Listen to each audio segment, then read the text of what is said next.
Johnny Dollar. Hi, kiddo. Carter at Universal Adjustment. Jim, how are you? In a rush. I have to catch a plane to Tucson, Arizona. Lucky you. Nice there this time of year. No, listen. One of our brokers out there wrote a 50,000 straight life policy on a man named James Lansing. Lansing dropped dead 2 days ago. Uh-huh. And you'll never guess why. I'll bite. Why? Mr. Lansing starved to death. What? With a 50,000? Honest. He died of malnutrition. Got the coroner's report from Tucson right in my hand. Well, if a man could buy a $50,000 policy, he ought to be able to buy himself a square meal. Yeah. Johnny, Flight 203 leaves at 10:45. You interested? See you at the airport, Jim.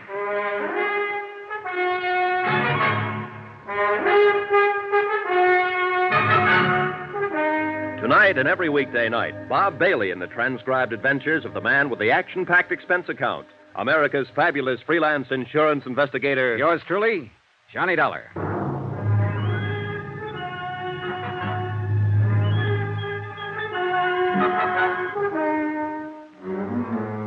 Expense account, submitted by Special Investigator Johnny Dollar to the Universal Adjustment Bureau, Home Office, Hartford, Connecticut. The following is an accounting of expenditures during my investigation of the Lansing fraud. Expense account item 1, $178.13. Cost of plane ticket, Hartford to Tucson. I shaved, showered, packed, and got out to the airport in time to have breakfast there. Jim Carter found me at the cashier's cage.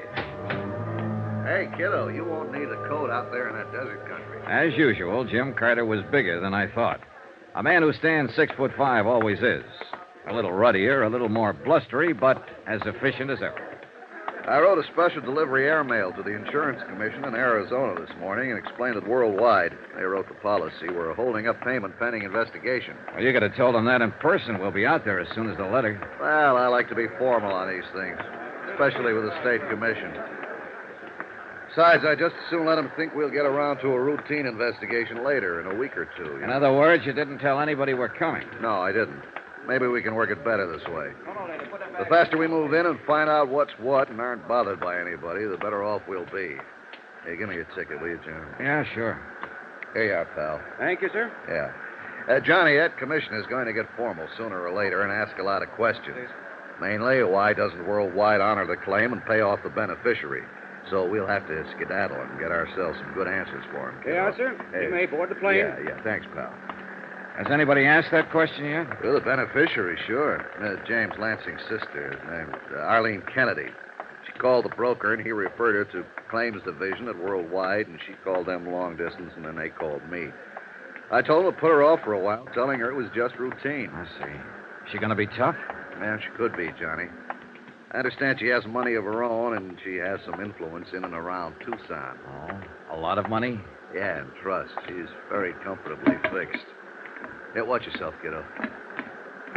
Yes, Mrs. Kennedy's pretty upset by the whole business. Can't blame her for that. James Lansing died on the street with no identification on him. By the time police found out who he was, a routine PM had already been performed to determine cause. You know, the county was going to bury this guy.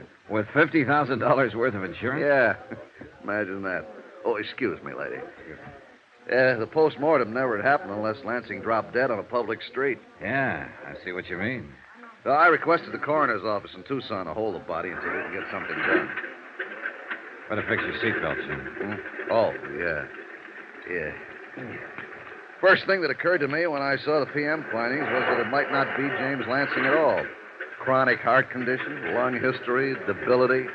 Doesn't sound like anybody worldwide would insure. Lansing took a physical before the policy was issued, didn't he? Of course he did. See, have you got any material on his insurance examination? Sure. Right here. Standard form. James Lansing was 100% okay when the policy was issued a couple of years ago. Malnutrition, lung history, chronic heart. Huh. Hey, how could he get in that bad shape in 2 years? That's a pretty good question, Johnny. I bet the answer is going to be great. Yeah. What's the examining physician's name? Let me see. Here, Dr. Carl Mayhood, Suite 932, Valley National Building, Tucson. He's our first job, Johnny. Hey, cute stewardess. Yeah.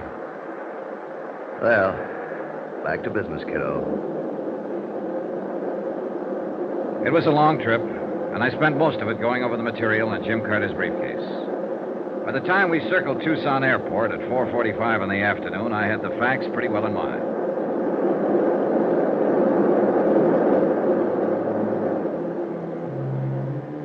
Expense account item 2, $350, cab fare, Tucson Airport to the Pioneer Hotel. Jim Carter and I took adjoining rooms. I unpacked my clothes and got on the phone. A Sergeant Younger, Tucson Police, had made the DOA report on James Lansing. Yes, he was in. Yes, he'd be glad to talk to me. I left Jim Carter contacting the State Medical Board. Glad to meet you, Mr. Dollar. How do you like Tucson? Well, I've been here 2 hours, Sergeant. Weather's certainly nice. About like this all through the winter months. It's a little warm in the summer, though. Yes, sir. Now this Lansing matter. Yeah. There isn't really much to tell you, Mr. Dollar. One of the cars answered the call. A man was found dead in the doorway of a jewelry store about 4 blocks down the street. Uh-huh. This was day before yesterday, Sergeant? Yeah. Mm-hmm. I went down to the scene and called the coroner's office. No identification on him, so we started to check him out. Took us a little while. By the time we got a make on him, the coroner had already performed an autopsy. Yeah, I understood that was about the way it was. Say, tell me, how did you identify him as Lansing? One of his prints matched up on our cards here. Lansing was booked on a traffic beef a year ago. Otherwise, we'd still be trying to make him. You're sure it's Lansing over in the morgue? Yeah, we're sure. His sister came down, identified him. Name of Kennedy. Yes. Well, what did Mrs. Kennedy have to say about the cause of death? Nothing. That malnutrition bit didn't do a thing for her, huh? Not a thing, no, sir. We all thought Lansing was some sort of a transient. You know, just some old bum until we identified him. Uh-huh. Any witnesses see him die? No, we haven't found any. According to the coroner, he'd been dead an hour or so before anybody noticed him at all. Happened early in the morning. I see. Say, did Lansing have any other business down here other than that traffic violation? Nope. All right. Who do I have to see to get into the morgue? Well, I'll phone the coroner for you. Won't be any trouble there. You want to go over now? No, later on, maybe. Dollar. Yeah? Death was from natural causes. There's no doubt about that. Yeah. Then no matter how much you investigate, you people are going to have to pay off. Well, aren't you? Maybe. We just have to be sure of one thing. What's that? That we insured the right man.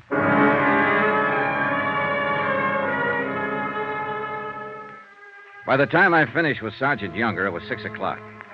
I phoned the hotel, and Jim Carter, busy and efficient as always, had already gotten the vital statistics on Dr. Carl Mayhood. Northwestern University Medical School, 1940. Army Medical Corps, 1941 to 45. Dr. Mayhood's license to practice medicine in Arizona was issued in June of 1946. Married, 2 children, income and practice, according to Carter, was average. In person, Dr. Mayhood was a tall, blond man in his late 30s. He looked like he needed a week's rest and a few laughs. Day and night. You have an alarm clock around the house, Mrs. Garland? Well, use that. Yes. Goodbye. Yes, sir? Dr. Mayhood, my name's Johnny Dollar. I'm from Hartford. I represent the Adjustment Bureau handling a claim for worldwide insurance. Well, what does that mean? I'm an investigator. So? July 14th, 1953, you examined a man I'd like to get some information about. I hope this won't take too long. Was it an insurance examination? Yeah. The man's name was James Lansing. Do you happen to remember him? James Lansing. No, I can't say that I do remember him, Mr. Dollar. What about him? Well, I'd like to show you the standard examination form first. Is this your signature? Hmm. Is that your signature, Doctor? I suppose so, yes. I don't know. Aren't you sure? Well, how many people are certain of their signatures? It looks like my signature, Mr. Dollar. I can't say for sure if it is or isn't. All right, what about these? Are these notations on the form in your handwriting? I would think so. I don't know. It looks like my handwriting. I can't say. According to this form, you gave Mr. Lansing a complete physical and pronounced him sound. That's my job as a doctor on these insurance examinations. Anything unusual about that? Mr. Lansing died 2 days ago, Doctor. There's nothing unusual about that either. Did they send you all the way from Hartford so I could tell you to go back there and buy a book on heart disease? You can get them anywhere in the country. The simplest kind. Not even a doctor's book. Read it. Know it. And don't take up my valuable time. Now, let me have that. Sure. This patient Lansing was 41 years old. If he had no heart condition when I examined him 2 years ago, and obviously he didn't, according to my findings, it's entirely reasonable to assume that he could have developed heart trouble in a very short while, even the day after I examined him. You people gauge those things in your premiums. Why do you bother me? Are you finished? Huh? I take it you've had yourself a tough day, Doctor, and you don't want to be bothered with anybody. Now, look, I'm not here to bother you. You Just look- from what's on this sheet and what's happened, you're in enough trouble to get yourself involved in a police investigation. I'm here to try to avoid all that, for you as well as me. And please don't lecture me on heart trouble, incidentally. We know the statistics by age, race, color, climate, state, religion, occupation, geographical area, and sex. It so happens we don't have to go into that, Doctor. James Lansing died of malnutrition. I said Lansing died of malnutrition. I'll be doggone. Coroner's report. Look for yourself. Well, he should know. Now, was it possible for you to overlook that condition at the time you examined Lansing? If he'd been suffering from malnutrition in any degree, I would have discovered it and noted it. According to the coroner's findings, James Lansing had been ill several years. The lung and heart condition existed at least 10 years. Can you explain how you were able to pronounce him physically fit, Doctor? No, I can't. Well, how about this, the angina condition? I could have missed that, but it's unlikely with the degree of aggravation noted here on the coroner's report. Have you had much experience reading chest x-rays, Doctor? Of course. The lesions reported by the If coroner. there'd been any lesions on Lansing's chest, I would have reported them. I can't explain that either. Well, now you understand why I'm here. Certainly. I wish I could help you. You can. Just let me see your file copy of the examination and the x-ray you took at that time. I'll have my nurse look them up. I don't keep files over a year old up here. We have a place down in the basement. Okay. I'll have them for you tomorrow. What time tomorrow? As soon as possible. Like to have them first thing, Doctor. You're kind of on me, aren't you? That's right, Doctor. I'm kind of on you.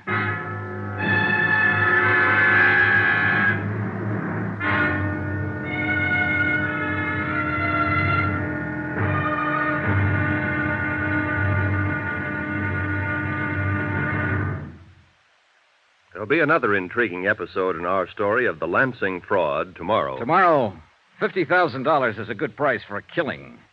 Most anybody will listen for that kind of money. Join us, won't you? Yours truly, Johnny Dollar.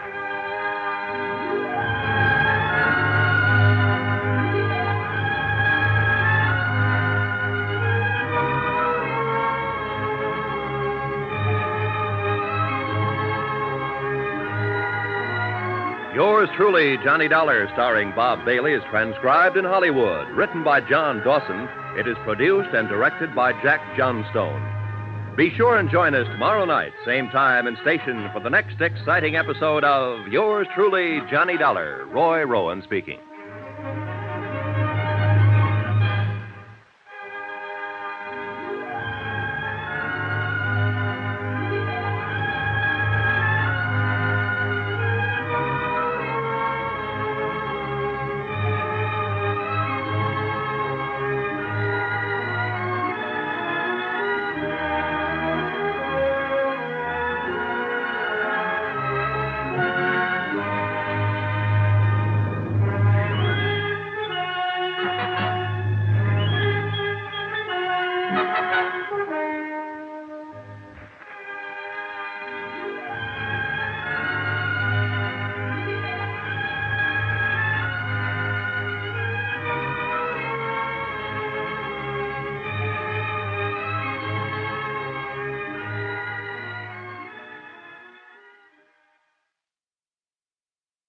From Hollywood, it's time now for... Johnny Dollar. Dr. Mayhood, I sent you a copy of Lansing's insurance examination this morning. Did you get it all right? Yes, I did, Doctor. Thank you very much. Just looked it over. And I take it everything's all right. It's an exact duplicate of the one sent to the insurance company, and that part's okay. But it doesn't straighten out matters on this case. I'm not concerned with your case particularly. I just hope you're through bothering me, Mr. Dollar. Not quite. What does that mean? I want another hour of your time, Doctor. I want you to go over to the coroner's office with me and look at Mr. Lansing's body. What for? To identify it. I've got to know if he's the man you examined or not. About an hour? Doctor, I can get an injunction. All right.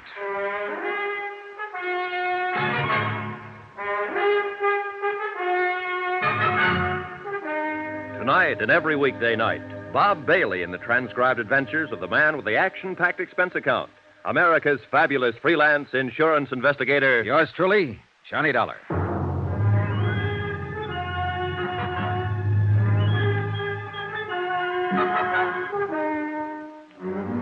Expense account submitted by Special Investigator Johnny Dollar. Location, Tucson, Arizona. To the Universal Adjustment Bureau, Home Office, Hartford, Connecticut. The following is a further accounting of expenditures during my investigation of the Lansing fraud. Or was it a fraud? Expense account item 3, $10, loan. To Jim Carter, who was working with me on the case. Thanks, buddy. I'll pay you back as soon as I can cash a check. Been so busy I haven't had time. How's your doctor friend? Well, I'm going to pick him up pretty soon and go over to the coroner's office. I want him to look at James Lansing and see if he's the same man he passed on the insurance examination 2 years ago. Either we insured the wrong man or Dr. Mayhood examined the wrong man. I don't know which. How have you done so far? Well, besides what I told you yesterday about Dr. Mayhood? Yeah. Well, he's in healthy financial shape. Not good or bad, but, healthy. His house halfway paid for. He owns one car outright and has 8 months to go on another one. All of which doesn't mean anything if he phonied up an insurance examination. Yeah, that's true, kiddo. That's true. I've been thinking. This would have worked, but James Lansing died on the street and the city performed an autopsy. Death, malnutrition. For a private physician, without an autopsy hanging over him, it could have been heart failure or most anything. Jim, I think we can do whatever we want around here. Step on anybody's toes, make any kind of noise we like. With this kind of situation to investigate, we don't have to be careful. Easy, Johnny. Lansing's body's in the morgue. There's no doubt that it's him, Exhibit A. But we aren't sure that his $50,000 policy was issued legitimately. What are you getting to? Call the State Insurance Commission, Jim. Let them know we think this is a bad one from top to bottom. Let them know that so that when the beneficiary starts to complain, they can tell her. It might scare her and whoever helped her into being more ridiculous than they've been already. I'm going to hold off, Johnny. Why? Until I see how you and Dr. Mayhood make out at the morgue. Expense account item 4, $2, cab fare. From my hotel to the Valley National Building. I picked up a scowling Dr. Mayhood, and we drove over to the coroner's office. Mr. Dollar, this is a waste of your time and mine. Sorry to inconvenience you, Doctor, but it's necessary. I suppose so. And I suppose you have a job to do. But I have a job, too. Mr. Franks, the insurance broker, telephones me and says he's sending over a man for a physical. I do the physical. It's immaterial to me whether the man I examine is qualified for insurance or not. My job is to examine him. It's up to the insurance company to determine... Yeah? Johnny Dollar, this is Dr. Mayhood. I believe Sergeant Younger phoned. Yeah, this way. Dollar, it's up to the insurance company to do what they want to about the examination. I understand all that, Doctor. Then don't ignore it with your high-pressure tactics. Because examination is the only part I have to do with this business. I examined a man named James Lansing 2 years ago. You have a copy of my findings on that examination. I stand on them. And don't forget it. I don't forget for 1 minute. Nor do I forget that what you found and what an autopsy surgeon found are completely different opinions on Lansing's physical condition. Here we go, boys. There's the body. Pull the sheet back, please. Yeah. Well, Doctor? I called my lawyer after you called me today. I won't be intimidated, Mr. Dollar. You aren't being intimidated, Doctor. You're being asked to cooperate. Then maybe I don't like the way you asked for cooperation. My attorney will be in my office to represent me if you bother me any more about this. You want to look at this body? Your attorney can't refute what's already been established, Doctor.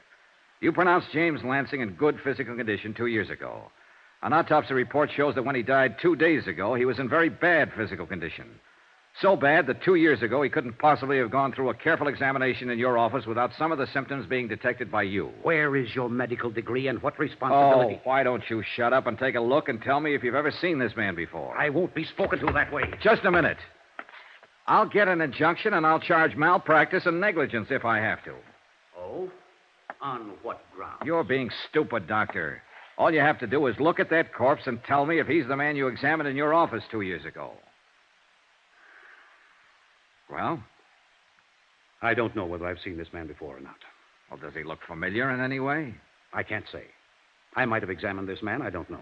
This is James Lansing, Doctor. The name you filled in on your physical examination for the insurance. I know that. Is this the man you examined? I don't know. I honestly don't know. It was 2 years ago. If I see a man for 3 hours in the course of a physical examination, am I expected to remember his face or any details about him 2 years later? Is there any way you can determine whether or not this is the man you examined in your office? No. Not that I know of.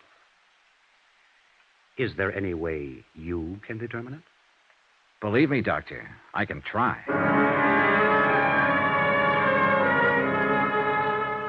And I did try. That afternoon, over the protest of Dr. Mayhood, I took all of the personnel connected with his office down to the morgue. A nurse, a receptionist, the x-ray technician, and a laboratory worker. None of them recognized the body of James Lansing.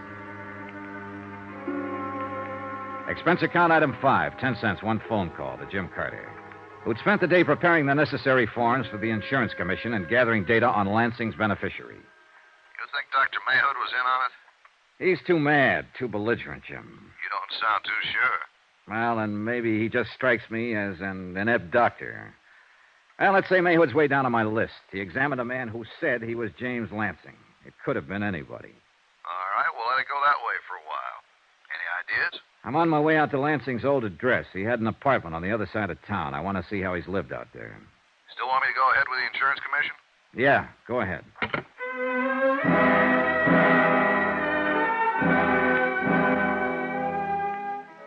The manager at James Lansing's apartment house happened to be a woman named Anita Regan. She also happened to be willing to go back down to the coroner's office with me and view the mortal remains.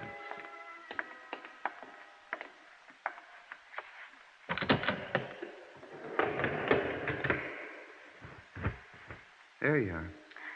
Oh, Have you ever seen this man before, Mrs. Regan? yes, sir. That's Mr. Lansing, apartment 34. You're positive? Oh, yes. I've seen him every day for almost 2 years. Okay. Want to smoke? I want to get out of here. Oh, sure. I don't know why I'm acting this way. He doesn't look any different now than he's looked before. I've seen him stretched out like that 100 times. What? I mean, almost like that. Out, stony. Only I guess it's because I knew he was just drunk then, not dead. Oh, I see. He was crazy carrying on the way he did. Whew. Feels good to be out in the sunlight again. Yeah. I'll take that smoke now, Mr. Dollar. Oh, sure.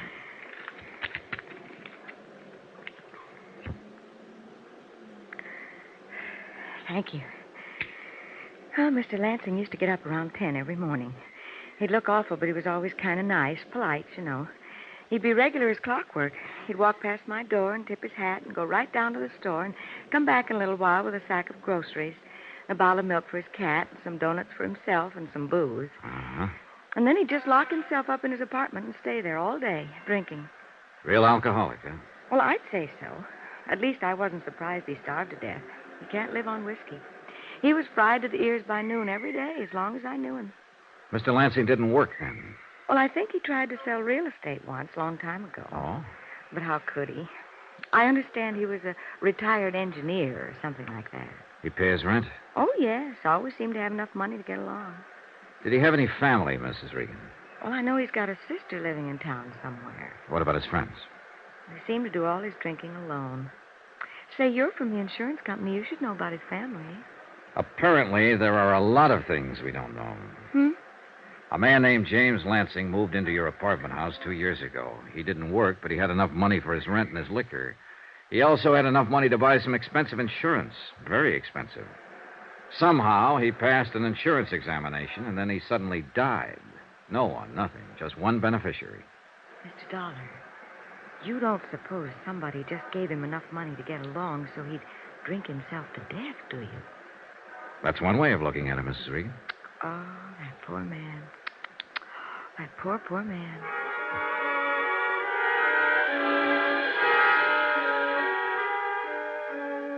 I spent another hour with Mrs. Regan, gathering as much background as I could about the last 2 years of James Lansing's life. I also spoke to the janitor of the building and 2 of the tenants. They all verified the fact that Lansing had been drinking heavily for better than 18 months prior to his death. No one seemed to know why. Jim Carter had an answer.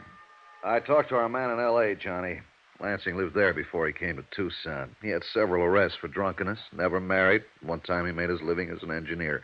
Finally, he got fired for drinking on the job. Yeah, just one of those chronic cases. First arrest was back in 1939. How's the beneficiary holding up? The sister? Yeah. Well, Mrs. Kennedy was pretty upset when the insurance commission notified her we were in town making an investigation, indignant, put out, things like that. She wanted to know how long it'd take. This all comes secondhand from the insurance commission. Johnny, a broker named Hillary Franks sold the policy. What have you got on him? Hillary Franks has represented Worldwide Insurance in this area for 17 years. You're stalling, kiddo. Sure, I'm stalling, Jim. Because we're right down to the meat of it now, and it makes me sick. There's only one person who stood to benefit by having James Lansing insured. That's the beneficiary, his sister, Arlene Kennedy. So? Jim, you know as well as I do, somebody else had to take the physical examination in Dr. Mayhood's office. Someone had to help her arrange that. Someone had to help her get Lansing's signature on the policies. She couldn't have pulled it off by herself without gumming it up. She had to have expert help. Hillary Franks. Yeah, Hillary Franks. 17 years, broker, Worldwide Insurance Company. Okay, the salesman's the first one to come under suspicion in a case like this, outside of the beneficiary. So let's get on with it. All right, Jim. One thing. What? Hillary Franks knows we'll be looking at him, and he knows he's under suspicion. That worry you? A little bit. After 17 years in the business, he should also know where we're going to be before we get there. If he did something as dumb as try to work a $50,000 fraud on his own insurance company, he might do something even dumber. If so... Well, what's the 38, Jim? Here. From now on, Johnny, you better carry this.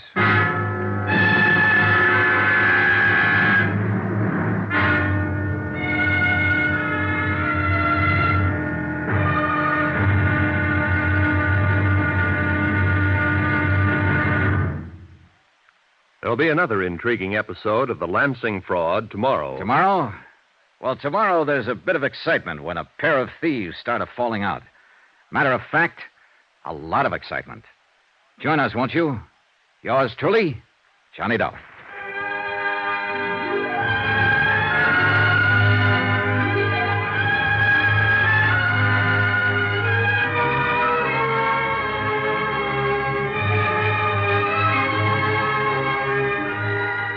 Yours truly, Johnny Dollar, starring Bob Bailey, is transcribed in Hollywood. Written by John Dawson, it is produced and directed by Jack Johnstone. Be sure and join us tomorrow night, same time and station, for the next exciting episode of Yours truly, Johnny Dollar. Roy Rowan speaking.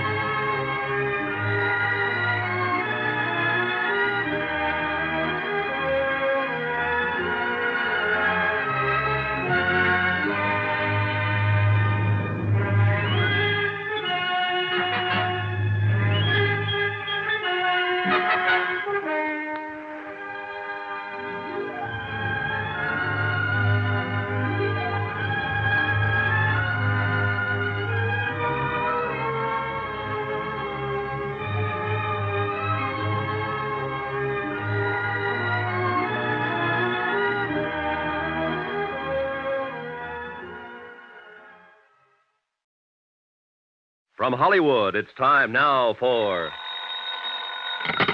Johnny Dollar. This is Arlene Kennedy. You called my home, Mr. Dollar? Oh, yes, Mrs. Kennedy. I'm with Universal Adjustment Bureau. We're investigating the matter of James Lansing's death. Your what? We're investigating your brother's death before we take action on your claim as his beneficiary. Under the circumstances, we have to do this, Mrs. Kennedy. I'd like to talk to you about it, if I may. How would you like to talk to my lawyer, Mr. Dollar? Sure, if you think it's necessary. I'd rather talk to you first. Why? Well, frankly, the insurance company isn't satisfied that this is a legitimate claim. You mean you're not satisfied? All right, then I'm not satisfied, and I represent the company in this matter. Look, we won't get anywhere this way, Mrs. Kennedy, if you'll just...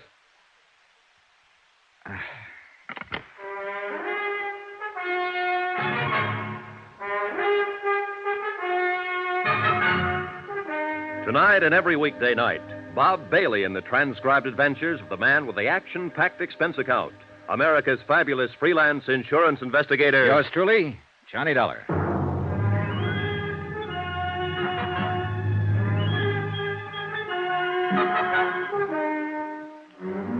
Expense account submitted by Special Investigator Johnny Dollar, location Tucson, Arizona, to the Universal Adjustment Bureau, Home Office, Hartford, Connecticut.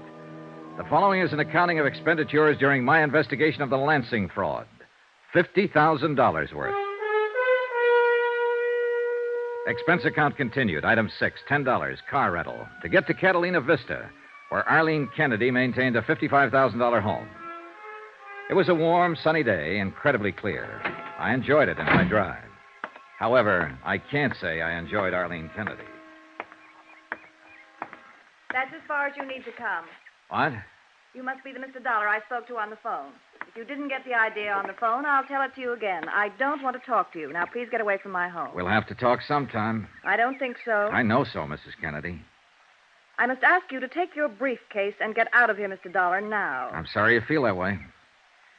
Look, my brother Jim drank himself to death. I don't know why. I just know he did it. He's dead. I'm his beneficiary. Why don't you pay me what you owe me? We will, Mrs. Kennedy, if the circumstances are right. So far, though, we have reasonable doubt. And this investigation is for your benefit as much as it is ours. I can hardly believe that. When we've satisfied ourselves one way or the other, your claim will be settled. The whole situation's cut and dry. I'm afraid it isn't. Mr. Dollar, I've had enough of this. I'll turn the matter over to my attorneys. Mrs. Kennedy, I don't carry this briefcase to impress anybody, but I thought it might interest you. I have in it a copy of the physical examination your brother took 2 years ago when he applied for his insurance policy. I have a copy of the coroner's report and the results of the autopsy. I don't care what you have. Then maybe you'd just be interested in the conclusion. We have to discredit one item or the other. That's why we can't take any action on your claim yet. Goodbye. Wait. What is it you want to know? I haven't seen my brother in well over 2 years, 3 years. I can't tell you a thing about him. Were you on good terms with him? Of course I was. I was the only one he had in the world. He left me his insurance money, didn't he? Did he leave you anything else? He didn't have anything else. I understand there was a trust in the family. He spent his a long time ago. I understand you're a widow, Mrs. Kennedy. I don't see what bearing that has. Do you have any dependents? No children, if that's what you mean. The money from the policy would have gone to you alone. Let me correct you. The money will come to me alone. I don't know what you people think you can do trying to weasel out of this payment, but I've already spoken with my attorneys, and they've advised me to sue for an immediate settlement and damages. Perhaps I can save you some fees and your attorney some time, Mrs. Kennedy. Where can I contact them? Never mind. You'll find out soon enough. I hope you won't allow them to go so far as a courtroom without speaking to me. We'll see about that, too. I don't need your advice. Now, look, I'm going to tell you exactly what I'd tell them. You can pass it on to them. Your brother could have died quietly in his bed one night, and any doctor would have pronounced him a heart failure, and your claim would have been honored without delay. But James Lansing made the mistake of dropping dead on a public street, and the police took over, and before he was properly identified, an autopsy had been performed. And I intend to sue the city for that kind of liberty. They had no right to... They had every right. An unknown man dead on the street from unknown causes. Now, don't be childish. Because of that autopsy, we know your brother couldn't possibly have passed an insurance examination 2 years ago or 10 years ago. Not with the amount of bad health he'd collected. But he did pass it. The insurance company accepted him as a client. They issued a policy, and you can't deny it. Jim came to me the day after he took out that policy and told me I was his beneficiary. You said you hadn't seen him for well over 2 years. He took the exam a year ago last July. All right, I saw him that one time. Look, I'll lay it right on the line, Mrs. Kennedy. We don't think your brother ever took that physical examination. What? Someone else went up to Dr. Mayhood's office and took it for him. Someone who could pass it. Mrs. Kennedy, we aren't fools, and we don't like to be fooled. Now, we're going to find out who that someone was and how it was done. We're used to all sorts of tricks in this business and all sorts of bluffing, too. You can sue us for a settlement. You can sue us all over the place. With what I have right now, I'd be willing to meet you in a courtroom. I'm talking facts to you, Mrs. Kennedy, and I wish you'd talk them to me. Get out of here. Get out of here, you cheap snooper, before I call the police and have you thrown out. Some more expenses. Item 7, $6, lunch, for Jim Carter and myself. We'll pass the cream, Johnny. Thanks. Well, what do you think, Jim? Mrs. Kennedy? Yeah. Well, it's hard to say. She's going to make it as tough as she can for us, judging from her attitude toward you this morning. How does the commission feel? Well, they feel very badly that something like this has come up. They've requested us to act with discretion and to act swiftly. They're certain the entire matter can be settled without legal action. Pass the sugar, please. Right. Aren't they going to cooperate? They're not going to do anything until we show cause. They did mention that their action will take place in 10 days, so that means we've got 10 days to write such a statement. Tell me what you've learned about Mrs. Kennedy. Well, she was widowed 5 years ago. Her husband was a lawyer. He left her $40,000 in insurance and $15,000 in debts. Her family, the Lansings, had money at one time. Enough so that she gets 1/2 of 1/10 of 1% of an oil company out on the coast. It pays her about $750 a month.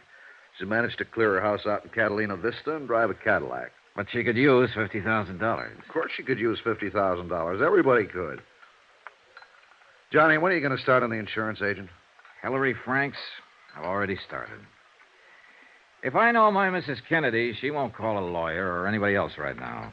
She'll talk to her agent, Mr. H. Franks, and he'll have to come to us. I don't have to go to him. Johnny. When you buy a radio and it goes bad, you call up the store.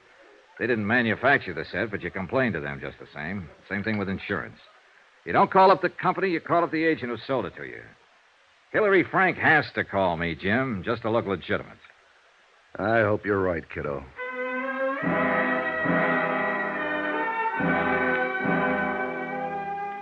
After lunch, I went back to my hotel room and opened up the file Jim Carter had collected on Hillary Franks.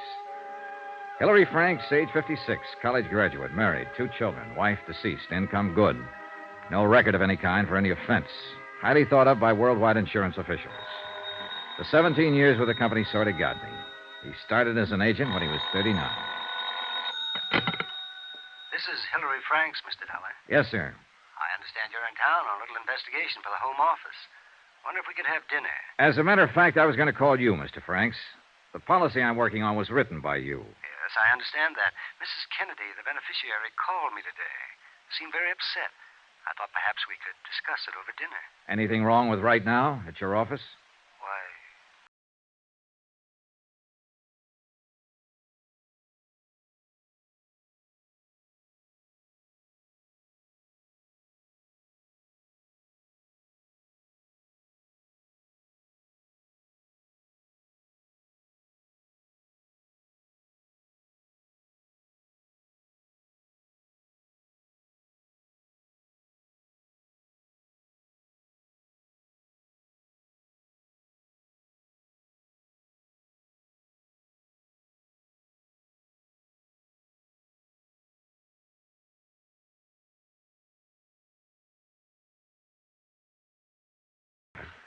Thank you very much for coming over.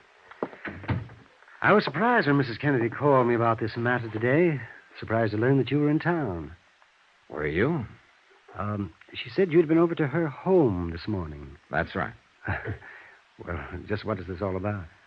We have reason to believe Mrs. Kennedy is a party to an attempted fraud, Mr. Franks. I gathered it was something like that. I've been writing policies for worldwide insurance for 17 years, Mr. Dollar. And this is the first time anything like this has ever happened on one of them. I believe you, Mr. Franks, and your record. But there's a first time for everything. Yes.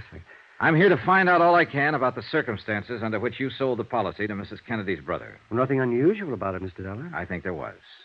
Eh? James Lansing was a bachelor. He lived in a fairly nice apartment on the other side of town. No dependents. Now, what made James Lansing a prospect for life insurance, Mr. Franks? Well, it's more of a personal thing, really, I suppose. My wife and I were interested in buying a home a couple of years ago. There was one we liked in Catalina Vista. The real estate agent happened to be James Lansing. That's how we first became acquainted. Uh-huh. Mrs. Franks and I saw Lansing, 2 or 3 times. Engineer. He had been at one time in Los Angeles, and he was only engaged in the real estate business here for a very short time. Really a matter of a few months. I see. Did he do very well at it? I don't think so. I don't think he worked hard at it. You see, he came from money left by his father. You didn't buy the house from him? No. Too much? No.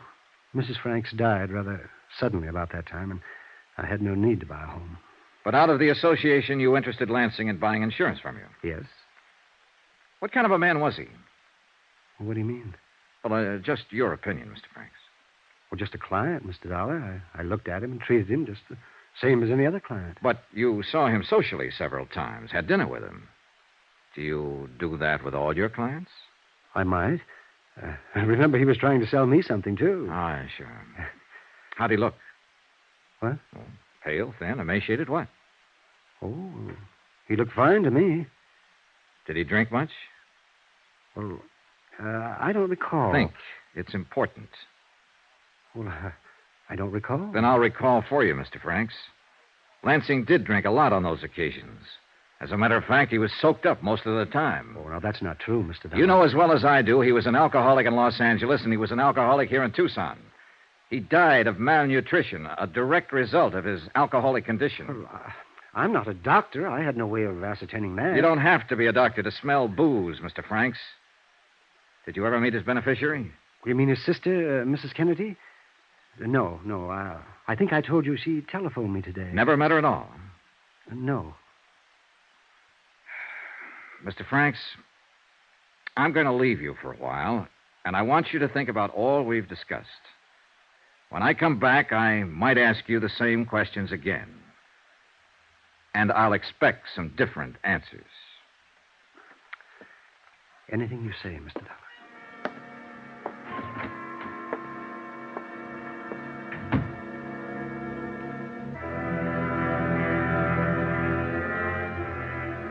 Hillary Franks, 17 years insurance broker, was a bad liar. He was worse than that. He was a stupid, awkward, unprepared liar with no idea of what he was up against.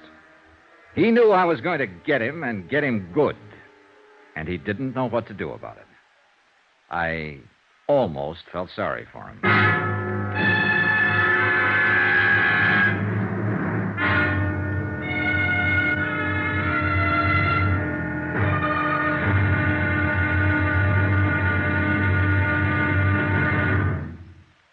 There'll be another intriguing episode of the Lansing fraud tomorrow. Tomorrow, a bad liar turns into a pretty good gunman.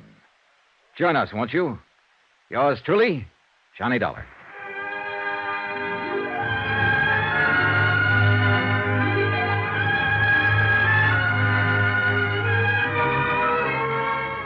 Yours truly, Johnny Dollar, starring Bob Bailey, is transcribed in Hollywood.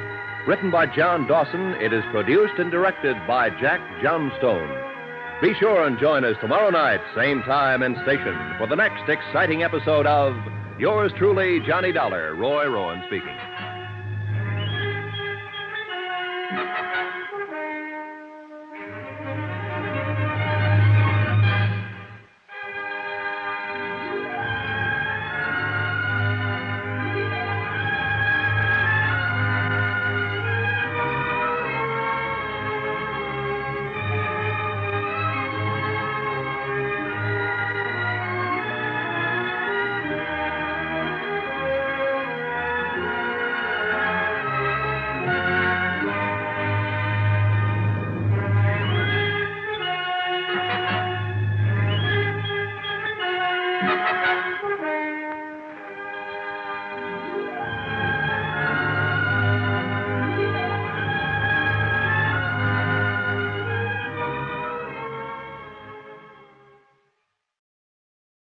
From Hollywood, it's time now for Johnny Dollar. Jim Carter, Johnny. Hi. How'd you make out with Hillary Franks? The agent who sold the policy? He's worried, he's scared, and he's already doing everything wrong. I left him about an hour ago to think things over. Ah, Mrs. Kennedy's fighting back. What do you mean? Her lawyer served notice on us an hour ago to pay up on the policy or else. Just a bluff. Yeah, but this wasn't. She got a court order and made the coroner release her brother's body. She took it right to the crematorium. Exhibit A is a pile of ashes by now. Uh-oh. Her next step is to contact the State Insurance Commission and have them order us to pay off or show cause. We'll have to act fast. Maybe I better go back to see Mr. Hillary Franks.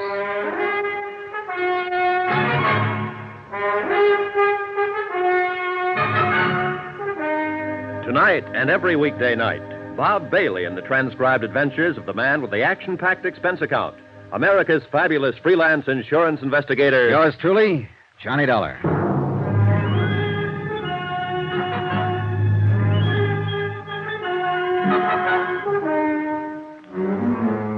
Expense account submitted by Special Investigator Johnny Dollar. Location, Tucson, Arizona. To the Universal Adjustment Bureau, Home Office, Hartford, Connecticut. The following is an accounting of expenditures during my investigation of the Lansing fraud. $50,000. And by now I was sure it was fraud. Expense account item number 8, $5. Stenographic services. I dictated a hastily composed letter to the State Insurance Commission advising them that Worldwide was withholding payment on the claim of Mrs. Arlene Kennedy pending a complete investigation of the circumstances of her brother's death. I enclosed copies of the original physical examination and the coroner's autopsy findings, pointing out that in our opinion it was impossible for James Lansing to have successfully passed an insurance examination in the first place. I enclosed copies of statements from the examining physician, Dr. Mayhood, and the members of his office staff, all of whom were unable to identify the body of James Lansing.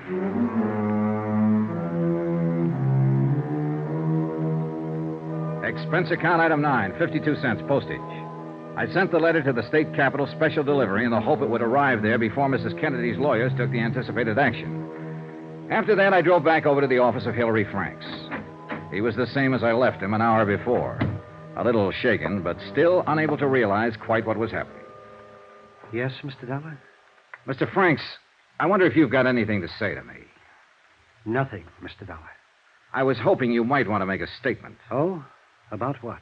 Mrs. Kennedy's attempting to defraud your insurance company? I don't know what you're talking about, Mr. Dollar. I sold her brother an insurance policy. I don't even know Mrs. Kennedy. There are a lot of things about this you say you don't know. Do you want me to lay it on the line? If you like. All right. Someone else had to take that physical examination for James Lansing 2 years ago. I think you arranged for someone to do it, or you helped Mrs. Kennedy arrange it. I think James Lansing was insured on that basis. I think he was insured with a clean intent to defraud. Lansing's health wouldn't permit that kind of insurance. Right now, our Los Angeles men are looking into Lansing's activities there. Somewhere along the line, they're going to turn up a medical history that'll show Lansing was already dying when he came to Arizona 2 years ago.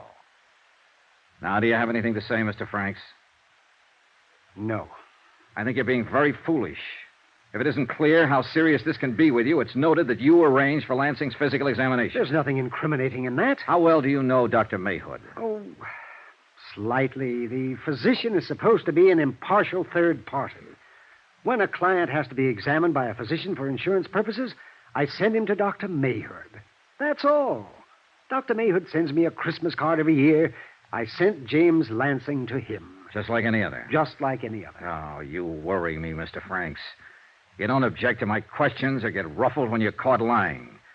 I've given you time to think and time to make a statement regarding your part in this matter. I resent all this, Mr. Dollar.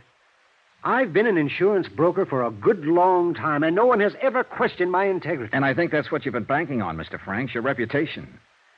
Well, I've been questioning it ever since I got here, and I still question it. You couldn't have known James Lansing without being aware of his drinking habits. I'm sorry for you, Franks, but there had to be collusion here with the beneficiary, Mrs. Kennedy. And you're the logical party. Dollar. You arranged for someone else to take that examination for Lansing, somebody who could pass it. Now, I've given you a chance to talk to me, but you refuse. Now we'll see how you like talking to the police about it. What? I'm going to swear out a warrant for your arrest. Dollar, I'm going to charge you with attempted fraud and collusion. And I'm going to swear out a warrant for Mrs. Kennedy, too. You're going to jail. Oh! Oh!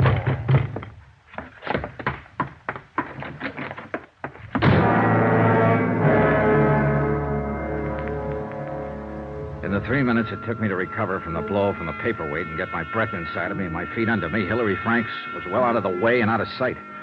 About that time, Jim Carter walked in. Hey, what happened to you? Hilary Franks. He got scared, swung a paperweight at me, and beat it. Well, if he's playing rough, I don't want to take any chances. Oh, put that phone down. He hasn't admitted anything yet. Smacking you on the side of the head is admittance enough for me. No, I want a statement. I think I can get one. You have to find him first, and he's running. He won't run far, Jim. What makes you so sure? Hilary Franks doesn't know how to run.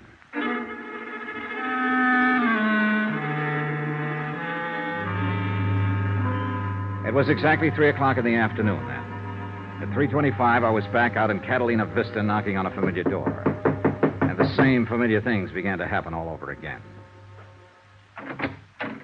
What do you want? I'm here to tell you about the trouble you're in, Mrs. Kennedy. Hilary Franks gave it all away. Gave what away? Who's Hilary Franks? What are you talking about? About that insurance policy that was written up and issued in your brother's name.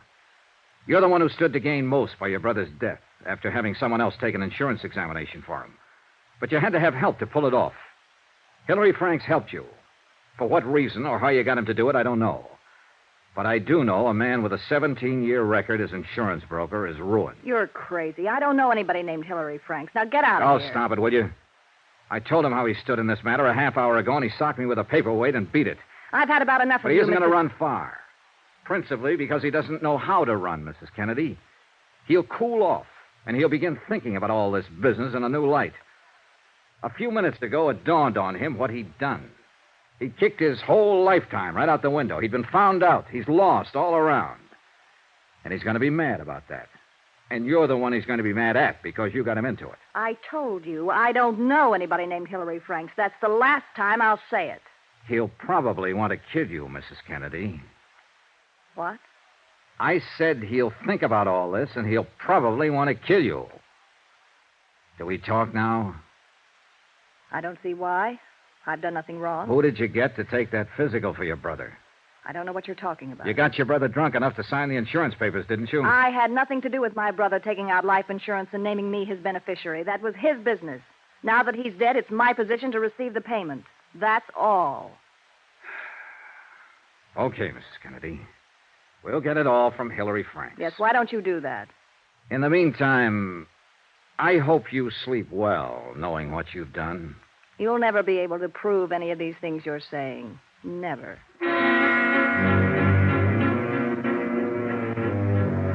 And for 24 hours, it looked as if Mrs. Kennedy might have been right. There was no way to involve her unless we had a statement from Hillary Franks, and he was still missing. I set up a watch on Mrs. Kennedy's house, and Jim Carter kept an eye on Hillary Franks' place. About 10 o'clock that night, Jim Carter drove up.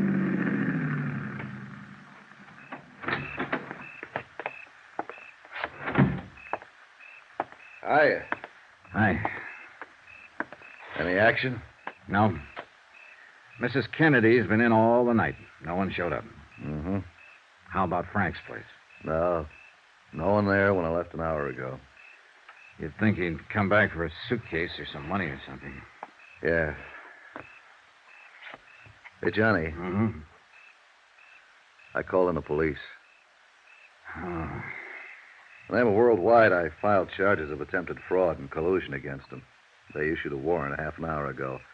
He's on an APB and all the local bulletins. Well, I suppose you had to do it, Jim. Yeah.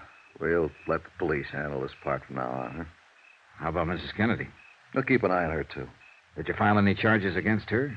Not yet. We need a statement from Franks. Jim. Yeah? What would you do if you were Hillary Franks? Try to grab an airplane. Maybe go down to Nogales, cross the border. Look up a friend, borrow some money. Then get out and keep traveling. What? He won't do anything like that. Won't he? He'll find himself a place to sit down and think. In the end, the cops won't find him. He'll find us. Want to bet?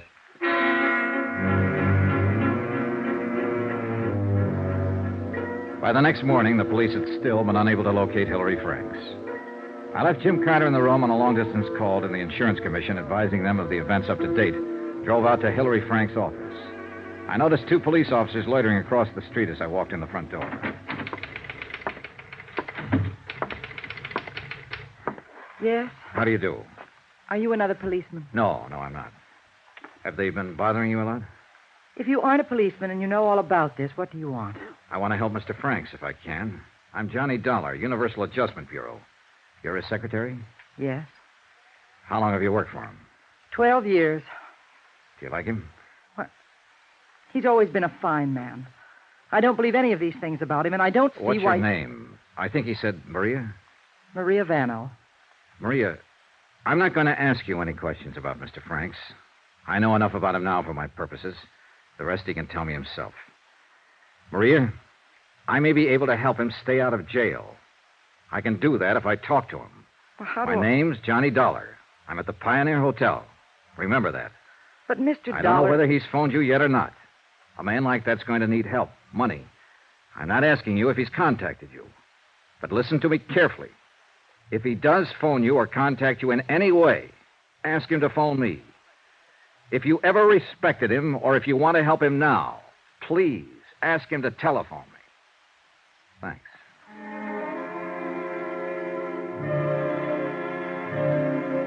I drove back to the hotel and waited for results. Another 12 hours went by. Hillary Franks was still missing, and Mrs. Kennedy was still refusing to admit anything. Finally, about 11 o'clock that night, my phone rang. Johnny Dollar. Hello. This is Hillary Franks. Where are you? Never mind. Dollar, they know all about me back at the home office, I suppose? Yes. I'd like to explain some things to you so you can pass them on. I'd like the people back there to know why I did it. Well, before I leave town. You won't get far. The police are looking for you. Oh, I can get away all right. Mr. Franks, Worldwide doesn't want to prosecute. The notoriety would be bad for them. If you'd make a statement, sign it, I think I could talk them into dropping the whole matter. Maybe we'd better get together. Come on over. Oh, no, I'm not that crazy. Do you know how to get to the San Javier mission? I can find it. In 15 minutes? Right. And Dollar? Yeah? It's right out in the open. If you bring the police, I'll use a gun. I bought one this morning. All right, Mr. Franks.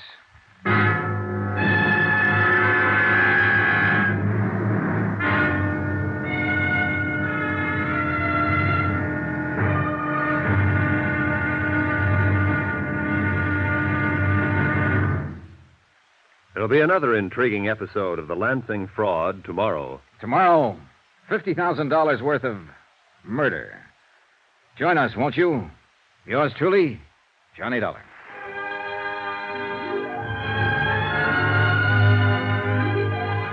Yours truly, Johnny Dollar, starring Bob Bailey, is transcribed in Hollywood. Written by John Dawson, it is produced and directed by Jack Johnstone. Be sure and join us tomorrow night, same time and station, for the next exciting episode of Yours truly, Johnny Dollar. Roy Rowan speaking.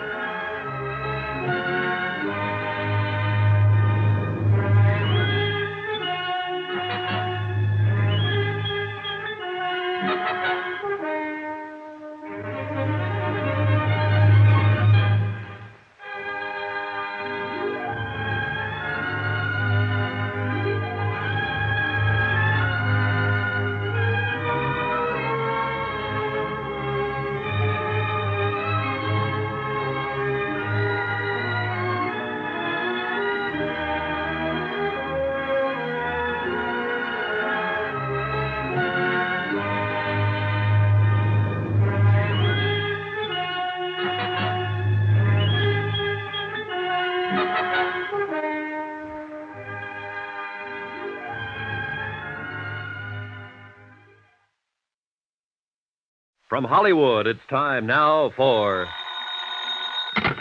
Johnny Dollar. Jim Carter, Johnny. Anything on Hillary Franks? He just telephoned me 2 minutes ago. What?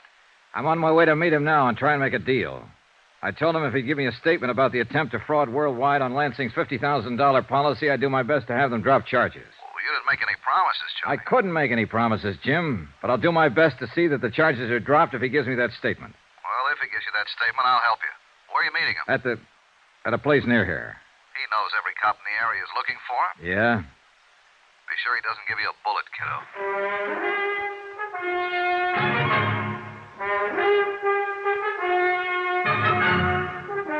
Tonight and every weekday night, Bob Bailey in the transcribed adventures of the man with the action-packed expense account, America's fabulous freelance insurance investigator. Yours truly, Johnny Dollar.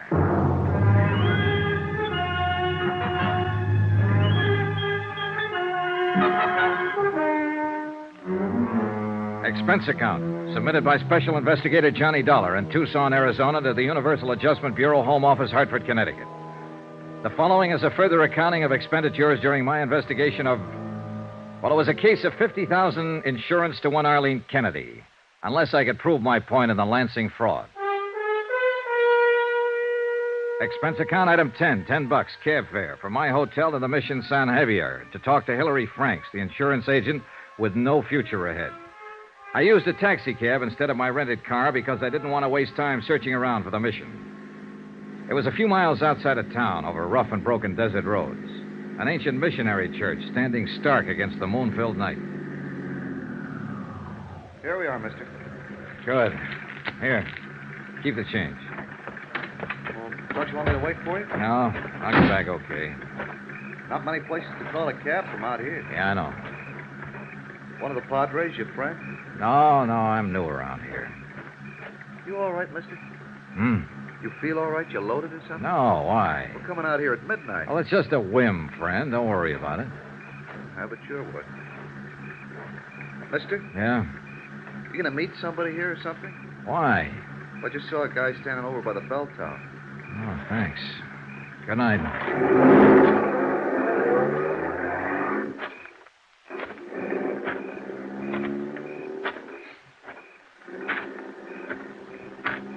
Over here, Mr. Dollar.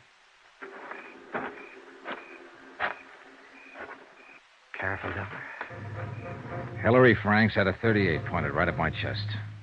In the bright moonlight, I could see that he was still wearing the same clothes he'd had on 2 days before in his office.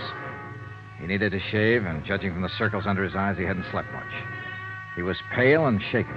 The gun wobbled in his hand. Anybody with you? I came along. Did you tell anybody you were meeting me? Jim Carter. He's been working the case with me. Did you tell him where? No. Hey, look, you don't need that gun, Franks. Put it away. I just came here to talk with you. All right. Thanks. Want to smoke? Thank you.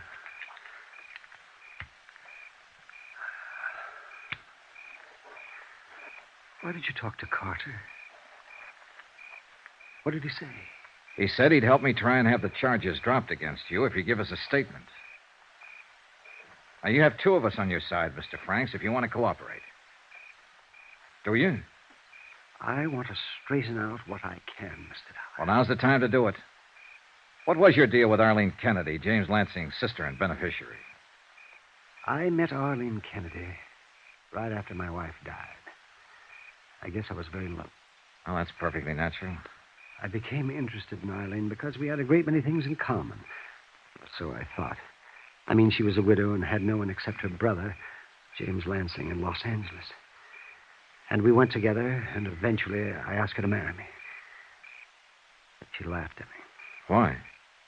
I guess I'm not an exciting man, a witty one, or even an interesting one, Mr. Dollar. Mrs. Kennedy made me feel as though my whole life had been hopeless, useless. Raising children, selling insurance. She made me feel as though I'd miss a great deal in life unless I married her. What is it? What do you want from me? What do you want from life? I'd ask her. And she'd only laugh at me. Go on. I just can't tell you how desperate it made me feel. I loved her, Mr. Dollar. I wanted her. Did she ever answer your questions? Oh, many times. She pointed out that her trust funds pay her over $700 a month for life. And she knew that my commissions and salary as a broker came to about the same. Oh, Mr. Dollar, we could have lived very comfortably on that kind of income. But Arlene talked of traveling, of Europe, of clothes, and, oh, I don't know, things her family had been able to afford for her once, many years ago. And she said she wouldn't marry unless we could look forward to that kind of life. She wanted $50,000 in cash instead of money just trickling in every month. That's about it. When did she get around to the proposition, her brother's insurance? Her brother came here from Los Angeles one day. The doctors there gave him a year or two to live. Oh, yes, he was pretty shot. Been drinking for years. He'd used up all his money, a long time before. He asked Arlene to help him. She paid his apartment rent and gave him enough money for liquor. And then one day, she came right out with it. She said she was investing in him. And he was a good risk because she knew he'd die. That's how she put it to me. Mm-hmm. Arlene said all I had to do was see to it that her brother had a nice fat policy. He was going to die. Why not cash in on it? I must have been crazy to even think about it. How did you work it? I mean, how did Dr. Mayhood pass him? I paid a man $100 to go to Dr. Mayhood's office and take the physical for Lansing. What was the man's name? Oh, no, I wouldn't tell you that, Mr. Dollar. He's not involved in anything. All right, we'll let that go. Once you arranged for Lansing to become insured, you and Mrs. Kennedy just planned on waiting for him to die. That was the general idea in view of what the Los Angeles doctors had said. Once I'd done it, I mean, gotten him insured, it was too late to turn back. Did you want to turn back? Yes. What did Mrs. Kennedy say about backing out? She thought I was weak and afraid. Oh, then things weren't so good between you. Oh, they never were, Mr. Dollar. The idea was to wait for Lansing to die, collect the $50,000 and get married, huh? I suppose so, yes, but once he was insured, she talked less and less about our getting married. You're leaving something out, Mr. Franks. Huh? Didn't she tell you exactly what kind of a position you were in? Didn't she fix it so that you couldn't make a move? Legally, she'd done nothing wrong. It was you who had arranged for the physical, you who had made the application for insurance in the name of her brother. Oh, yes. Oh, yes, she was clear about all that. And she told me so every time she felt like it. When you write down what you just told me and sign it, we can hold it over Mrs. Kennedy's head to prove attempted defraud and collusion. Now, will you do that, Mr. Franks? Yes. Then I guess we'd better get back into town. All right. Come on, Mr. Franks.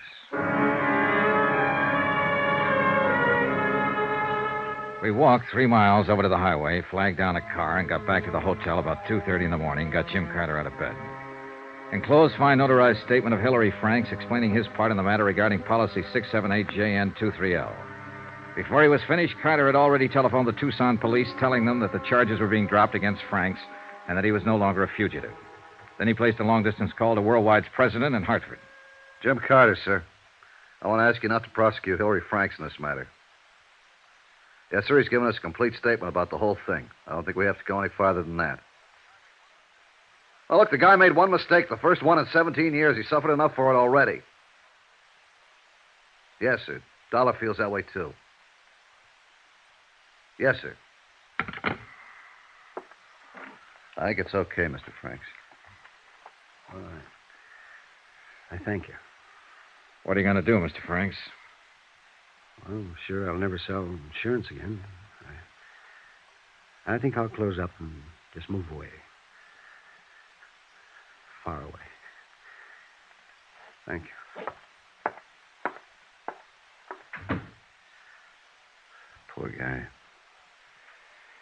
Oh, let's clean up the rest of this and get out of this town. Sure, Johnny.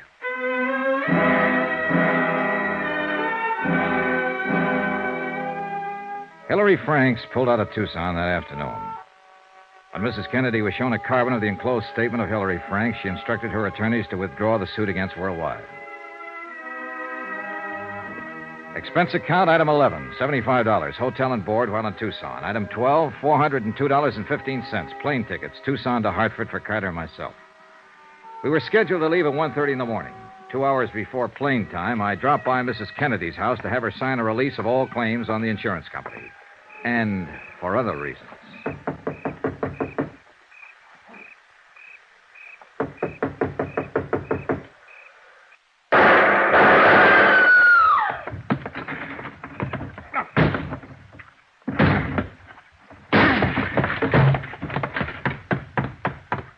Help me, Mr. Dollar. Please help me. I carried Arlene Kennedy to the couch, and I did what I could for her. I phoned the police and told them to bring an ambulance. After that, I began looking around. I found a dark stain on the window still leading outside of the back of the house. On the floor, a blood-stained letter opener. There was no gun inside anywhere. I decided if I had been stabbed with a letter opener, it would be easier to try to make it out the back way than risk the street that was bound to be full of policemen any minute. I was right. Hillary Franks was on a ledge of rock that rose above the back of the house. I ducked behind some cactus plants. Get away from me! You know I won't. You know I wouldn't when I let you walk out this afternoon.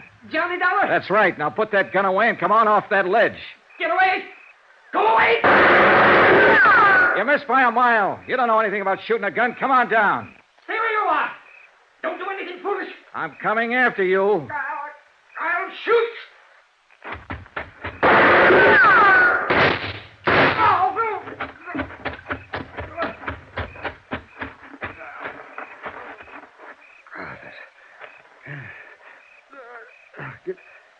Good shot, Dollar. Can you walk? No. Why did you do it, Mr. Franks? came back to see her tonight. She laughed at me, said if we had gotten the insurance money, she was planning to run away with someone else. Oh. She just used me all along. Mrs. Kennedy was dead when the police got there. Hilary Franks died en route to the receiving hospital. Item 13, $15, hotel, one more night in Tucson. Expense account total, $1,121.13. Yours truly, Johnny Dollar.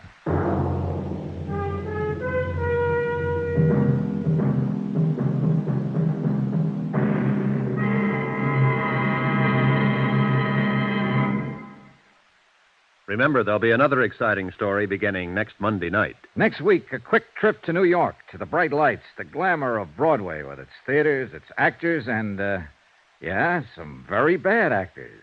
You might even say killers. Join us, won't you? Yours truly, Johnny Dollar.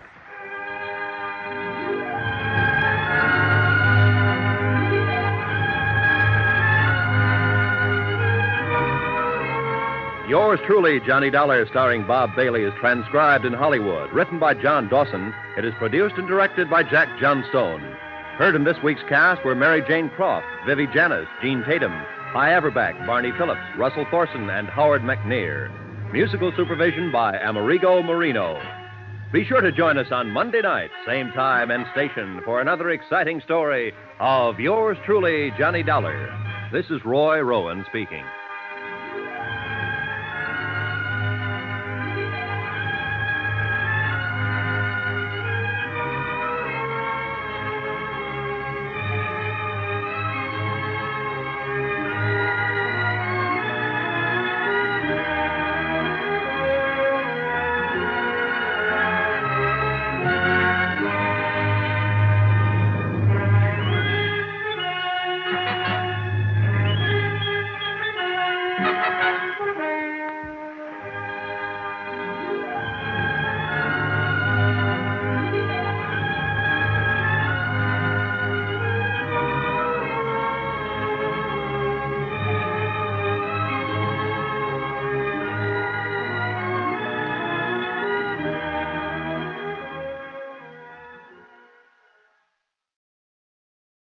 From Hollywood, it's time now for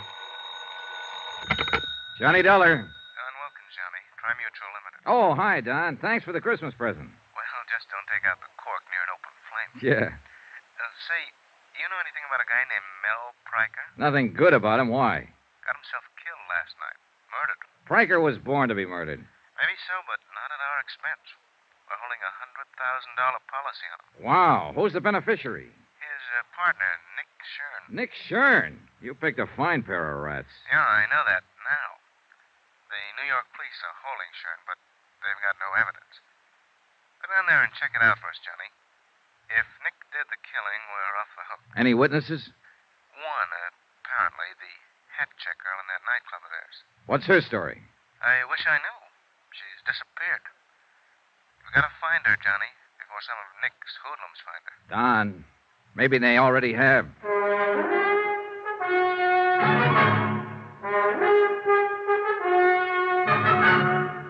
Tonight and every weekday night, Bob Bailey in the transcribed adventures of the man with the action-packed expense account, America's fabulous freelance insurance investigator. Yours truly, Johnny Dollar.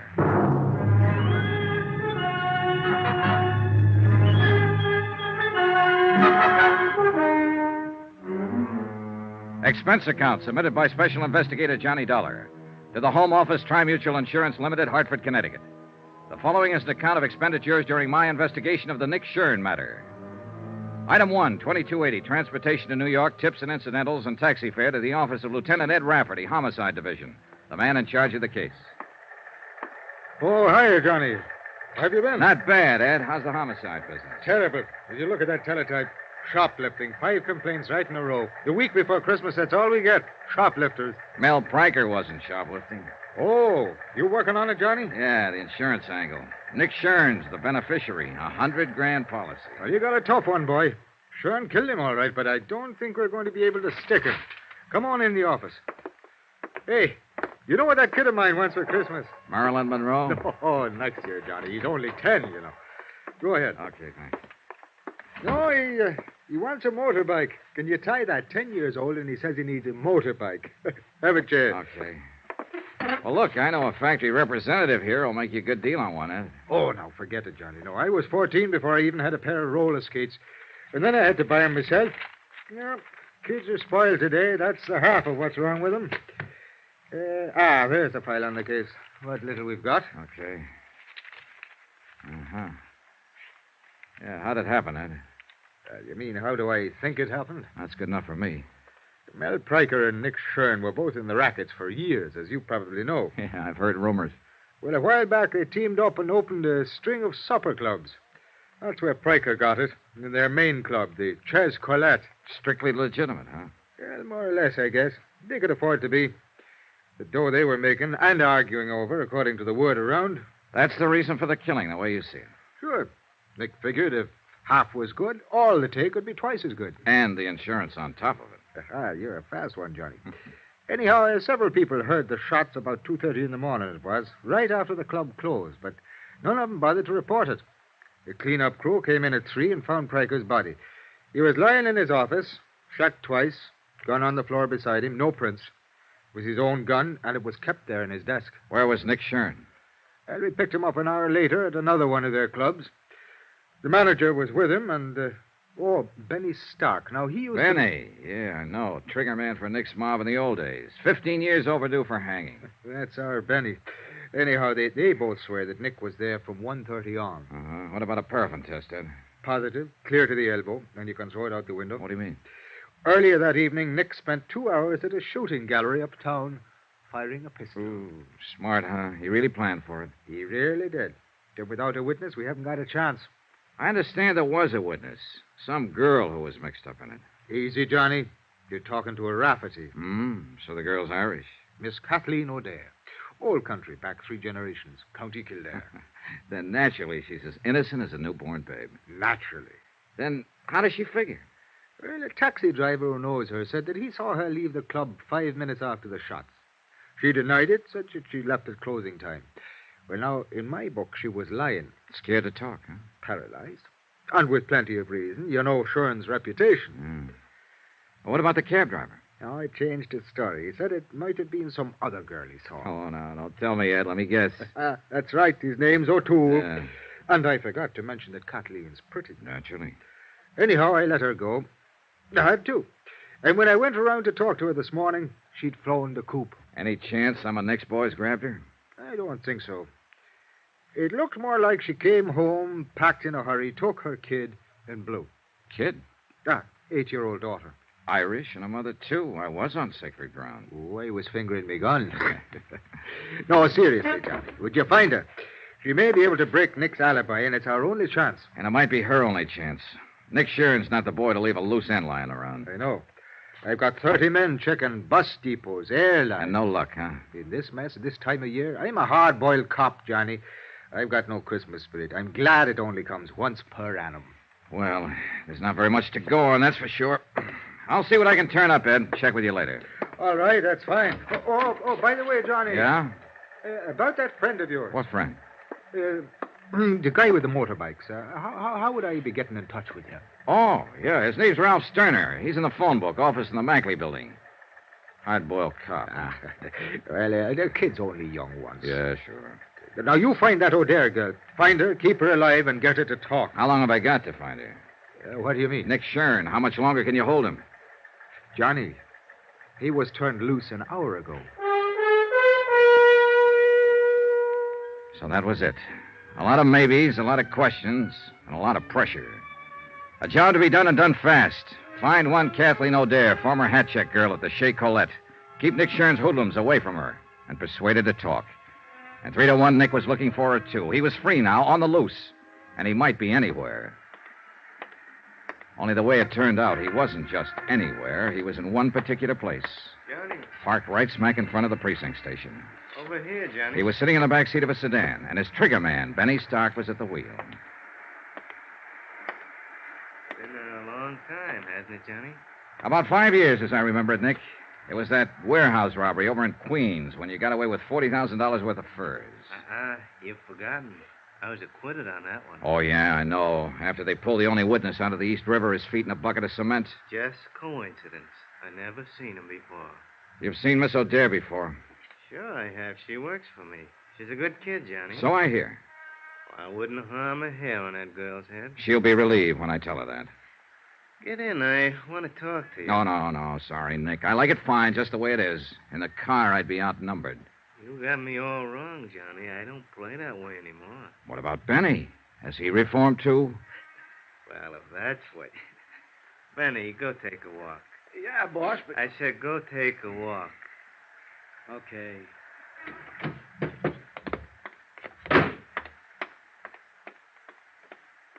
Get in, Johnny. Well, what's on your mind, Nick? You working on this case? Yeah, I'm on it. Why? That's what I figured. I was talking to my lawyer in there and saw you go to Rafferty's office. I guess the insurance company's going to try to welch on that claim. It's your party, it? Nick. You talk. I got a better idea. What's that? You know, it's real nice out in Las Vegas this time of year, Johnny. A man could have a lot of fun out there for the next month with maybe $10,000 to play with. What man are you talking about? You. I don't have $10,000. You will. 30 minutes from now, if you say the word. Oh, Nick, you're lucky we're not standing out there on the sidewalk. In a car seat, I haven't got room to swing. Still a fool, huh? I don't know. Why don't you write me about it? You'll have plenty of time. Up there in the death cell. Suppose I didn't make any claim on that policy. And you wouldn't have any reason to stay on the case. No sale, Nick. $100,000 is a lot of money. I'd want to find out why you didn't make a claim. You know why. You're out to pin this on me, and so are the cops.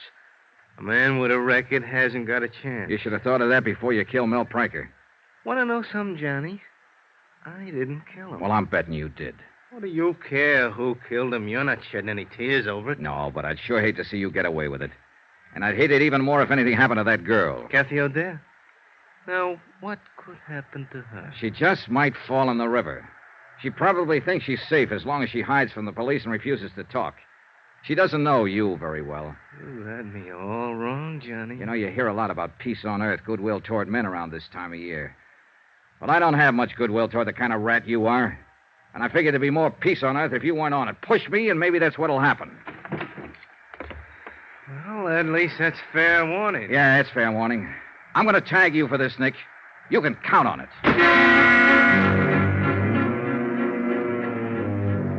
Expense account item 2, $2.40. Taxi to the East Side rooming house of Kathy O'Dare. I didn't have much hope of turning up anything. Ed Rafferty and his men had already been through the place inch by inch. But it was the only starting point I had. The landlady was out, and a uniformed policeman led me into Kathy's flat. I spent an hour and a half and got nowhere. I went through her mail, bills, advertisements, casual notes from men she'd met at the club. But nothing personal, not even a postcard. There were no pictures, photographs of Kathy or her daughter anywhere in the flat. She made a clean sweep, then left in a hurry. And obviously, she didn't mean to be found. But I had to find her, and fast. It was dusk when I left. The street lamps were on, and the colored Christmas lights in the windows along the block. Snow was falling in big, soft, gentle flakes, and there was a holiday feeling in the air. It was neither the time nor the setting for murder. Make contributions, son? Give a little something to help the poor? Oh, sure. How's it going this year, Santa? Oh, it's better than usual, but it just seems there's never enough to go around, no matter how... Well, bless you, son. Thank you kindly. Don't mention it. Good luck, Pop. Thank you, son.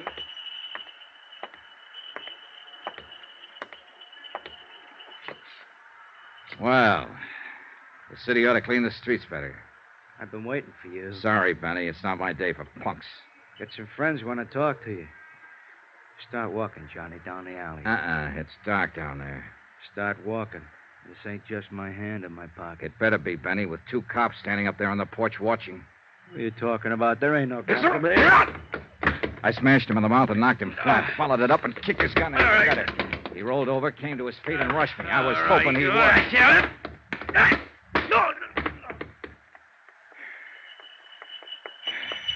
See, you have that coming, son? He had it coming. Well, he sure did get it. Yeah. Hey, you know something, Pop? I think Benny wants to make a contribution to help the poor. Well, he ain't saying no. Oh, he's a good boy, at the moment at least. Here you go. That ought to help some. 3, 4, $500. Put it where it'll do the most good. Well, Merry Christmas, son. Happy New Year. Yeah, same to you, Pop, and many more of them. Hey, taxi!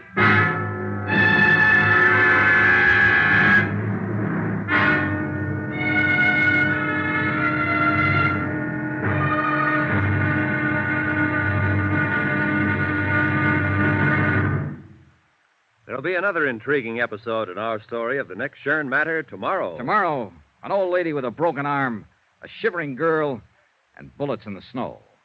Join us, won't you? Yours truly, Johnny Dollar.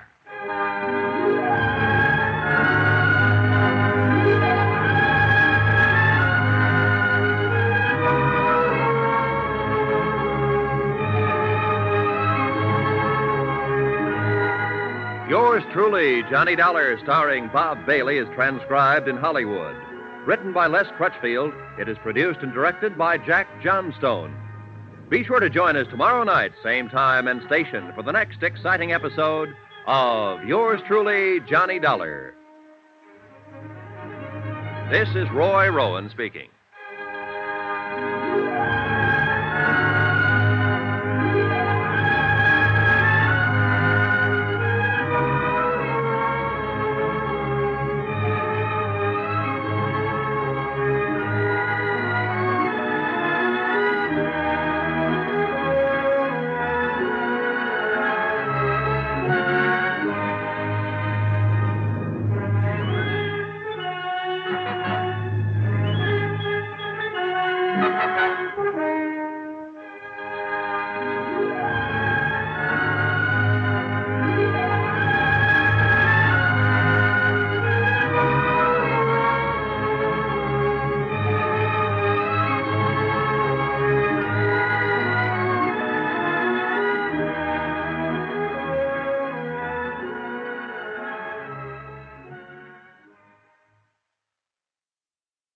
From Hollywood, it's time now for Johnny Dollar. This is Mrs. Gottler speaking. Gottler? I'm Kathleen O'Dare's landlady. Oh, You yeah. left word you wanted to talk to me. That's right. I'm trying to find Miss O'Dare. Do you know where she is? You a friend of hers? I think I will be once I meet her. I'm an insurance investigator. I want to help her. That's what the other one said. What do you mean? What other one? Fella that come up here a while ago, short, mean-faced, shifty-eyed. Benny Stark? Was that his name? He didn't say, Mr. Dollar. I guess he was too busy. Busy doing what? Breaking my good right arm. I'll be right over.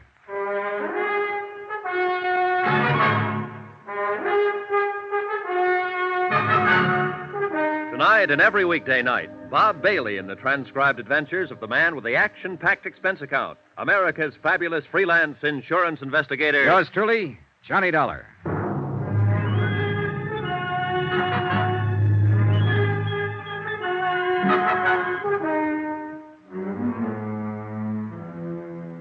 From Special Investigator Johnny Dollar, New York City, to the Home Office, Tri-Mutual Insurance Limited, Hartford, Connecticut. Assignment, the Nick Shern matter. Expense account continued.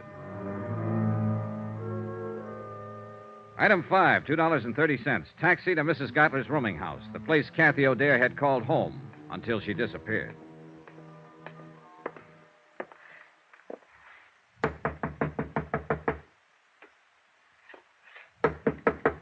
Come in.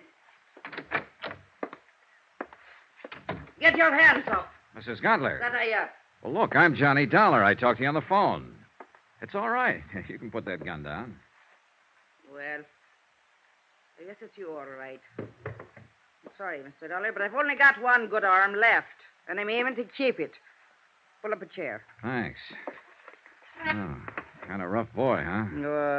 I'd have showed him who was rough if I could have got a hold of my gun. I'd have blasted him, Christmas week or not. I'd have blasted him, Mr. Dollar. Yeah, I know how you feel. And me with all these presents to wrap. How can you wrap presents with one arm? Bad as being a paper hanger. Well, I'll be glad to help out, Mrs. Gottler. I won't guarantee what they'll look well, like. Well, I sure do appreciate it, and don't worry about their looks. I got to get them wrapped, that's all. Oh, let's see now. This paper goes on that one. Oh, all right. It's a water muffler for my nephew over in Brooklyn. You know them terrible winters they have over there. Oh, yeah, they're frightful. course, it may be better this year. The Dodgers won the pennant. Nothing but luck. It won't happen next year. You never know. Hey, tell me something, Mrs. Gottler. How come Benny worked you over? Why did he break your arm? Here. Stick this card on it as soon as you get the ribbon tied. Oh, okay. No time of year like Christmas, Well, he wanted to know where Kathy went. When I said I didn't know, he jumped onto me. Said I was lying. If I could have got hold of that gun... Where did she go, by the way? You aiming to break my other arm, Mr. Dollar? With all these packages to wrap? Here, hold your finger on that knot. Tie it tight now. Them postmen in Brooklyn are always busting things open. I know. There. Well, that's one down. Where did you say she went? Oh, I didn't. No, this one I'll deliver myself, so it don't need to be wrapped so careful. All righty. Kathy lit out of here in the middle of the night. You think I'd sit up 24 hours a day spying on my roomers? You might, if the roomer happened to be one of your special favorites. Who told you that? What's the difference? She was, wasn't she? Kathy was everybody's favorite. Anybody that ever met her. Oh, you'll meet them as make remarks about a girl that works in a nightclub, but I'll tell you one thing, Mr. Dollar. Kathleen O'Dare is as fine a lady as you'd ever care to find. And I would care to find her. Well, good luck to you, then. And if you do, let me know where she is. You helped her pack, didn't you? Now, how did you know that? Here. That's about as good as I can get it. Be careful when you deliver it, though. It's not tied very tight.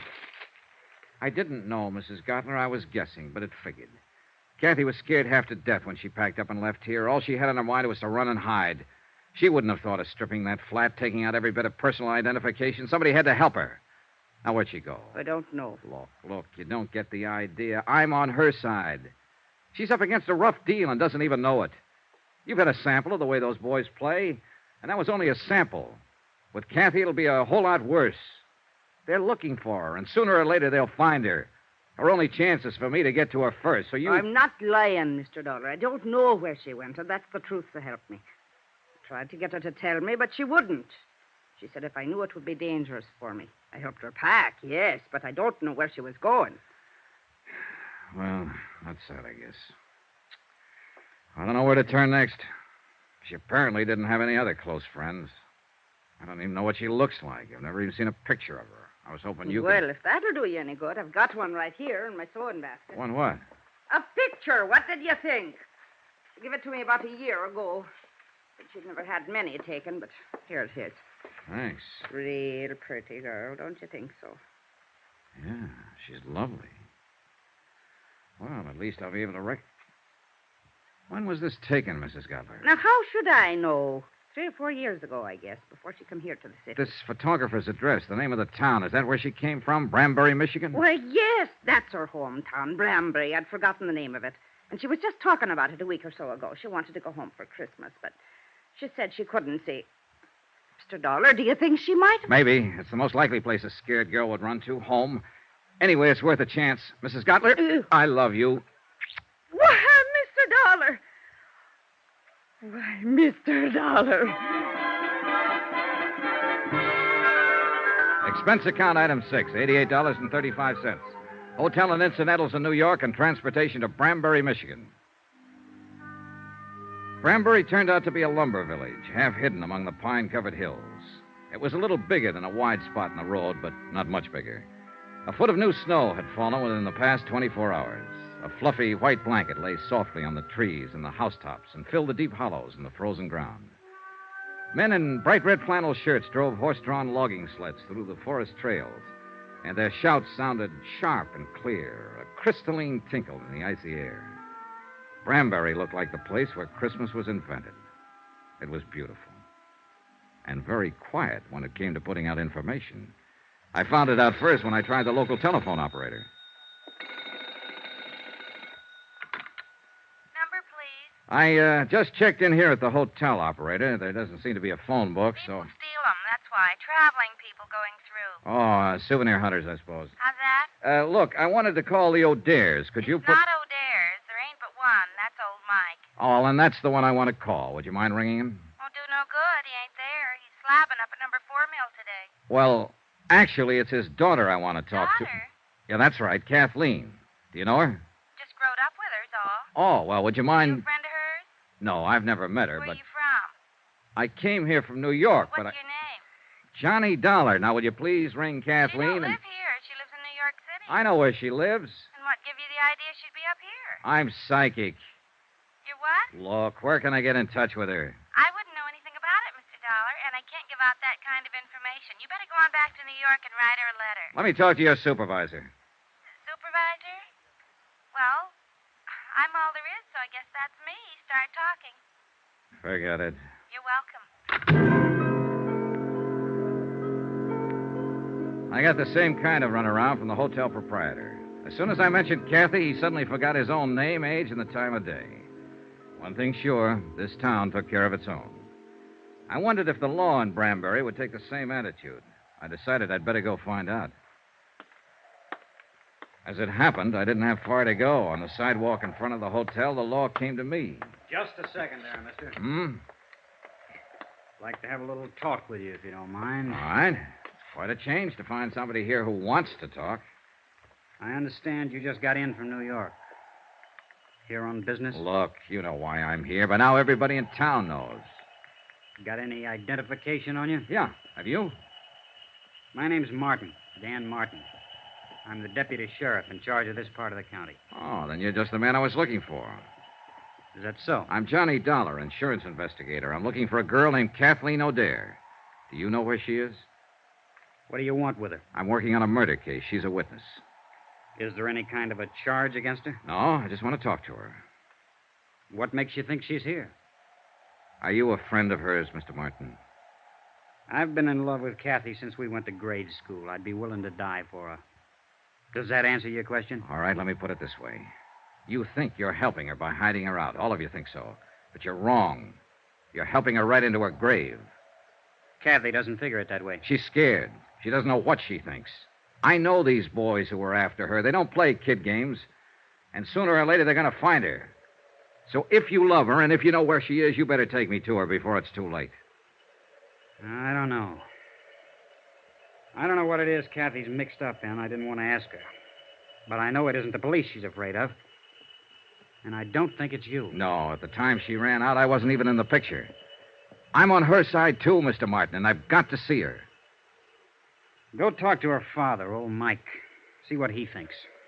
He's not at home right now. Yeah, I know. He's out at number 4 Mill. How do I get there? The county pickup truck is parked down the block.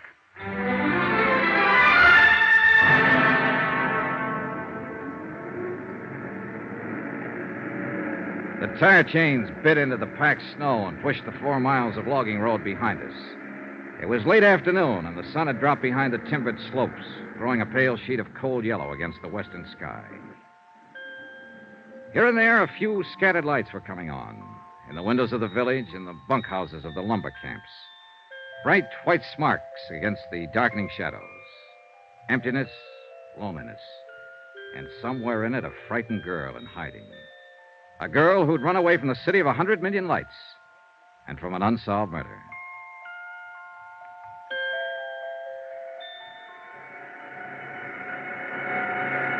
Mike O'Dare was winding up a job working at the big slabbing saw, and I stood by and waited for him to finish. Be right with you, Mr. Dollar. This is the last one. Okay.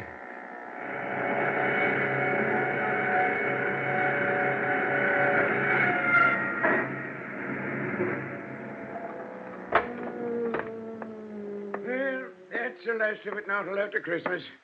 Yeah, I'm sorry to keep you waiting. That's all right, Mr. O'Dare. My name is Johnny. Never mind. I know all about you. Dan Martin phoned. Said you was on your way out. Mr. Dollar, the answer is no. I see. I've had it over since Dan called. Before I'd have anything happen to Kathy, I'd rather see 10 murderers going home. Now, look, hiding out won't help. As long as Nick Shern is free, Kathy's in danger. He can't hurt her if he can't find her. I found her, Mr. O'Dare. Just by luck. There's not one chance in a million of... Sounds like a car. Ooh, the tarnation would drive out here this time of the evening. We walked over to the big doors. The car had stopped about 20 yards away. A man got out and turned toward us. I was standing under the dock light, so he recognized me before I got a good look at him. He jumped back in the car and went for his gun. Benny Stark. Get back, Mr. O'Dare. It was too dark to get a decent shot. I tried once more and missed, and the car disappeared behind the trees. Mr. Dollar, who was it? Was that one of them? That's right, Mike. They found her.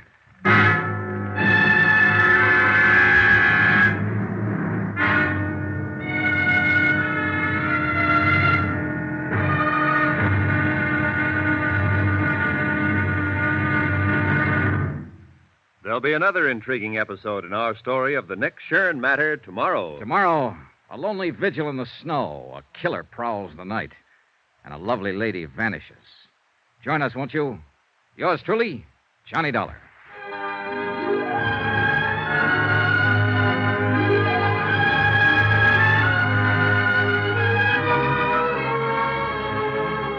Yours truly, Johnny Dollar, starring Bob Bailey, is transcribed in Hollywood. Written by Les Crutchfield, it is produced and directed by Jack Johnstone.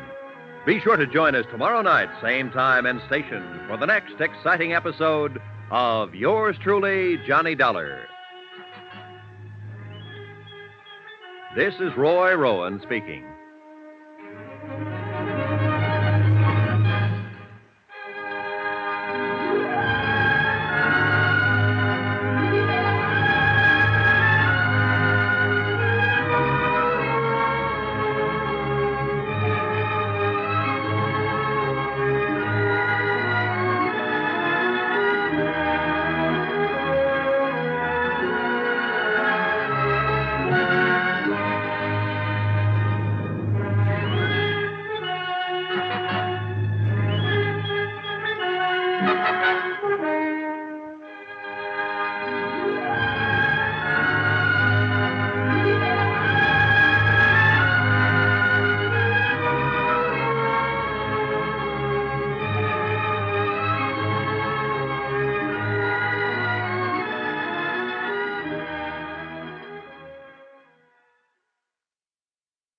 From Hollywood, it's time now for Johnny Dollar. Dan Martin here. I was up the street when you Listen, called. Sheriff, they've traced Kathy O'Dare here to your nice little town of Branbury. Who has? Nick Shern's boys. One of them, a trigger man named Benny Stark, came out to the sawmill here a few minutes ago. I traded a couple of shots with him, but he got away in a car. Did he head north or back toward town? Toward town, I think. You can't see the turnoff from here. All right, Dollar. You're packing a gun. Will you take the pickup truck and block that turnoff? Hold it until I can get somebody out there to relieve you? Right. How many deputies you got? Deputies? Uh-oh. What about volunteers? Is this Benny Stark the man Kathy's afraid of? He's one of them. Then I'll have volunteers. 20 men within a half hour, armed with deer rifles. And every one of them a dead shot.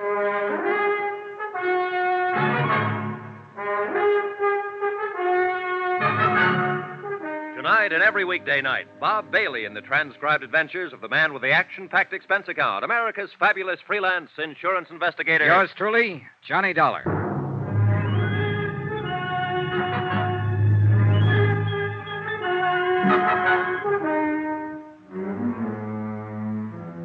From Special Investigator Johnny Dollar, location Branbury, Michigan, to the Home Office, Tri-Mutual Insurance Limited, Hartford, Connecticut. Assignment, the Nick Shern matter. Expense account continued. Item 8, $3.60 for 2 packs of cigarettes and a pint of Applejack, borrowed from the foreman's locker at the sawmill. I figured these as standard equipment for holding down a roadblock at 10 degrees above zero. And Mike O'Dare agreed with me 100%.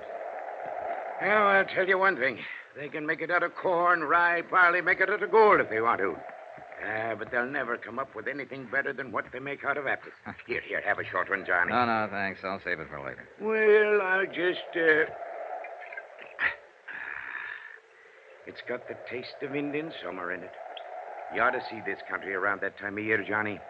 Breaks your heart, it's so beautiful. Well, it's beautiful now with the snow on.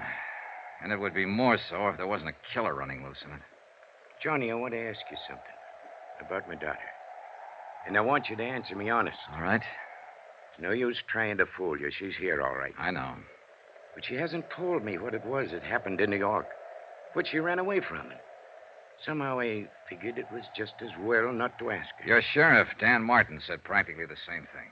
Dan's been in love with Kathy since he was 12 years old. He's a good man. Solid. So I figured. Anyway, she was scared. Scared half to death. And she'd come home for help, so we tried to help her. What was it you wanted to ask me, Mr. O'Dare? You mentioned a murder case, Johnny. You didn't give any of the details, just said that Kathy was a witness. Is she mixed up in this murder? And you wanted an honest answer. All right, I'm not sure. I see. That's why I wanted to talk to her, get her story, the truth.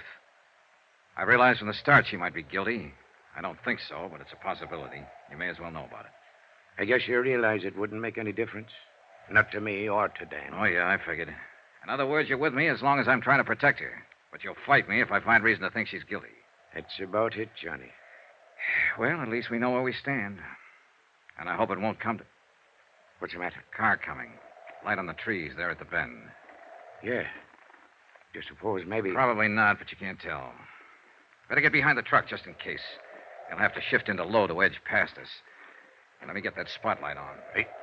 I guess I'll just have another quick one. That wind cuts right through your bones.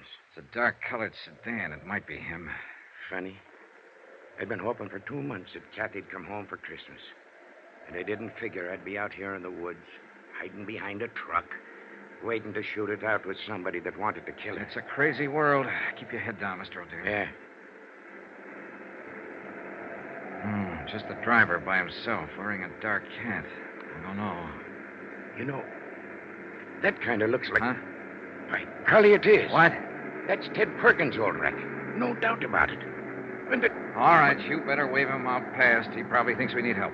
It's all right, Ted. It's Michael Dare. Go ahead. We don't need anything. Yeah, well, all right. Thanks anyway. Well, there's one thing about people around here.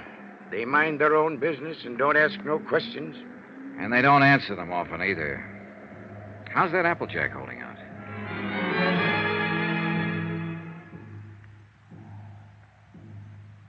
Two long hours went past.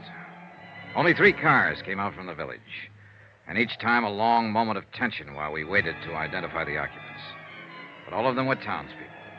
Benny didn't show. One truck came down the logging road from the back hills loaded with dwarf spruce and fir. Peace on earth, goodwill toward men.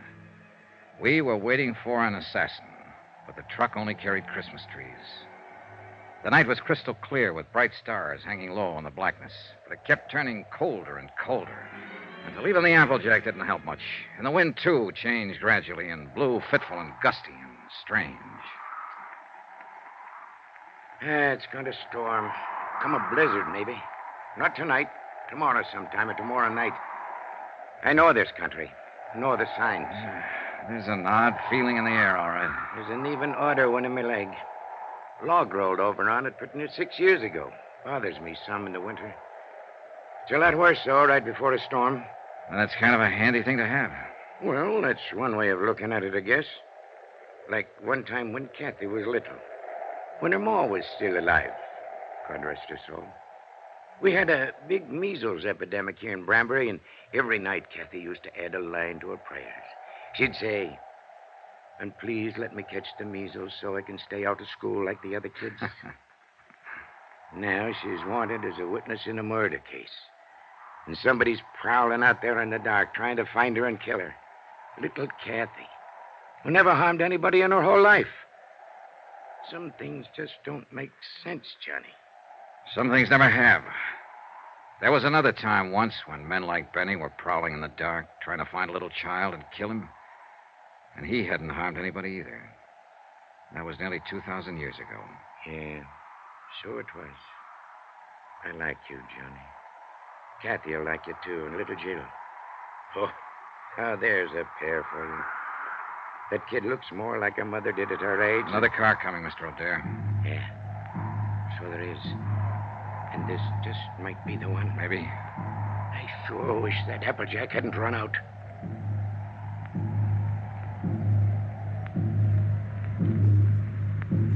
But it was only a couple of men Deputy Martin had sent out from town to relieve us and take over. Big men, calm and quiet, wearing plaid mackinaws and heavy-laced boots and carrying Winchester 94s over their arms. They told us Benny Stark had been seen. He'd come up from the west, driven onto one of the roadblocks unexpectedly. In a flurry of shots, he'd broken through. The men couldn't understand his persistence. They thought he'd run for it, get out of the area once his presence was known. I didn't bother to explain, to put him straight, but I knew Benny had never run, not now. He was a trigger man, a professional killer with a reputation at stake. And he had his orders to silence Kathy O'Dare. Half hour later, we were back in town, turning into the main street around the village square. Strings of colored lights on a tall pine in the center of the square blinked and sparkled as they swayed in the wind. Around 100 cars and trucks were parked in the street and in the lot behind the town hall. And the sound of singing drifted out from inside. They're practicing carols and things for the big doings on Christmas Eve. Ain't it beautiful? The men at the roadblock had given a description of Benny's car and the license number. It was just barely possible. Got something in mind, Johnny? Yeah, let's take a look through those parked cars. I don't know. If it was me, I sure wouldn't be hanging around here. I'd stick to the tall timber. Yeah, but you're not a city boy, Mike. Tall timber is foreign soil to Benny. He's only comfortable when he's close to a crowd. He the fellow that's supposed to have done that murder? No, it was the man he works for, a cafe owner, ex-gangster, a man named Nick Shern. Let's check that lot around at the side. I don't think he'd show here in front. He'd be taking a big chance showing anywhere. In a town this size, people know each other. It's his job to take chances. And he probably doesn't realize... Wait a minute. That sedan against the building with the side window broken. 7, 8, 2, 1. That's his car, Johnny. Yeah, wait here. I eased my gun out of the holster and started toward the car. There were no lights in the lot, only the soft glow reflected from the packed snow underfoot. And the car itself stood in the dark shadows next to the building. I couldn't see whether anyone was in it or not. The singing seemed to swell louder as I approached. I moved slowly, watching for any sudden movement. The car was empty.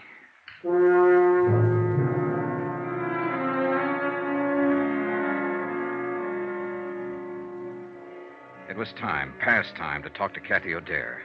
And with the pressure tightening, the danger close to home now, her father was ready to take me to her.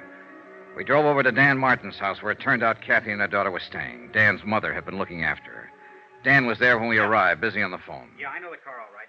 The one Jed bought last spring down in Bay City. 7392.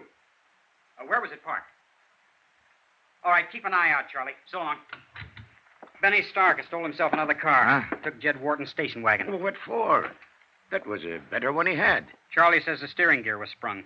I guess it happened when he crashed that roadblock. Well, how's Kathy and the young'un? Oh, fine. They're asleep upstairs. Mom's next door helping Mrs. Barton stuff a turkey. Johnny, you figure it could wait till morning. I'm sorry, Mr. O'Dare. I've got to talk to her tonight. All right. I'll go wake her up.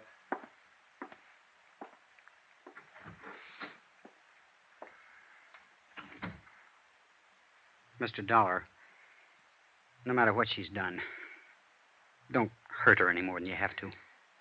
As far as I know at the moment, Dan, all she's guilty of is withholding information. And most people would have done the same thing. Nick Shern's a rough boy to tangle with. She was scared, that's all. Lost her head. She never did belong in a city. She belongs right here in Branbury. This is her kind of life. Why did she leave? Well, we argued one day, and she said she'd show me. So she ran off and married that fellow. He treated her bad. Finally left her. But she was too proud to come back. She wouldn't have come back now if she hadn't have been so scared. Well, maybe it'll work out now. She ought to stay.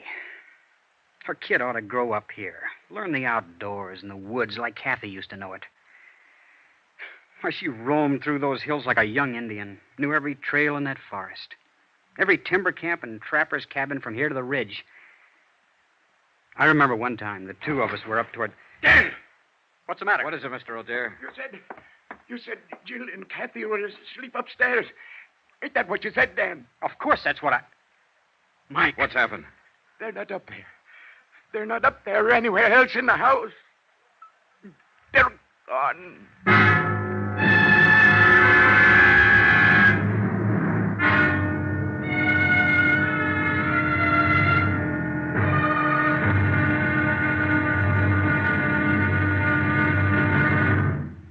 There'll be another intriguing episode in our story of the Nick Shern matter tomorrow. Tomorrow, a little girl who believes in Santa Claus, a big girl who believes in very little, and both of them facing death. Join us, won't you? Yours truly, Johnny Dollar.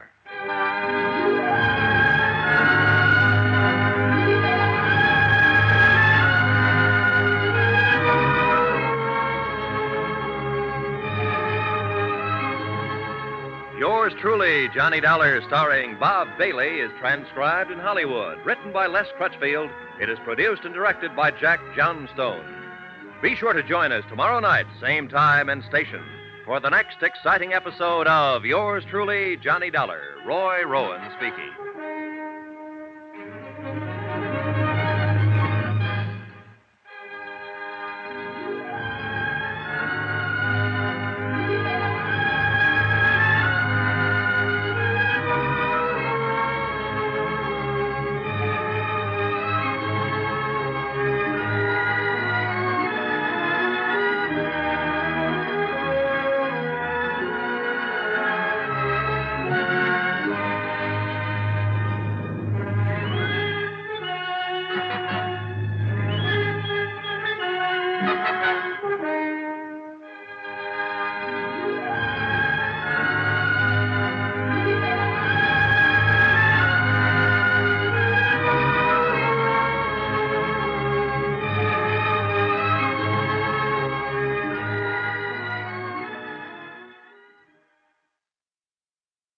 From Hollywood, it's time now for... Johnny Dollar? Mike O'Dare, Johnny. Any sign of Kathy? No, the boys at the highway turnoff haven't seen her or Benny, either one. Not a soul out that way in the last hour. What about there at the sawmill? Nothing, Mike. No fresh tracks on the logging road, no sign of her. And the worst thing is it's starting to snow again. Yeah, here in town, too. Dan Martin just phoned. No luck. She hasn't shown up at any of the roadblocks. She's around somewhere, and we've got to find her. We will, Mike. And it's got to be fast, Johnny. There's a blizzard coming up, and that gunman Benny Stark is around, too. Maybe he's already found her. Maybe he even took her from the house, her and Jill both. Maybe she didn't get scared and run. Maybe it was him. Maybe he sneaked Mike, in stop it. That kind of thinking's not going to help any. Well, what is going to help? I don't know, but I've got a half-baked idea, and I may be right. Stay there at the house. I'm coming back to pick you up. And one thing you can do while you're waiting. What, Johnny? Pray.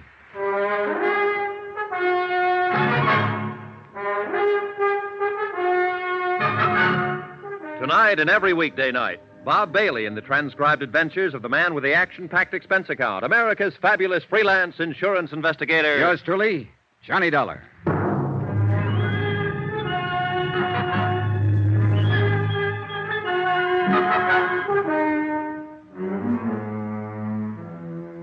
From Special Investigator Johnny Dollar, location Branbury, Michigan, to the Home Office, Tri-Mutual Insurance Limited, Hartford, Connecticut. Assignment, the Nick Shern matter. Or more important, find Kathy O'Dare. Item 12 on expense account, $4.90. A tank full of gas for the county pickup I'd borrowed from Deputy Sheriff Dan Martin. The falling snow was thickening now, and the wind was rising and steadying in the northwest. The night had all the makings of a blizzard. And wherever Kathy and her daughter had gone, we had to find them before it hit. It was 10:14 p.m. when I pulled up at the side porch of the O'Dare house, and Kathy's father came hurrying out to the truck, leaving the door open behind him and buttoning his heavy mackinaw as he ran. Any news, Mike? Not a thing. All right, get in. Shut the door. Yeah, we'll get a foot of snow before morning, with a zero wind behind it. Now, listen, Mike. I think we can forget any idea that Benny found her and got her out of the house. In that case, she wouldn't have taken your car. He's already got one. I know. I thought of that. And he wouldn't have given her time to dress herself and Jill the way she did, with heavy clothes and snow boots. And she wouldn't have taken the rifle. Then what has happened? She knew I'd be there to talk to her sometime this evening. I think she lost her nerve, couldn't face it, decided to run again. Maybe so, but where, Johnny? That's what I want you to tell me. What? No, I don't mean you knew what she was going to do and where she was going to go or then help how do you think I can tell you? Look, Kathy knew about the roadblocks Dan Martin set up to trap Benny Stark, knew where they were. So if she didn't want to be seen, then naturally she'd avoid them. She couldn't. Not if she wanted to get away, take the highway to Flint or Detroit. She'd have to pass one of them at least. But she hasn't passed any of them, so she's still in this area. And I don't think she ever meant to leave it. But then... Dan Martin said Kathy used to spend a lot of time in the woods when she was growing up. He said she knew every back trail in these hills, logging camps, trappers' cabins. She did. She used to worry the dickens out of me the way she... Yeah. Now, where would she go, Mike, if she wanted to hide out back in the hills somewhere? There's a lot of places. Chippewa Canyon's one. 3 or 4 timber camps abandoned in the winter. Some cabins along the... No, she couldn't make it. There's a roadblock before you get to the turnoff there. It's got to be someplace you could reach without being seen. Well, there's Barker's Flats. Oh, but that's 12 miles of a foot trail. She wouldn't try it in this weather, not with Jill along, anyway. Then there's Lake Pine. No, it's over the other way. Pine Lake Road. Where's that? Runs northwest of town. Not much better than a wagon road. Dan didn't put a block on it because it dead ends at the lake about 5 miles out. What's out there? Nothing at the lake, but you can go on up Pine Creek about 4 miles on foot, and there's some cabins. Maybe a waste of time, Johnny. Let's get going.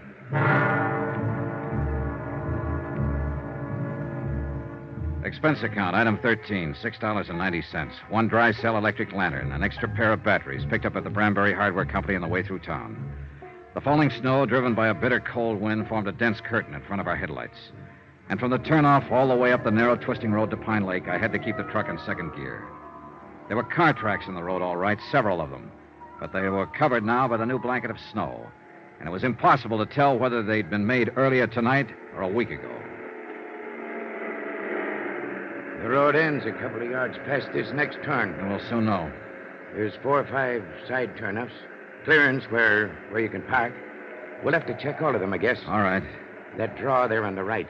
That break there in the trees, that's where the Pine Creek Trail starts. Well, we'll swing in it. Mike, I guess we won't have to check those turnoffs. Huh? Is that your car over there under the trees? Yeah. That's it. I left Mike waiting in the cab while I went over to look inside the car. It was empty, abandoned. And there was no note, no clue of any kind to tell where Kathy had gone. I raised the hood and felt the motor block, ice cold. The car had been here for some time. I flashed the lantern on the ground and followed the faint tracks made by 2 pairs of snow boots. They entered the deep draw that led back into the hills, the start of the Pine Creek Trail. I snapped off the lantern and stumbled through the snow back to the truck. What'd you find, Johnny? It's them, all right. They've headed up the trail. I found tracks in the snow. Yeah, then we'd better get started No, out there. wait. I'll go after them, Mike. You take the truck, go into town, find Dan Martin. Bring help as fast as you can. That storm's getting worse. No, you don't. I know the risk. Starting up that trail with a blizzard coming on. And if you think you're going to protect me by sending Knock me it on off, Mike. There's no time, and you're wrong. I'm not protecting you. I'm protecting myself. What do you mean? That bum leg of yours. I don't want you on my hands, too, along with the girls. All right, Johnny. I'll go after Dan. And hurry, Mike. I'm depending on you. Yeah. Good luck, Johnny. See you, Mike.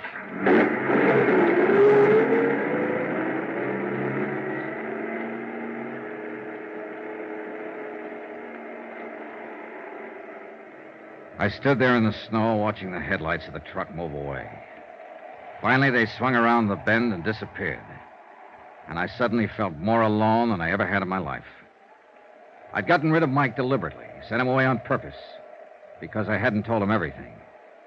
I could see no point in tearing his heart out. There was another car parked on beyond Kathy's, nearly hidden by the trees. Jed Horton's station wagon. The car that had been stolen by a killer named Benny Stark.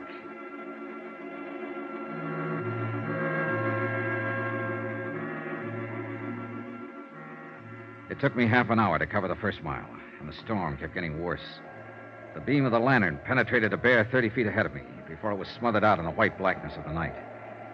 After a few hundred yards, the tracks I was trying to follow had nearly disappeared, snowed over and blotted out. I gave up looking for them and stuck to old Mike's description of the trail, following the left bank of the frozen creek. The drifts were deeper down along the creek bottoms, and the going was rougher. But I didn't dare leave it to look for better footing.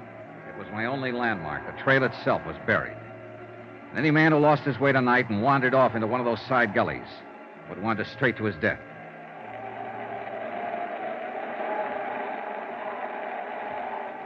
An hour passed. Then an hour and a half, or 2 hours maybe. I lost all track of time and distance. The wind cut through my clothes, and the numbing cold crept into me deeper and deeper. Gradually, the walking, stumbling, breathing, even thinking became automatic and without feeling. The world itself seemed to narrow down to a tiny circle close around me.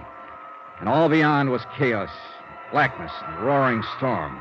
I tripped over fallen logs and floundered back to my feet, dropped my lantern and recovered it, broke through the crusted drifts and struggled for footing, and kept on moving.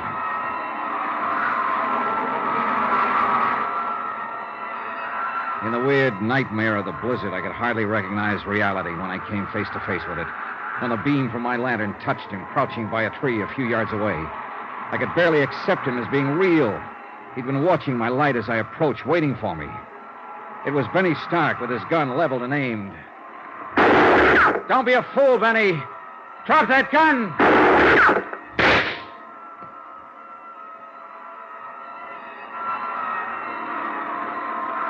A curtain of snow swept between us then, blotting out the sight of him. I was great, had nothing left to go by but instinct and luck. And they weren't enough.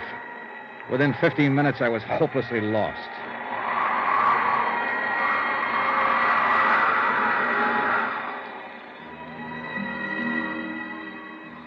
That's when I started hearing the music. Miles from no place where there couldn't be any music. Except inside my head. The cold and fatigue were finally doing their work. I knew the signs. The next step was to start wandering in circles, smaller and smaller ones, and the last step, to drop exhausted and go peacefully to sleep. Peacefully and permanently. But the sound kept growing louder, and I moved in the direction it seemed to be coming from. It couldn't be just illusions. It had to be real. Hello! Hello there! Then suddenly, only a few yards away, a brilliant blaze of light exploded from the darkness. And it seemed that a golden-haired girl was standing in the middle of it. And for a moment, my sanity tottered. Who's out there? My golden vision was wearing blue jeans and a flannel shirt and was holding a rifle. She looked exactly like the photograph I'd seen of Kathy O'Dare. And the blaze of light came from an open cabin door. Who is it? Speak up or I'll shoot. Oh, thank heaven. Hold it, Miss Dare. It's Johnny Dollar.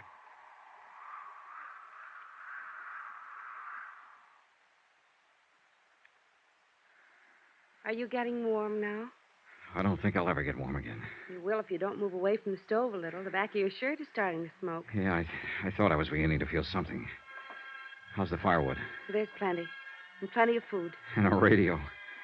If I hadn't heard that music, I'd have blundered right on past this cabin. Oh, we've got everything. We can hold out for a month if we have to. I hope we have to. What about your daughter? Is she all right? Sure. She's fine. It's a picnic for her. A camping trip. She's sound asleep back there in the lean-to. Dreaming about Santa Claus, I suppose. I wish I could. How did you find me, Mr. Dollar? A hunch. Guesswork. I was born under a lucky star. I wasn't. Oh, I don't know. I think you've been pretty lucky, considering everything. More so than your landlady back in New York. Mrs. Grottler? What do you mean? Betty Stark went to see her. Tried to find out where you were. When she wouldn't tell him, he broke her arm. Oh, no. Oh, the poor woman. Oh, it's a rough game, Miss O'Dare, trying to play it cozy with a mobster like Nick Shern. You know, of course, that he sent Benny here to find you. You'll have a hard time finding me in this place. He did find you. What? Maybe he followed you from the house or saw you drive through town. Anyway, I ran into him back down the trailer ways. I thought I heard shooting a while ago. You did. He tried to ambush me. He thought he had the drop, and he wouldn't give up. I had to kill him.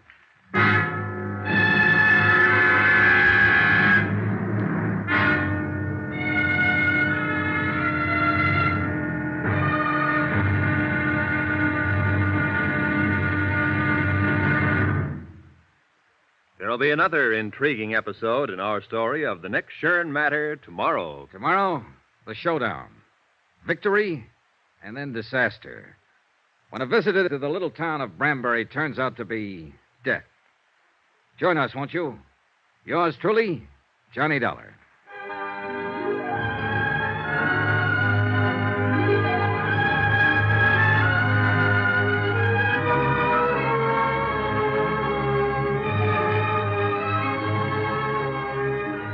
Yours truly, Johnny Dollar, starring Bob Bailey, is transcribed in Hollywood. Written by Les Crutchfield, it is produced and directed by Jack Johnstone. Be sure to join us tomorrow night, same time and station, for the next exciting episode of Yours truly, Johnny Dollar. This is Roy Rowan speaking.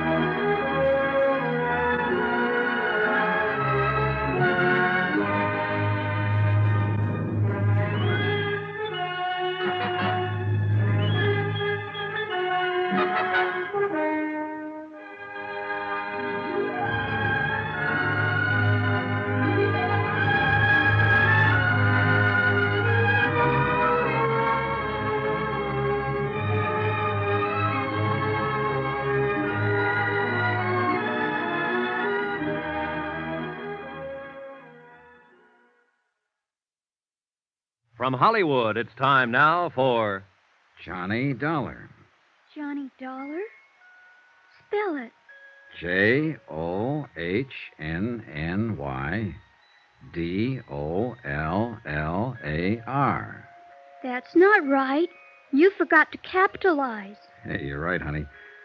Let me hear you spell your name. Okay. Capital Jill, Jill. Capital O, apostrophe. Apostrophe. I never can say that.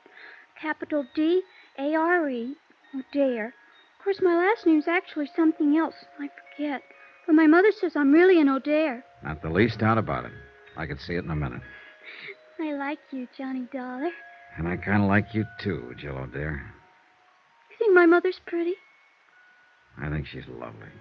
Then why don't you get married to her so I can have a daddy? Well, that's, certainly something to think about. And, not a bad idea. Now, be quiet before you wake her up. I'm already awake, and with a plot like that being hatched, I think I'd better stay awake. Is there coffee, Johnny?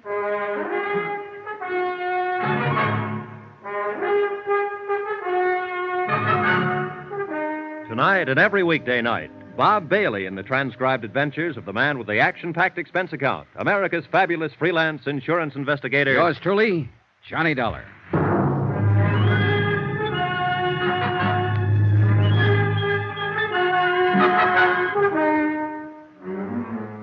From Special Investigator Johnny Dollar, location a small cabin in the timber outside Branbury, Michigan, to the Home Office Tri-Mutual Insurance Limited, Hartford, Connecticut.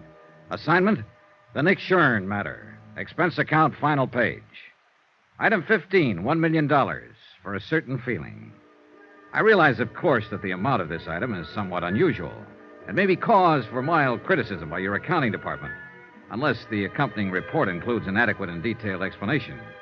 Therefore, to avoid unnecessary correspondence and delay, I am attaching said explanation herewith. Here's your coffee, Kathy. Thanks. How long did I sleep, Johnny? Oh, a couple of hours. It's around 4 in the morning. The storm hasn't let up at all, has it? Oh, it's worse, if anything. Jill, honey, it's 4 o'clock in the morning, and your eyes are just about to fall out. Now, you go back there and go to sleep. Do I have to, Mommy? You have to. Run along now. Mr. Johnny Dollar and me were having a lot of fun till you woke up. Well, that's life, sweetie. Night now. Good night, Jill. Night. Proud of her? I'm crazy about her. That's what you mean. She's a great little girl. She's the only thing I ever did in my whole life that turned out right. That bad, huh? Johnny, it's no good. I know why you're here. I know what you expect from me, and the answer's no. You're jumping the gun. I haven't asked you anything. You will. You haven't done all this for nothing.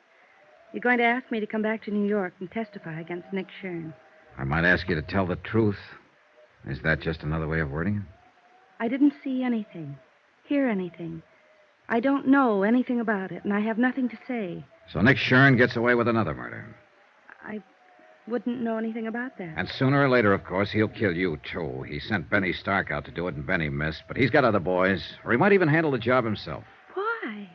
By now you ought to know that I'm not going to tell. But there's always that chance you might change your mind. And Nick's a gambler, but he likes the odds on his side. He doesn't take chances. Whenever he can, he stacks the deck. I wish I could help you, Johnny. But I don't know anything about it. I left before it happened. How long have you worked for Nick Shern? Known him? 2 years. I'm not wide-eyed about him, Johnny. I've heard what he's been, what he may even still be, a gangster, hoodlum, racketeer, but that's none of my business. The club was legitimate, and my job there was on the level, and he never got out of line once. And no doubt he's always been kind to his mother and loves dogs and children. I wouldn't know, except children. He's crazy about them.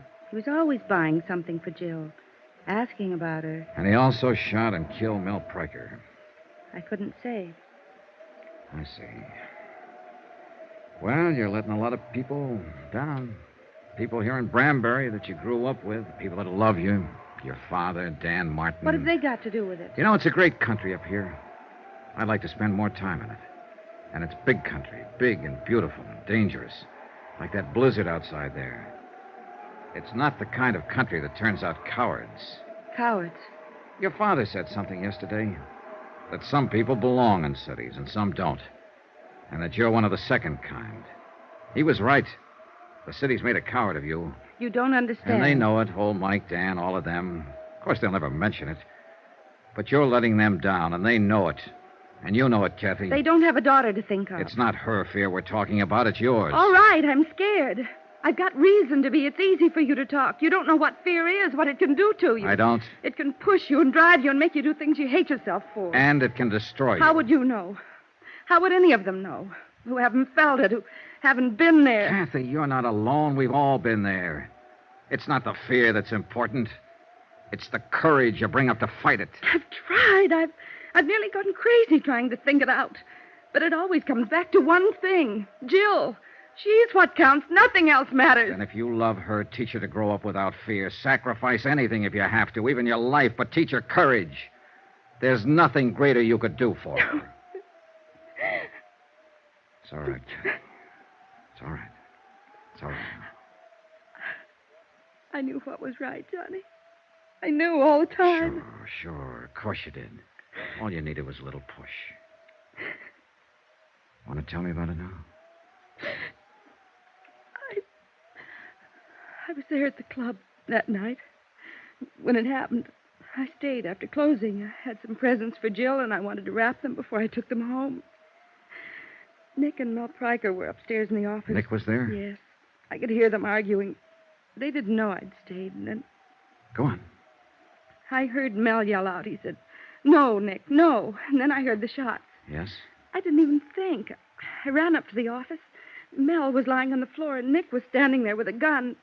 He told me to get out and to keep quiet if I wanted to keep on living. That's it, huh? Yes. Would you make a statement to the police, testify at the trial? Yes. Oh, good. Will you help me, Johnny? Will you stand by me? You know I will. You've got to, because I'm scared. I'll be scared all the way, but I'll do it if you'll help me. I'll help you, Kathy, all the way. Why don't you curl up here and get some sleep? Come on. Maybe now I can sleep. It's going to be all right. Thanks, Johnny, for giving me the push. Oh, sure, honey.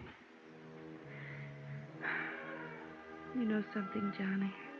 I'm with Jill. I like you, too. She went to sleep with her face against my chest. And after a while, little Jill came tiptoeing in and curled up on the other side. And I sat there holding them both, thinking and waiting for the dawn. So that's what I mean about $1 million feeling. True, it wasn't my little girl, or my big girl either. But for the moment at least, well, that item still goes. I'll still tag that feeling at $1 million. And I was sorry when the storm was over and a rescue party came out from town. Because I felt I'd had one moment in a lifetime that I'd never find again. Good King Wenceslas looked down on the feast of Stephen when the snow lay round about. The big event of the year in Branbury was the Christmas Eve show in the town hall. There was music and a pageant and singing, and everybody took part in it, from the youngest kid in town to the toughest old grizzled lumberjack from the back hills. Jill was in the children's chorus, and old Mike was to operate the spotlight, so they went on ahead. I took Kathy. And since she wasn't quite ready to face people yet, we made a point of getting there late. I didn't care when we got there, as long as I was with her. We slipped in quietly and took seats at the back of the room. The string group from the high school orchestra was playing, and no one noticed us. Not even old Mike, Kathy's father, who was working the spotlights. I hope Jill does all right. She hasn't had any time to practice with Oh, them. she'll do all right.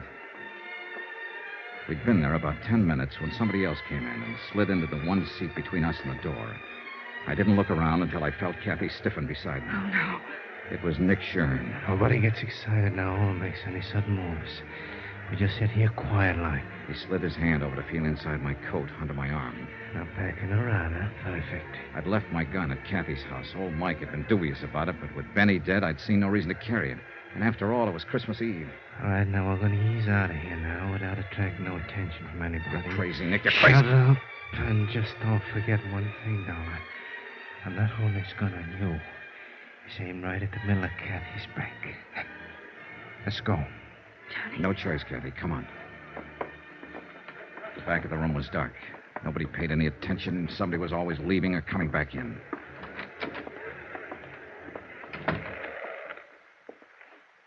Come on. I got a car over at the side here. Johnny? Watch it, Dollar. We'll be right back, Mike. Just gonna get some air. All right, Johnny. But don't go running out before I give you your present. Huh? Here. And don't uncork that until you're ready for some serious business. All right, Thanks, Mike. Thanks a lot. Don't mention it. Good luck, Johnny. Yeah, come on. Let's get away from here. Johnny, he's going Take it easy, Kathy. For me! Now what? Oh, no. Jill, go back. I want to see Uncle Nick. Why'd you tell me you were coming here to hear me sing, Uncle Nick? Well, listen. Pick me up. Please, Uncle Nick. Take your hands out of your pocket and pick me up. Look, Jill, you run along now. Who's that? Dan Martin. He's a deputy sheriff, and he's a dead shot. Better do like she says, Nick. Take your hand out of your pocket and pick her up. Uncle Nick? All right, reach in my pocket, Johnny, and take my gun.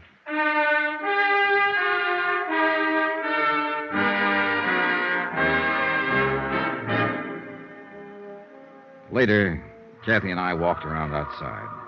We could still hear the children's chorus singing inside. Jill saved our lives tonight. No, she saved Nick's life. What do you mean? That present your father gave me, up there at the spotlights, he could see what was happening, and he thought real fast. That present was a gun. Then you... I had Nick covered from the time we stepped off the porch. I'm glad he didn't move. I'm glad it happened like it did. Yeah, so am I. I thought we'd never see those stars up there again. You kept hold of yourself, Kathy. You showed a lot of courage. No. But maybe I can learn to show it. I was just thinking, Johnny, looking at the stars up there. There was fear in the world then, 2,000 years ago. And he had courage.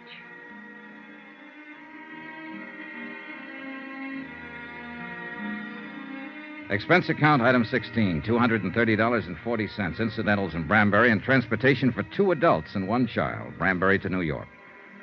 Expense account total, $486.20. End of account, end of report. Remarks? Merry Christmas. Merry Christmas to all of you, from all of us here on the program. And God bless you. Yours truly, Johnny Dollar. Yours truly, Johnny Dollar, starring Bob Bailey, is transcribed in Hollywood. Written by Les Crutchfield, it is produced and directed by Jack Johnstone. Heard in this week's cast were Virginia Gregg, Peggy Weber, Don Diamond, Ben Wright, Jack Prussian, Barney Phillips, Sam Edwards, and Ken Christie. Musical supervision by Amerigo Marino. Be sure to join us on Monday night, same time and station, for another exciting story of yours truly, Johnny Dollar. Roy Rowan speaking.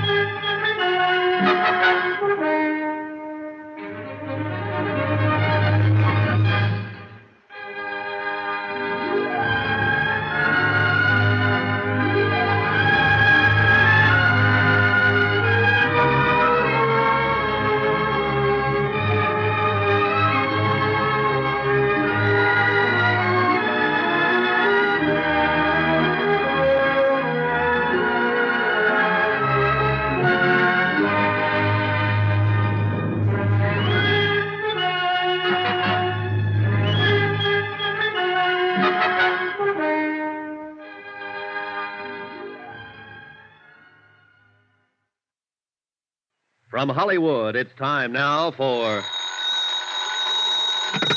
Johnny Dollar. This is Pauline Morris at Victor Turner's office, Continental Adjustment Bureau. Oh, hi, Pauline. How are you? Just fine, thank you. Johnny, Mr. Turner asked me to get in touch with you and find out what you're working on at the moment. Why, nothing. I was thinking of going to New York for a couple of days. Well, good. Would you be interested in handling a case for us while you're there? Oh, Pauline, I'm going to New York on a vacation. Well, this shouldn't take too much time, and Johnny, it's really one of our most important accounts. Well, how much commission can I figure on? Do you want the truth? Sure. Practically none. Oh, fine. Why does Turner foist these things on me? Oh, I guess it's my fault. I told him I thought you might do it as a favor to us. For Mr. Turner or Continental Adjustment Bureau? No. For you? Okay, what is it? Well, Wait, better still, why don't you tell me about it over dinner? Say at the Crystal Room? Oh, I'd love that. I've been wanting to go there for months. Hey, you know something? I've been waiting for an excuse to take you there for years.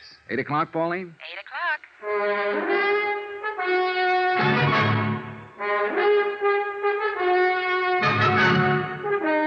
Tonight and every weekday night, Bob Bailey in the transcribed adventures of the man with the action-packed expense account, America's fabulous freelance insurance investigator. Yours truly, Johnny Dollar.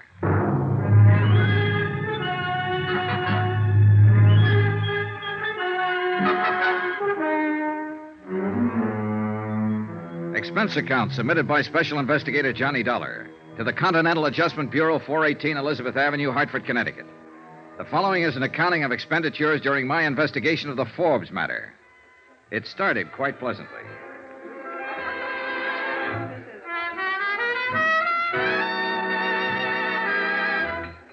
Oh, no. Johnny, let's go back to the table and eat. I'm tired of dancing. Yeah, but once you sit down, you'll start talking business again. Well, of course I will. I do have a job to keep. Okay. Frustrating girl. Besides, the sooner you clear up this case, the longer you'll have for a vacation in New York. I said okay. There you are, sit down. Thank you. All right, Miss Morris, let's have the bad news. Well, the insurance company is Delaware Eastern Liability, New York office. Yes, ma'am. Their client who filed the complaint is a large dress manufacturing company, Century Styles Incorporated. Yes, ma'am. Oh, and if you can manage to pick up one of their latest creations in my size while you're there, I love you forever. Yes, ma'am. Now, let's dance. No, wait. The auditors found a deficit in their books, $4,285. Well, naturally, the head of the company wants a settlement. Yes, ma'am. Now, let's... And, Johnny, your biggest problem will be Mr. Elliott. Mr. Robert Elliott, who I understand is something of a personality problem. He can't be any more of a problem than I'm having with you. Now, let's dance. Expense account item 2, $28.63. Train fare and incidentals getting from Hartford to Manhattan. With me, I took all the necessary information concerning the indemnity claim of Century Styles with Delaware Eastern Liability and Trust. I arrived at Grand Central at 2:05 and was checked in at the New Weston by 2:30. Air brisk, sky clear, weather cold. Expense account item 3, 10 cents, phone call to Robert P. Elliott, Century Styles Incorporated. Mr. Elliott said he would be happy to see me, so I went right over and found a 4-story building that housed 2 floors of factory and 2 floors of offices. The factory was the usual crowded, noisy collection of machinery and people. The general offices overstuffed and overheated and overcrowded. Girls, you must get ready. Come on, girls. Now, everything. What the Sam Hill? Jenny, you'll just have to reduce. How can we fit you when the pins keep popping out? Pardon me. I'm looking for Mr. Elliott. You are? True. Well, I'm Robert Elliott. Oh, you must be Mr. Dollar. That's right. Stand by, Jenny, sweet. Please, these pins. We all suffer for our art child. Now, bear up. I'll deliver you soon. This way, Mr. Dollar, to a quiet corner.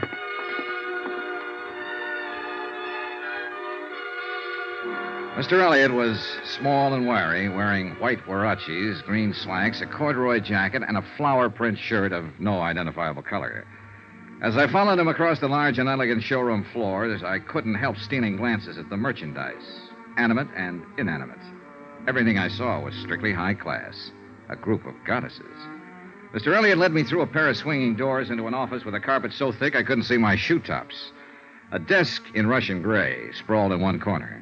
My office, Mr. Dollar. Mm-hmm. I can't tell you how grateful I am that you're here, that the insurance company heeded my call. Well, I hope we can help you straighten this matter out. Well, it's scandalous. It's truly scandalous. $5,000, really. The complaint said $4,285, Mr. Elliott. Well, that's almost $5,000. Besides, I like to deal in round figures. Brett and Arnbeach are my auditors, and they said that you are the very important investigator in insurance circles. Well, I'm flattered. Did they happen to leave a copy of their findings? Yes, they did. They most certainly did. But before I give it to you, I must explain how awful this situation is. Please do. Well, you've no doubt heard of Patricia's things. No, I don't think... Patsy's things? Why, Oh, you're just joking. I am Patsy's Things. In fact, I made Patsy's Things. It's our highest price line, you know, evening dresses. Oh, you don't say. I definitely do. Oh, the nights of thankless work that go into creating just one gown, one supreme gown for the season. Oh, I'm sure. I'll tell you, Mr. Dollar, it's a thankless task in one respect. But that's a different story. What I'm trying to say is that this loss is devastating me. I mean it. I simply must have an adjustment immediately. Well, the insurance company sympathizes with you, Mr. Elliott. We'll try to adjudicate it as quickly as possible. Oh, that's comforting. That's very comforting. Oop. Rob Elliott here. In my opinion, hats are just not important this year. Yes? No. Positively no. No advance layouts on the new line. Not until later. No, not tomorrow. No, I can't. I simply cannot. Anything wrong? Well, that's what I mean. That's what I'm trying to explain. This matter simply must be handled with all dispatch, Mr. Dollar. You see, my firm operates on a... Shoestring? Well, Spider's hair would be more apt. $5,000. Mr. Dollar, that comparatively small loss is stopping me from showing my new line of Patsy's... The evening dresses? Yes. I must show them before month's end or I'll lose my entire opportunity for profit. So, you see, I must have compensation for the loss. I think I get the picture, Mr. Elliott. There. That was the newspaper calling, and it's terrible. They all want advance viewings of my new line, and I simply can't afford to. I can't afford to pay my help to produce the models. Mr. Dollar, for 3 agonizing months I worked. Frantically, I drew, I cut, I stitched. And not one warp or woof of my creation can be exhibited, unless this matter is settled. Then suppose we get down to business. Well, the business is that some ruthless brigand pussyfooted off with my company's money. Well, do you have any idea? I don't have... No, not so much as a footprint or a strand of hair. And, Mr. Dollar, if you don't find out who it was and return my money, I'll be cremated. Professionally cremated, that is. Why, I might even have to join the Foreign Legion. Well, don't worry, Mr. Elliott. If your loss is verified, and apparently a reputable auditing firm has already done that, I can assure you that the insurance company will reimburse that loss in the time it takes to get a check made out and in the mail. Oh, good. I'll be forever grateful. Well, while you're in this mood, would you mind me having a little closer rundown on what happened? Well, the auditors simply uncovered a shortage, that's all. I know that much, Mr. Elliott. May I see their report? Yes, of course. There. Isn't that binder an atrocious green? Well, if you say so. I'd like to keep this, Mr. Elliott, to verify my report. Of course, Mr. Dollar. Anything at all. Just save me. I left Mr. Elliott in a fainting condition, went back to my hotel, and studied the auditor's report. The obvious conclusion after an hour's reading was that the funds had been embezzled by someone in the bookkeeping department. A series of crude erasures and bad fumblings indicated that whoever had done it had been something less than expert. In fact, he or she had been almost idiotic. The next morning, I confirmed my own findings with Mr. Brett at the auditor's office. We uncovered the loss 2 days ago and advised Mr. Elliott to contact his insurance company first. Sure. Dollar, any reservations on your part? No. Elliott's got a legitimate loss here. I'm sending in my report today. He should be compensated in another 2 days. And he'll be relieved to know about that. I know. I met him. Well, what's your next step? Well, we'll pay off Elliott so he won't have heart failure. But, of course, we'll try to make recovery. I noticed the losses were in book series F6 through G10. Yes. Did you talk to personnel over there at his place? Mm-hmm. A fellow by the name of Forbes handled that series for them. In the accounting office, of course. Oh, yes. Been with Century Styles for 5 years. Where is he now? He's still there. Huh? Mm-hmm. I thought it was kind of funny, too. A fellow pulling a crude job like this and not trying to run out. No, he's still working for them. Well, maybe he isn't the one at that. Forbes was in charge of those books. I don't see how it could possibly be anyone else. No, neither do I, Mr. Brett. May I use your phone? Oh, sure. Help yourself. I noticed all the money was stolen in the last 4 weeks. Yes. You'd think he'd at least have strung it out. Greedy, I guess. Yeah, I guess so. Hello. District Attorney's office, please. My name's Dollar. I want to talk to someone about a warrant. Embezzling funds, grand theft. Oh, hold it, please. Forbes. What's his full name? Sheldon Thomas Forbes. Thanks. Sheldon Thomas Forbes, bookkeeper at Century Styles Incorporated. Good. I'm on my way. Expense account item 4. $3. Cab fare to the offices of John L. Gregory, Deputy District Attorney. I explained the situation to Mr. Gregory and furnished him with the auditor's report. An hour later, I was back at Century Styles with our friend, Mr. Elliott. Well, if it has to be, it has to be. There he is. Forbes? Third desk. Sheldon Thomas Forbes was a tall, dark-complexioned man in his early 30s. His hair was black, straight, and closely cropped. His features regular, not good, not bad. The kind of man you see every day on the street. Somehow, the kind of man I hadn't expected would swipe $5,000. Oh, Mr. Forbes? Yes? This gentleman would like to see you. I feel like Brutus. Oh, why don't you run along, Mr. Elliott? I'll handle it from here. Oh, thank you. Hello? Sheldon Forbes? Yes. My name's Dollar, Continental Adjustment Bureau. We represent Delaware Mutual Liability. They cover this firm for losses by theft and fire. Uh-huh. 2 days ago, the auditing firm of Brett and Arn Beach located a loss of almost $5,000 here. Naturally, the matter came to our attention. I'd like to talk to you about it. Why me? There's every indication that the losses occurred in the particular accounts you've been handling. Uh-huh. You do handle books F6 through G10? Yes? Will you step over here a minute, please? Sure.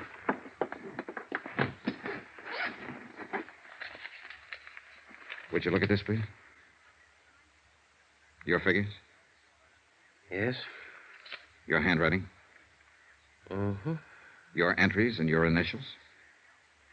Yes. Well, what do you have to say? Nothing.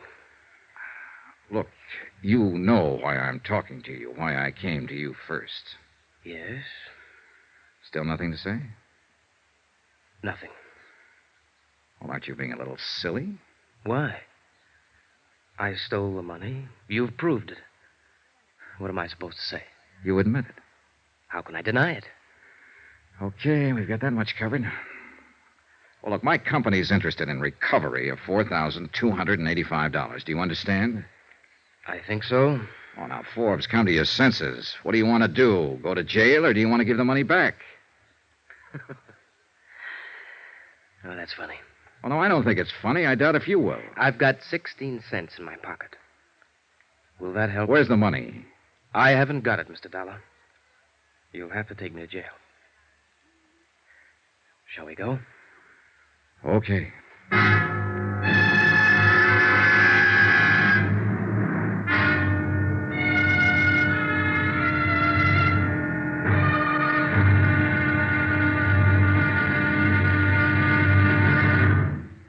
There'll be another intriguing episode of the Forbes matter tomorrow. What makes a man steal? Everybody's tried to answer that question at one time or another. Tomorrow I'll take a crack at it. Join us, won't you? Yours truly, Johnny Dollar.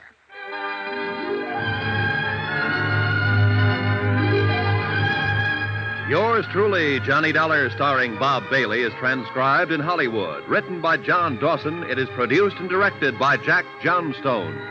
Be sure to join us tomorrow night, same time and station, for the next exciting episode of Yours truly, Johnny Dollar. Roy Rowan speaking.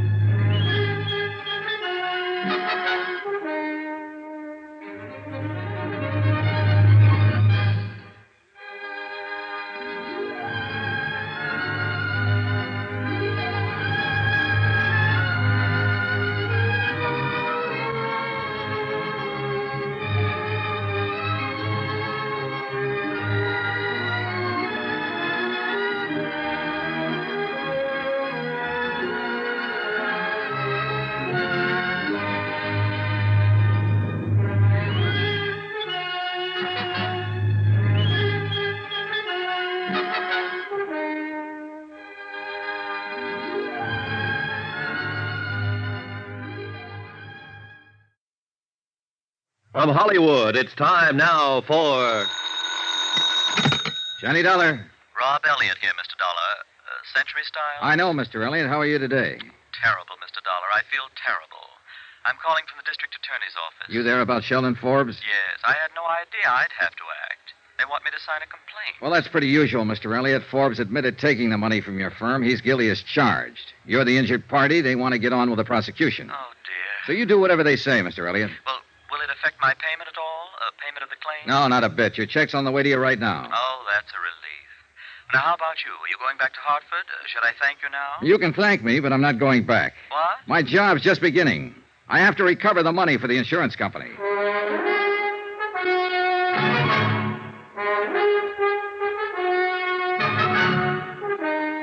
Tonight and every weekday night, Bob Bailey in the transcribed adventures of the man with the action-packed expense account, America's fabulous freelance insurance investigator. Yours truly, Johnny Dollar.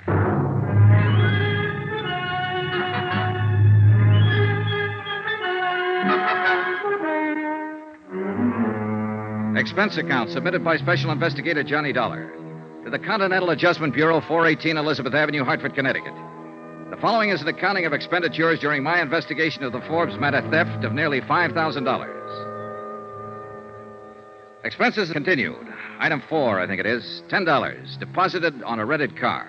First stop, Central Division Headquarters, where I was informed that Sheldon Thomas Forbes had been formally arraigned and was being held in the city jail. Second stop, an address on 56th Street. Second floor next to a dental laboratory, and on the door it said Edward Gumby, attorney at law. And below it said, walk in. So I did. Hello out there. Mr. Gumby? Yes, sir. Come on in. It's warmer in here. Edward Gumby was standing in front of a gas heater in the inner office, which consisted of nothing more than a telephone, a desk, and a dozen law books. He was a medium-sized man, about 40 or so, a little tired, a little seedy, but he had a nice grin. Dollar? Yeah, that's right, Mr. Gumby. You don't know me. I'm with Continental Adjustment Bureau, representing Delaware Eastern Liability in this Forbes matter. Oh, yes, of course. Understand you're representing Sheldon Forbes, is that right? Well, I don't know whether it is or not, Mr. Dollar. I happened to be in magistrate's court this morning when Forbes was arraigned. I took him on because he didn't have counsel and the court appointed me. I don't know whether he took me on or not. Sit down. Oh, thanks. New York is the coldest city in the world. Absolutely the coldest when it's cold. Yeah, it sure is. Look, I don't want to take up a lot of your time, Mr. Gumby. Time? I've got time, boy. That's all I've got. What's on your mind? Your client, mostly. He's admitted guilt, but of course we're interested in recovering the money he stole. $4,285. Yeah. Well, I can't blame your company for that. Well, prosecution could probably be stopped if we made recovery. Sure. I thought I'd tell you this in case you had any influence on Forbes. Well, I appreciate that, Mr. Dollar. It's very understandable. But as I say, I was court appointed. I really haven't talked to him yet. So I'll have to confess I don't have any influence with him at all yet. Struck me as a nice sort of chap. Mm-hmm. Don't quite get it myself. Probably an explanation for it. Married once, I understand, and widowed right after the war. He worked for Century Styles about 5 years. Have you talked to the police yet? No. I understand they're going to work on it today. Maybe they'll have a little more information for you about the recovery. They'll probably find the money in an old sock or something like that. That's the way these things generally run, you know. I agreed with Mr. Gumby. That was truly the way these kind of cases usually ran. And I was a little surprised that afternoon when I spoke to the officers at the city jail. They reported that a complete search of Forbes' apartment and automobile unearthed nothing like the missing money. They further reported that they had found no reliable evidence of any material possessions that the money could have been spent for. My next stop, city jail.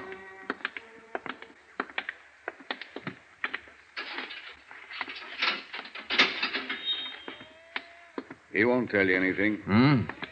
Kept his trap shut all the time he's been in here. As far as we've been able to find out, no previous record, no background. We're checking his prints with Washington. I don't know about this one. You know, ex-cop-wise. Know what I mean? Won't give a police officer the time of day. That means he could have been in before. On the other hand, it could mean he's just scared. That, too. Well...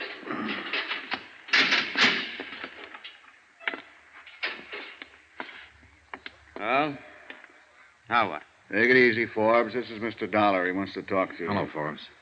Hi. See you later, Dollar. Yeah, thanks, Sergeant. Just give a yell when you're finished. Right. They treating you okay? Swell. What do you want? I want to talk to you. Well, I don't want to talk to you. I don't want to talk to anybody. Why not? I just don't want to see anybody. That's all. Now, you're acting like a baby, Forbes. You'll have to talk to somebody. Don't lecture me, Mr. Insurance Investigator. I've had all the lectures I want.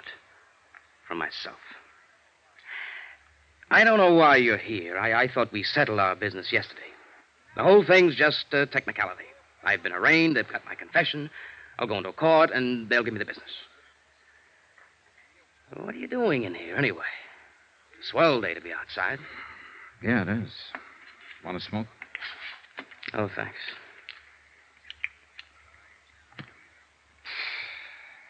Well, why are you here? To help you out of this mess, if you'll let me. That's funny. Not a bit. Why should you want to help me? Well, it's not because I have any use for you, mister. You're nothing to me but a guy who stole a pile of money. My job is to get it back. $4,285. Oh, that's... Yes, that. Now, how about it, Forbes? Isn't it enough that I'm in jail? That I'll go to prison? That's enough for the police, but not for my insurance company. Oh, it's too bad about your insurance company. No, it's too bad about you. You're being foolish. A hold or partial recovery can have a great deal to do with what happens to you from now on.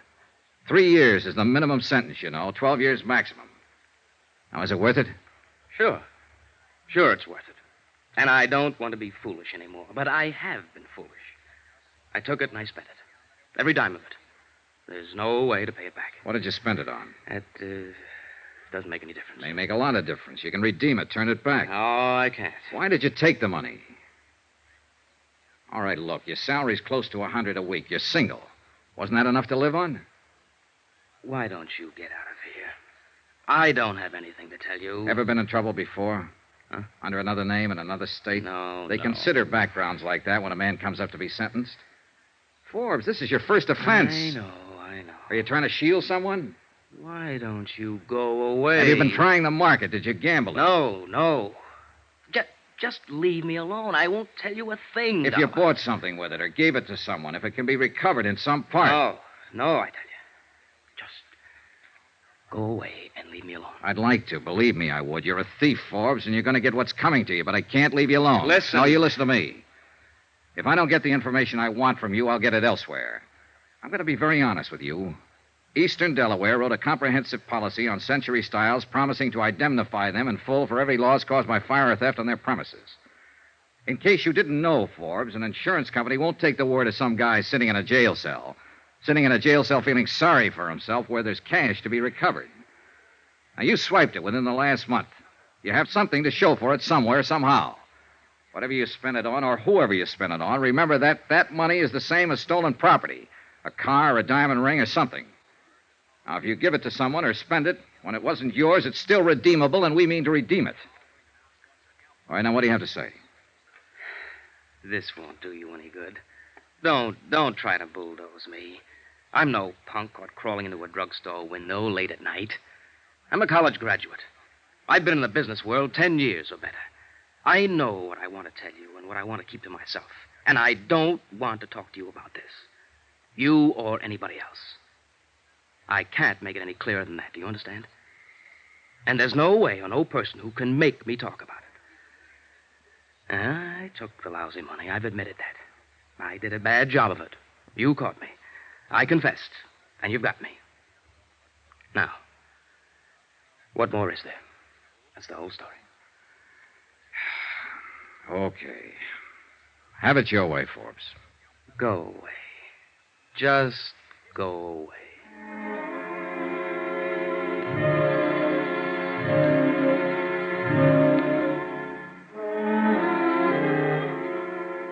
On my way out, I saw his attorney, Edward Gumby, on his way in to see Forbes. I waited around the sergeant's desk. Accidentally, on purpose, I glanced at the admitted visitors register. Only 2 people had contacted Forbes since his arrest, Gumby and myself. That struck me as odd. A glance at his folder named no close relatives, named no one, in fact. I was thinking about that when Gumby came out from his visit. Gumby looked worn out. Hiya. Hi. How'd you do? Not so good. Hey, tell me something.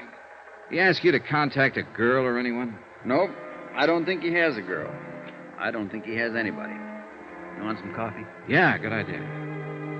We slushed across the street and found a diner. Expense account, item 5, 42 cents. Coffee and sinkers for Ed Gumby and myself.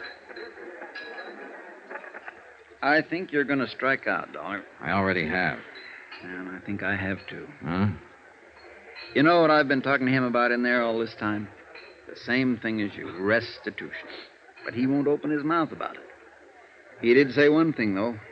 He wants me to waive a jury trial and go up for sentencing. What? Yeah. Plead guilty and take it. He's sure to get at least 3 years. What can I do? Yeah. Got any ideas? Well, I've got a lot of ideas, Dollar, and all of them make me sick inside. That boy's not a criminal. He took that money because he was desperate about something. You know that from the awkward way he took it. He spent it on something, and he won't talk about it. But now he's about to ruin his whole life, in spite of what you or I or anybody else tries to do for him. All he has to do is give back the money or promise restitution or call up a friend and borrow it. With his clean background, the court would listen to a mercy plea. You told him all this? I told him. I told him and you told him, and what does he do? He waives his right. I tell you, I'm going to hate to file this waiver, but I've got to do it. Yeah, how you feel? More coffee? No. No, thanks. Dollar, you know what Forbes is? What? He's something I call a calendar job. Calendar job? 33 years old. Now think about that. Born with one war just ended. Raised in a depression, and then bango, another war. You might say the first 25 years of his life, nothing but war and depression, or the effects thereof. A calendar job. Apparently it's what he wants. But, Mr. Dollar, I'm going to hate to see him go to prison. You know something, Mr. Gumby? So am I.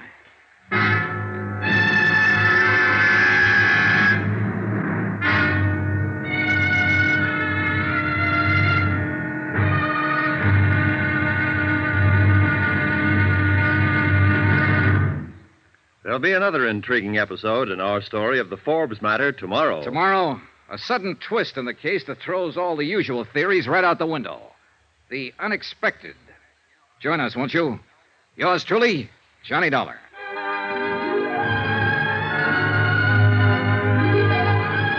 Yours truly, Johnny Dollar, starring Bob Bailey, is transcribed in Hollywood. Written by John Dawson, it is produced and directed by Jack Johnstone. Be sure to join us tomorrow night, same time and station, for the next exciting episode of Yours truly, Johnny Dollar. Roy Rowan speaking.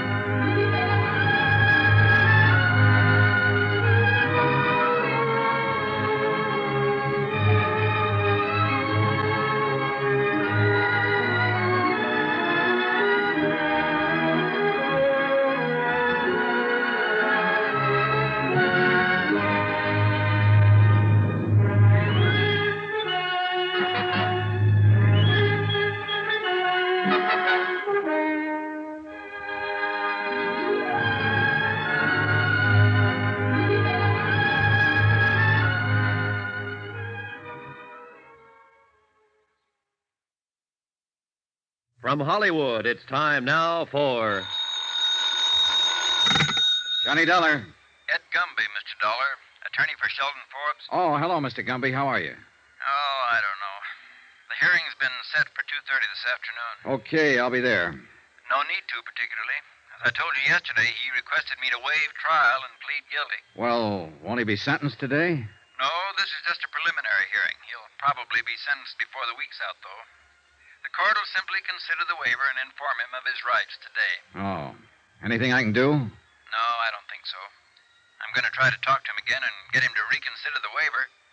I doubt if I'll have much luck, but I'll try. All he has to do is return the money he stole.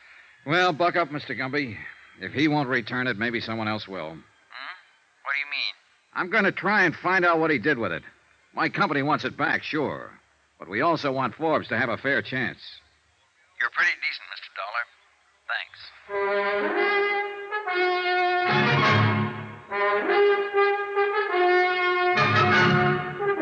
Tonight and every weekday night, Bob Bailey in the transcribed adventures of the man with the action-packed expense account, America's fabulous freelance insurance investigator. Yours truly, Johnny Dollar.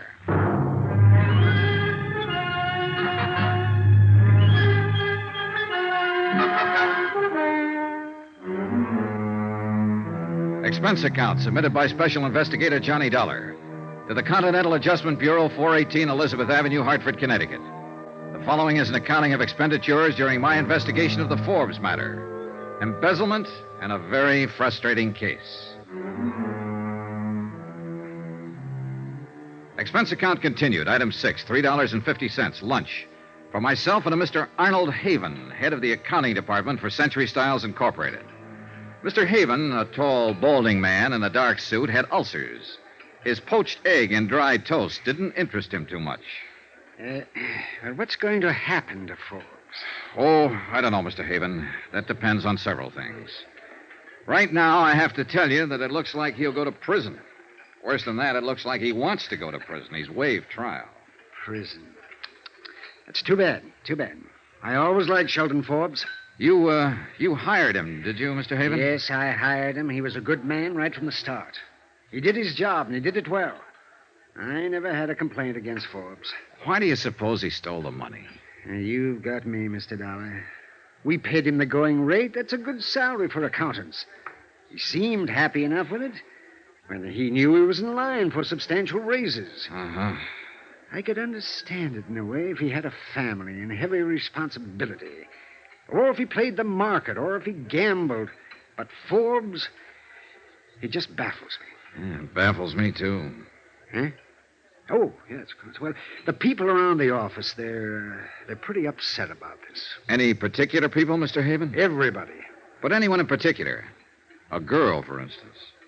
Oh, a girl, yes, I see. Well, no. Did he go out with any girl in your office? No, most of them are married. No, at least as far as I know, Forbes didn't go with any of the girls there. He kept to himself. Oh, he might have lunched with one or the other now and then, but no, he more or less kept to himself. Uh-huh. Well, the reason I asked you, Mr. Haven, is that what little I've been able to find out about his personal life isn't very helpful.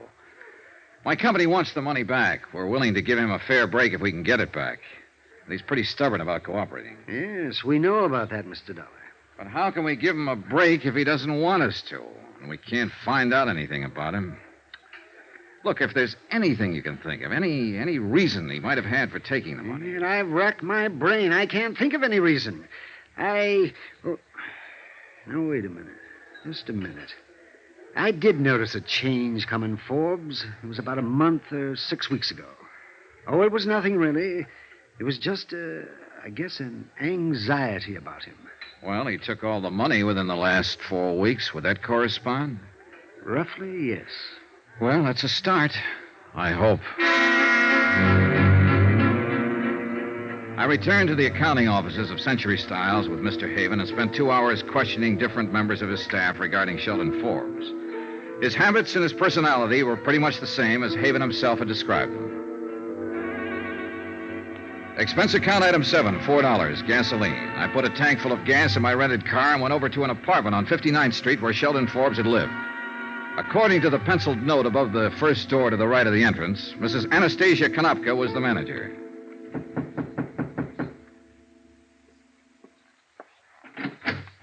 Yes, what is, please? You're Mrs. Konopka?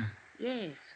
What do you want, mister? I understand Mr. Sheldon Forbes lives here. Is that right? Oh, yes. Bad. I hear he steals monies. Bad. He not in jail, I think. Yes, I know about that, Mrs. Konopka. I'm from the insurance company, and we're involved in this case. We're trying to recover some of that money if we can. I wonder if you'd help me. I fixed dinner for my husband. He's come home from work. It won't take long. What I do? Well, I want to know about Sheldon Forbes. What? The works, Mrs. Konopka.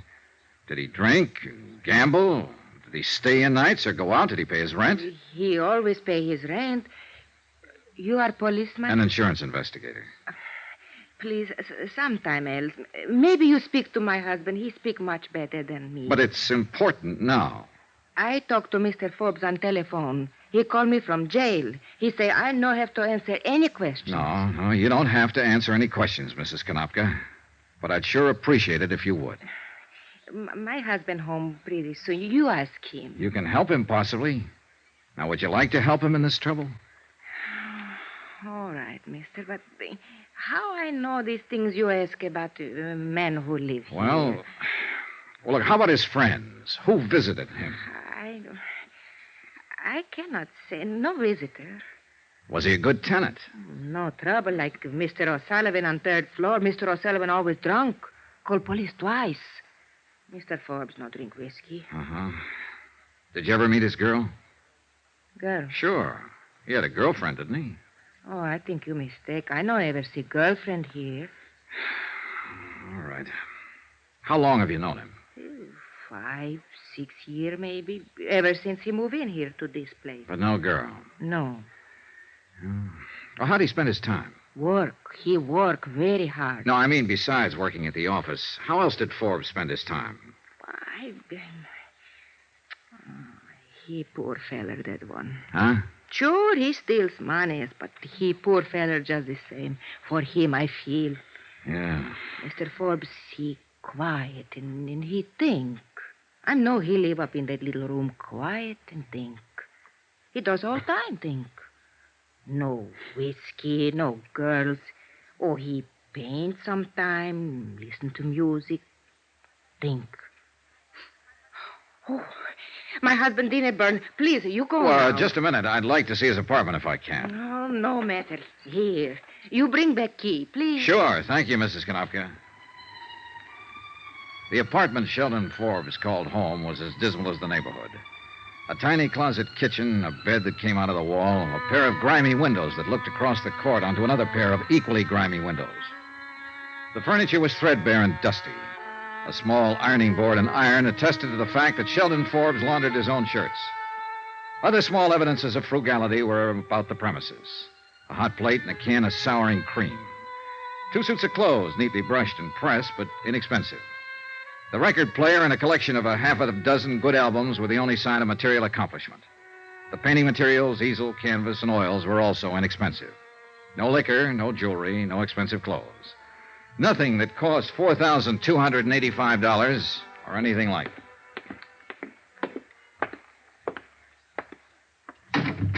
Oh. Here's your key, Mrs. Konopka. Thank you very much. Thank you. Thank you. Well, what you think? I think he's had a very lonely life here. Oh, Doc. Yes. Lonely is the word. Lonely. Wait, has he got a car? In back, through alley. Thanks.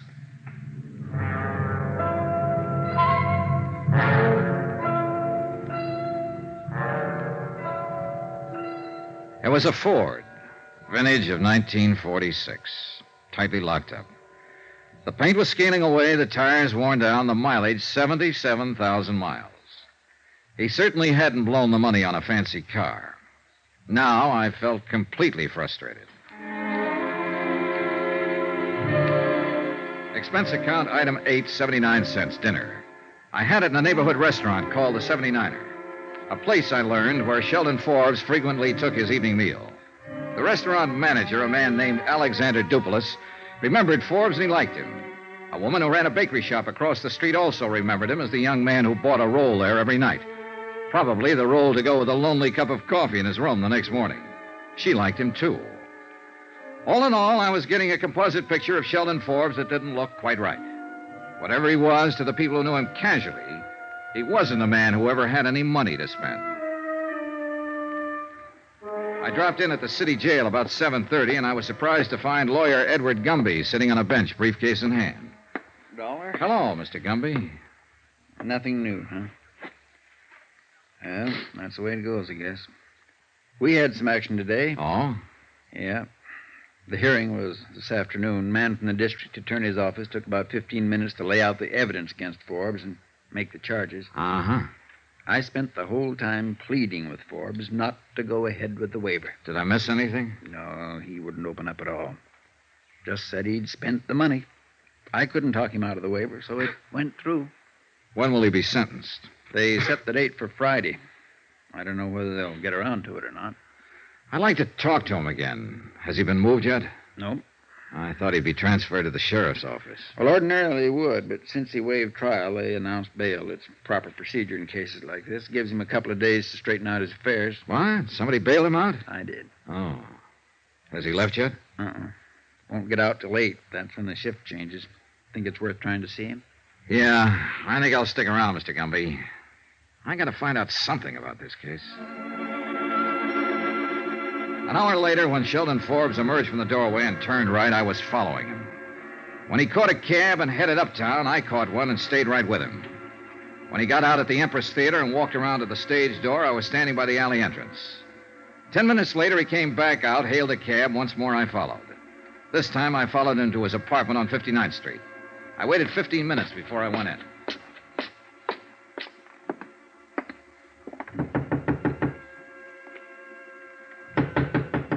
Forbes? Forbes? Hey, Forbes, it's me, Johnny Dollar. I want to talk to you.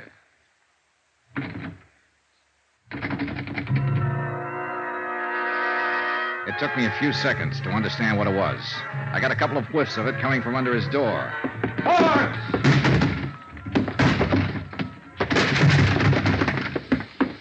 The room was acrid, stinging with gas fumes, and Sheldon Forbes was stretched down on the floor of his 6-foot kitchen.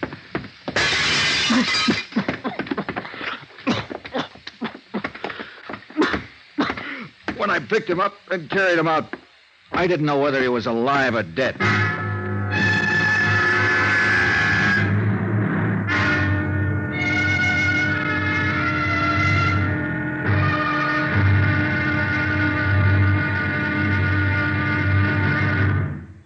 There'll be another intriguing episode in our story of the Forbes matter tomorrow. Tomorrow, a switch in the case that starts a real chase and a race against time.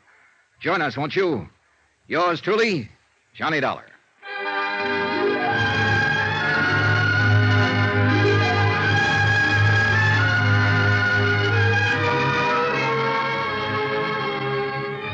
Yours truly, Johnny Dollar, starring Bob Bailey, is transcribed in Hollywood. Written by John Dawson, it is produced and directed by Jack Johnstone. Be sure to join us tomorrow night, same time and station, for the next exciting episode of Yours truly, Johnny Dollar. Roy Rowan speaking.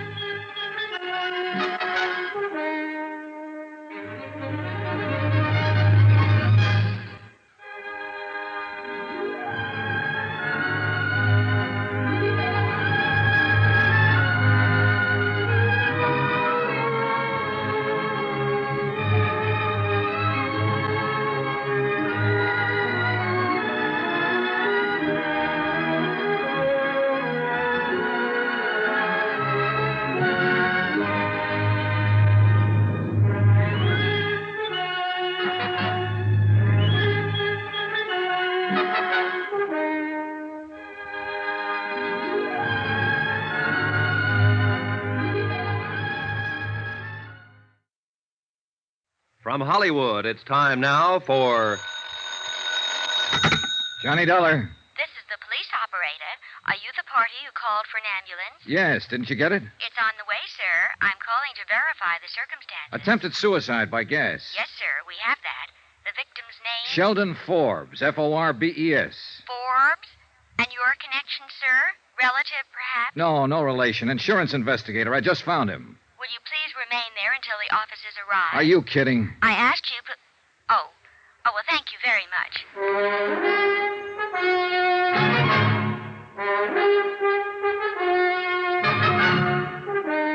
Tonight and every weekday night, Bob Bailey in the transcribed adventures of the man with the action-packed expense account, America's fabulous freelance insurance investigator. Yours truly, Johnny Dollar.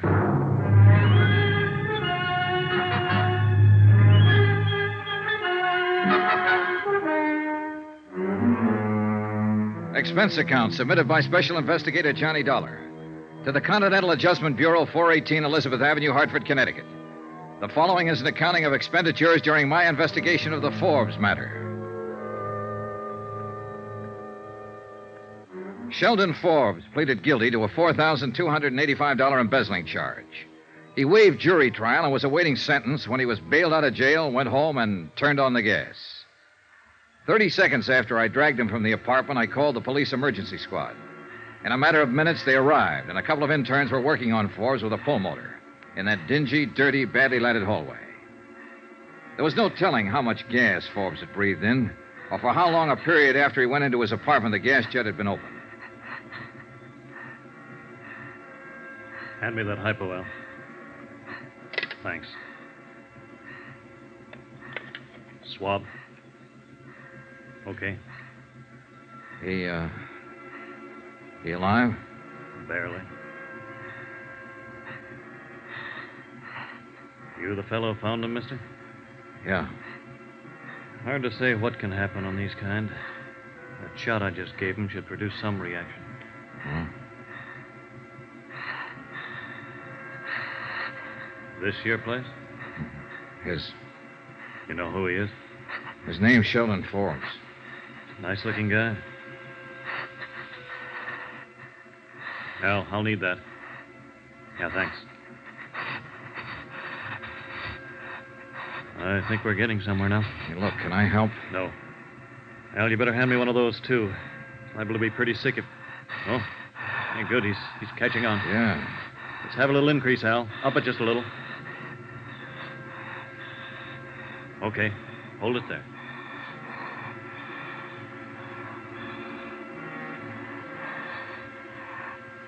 The intern and his assistant worked quietly and methodically. There was nothing I could do but stand and watch. After about a half an hour, the color of Forbes' skin seemed to me a little more close to normal. His eyes were still closed, though, and he showed no signs of movement. I waited.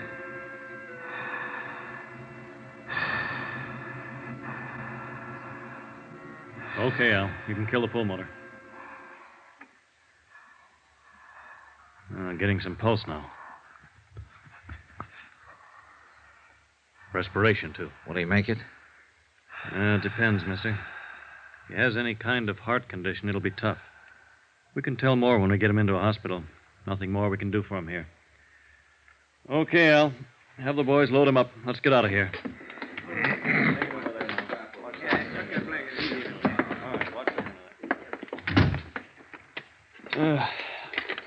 Now, mister, you say he's a friend of yours? Just someone I knew. He's got you to thank, in case he makes it. Where'll he be? We'll take him over to Bellevue. All attempted suicides get over there. Mm-hmm. I'd like to talk to him when he comes around. Any idea when that'll be? No telling. Better phone in first. Police will want to talk to you. You give identification to headquarters when you called in? Yeah. Yeah, that's the third one tonight. What is it, the weather? Not for him. My job is to handle them, but I wonder why they do it. Oh, this guy's got a problem. He's out on bail, goes into court Friday to be sentenced. Embezzling charge. Oh. Seemed like a nice guy to look at. I think he probably is a nice guy. But I thought you said he was an embezzler. I did. Well, be sure and call in. Yeah, sure, Doctor. Thanks. Good night. The uniformed officers outside the apartment house questioned me thoroughly regarding the circumstances of the attempted suicide. I told them what had occurred and gave them my business address for reference. They asked me to ride over to the station with them and verify the facts. I did. All of that took about 2 hours. When I was finished, I put in a call to Bellevue. No change in Sheldon Forbes' condition. Expense account item 9, $280, 1 theater ticket. That's what it cost me to see the last 15 minutes of a fairly bad musical play at the Empress Theater. When it was over, I walked around to the stage entrance. Didn't quite get that, mister. $1. Dollar? Oh, Mr. Dollar. Uh-huh. Well, what can I do for you?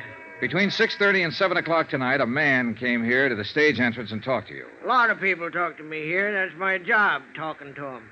One man in particular. His name is Sheldon Forbes. Don't remember nobody named Forbes. Well, maybe he didn't give his name. He was a tall man, about my size, 30 or so, dark hair, clean cut. Wore a tweed suit. Beats me. Did he come here to see somebody in the show? Is that it? He might have, I don't know. Well, how do you know he came here? I followed him. I saw him. Huh? It's a business, my business. I'm an investigator. Oh, wait now. Did he have a hat on tonight? No, I didn't. A short haircut? Yeah, do you remember him? Sure. What's he done? Struck me as a nice young fella. He's been around here a lot of times. Sheldon Forbes, yeah. I didn't recognize the name at first. Would you mind telling me why he comes around here? Comes here to see Betsy Walker. One of the girls in the show. Betsy Walker. Is she his girlfriend? No, don't think so. It's like this. He comes here asking to see her, and she never sees him. You get it? Yeah, I suppose so. Well, who is she? Oh, she sings here. Dances a little. Pretty girl. Have you ever seen her with Forbes? Well, I can't say. I guess not. Is she still here? Huh? Betsy Walker, is she still here? I'd like to talk to her. Well, she wouldn't be here this late. She finishes her bit in the second act. Could you tell me where she lives? No. Oh, no. I'm sorry, boy. I can't tell you that. All right. Well, where can I phone her? Can't tell you that either. Now, why don't you drop around tomorrow? It's important tonight. Hey, look, would you do me a favor?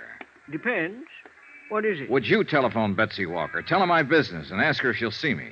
Well, suppose I can do that all right, Mr. Dollar. Take a chair there. I'll see what I can do for you.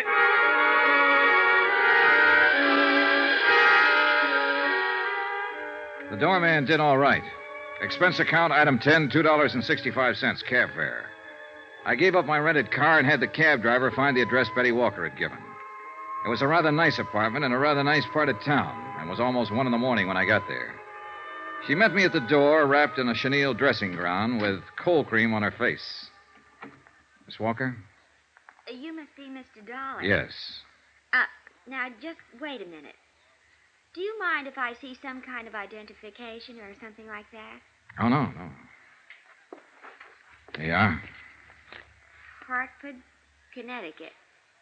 Oh, you'd be surprised at some of the things some men will try. Come in, please. Thank you. I didn't quite understand Frank on the telephone. Frank? Oh, the doorman at the theater. Yes. I didn't know quite what to make of it. Goodness, are you really an insurance detective? Yes, and I'd appreciate you letting me see you tonight, Miss Walker. Sit down. Can I fix you a drink? No, thanks. Frank mentioned something about Forbes. You're here because of him? Yes, Miss Walker. I understand that you know Forbes. No, not exactly. That is. There's some reservation in the way you say that, Miss Walker. You know his name. Yes, I know the name. Can I ask you what this is all about? Routine investigation. I'm curious. How did you get my name? How am I connected with Sheldon Forbes? That's what I'd like you to tell me. Well, first about my name. Forbes was at the theater earlier tonight asking for you. I understand he's been around there quite a bit. Yes. I really don't know how to tell you this, Mr. Dollar. I've only seen that man once in my life, honestly. He's really quite impossible. Oh, dear, this is so embarrassing to try to explain this. Maybe I can save you some embarrassment, then, if you'll answer one question. Sure, why not? Did Sheldon Forbes ever give you any presents? Yes. What? Well, that cigarette box on the table there. And the lighter to go with it. Tiffany's. Pretty, aren't they? Yeah, very. Also expensive. What else? Well, let me think. Oh, no, that wasn't from him. That was the lamp over there. Mm-hmm. And a fur stole. May I see it? I'm afraid I gave that away. You did? I gave it to my kid sister who was visiting me last week. I already had one. Oh, I see. What else did he give you? I think that's about it. Except for orchids that used to come every night. 12 orchids every night for the last month. You only saw him once, and he gave you all these gifts? Dear, I know how that must sound. Look, it started a month or so, I guess. I got a card in my dressing room one night asking me to dinner. It was signed Sheldon Forbes. So? Well, I'd never heard of anybody named Sheldon Forbes, and I just tore the card up.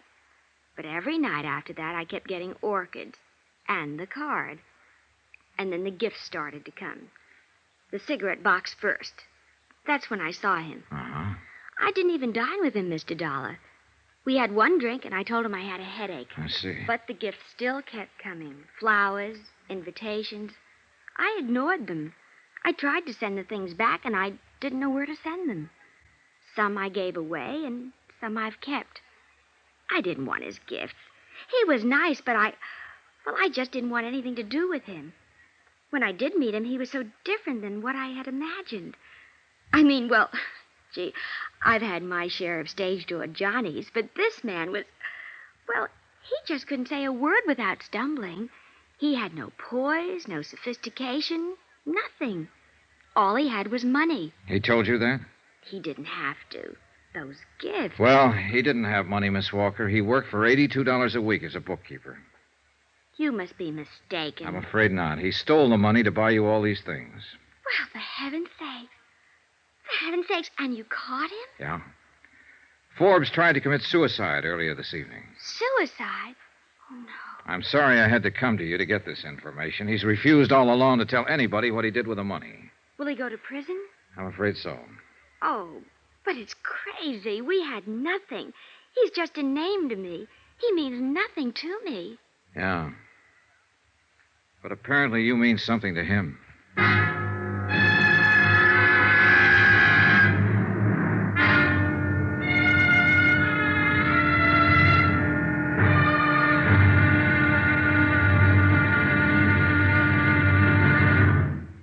There'll be another intriguing episode in our story of the Forbes matter tomorrow. Tomorrow, proof that $4,285 worth of unrequited love can spell 3 years of prison.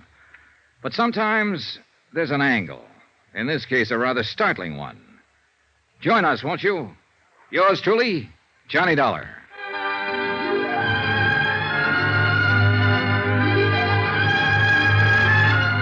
Yours truly, Johnny Dollar, starring Bob Bailey, is transcribed in Hollywood. Written by John Dawson, it is produced and directed by Jack Johnstone.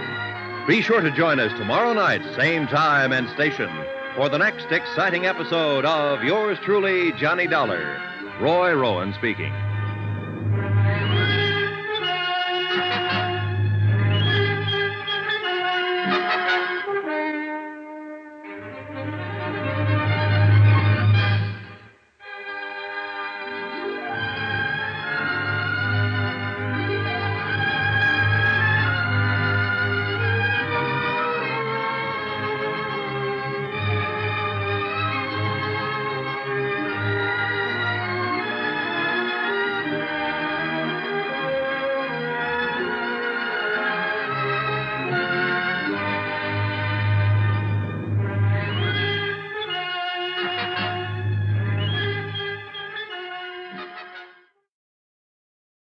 From Hollywood, it's time now for... Johnny Dollar. This is Betsy Walker, Mr. Dollar. I'm up and around. Yes, thanks for calling. Have any time this morning? I think so. If possible, I'd like to come over to your apartment again and take an inventory of the gifts that Sheldon Forbes sent you. That'll be all right, sure. About an hour? Sure.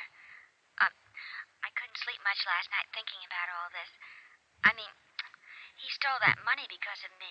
You mustn't feel that way, Miss Walker. He knew what he was doing. You had no part in the theft.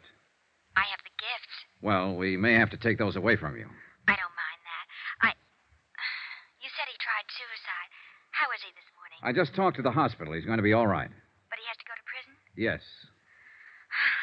Funny world, Mr. Dollar. Yeah.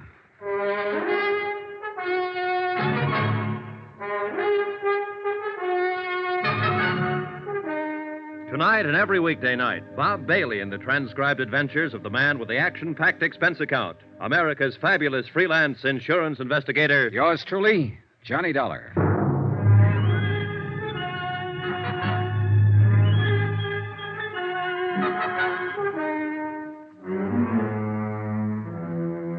Expense account submitted by Special Investigator Johnny Dollar to the Continental Adjustment Bureau, 418 Elizabeth Avenue, Hartford, Connecticut. The following is an accounting of expenditures during my investigation of the Forbes matter. More expenses, items 11 to 16. $78.40. Cab fares, meals, accounting services, legal services, cab fares, and more cab fares.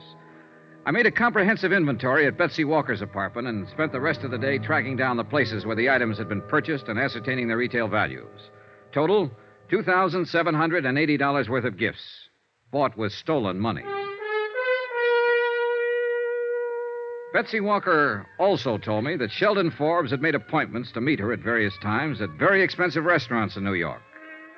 She had never once kept any of these appointments, but a check with the Waldorf, 21, the Stork, and several other places revealed that Forbes had always made elaborate arrangements to entertain her. His restaurant bills came to $835. The florist bill, $670. Total amount spent, $4,285. Total amount stolen, $4,285.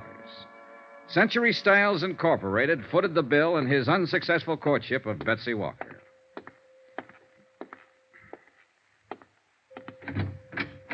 Hello. Hi. Remember me, Forbes? Sure, insurance man. Well, what now? How do you feel? Okay. You saved me, didn't you? I suppose so. Why? Same reason you'd save a man who was dying. You know what I've been doing? What? Answering the questions you wouldn't answer. I met Betsy Walker. What? My job, Forbes. I had to. How did you know about her? I followed you night before last when you got out on bail. I saw you go to the theater. Listen, you had no right to go to her. You have no right to involve her in any of this. Why didn't you think of that a month or so ago? It's the company's money you've been spending on her. I had every right, as unpleasant as it is. I suppose she knows all about me now. That's right, all. Boy, I sure must look like the prize sucker of all time. Must have handed her a laugh. She didn't think it was one bit funny. And Forbes, I don't think it's funny either. Then what are you standing here for? Lording it over me? I'm not doing that at all. I'm just here to let you know how things are at the moment. All right. How are things? Well, first off, we took back all the gifts you gave her. Dirty skunk. Don't get mad at me, Forbes. Get mad at yourself. I didn't steal the money and try to impress her. You did. Why didn't you leave it alone? What difference does the money make to you? Nothing to me, but it means something to my insurance company. They still want it back. And they'll get as much back as they can. Well, swell. Good for them. What do you want now? Your signature. Hmm? I think I traced most of it down. You want to look this over? Go ahead. Those figures about right? I suppose so. I didn't keep track. Approximately? I suppose so. You're pretty thorough, aren't you? We have to be. Will you sign this? No. It'll help to clear up our bookwork a little. What difference does it make now? We've got you cold. Okay. What difference does it make? Give it.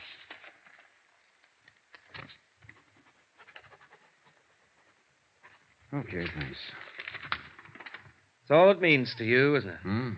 Dollars and cents. Dollars and cents that were stolen, Forbes. Remember that. You wouldn't let me forget it. No, I wouldn't. You did the dumbest thing in the world. You stole nearly $5,000 trying to make an impression on a girl who didn't want to have a thing to do with you. You went about it wrong from top to bottom. You've acted like the great stone face ever since you've been found out. You wouldn't bother telling me about it. I had to go out and find out myself. Off the record, Forbes. What'd you do? See her on the stage one night? No, at the office. Office? Your office? No, not exactly. Ellie was having a showing for some buyers from the West Coast one day a few weeks ago. For those kind of showings, he hires models from the agency. Betsy's listed with one of the agencies. You know, she acts and sings and models. Oh, sure. Well, I happened to be upstairs when the showing was going on. There were a lot of publicity people there taking pictures and so on. And I saw her. She was wearing a black dress, and her hair was soft. She's got a smile like all the sun risings. Sounds silly? Not at all. It's just that I never in all my life saw anyone like her before. Yeah. I don't know how it is with other guys, but she was for me from then on. I couldn't get her out of my mind. I found out her name, and then I found out she worked in that show at the Empress Theater. Yeah? All I had was her name. I didn't know how to go about meeting her. I just didn't know. You figured a little money might attract her to you. I've heard that's the best way to do it. It's one way. Not the best way, kid. Probably not. The best way I could think of. What did you think about taking the money? I thought I'd be able to stick it back. I guess I really didn't think much beyond just meeting her. Having her look at me the way I wanted her to look at me. What? It was the wrong way to go about it, sure. But then did you ever think of my alternative? I'd thought of it. I pictured myself knocking on her door one night, and I could see her answering it. "I'm Shelley Forbes, Betsy," I'd say. "Clothes don't make the man," I'd say, while she sort of took in my tweed suit and the only coat I've got to my name. "Listen," I'd say, "I got an 8x10 apartment over on 59th Street. The halls always smell like cabbage, but I'm a heck of a fine guy. And I drive a 1946 Ford that misses a little, but it's good enough for us." Then I'd say, Why don't you toss on your mink and we'll go over to my dump and we'll have a bottle of beer and I'll tell you how much I love you. How about that? Some alternative, huh? She makes more money in an hour than I make in a week. I couldn't even afford to keep her in cigarettes. Lord, I wanted her like nothing in my whole life. She might have taken you up on it, Forbes, if you'd put it that way. Yeah? What makes you think so? She wasn't impressed by any money or any gifts. More than that, I met her. She's a pretty nice girl. Yeah. Up until the time I talked with Sheldon Forbes in the hospital, I'd always had my doubts about love happening at first sight. After my talk with him, I was convinced that it could and did happen to him. I was sorry that he didn't know quite how to handle it. I was also wondering if I'd been in his shoes, would I have done the same thing?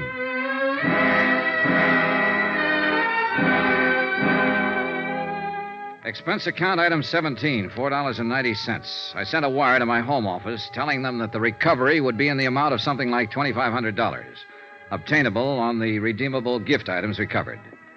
After that, I went back to my hotel. I was surprised to find Betsy Walker waiting in the lobby. Hello, Mr. Dollar. Why, hello. I was afraid you might leave town. I wanted to talk to you. Sure, you just caught me. I was going upstairs and pack. What is it? Could we have a drink or something? Sure.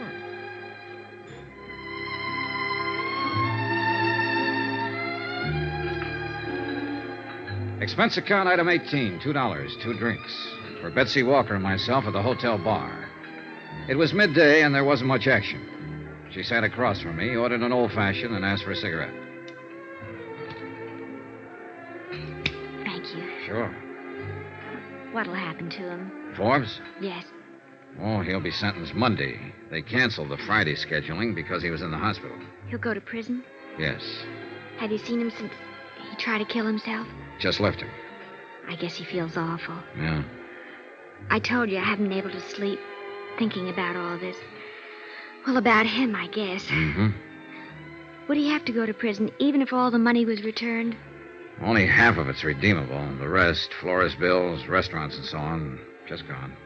How much does it come to, Mr. Dollar? Short about $2,000, roughly. If you had that money, what would happen to him? Oh, it'd be up to the court. I'd say he'd have a good chance of getting off if he changed his plea. Could I get him to change his plea? I think you could get him to do anything. I want to pay it. You what? I want to pay that other $2,000 for him and get him to change his plea. I'll make up the whole thing.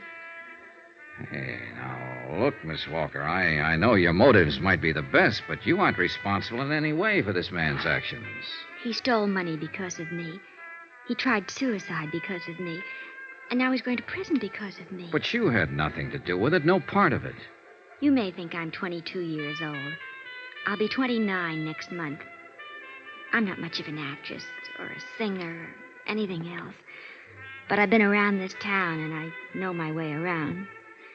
And I met all kinds. Whoever he is, whatever he's done, he's the first man I've ever known who actually went out on a limb for a girl he loved.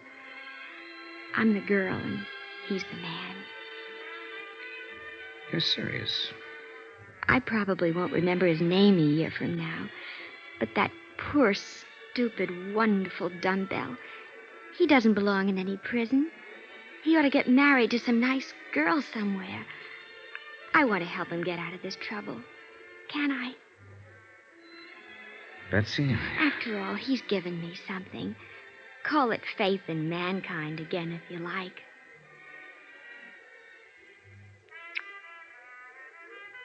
What's the kiss for? What you just gave me, Betsy. Faith.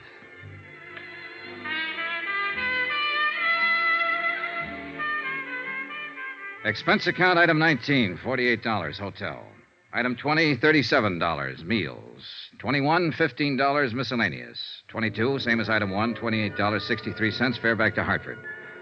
Total cost of investigation, $363.51.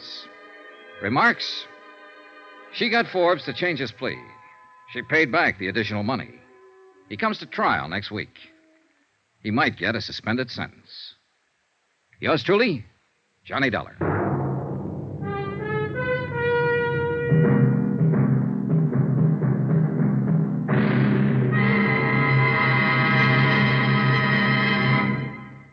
Remember, there'll be another intriguing story for you beginning next Monday night. Next week, a trip south of the border where the flashing eyes of a dark-haired senorita spells plenty of, well, believe me, romance and trouble can go hand in hand.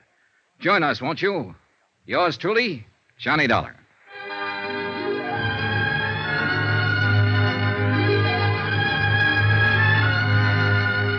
Yours truly, Johnny Dollar, starring Bob Bailey, is transcribed in Hollywood. Written by John Dawson, it is produced and directed by Jack Johnstone. Heard in this week's cast were Lillian Baeff, Sandra Gould, Jack Edwards, Herb Ellis, James McCallion, Parley Bear, John Stevenson, Howard McNair, Bob Bruce, and Junius Matthews. Musical supervision by Amerigo Marino. Be sure to join us on Monday night, same time and station, for another exciting story of yours truly, Johnny Dollar. Roy Rowan speaking.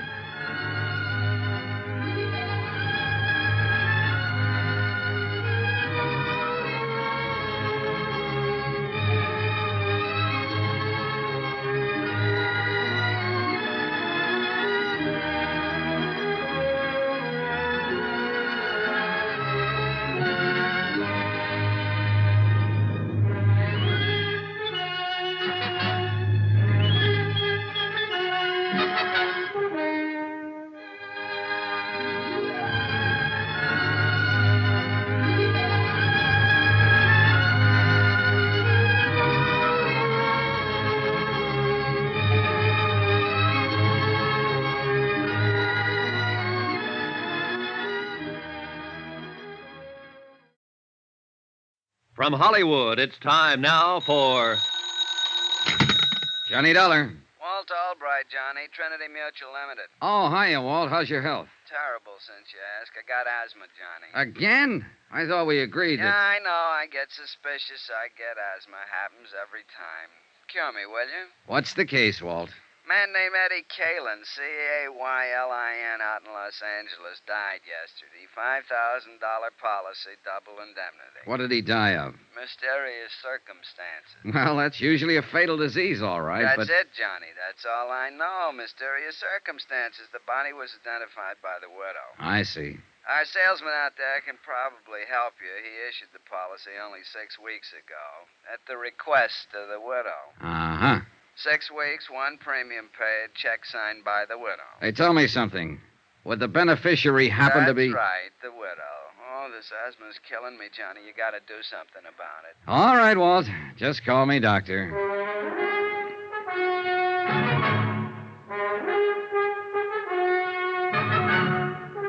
Tonight and every weekday night, Bob Bailey in the transcribed adventures of the man with the action-packed expense account, America's fabulous freelance insurance investigator. Yours truly, Johnny Dollar.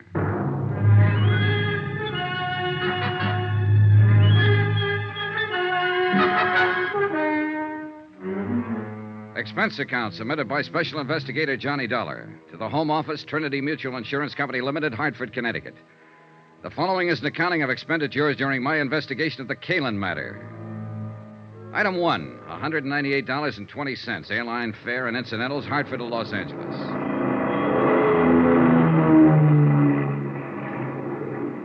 I hadn't arranged for anybody to meet me when I arrived at L.A., so I picked up my bags and headed for the taxi stand. Mr. Dollar, please. Wait a second. He was a small man, nervous and fluttery, with a shiny pink nose and a face like a little white rabbit. I was watching for you out on the ramp, but somehow you must have slipped by. And you are Mr. Dollar, aren't you? Yes, I'm Johnny Dollar, but I don't think I... Welch. Presley Welch. I'm the... Oh, yes, you're the district salesman here for Trinity Mutual. That's right. Well, how are you, Mr. Welch? Well, I'm out of breath at the moment. From running, you understand. You see, I'm troubled occasionally by asthma. You too? Oh, do you have asthma, Mr. Dollar? No, it's a friend of mine in Hartford. Oh, in Hartford? Oh, well, you don't say. Yes, in fact, I came out here just to cure it for him. Out here? Oh, this is the worst place you could have come? Oh, you see, the smog here is so I do believe you're joshing. I guess I am at that. Come on, let's add to my expense account with a cup of coffee. Oh, do you really think we should? Oh, why not? Let's be daring. All right, let's. I always say if the company can't afford it, come on. If Presley Welch sold insurance the way he answered questions, it was amazing that he hadn't starved to death years ago. He skidded around the field, flip-flopped overhead, and buzzed the tower, all verbally, of course, and for 15 minutes he didn't touch a wheel to the ground. But when he did finally land, he came in with a swoop. I do hope you'll accept my apologies, Mr. Dollar, for causing all this trouble, because the whole thing is my fault, of course. Oh, I don't see how. Unless you murdered Eddie Kalin. Why, I scarcely knew him. A perfect alibi. Oh, no. You misunderstand. Well, I'm just joshing. What I meant was, I wrote the policy, and I knew better right when I did it. Oh? What do you mean? Well, Mr. Kalin was quite facetious about the whole procedure. When I tried to point out the retirement security factors in our multiple endowment plan, he actually laughed. You don't say. Yes. He said all the security he'd asked for was 2 aces up and 1 for the kicker. Well, what about Mrs. Kalin? What was her attitude? Well, she was quite serious about it. Wasn't she the one who actually applied for the policy? Well, not technically. The beneficiary can't, you know. It's against the rules. Yeah, I know, but didn't she... She was the one, yes, that called me and asked me to come out and talk to her husband, and he finally signed the application, but he seemed to regard it as a joke. He only did it as a favor to her, something of that sort. And now it's turned out to be a $10,000 favor. What kind of a woman is she, Mr. Welch? Well, she's quiet, well-mannered, quite charming, I thought. I must confess I felt a good deal of sympathy for her, in view of her husband's incessant flippancies. A real happy fellow, huh? Oh, positively frivolous, Mr. Dollar. And I should have been warned by his attitude. You know, insurance is a serious business. Oh, sure. But Eddie Kalin didn't laugh himself to death. Oh, my. He died in the fire when his automobile caught fire. Laugh. Oh, I see what you mean. Say, tell me, how well did you get to know the Kalins, Mr. Welch? Oh, hardly at all. I saw Mr. Kalin twice, once at his apartment the evening I sold him the policy, and then 2 weeks later at my office when he came in to sign the paper. And Mrs. Kalin? Only once, that evening at their apartment. She phoned me earlier in the week. And you haven't seen her since her husband's death, huh? No. I phoned to express my sympathy, but she wasn't available. She hasn't filed a claim yet. No, but I knew she would, so I took it on myself to notify Hartford. I just can't help feeling guilty about this, you know. Yes, so you mentioned. Not that I really am, of course, but, you understand. It's Oh, sure, I understand. Well, I'll keep in touch. Watch out for comedians, Mr. Welch. Watch out for who? Oh, comedians, watch out. Expense account item 3, $6.35. Taxi fare to the Beverly Wilshire Hotel, and a second taxi to the West Los Angeles Precinct Police Station. The case wasn't being handled by any of the usual departments, Bureau of Homicide, Missing Persons, and so on. The man in charge was Detective Sergeant Jose Reynosa, unattached, working out of the Central District on special assignment. Pull up a chair, Mr. Dollar. When I talked with him in his office, Reynosa told me the reason for it. Yeah, it's a funny deal, Mr. Dollar. The facts in the case could point a lot of different ways. But the way it stands right now, they just don't add up in any direction. At least not quite. Do you mind filling me in on some of those facts, Sergeant? I'll be glad to. Last Thursday morning at 4:20 a.m., we got a call relayed through the fire department to investigate a burned automobile out on the Palos Verdes headland, up in the hills above the harbor. The car was lying in the bottom of a ravine below the road, and it was a total loss. Apparently, the gas tank had burst and flooded the whole interior. Oh, what do you mean, apparently? Well, the upholstery may have been deliberately soaked with gas. The arson squad isn't sure. I see.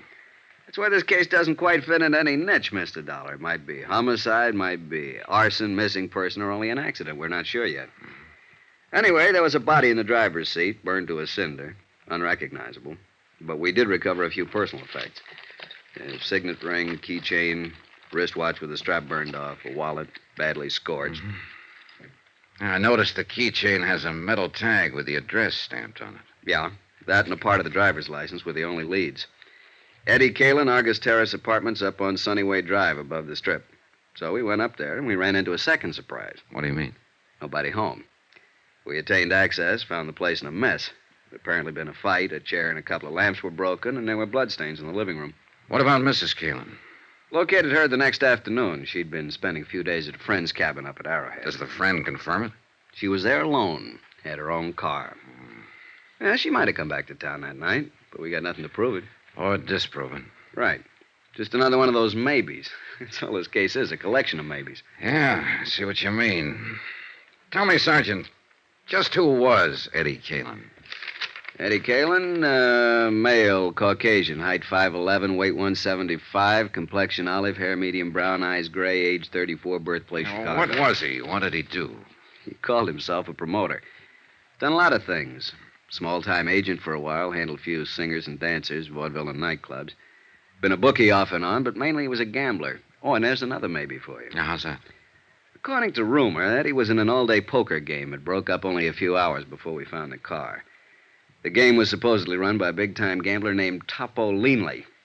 And the word has it that Eddie cleaned up something over $60,000. And there was no money found on the body? Nope. Have you talked to this Topo?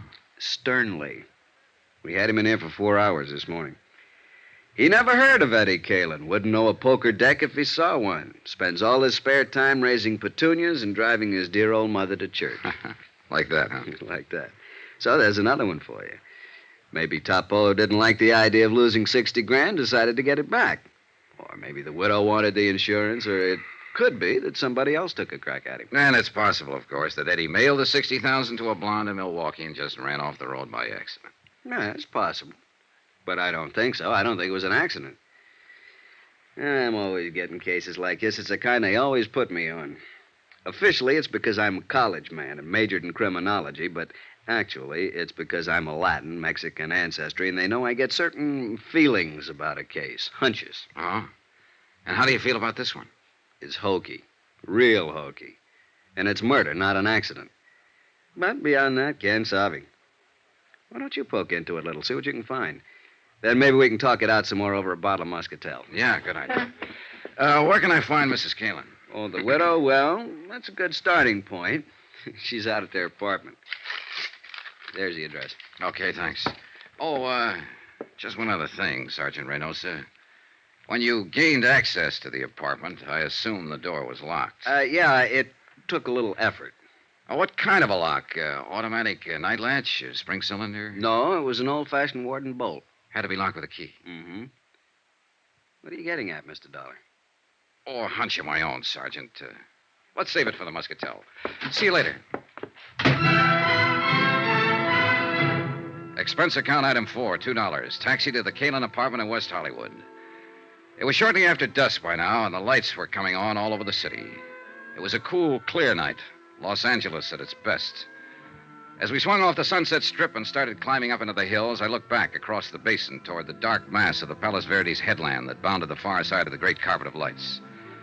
3 nights ago, a man had died over there in the darkness. And in a few minutes now, I'd be talking to his widow. Or at least to the woman who claimed to be his widow.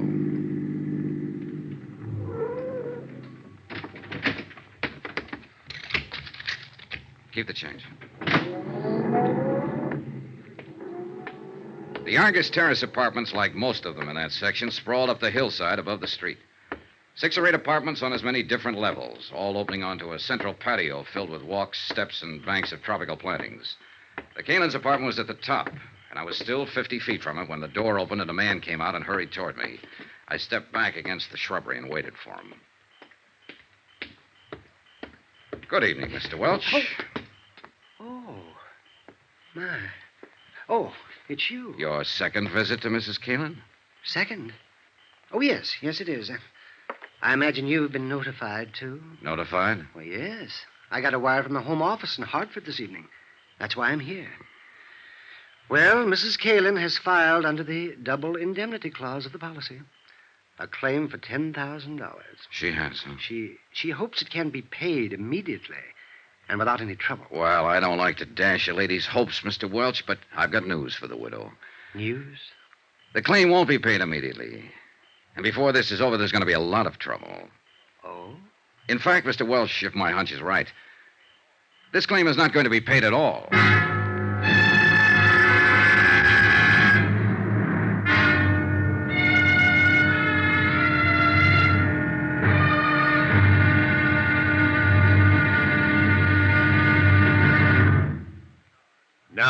here's our star to tell you about tomorrow's intriguing episode of this week's story. Tomorrow, a lovely girl lies, cries, crosses her heart, and hopes to die. And a killer fires from the dark. Join us, won't you? Yours truly, Johnny Dollar.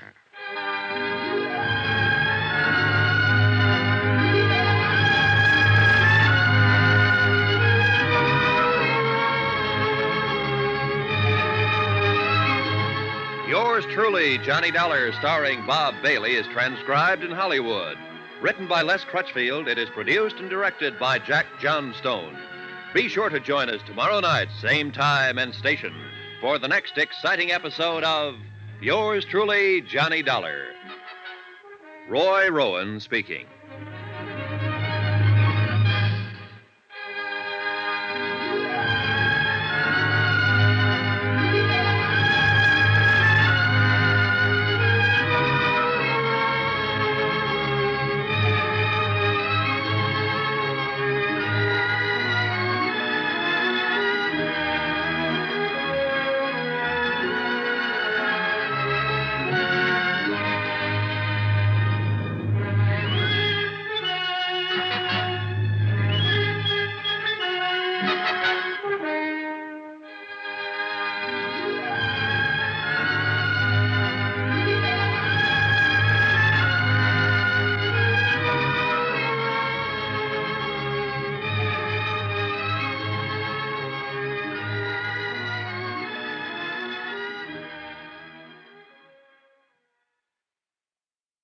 From Hollywood, it's time now for... Johnny Dollar, Mrs. Galen. I think Mr. Welch told you I'd be around to see you. Oh, yes. You're the special investigator the insurance company sent out. That's right. Mind if I come in? All right, Mr. Dollar. Thanks. In through here. Your company didn't waste any time, did they? Sending you out here, I mean. No more than you did in filing your claim. I have a right to it. With Eddie gone now, I need the money. I see. Sit down. Thanks. How many keys are there to that door? Keys? What do you mean? Your front door. How many keys do you have? Just one. Of course, Eddie had one. Why? What difference does it make? Just about enough difference to hang somebody. Cigarette, Mrs. Galen?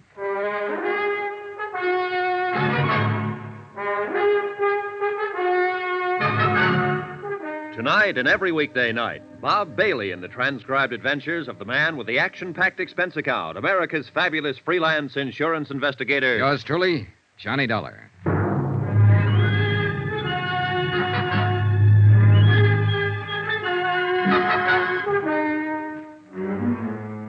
From Special Investigator Johnny Dollar, location Los Angeles, to the Home Office, Trinity Mutual Insurance Company Limited, Hartford, Connecticut. Assignment, the Kalen matter. Expense account continued.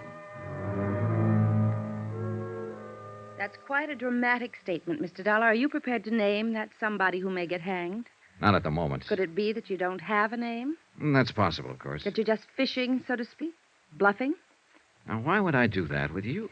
I don't know, frankly, but you must have come here for some reason. Yes, I wanted to ask you a few questions. And you'd be smart to answer them, under the circumstances. What circumstances? The only one I know anything about is the tragic one of losing my husband only 3 days ago. You have my sympathy, Mrs. Kalen. Sergeant Menosa questioned me for hours. There's nothing more to answer. Will you go now, please? All right, if you say so. Your unwillingness to cooperate will undoubtedly prejudice your claim for the insurance. That's all you care about, isn't it? Finding some excuse for not paying off the policy. Now, wait a minute, Mrs. Kalen. I'm not crooked, and neither is the company. If a claim is legitimate, they pay it, always. I'm sick of being under suspicion, of being accused. I'm not accusing you of anything. All I'm after is some information. And if you refuse to give it... Good night, Mrs. Kalen. No, wait. Wait, Mr. Dollar. Yes? Don't go. Come back, please. I'm sorry. I've been under such a strain, on edge. Forgive me. That's all right. Forget it. I didn't mean what I said, but I've answered so many questions. And to go through all of it again, well, it seems so pointless. Yes, I understand. But I've found that people say things to me sometimes that they forget to say to the police. They're more relaxed, I guess. Don't feel they're on the spot so much. That's true. But I thought it was just me. No, you're not alone. I remembered something like that after I talked to Sergeant Renosa. He wanted to know where Eddie hung out mostly, bars and so on. Could only think of two. What are the names of the bars, Mrs. Keelan? The Eloines on Beverly Boulevard and the Brass Monkey Inn down on the Strip. What difference does it make? Eddie wasn't killed in a bar. No, but he probably met people there, talked to them. You see, it's a matter now of trying to reconstruct his life step by step, right up to the moment he died. You'd be surprised how much bartenders see and hear. And remember. I suppose they do. All right, Mr. Dollar. I'll be glad to answer any questions you want to ask. Good. One thing, though. I wasn't expecting visitors, of course, and I wonder if I could have just 5 minutes to change and freshen up a little. Oh, well, that's unnecessary. I won't be here long. But I'd feel better, really. Do you mind? No, of course not. Go ahead. I'll be right back. Pour yourself a drink, Johnny.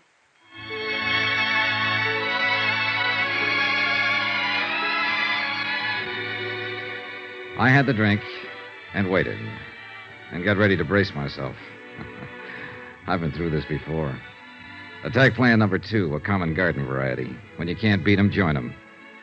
And when the joiner is a lovely woman, the maneuver usually starts with some paraphrase of, slip into something more comfortable. Why don't you have a drink? And a sudden switch to first names. And it always ends up with you and I against the world. And, couldn't you forget just one little mistake? The little mistake being something like arsenic in a husband's coffee. Yeah, an old familiar pattern. And a first resort just as often as a last. She was gone 20 minutes, not 5, but it was time well spent. A carefully casual touch with the hair. Makeup skillfully softened. Perfume. And one of those frothy nylon jobs designed for that special evening in. Bugle call, charge. Like another drink, Johnny? Thanks. I still have some. I think I could use one. Would you mind? Sure. What do you have? Scotch and soda, please. Thanks for being so patient. I feel better now. More, comfortable, huh?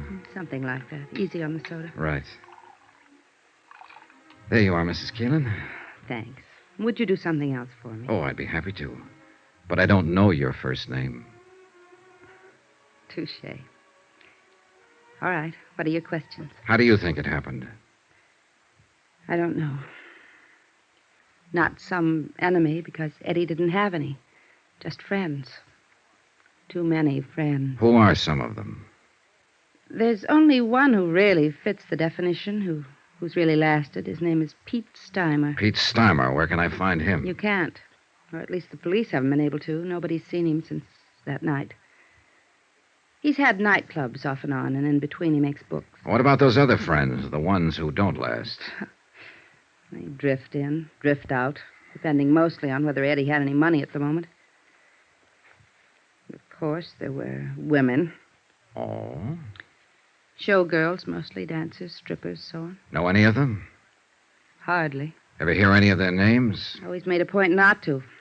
Otherwise, I'd have killed him long ago. Did you kill him, Mrs. Keelan? No. Did you love him? That's a good question. I think I'll have to pass it, though. I don't really know.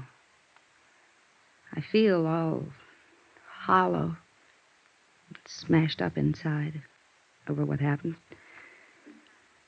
And yet there were times I'd have killed him myself if I'd had a gun. But there were other times, too, when it was so crazy sweet you wanted to die. Because you knew it'd never be like that again. Yeah, that's the way it was with Eddie. Mad, mixed up. Like watching a 10-ring circus from the front seat in a roller coaster. That's why women flocked around him. That's why they always ran from him later. You didn't run. Could I have another drink? Oh, sure. Were you trying to run when you went up to Arrowhead by yourself? Maybe. We'd had a fight. I ran out and told him I wasn't coming back.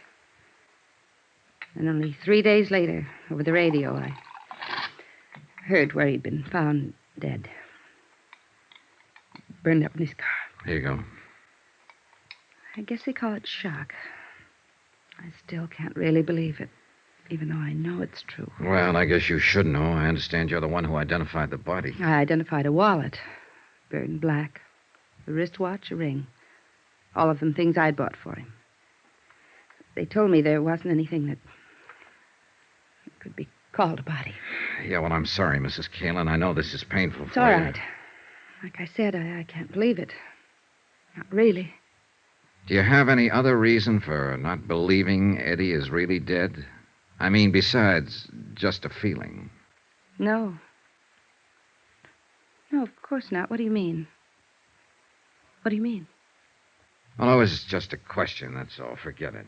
But Let's get back for a moment to another question. You said you were sure it wasn't some personal enemy who killed your husband. Then what do you think? Well, the same as the police, I guess. They said Eddie won a lot of money that night from some gambler named Topo Leanley. You don't know this Topo Leanley, huh? No, but I suppose that's why Eddie was killed. The money wasn't found, so I guess it was robbery. Did you know about the money? Well, it all happened while I was up at Arrowhead. Anyway, if Eddie ever had any money, I'd be the last one to know about it. He always spent his money where it would show, where he'd get something for it. Laughs, bells, whistles, balloons going up. Not at home. Never. Yeah. I'm sorry. Forget I said that. I hate women who sit around drooling with self-pity. Like you said. I didn't run. I guess maybe I did love him, Mr. Dollar. Is there anything else you... No, I guess not. At least not tonight. You look a little beat. Yes, I'm afraid I am. You'd go around trying to keep up a front, but it's been rough. Yeah, I imagine. Well, That business a while ago, fixing myself up a little. This robe. I just had to do it. There are times when a woman has to feel like a woman. In order to feel anything, even sane. I guess you wouldn't understand, though. And I'm afraid I gave the wrong impression. no. I think I do understand now. And I also think I owe you an apology. For what? For walking in here with a preconceived opinion, for being rude, being wrong. I'm sorry. Forgive me. Forgiven. Forgotten. And come back again, please. Regardless. I might, on one condition. Yes? Your first name. Would you mind? It's Lila. Thanks, Lila. Good night. Good night. I caught a flash of movement from the corner of my eye and whirled around just in time to see somebody slip off the corner of the terrace and edge into the shadows of the shrubbery. I stepped off the porch and moved toward the dark hedge of banana and scrub palm. I was watching for a sudden attack, but nothing happened. Then I heard a slight sound on the next terrace level up the slope, a rustle of bushes, an accidental scrape of a shoe on the cement walk, and I slipped along the walk. I stopped at the head of the steps and listened. Nothing. The only way out of the patio to reach the street was to come past me. I started searching. But even though I was on guard, when the attack came, it caught me off balance. All I could see was a dark shape and the glint of metal in an upraised fist. I grabbed the arm and twisted and drove my left into his stomach, and again. He rolled to his knees and raised his right hand, and again I saw the glint of metal. I jumped for him, grabbed his hand, twisted it back, and at the same time I swung my foot and kicked him in the jaw. Johnny, are you all right? Yeah, I'm all right. Call Sergeant Reynosa, will you, Lila?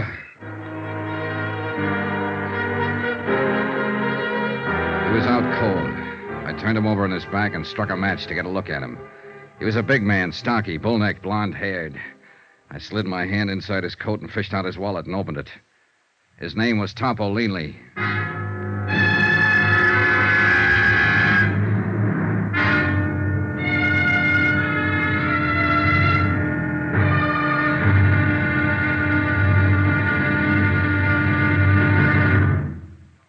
Now, here's our star to tell you about tomorrow's intriguing episode of this week's story. Tomorrow, we meet a Latin doll from Santa Monica, an erudite bartender, and a terpsichorean ecdysiast. And they're all in the cast. Join us, won't you? Yours truly, Johnny Dollar.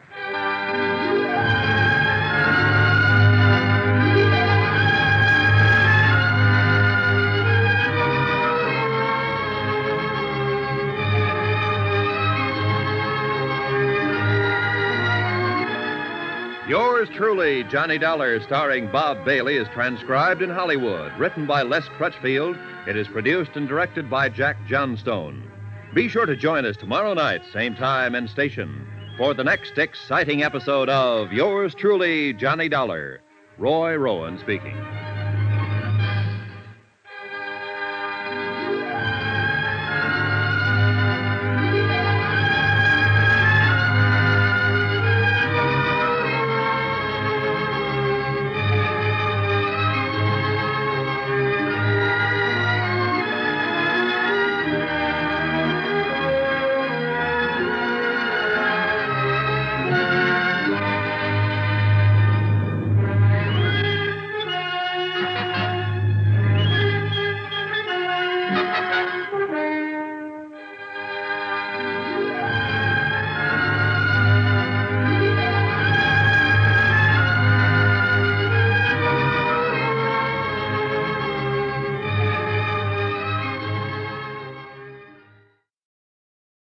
From Hollywood, it's time now for Johnny Dollar. This is Reynosa, L.A. Police. Oh, hiya, Sergeant. Any luck? Nothing. This Topo Leanley boy's been in jams before. He's a tough cookie, and we don't scare him a bit. What's his story? Says he was walking through the courtyard of the apartment house when you jumped him from the bushes. Oh. Claims he thought it was a stick-up and fired that shot at you in self-defense. What was he doing there in the first place?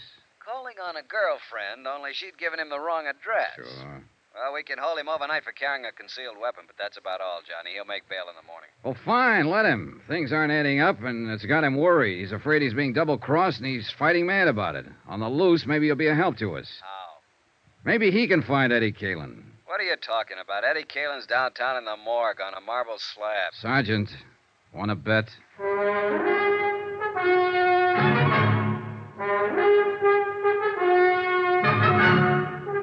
Tonight and every weekday night, Bob Bailey in the transcribed adventures of the man with the action-packed expense account, America's fabulous freelance insurance investigator. Yours truly, Johnny Dollar.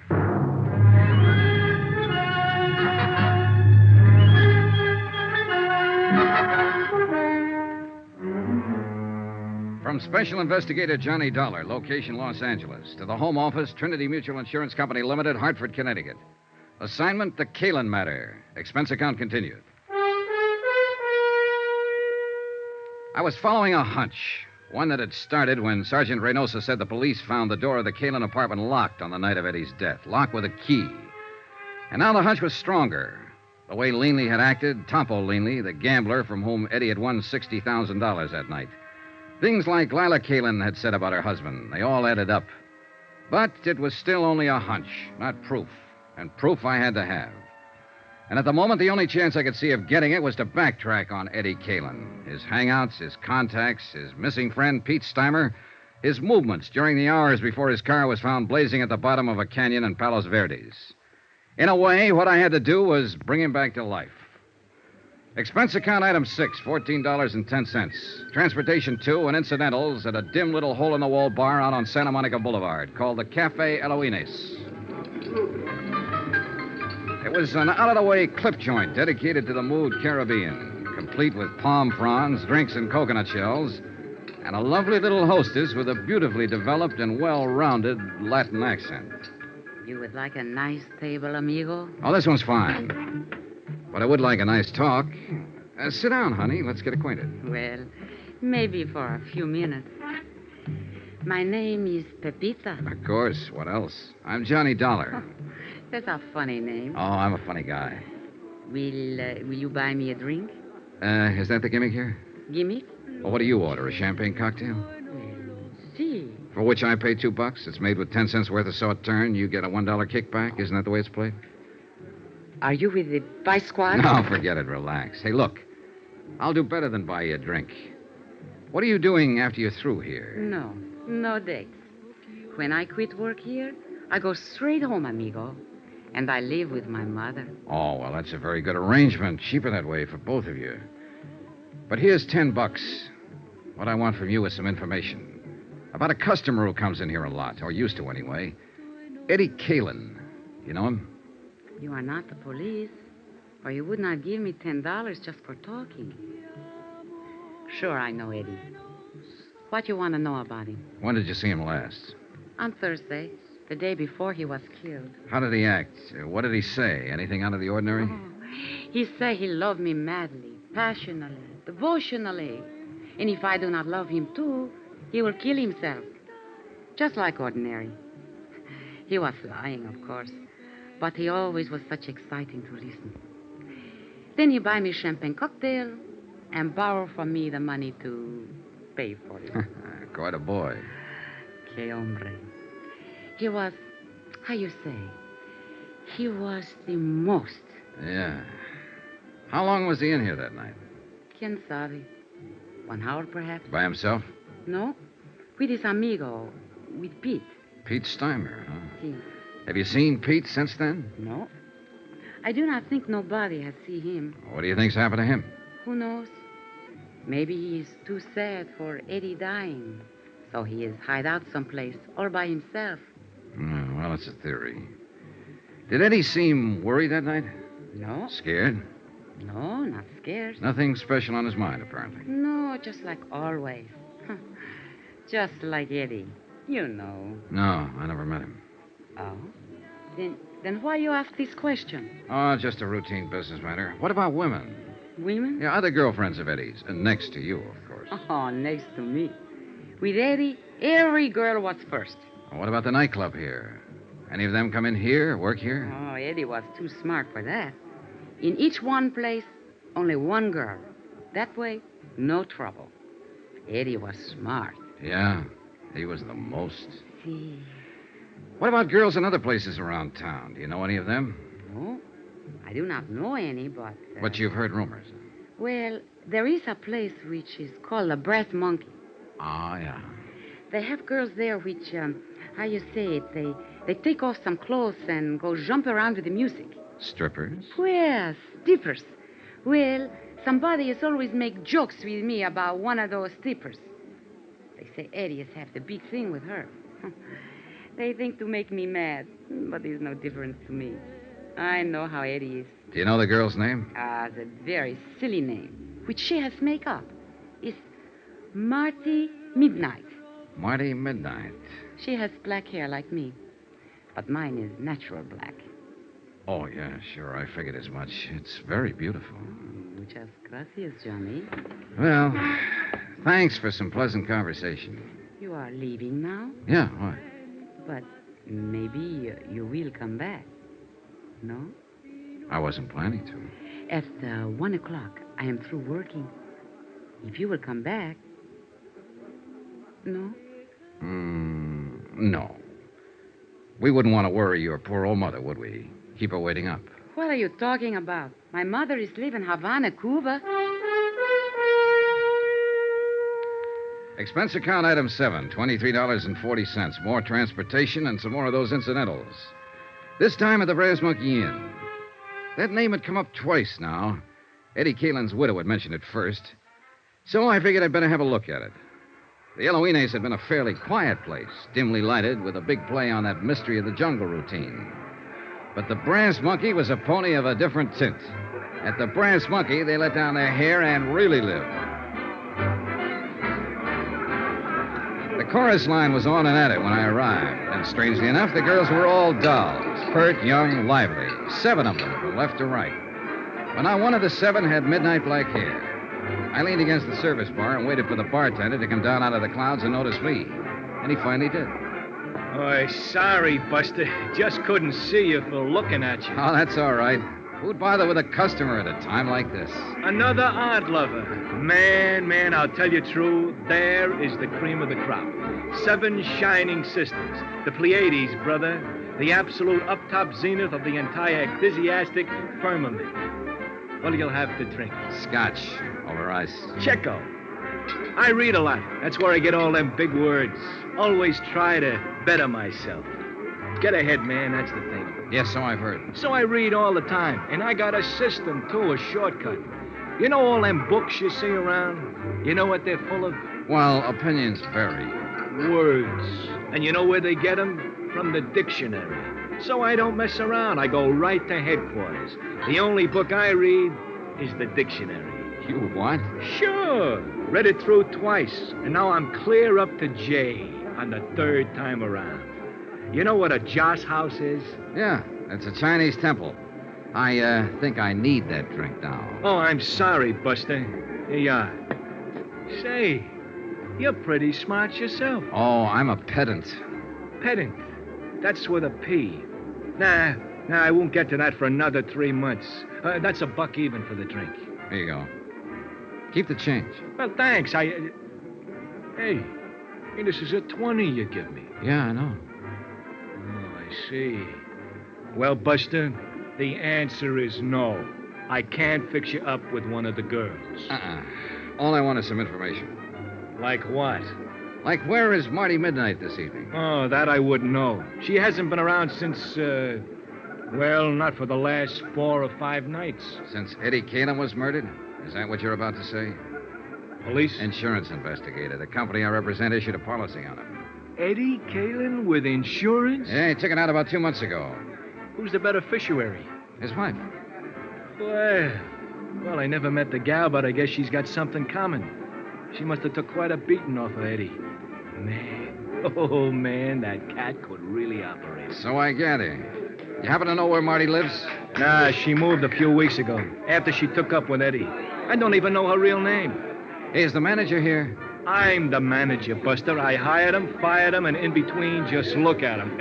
Oh, man, what a life. Do you know a friend of Eddie's named Pete Steimer? Sure I know. He hasn't been around either. Disappeared that same night, huh? Yeah, that was a bad night all around. There was another guy dropped out of sight, too, a hood named Mike Kelso, one of Topo Leanley's boys. Do you know Topo? He comes in all the time. He's, Hey, wait a minute. You must be the cat that broke his arm. Well, congratulations, felicitations, and happy days. I'll have a drink myself on that. Real popular boy. Huh? Oh, the most. I understand he got his start by leaning out of his baby carriage and shoving his mother under a car. Was he in here that night? Well, sure. That's where Eddie met him. I told Eddie to stay clear of that game. And was I right?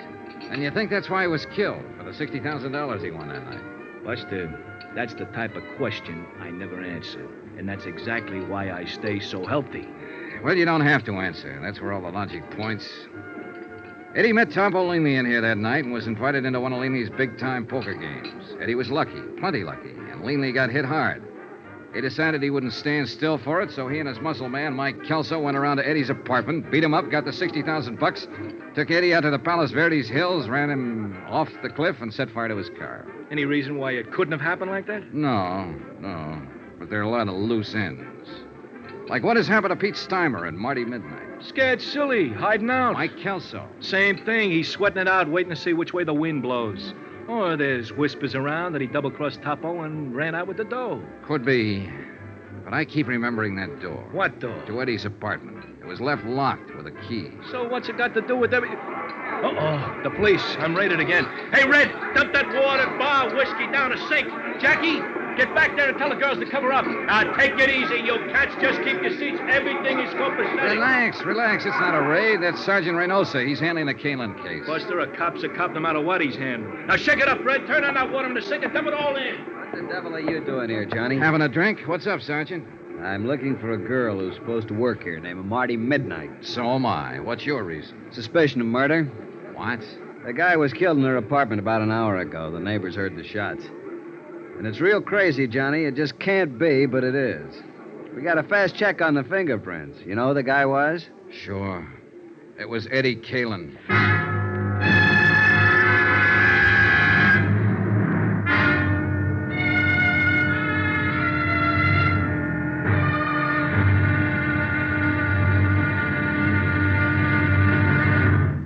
Now, here's our star to tell you about tomorrow's intriguing episode of this week's story. Tomorrow, a stakeout, a manhunt, and a tired intern breaking his heart to keep life in a broken body. Join us, won't you? Yours truly, Johnny Dollar.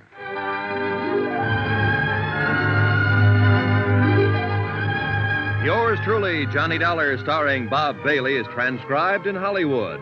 Written by Les Crutchfield, it is produced and directed by Jack Johnstone. Be sure to join us tomorrow night, same time and station, for the next exciting episode of yours truly, Johnny Dollar, Roy Rowan speaking.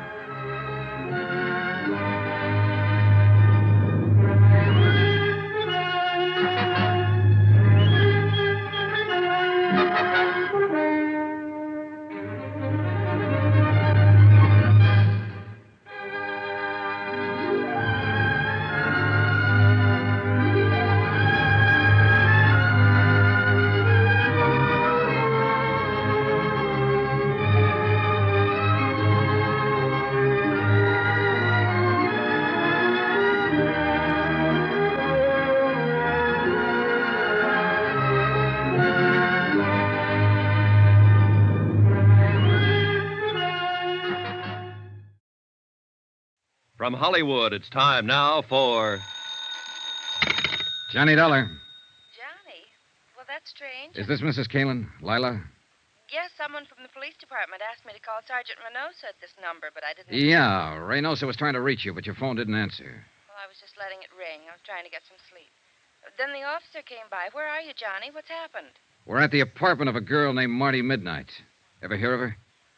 No, why? Lila, you better brace yourself, honey. You've got another shock coming. Shock? What do you mean? Your husband didn't die in that burning auto? Eddie's alive? No, not now. He was shot to death an hour and a half ago here in Marty's apartment. Who did it? I don't know yet. Hang on to yourself, and I'll come by and see you as soon as I'm free here. Will you, Johnny, please? Promise.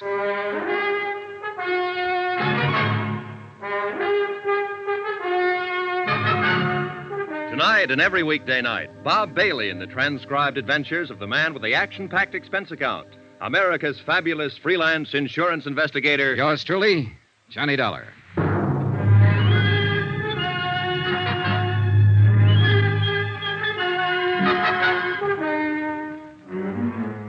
From Special Investigator Johnny Dollar, location Los Angeles, to the Home Office, Trinity Mutual Insurance Company Limited, Hartford, Connecticut.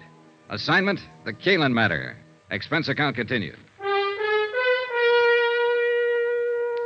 The homicide squad was finishing up its work when Sergeant Reynosa and I got back out to the apartment of Marty Midnight, star stripper of the Brass Monkey Inn. Eddie Kalen's body had been photographed, checked, measured, fingerprinted, examined, sketched, written up, and reported on. Taken out finally under a white sheet. I held the door open for the morgue attendants to get out with their silent burden and stood watching them wheel the stretcher down the walk and load it into the waiting ambulance. A light mist had started to fall, and a damp, cold blanket of fog was seeping down from the dark hillsides of Griffith Park beyond the road. There was a feeling of finality in the air, of the end of things. And for the man who died twice, it was final. Yeah, there was no doubt about it this time. Eddie Kalen was dead. I am tired, Johnny. Just plain dead dog tired. Yeah, it's getting to be a long night. Sit down and start talking. Any particular subject, Sergeant? You know what subject. You weren't surprised when you heard Eddie Kalen had been alive all this time that it wasn't his body in the wrecked car out in Palos Verdes. How come, Johnny? Why weren't you surprised? Because I was expecting it. Why else? No, you got to do more talking than that. Well, it started with a hunch. And the hunch started when you told me you found the door of Eddie Kalen's apartment locked. When you went there that night, he was supposed to have died. Yeah, I know. Locked with a key. You mentioned that, but... Well, that was the important part. If it had been a door with a night lock or a spring latch that snaps when you pull it shut, it wouldn't have been anything. It still doesn't, as far as I'm concerned. All right, look. There was evidence there'd been a fight in that apartment that night. We assumed that somebody had knocked Eddie unconscious or killed him there in the apartment, then taken his body out to his car, driven it out to the Palos Verdes headland, and set fire to it. That's right. Then at the time that somebody left the apartment, the heat was on. Mm-hmm. They had a body on their hands. Maybe someone had heard the fight, called the police. They had to get out fast. Yeah, sure, but... Under those circumstances, can you imagine anybody taking the time to go through Eddie's pockets to find his door key and bothering to stop and lock the door behind them? No, it's illogical. Except for one person, Eddie himself. How do you figure? With him, it would be just a matter of habit, locking the door as usual when he left home. All right, Johnny, I see your point. Then how do you call the play that night? About the way we were tagging it, up to a point. Eddie won $60,000 in that poker game with Tompo Linley. He went home, either alone or with that friend of his, Pete Steimer. So Topo had no intention of taking that kind of a loss. So he sent his trigger man, Mike Kelso, to recover the money. The fight was between Eddie and Mike. Only Mike was the one who lost, not Eddie. And you figure Eddie put Mike Kelso's body in his car and drove it out to Palos Verdes and set fire to it? Sure, with Pete Steimer's help, probably. Well, it's possible. Body was practically destroyed. All we had for identification was the wallet, watch, keychain, and so on. They could have been planted. I think they were. It was a sudden idea, spur of the moment. But Eddie was ripe for it. There he was, with $60,000 in his pocket, but a dead man on his hands.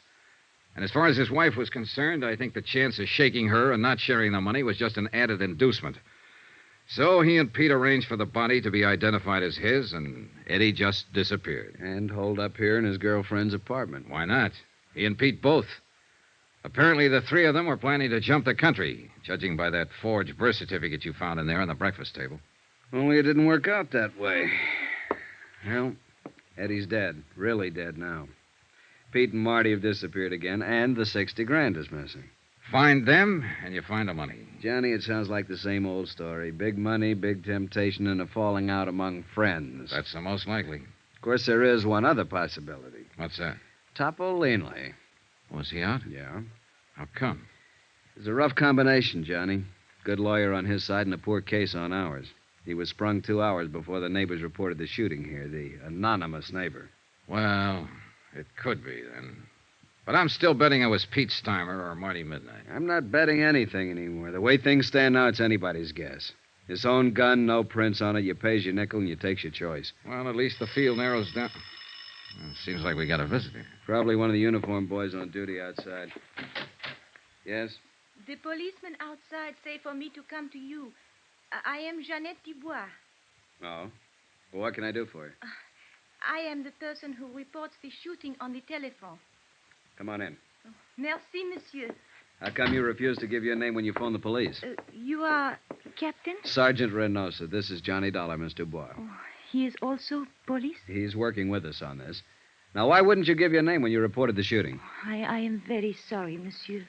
You see, I have not been in this country too long, and I am afraid that I will be implicated. So I do not give the name at first.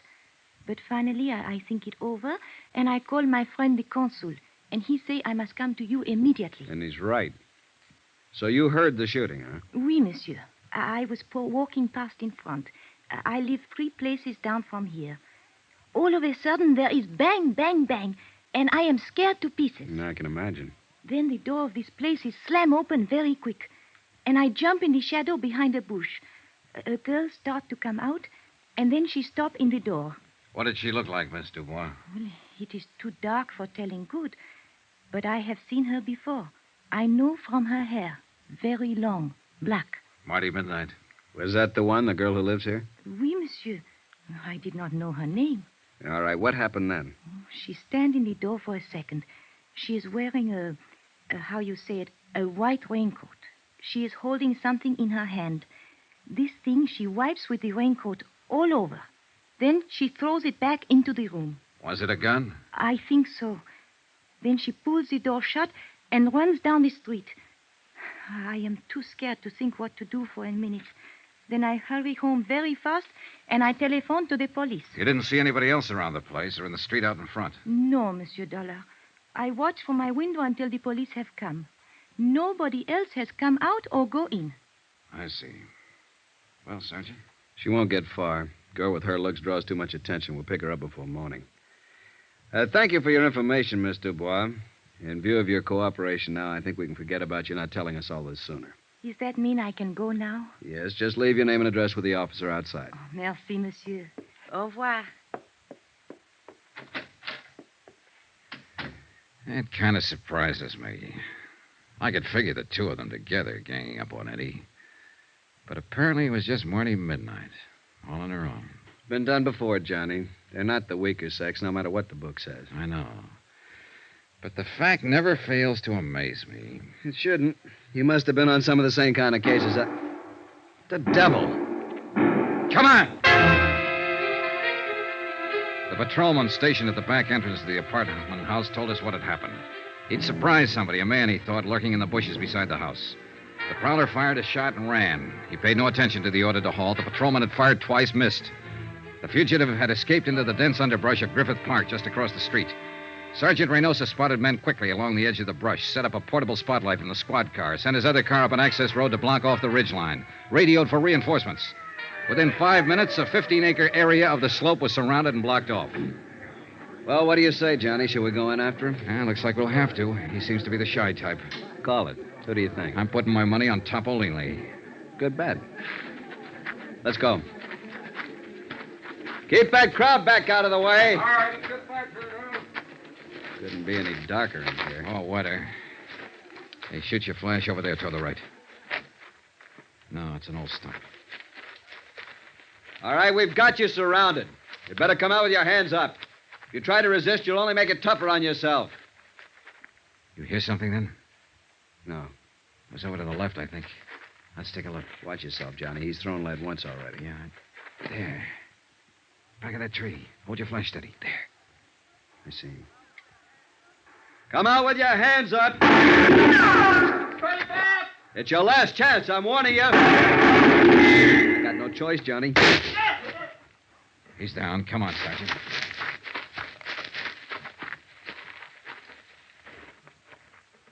Well, what do you know? It wasn't Topolini. It was Eddie Kalin's friend, Pete Steimer.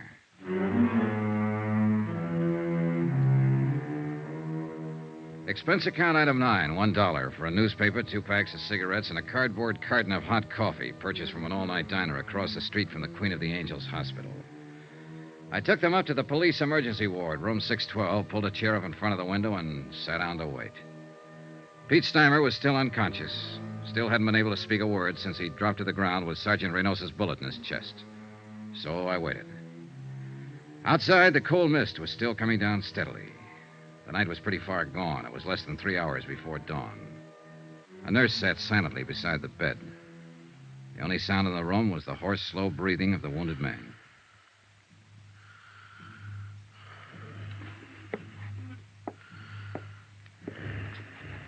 After a while, the nurse left the room for something, and Pete seemed to rouse slightly at the sound of the door.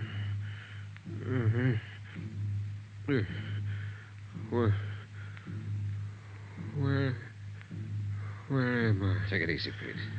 Don't try to talk. Eddie. Is Eddie here? No, he's not here. He ought to be here. It's always been like this. Relax now. It's all right. Eddie always runs out and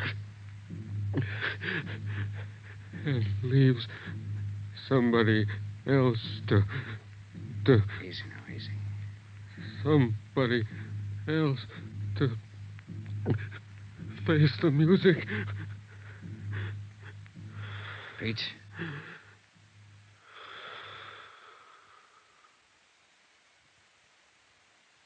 And those were his last words before he went to face the music.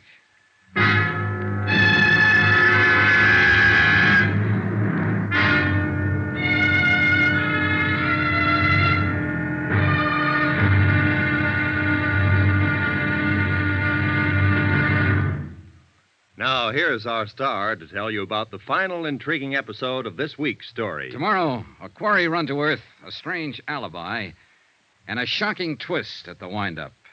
Join us, won't you? Yours truly, Johnny Dollar.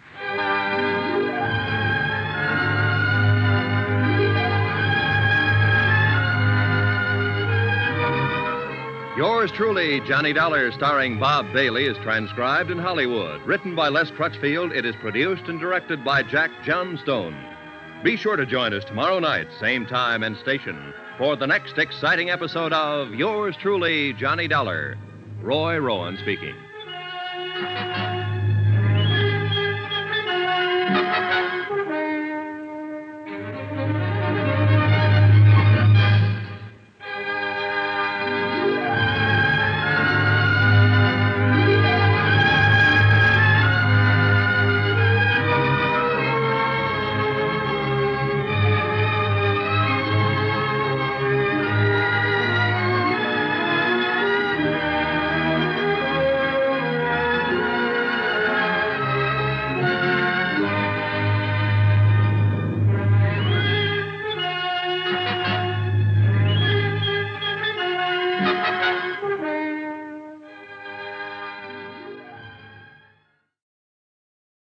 From Hollywood, it's time now for. Johnny Dollar. Sergeant Reynosa, Johnny. Oh, I was just going to call you. Has he talked yet? Pete Steimer is dead. When? A few minutes ago. He almost regained consciousness for a few seconds, and that was all. There's no chance to question him. It's too bad. Yeah, he might have been able to clear it up for us. I think maybe it is cleared up, Johnny, or will be at least in the next hour. What do you mean? We picked up Marty Midnight. When? Where? A few minutes ago at the bus depot with a ticket for San Diego in her hand. I haven't talked to her yet. They're holding her downtown headquarters. Why don't you meet me there? Fine, right away. Looks like the wind-up, Johnny. I hope so. I really hope so.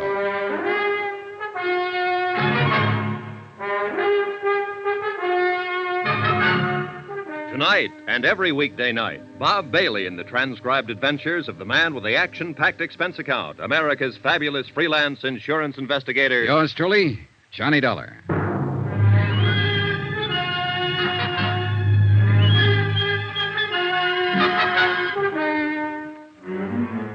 From Special Investigator Johnny Dollar, location Los Angeles, to the home office, Trinity Mutual Insurance Company Limited, Hartford, Connecticut. Assignment, the Kalen matter. Expense account, final page. Item 12, $1.60. Taxi from Queen of the Angels Hospital to police headquarters and interrogation room 9. The police clerk showed me to the observation anteroom and left. I paused for a moment and looked in through the one-way mirror window. Sergeant Reynosa was already there, and the girl, Marty Midnight, sat facing him across a plain wooden table. He was glancing through the arrest file and apparently hadn't started to question her yet. She was younger than I'd expected, not over 22 or 23, and she was obviously scared. But her face was set and ready, sullen, defiant. I tapped on the door, and the jail matron let me in. Oh, come on in, Johnny. Take that chair, if you will. Thanks. When do I get to see a lawyer? You go under the name Marty Midnight? That's right. I said What's your real name? How long have you been in Los Angeles? Where'd you live before that? You see we got hold of here, Johnny? Yeah, I see. One of those wise ones, or so she thinks. If you're ever arrested, keep your mouth shut. Somebody told her that back along the line. She thinks it's good advice. I want a lawyer. Don't talk. They can't pin anything on you. She believes it. She'll probably still believe it right at the door of the gas chamber. I haven't done anything. You gotta let me see a lawyer. It's a law. You'll see one at the usual time. I know that law, too, Marty. And you're not being deprived of any of your legal rights. What's your real name? Well, then I guess we'll have to contact your folks and see if they have any influence. Contact my folks? Who are they? Go on, tell me. Well, let's see. Oh, yes, Mr. and Mrs. John R. Jackline of San Diego at 426... How did you find out? And your name is or was Jean Luann Jackline. Don't let my folks know, please.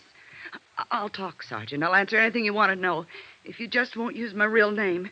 If you won't let my folks find out, please. Suddenly, she was just a frightened kid, not a hard-boiled little chorus pony, a nightclub stripper, but only a scared girl who didn't want her folks to find out.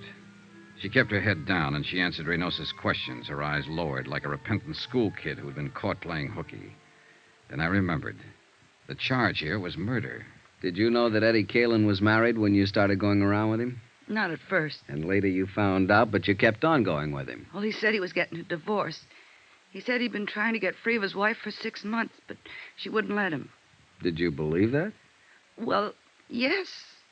I don't know. I didn't until he came here that night. He said we're going to run away to Mexico together. The night he killed Mike Kelso? Yes, but I told you I didn't know about that until 2 days later. And it was self-defense, honest. Mike was trying to hold him up to get back the money Eddie won in that poker game. It was self-defense. Then why did Eddie go into hiding? Well, I told you that, too. It was his chance to get away from Lila and... Where were you going when the police arrested you over there in the bus station? San Diego. To my folks. Nobody here ever knew me by any name except Marty Midnight. I didn't think you could trace me. And you didn't want to be traced? Well, of course not. I came back and saw the police car at my apartment, and then I knew you'd found Eddie. I didn't want to be mixed up in it. Why'd you kill him? Marty? Kill who? Eddie. It wasn't Eddie. It was Mike Kelso. Eddie's the one who killed him in a fight. I told you that. It was... Oh, but you know it wasn't Eddie. You picked him up at my apartment, didn't you? Yeah, sure. We picked him up. In a basket. What? He's across the street in the morgue. Why'd you kill him, Marty? I didn't kill anybody. I didn't know Eddie was dead. I was coming home and I saw the police car. I thought you'd found him, that's all. I didn't know he was dead. I didn't kill him. You gotta believe me. I didn't know anything about it, honest. Honest. Marty Midnight. Sharp, hard, tough. A striptease dancer who'd been around, knew all about it. Marty Midnight. A scared, sobbing little child. Honest. Cross my heart and hope to die. Well, maybe she would. I left a few minutes later, and Sergeant Reynoso walked out with me to get a breath of air. It was a cold, gloomy night with a gray dawn just ahead. 3 people were dead. And in the great stone building we walked out of, the machinery was grinding away, getting ready to take the life of a 4th one. Well, I guess I better get back inside, Johnny. Yeah, all right, Sergeant. The lab boys are making a paraffin test. You know, it's too bad. She's just a kid. Yeah. I was hoping it'd be Topo Leanley. That I'd love. He's long overdue. Well, he's still on the loose. It's a kid up there. You know it, and I know it. And anything else is just wishful thinking. That witness saw her leave, saw her wipe off the gun, throw it back into the apartment. Yeah, I know. Well... Where'll you be, Johnny? The hotel? Oh, not for a while. I'm going to stop by Lila Kalin's. At this time of night? Oh, she'll be waiting up. I promised her I'd see her and tell her what happened. She's, taken quite a beating out of this mess. Why do they do it, Johnny? Why do dames fall for a guy like Eddie Kalin? Philosophy? At this time of morning? I'll see you later. Expense account, item 13, $2.80. Taxi fare to the Argus Terrace Apartments to talk to the widow and beneficiary, Lila Kalin. Oh, Johnny, come on in. Thanks, Lila. I've been sitting in here in front of the fireplace all night long. I'd almost given you up. Well, a lot of things happen. Man, I'm really beat. Coffee or a drink? Coffee, I guess. Black. Is it all over now, Johnny? Well, it amounts to that. They've apparently got the killer. Who? That girl he was hiding out with, Marty Midnight. She's a striptease dancer. Why? Why did she do it? The money, I suppose. They haven't found it yet, but they will. Here's your coffee. Oh, thanks. I feel sorry for her. Maybe because I feel sorry for myself or anybody who ever got mixed up with Eddie. Why do we do it, Johnny? Why do we go blind when a guy like that comes along? I don't know. You tell me.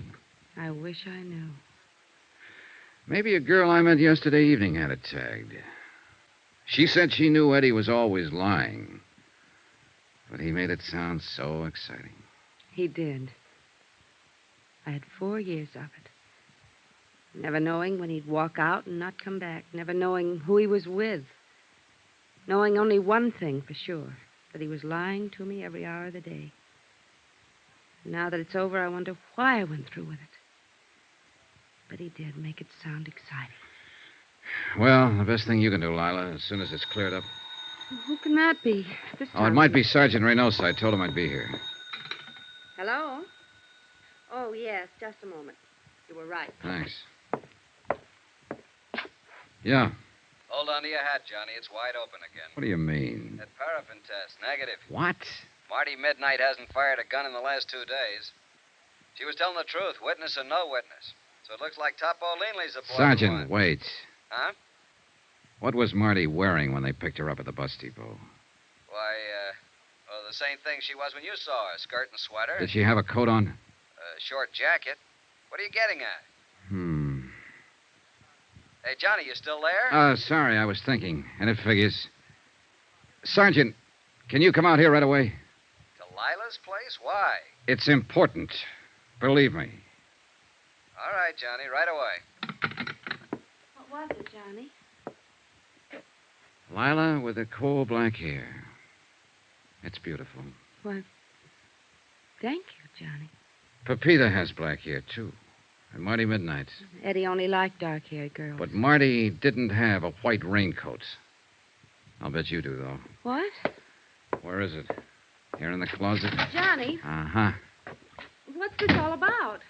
A witness saw a girl leave Marty's apartment right after the shots. But it was dark, and all the witness could make out was the black hair and the white raincoat. What do you mean? The witness saw the girl wipe off a gun on the front of her coat, then throw it back into the apartment and run. There are smudges on your raincoat, Lila. It's grease off the door of the car. Supposedly, you haven't been out of this place since I talked to you yesterday evening. But it hadn't started to rain then, and the coat's damp. Why did you kill him, Lila? You're out of your mind, Johnny. It's no use, honey. Reynosa's on his way out here. They'll make a paraffin test and prove you fired a gun. They'll probably dig up the taxi driver who took you out there. They'll search the place here, find the money. Was that it? The money? Was that why you killed him? No. I didn't mean to. When I went out there. Yesterday evening while I was talking to you, I suddenly wondered if it might not have been somebody else's body in that car. I knew about Marty Midnight, of course. I knew about all of them.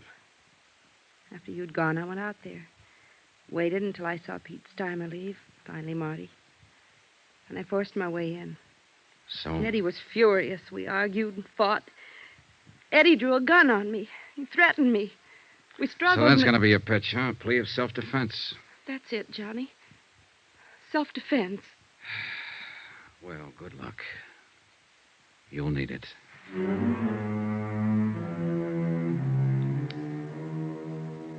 Expense account item 13, $263.35. Incidentals, etc., in Los Angeles and plane fare back to Hartford.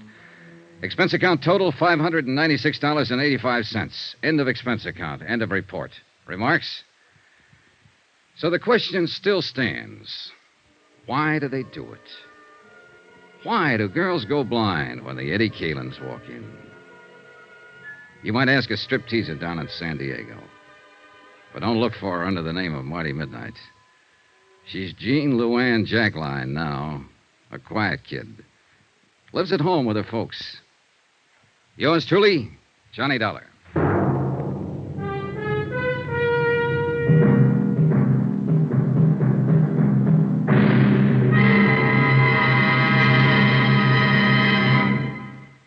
Now, here's our star to tell you about next week's intriguing story. Next week, the case of a beautiful girl who refuses to see the man she loves as he really is. A killer. Join us, won't you? Yours truly, Johnny Dollar.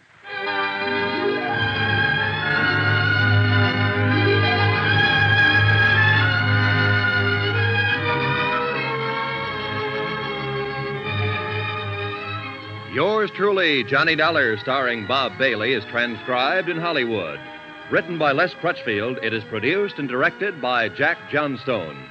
Heard in this week's cast were Virginia Gregg, Lucille Meredith, Alma Lawton, Gloria Blondell, Howard McNear, Harry Bartell, Peter Leeds, and Byron Kane. Musical supervision by Amerigo Marino. Be sure to join us on Monday night, same time and station, for another exciting story of yours truly, Johnny Dollar. This is Roy Rowan speaking.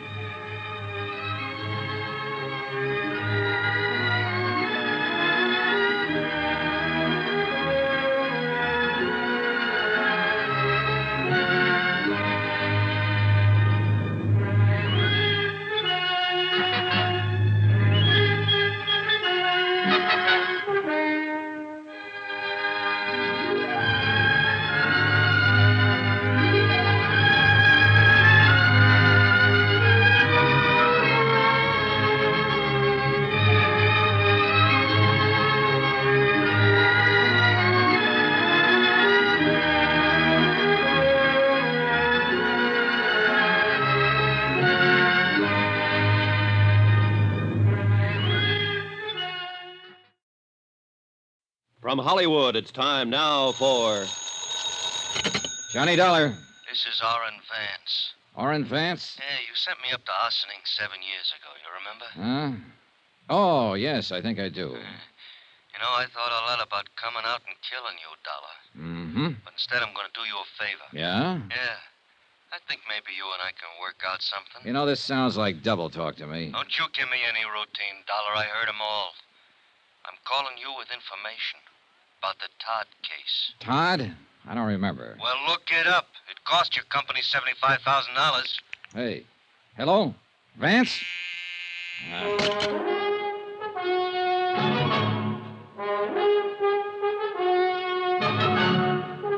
Tonight and every weekday night, Bob Bailey in the transcribed adventures of the man with the action-packed expense account, America's fabulous freelance insurance investigator. Yours truly, Johnny Dollar.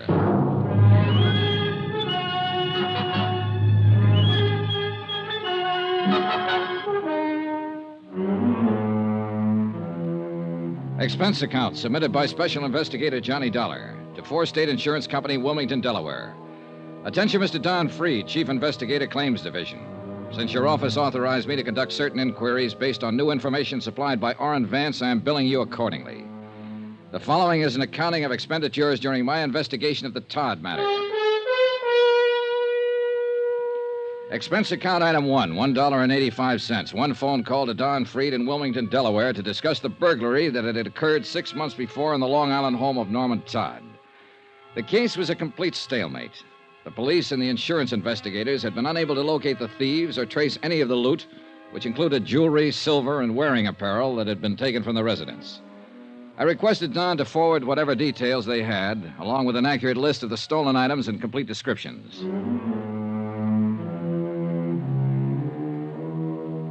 Expense account item 2, $2, cab fare. To and from the Office of International Adjustment Bureau, where I refresh my memory concerning Orrin Vance.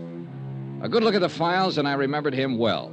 Back in 1947, he'd been involved in a well-engineered swindle of the Seaman Clothing Company. Almost got away with it. And it was my investigation and testimony that finally put him behind the bars. Hi. Huh? Vance? Yeah. Oh, hello, Dollar. You haven't changed a bit. You have. Yeah, sure I have. You took 7 years of my life away from me. Did you do what I told you to on the phone? People like you don't tell me what to do, Vance. Come on in. Oh, sure. Thanks. Nice place you got here. Yeah, I like it. Sit down. Tell me what's on your mind. Look, Dollar, don't treat me like a con, huh? Even if I am one. I'll sit down, yeah. I'll have a smoke with you. I'll talk with you. Okay. Okay, have one. Thanks. It's just that everybody's doing it. Treating me like that. Even my wife. Went over to see her the first day I got out. You know what? She wouldn't let me in the house. She gave me $40 and told me to go out and get a decent job. Work hard, she said, and in 6 months, if everything is okay and you're not in any trouble, you can come home to me and the kids. And if not, she says, I'm going to divorce you. Mm-hmm. Well, what do you want me to say? Offer me a seat. Invite me to sit down. I'm a human being, too. Sure. Thanks again. Well?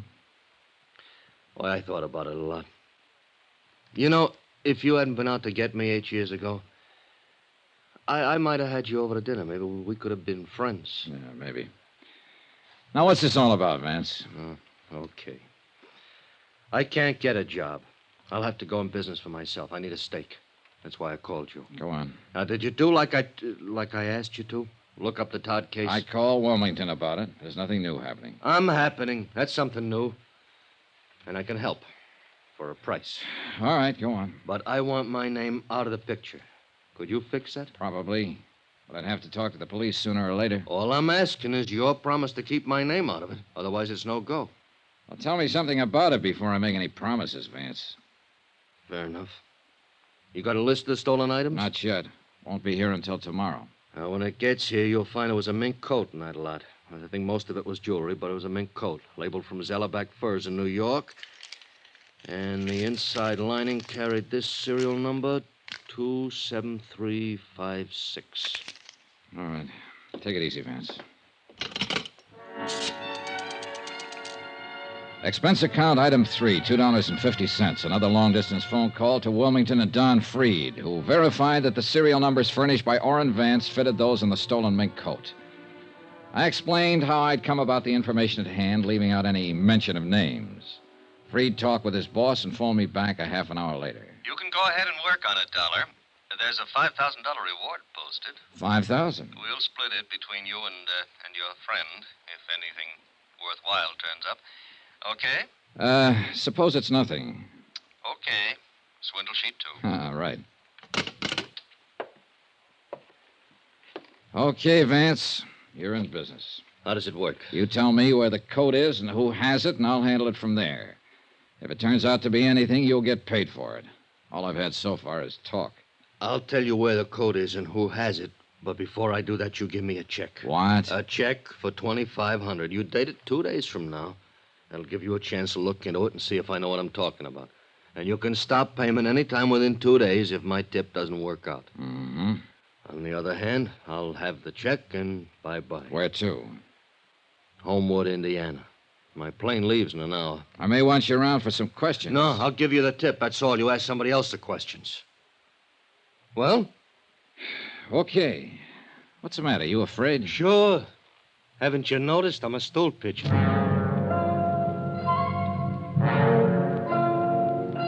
I noticed, and it worried me. But I arranged for him to have the post-dated check in return, for which he gave me a name and an address. Gloria Tierney, 1231 East 57th Street, New York City. Expense account item 4, $3, cab fare to the airport. I saw Orrin Vance off on a westbound plane to Indiana. 45 minutes later, I boarded Flight 37 for New York. Expense account item 5, $18.85. The cost of getting me from Hartford to New York. I checked in at the New Weston and went directly to the Metropolitan Police Station, where I asked if Gloria Tierney had a record. A check in the police files revealed that she was not listed. About 7 o'clock, I had a bite to eat, and then I walked over to the 57th Street address, a small apartment building.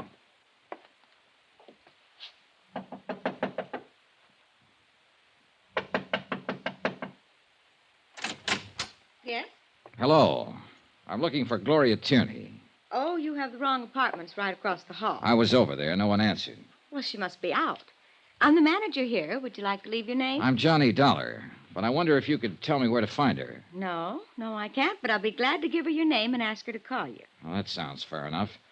I'm at the New Weston Hotel. Oh? You're from out of town? Yes. An old friend of Gloria's? No, I'm just on business. Well, I'll tell her you came by. Good, fine. By the way, how long has Miss Tierney lived here? About a year. Why?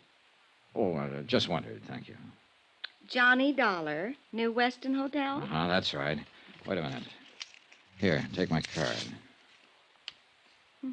Insurance? Sort of.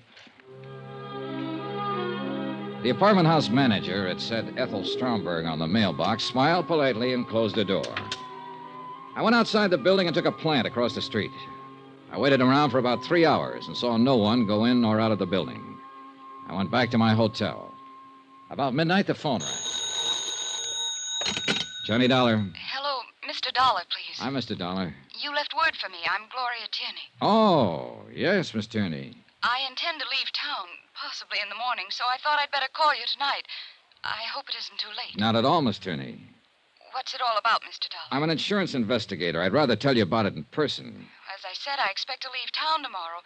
Is it important? I think so, yes. Could I see you tonight? Well, I don't know. I could be there in 15 minutes. I don't understand. I'll come right over. Well, all right. I was there in less than 15 minutes, but things weren't all right. As a matter of fact, things looked all wrong. Gloria Tierney's apartment was darkened. She didn't answer when I knocked on the door. I tried it. The door was locked. You who? Hmm? Now, look here. I don't think you have any right to bother Gloria. Oh, it's you? Hello, Mrs. Stromberg. Well, where's Gloria? I don't know. You don't know? She was waiting to meet you. Huh? Well, out here in the hallway. She came in tonight, and I gave her your message. And then she went in and called you, and then came back out and said you were coming by. Yeah, well, she's gone. Well, that's funny. Hey, tell me, did you hear anyone out here? No. Well, maybe she went down to the drugstore. Drugstore's closed. Well, yes. Well, she'll probably show up. Yes, probably. You look worried, Mrs. Stromberg. I am.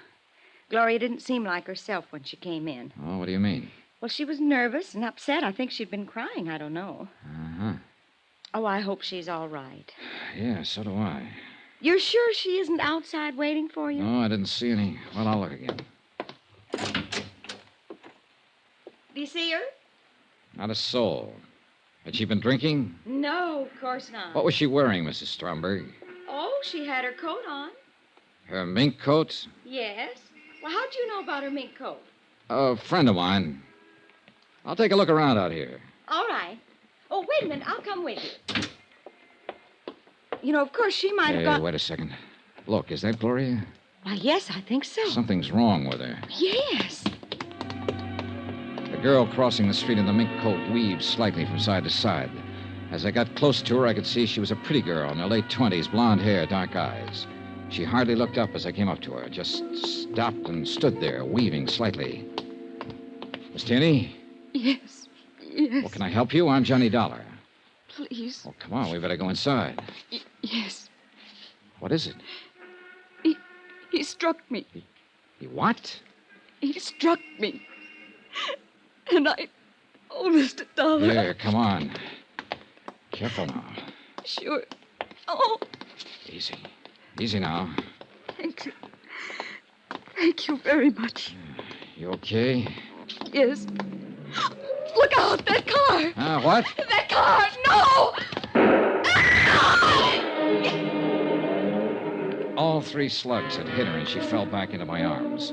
By the time I could reach for it and get my gun out, the black Cadillac and whoever was driving it were out of sight around the corner. And there'd been no light on the rear license plate. Oh. Easy now, easy. Mr. Dollar, those were shots. What? Mr. Dollar. Call the police, quick. But I... Yes, right away. You know, let's see if we can... Mr. Dollar. Mr. Dollar. Don't try to talk, Gloria. Don't try to move. We'll have help here in a minute. Oh.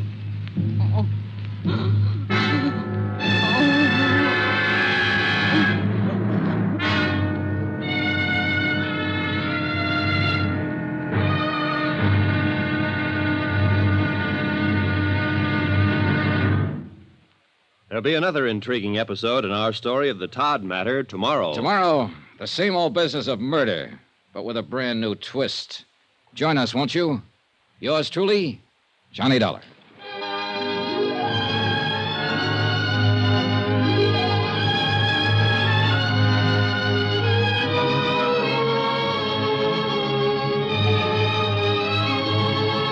Yours truly, Johnny Dollar, starring Bob Bailey, is transcribed in Hollywood. Written by John Dawson, it is produced and directed by Jack Johnstone. Be sure and join us tomorrow night, same time and station, for the next exciting episode of Yours truly, Johnny Dollar. Roy Rowan speaking.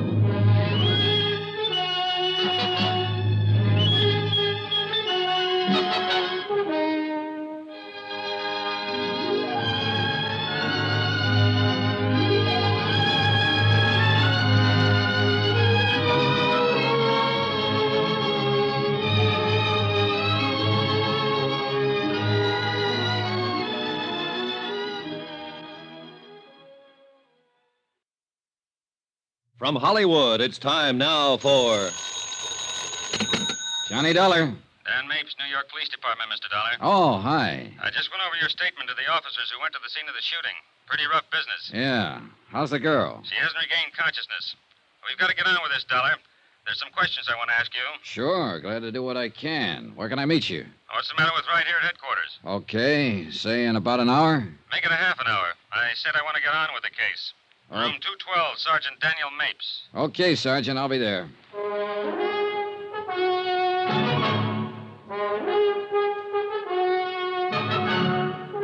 Tonight and every weekday night, Bob Bailey in the transcribed adventures of the man with the action-packed expense account, America's fabulous freelance insurance investigator. Yours truly, Johnny Dollar.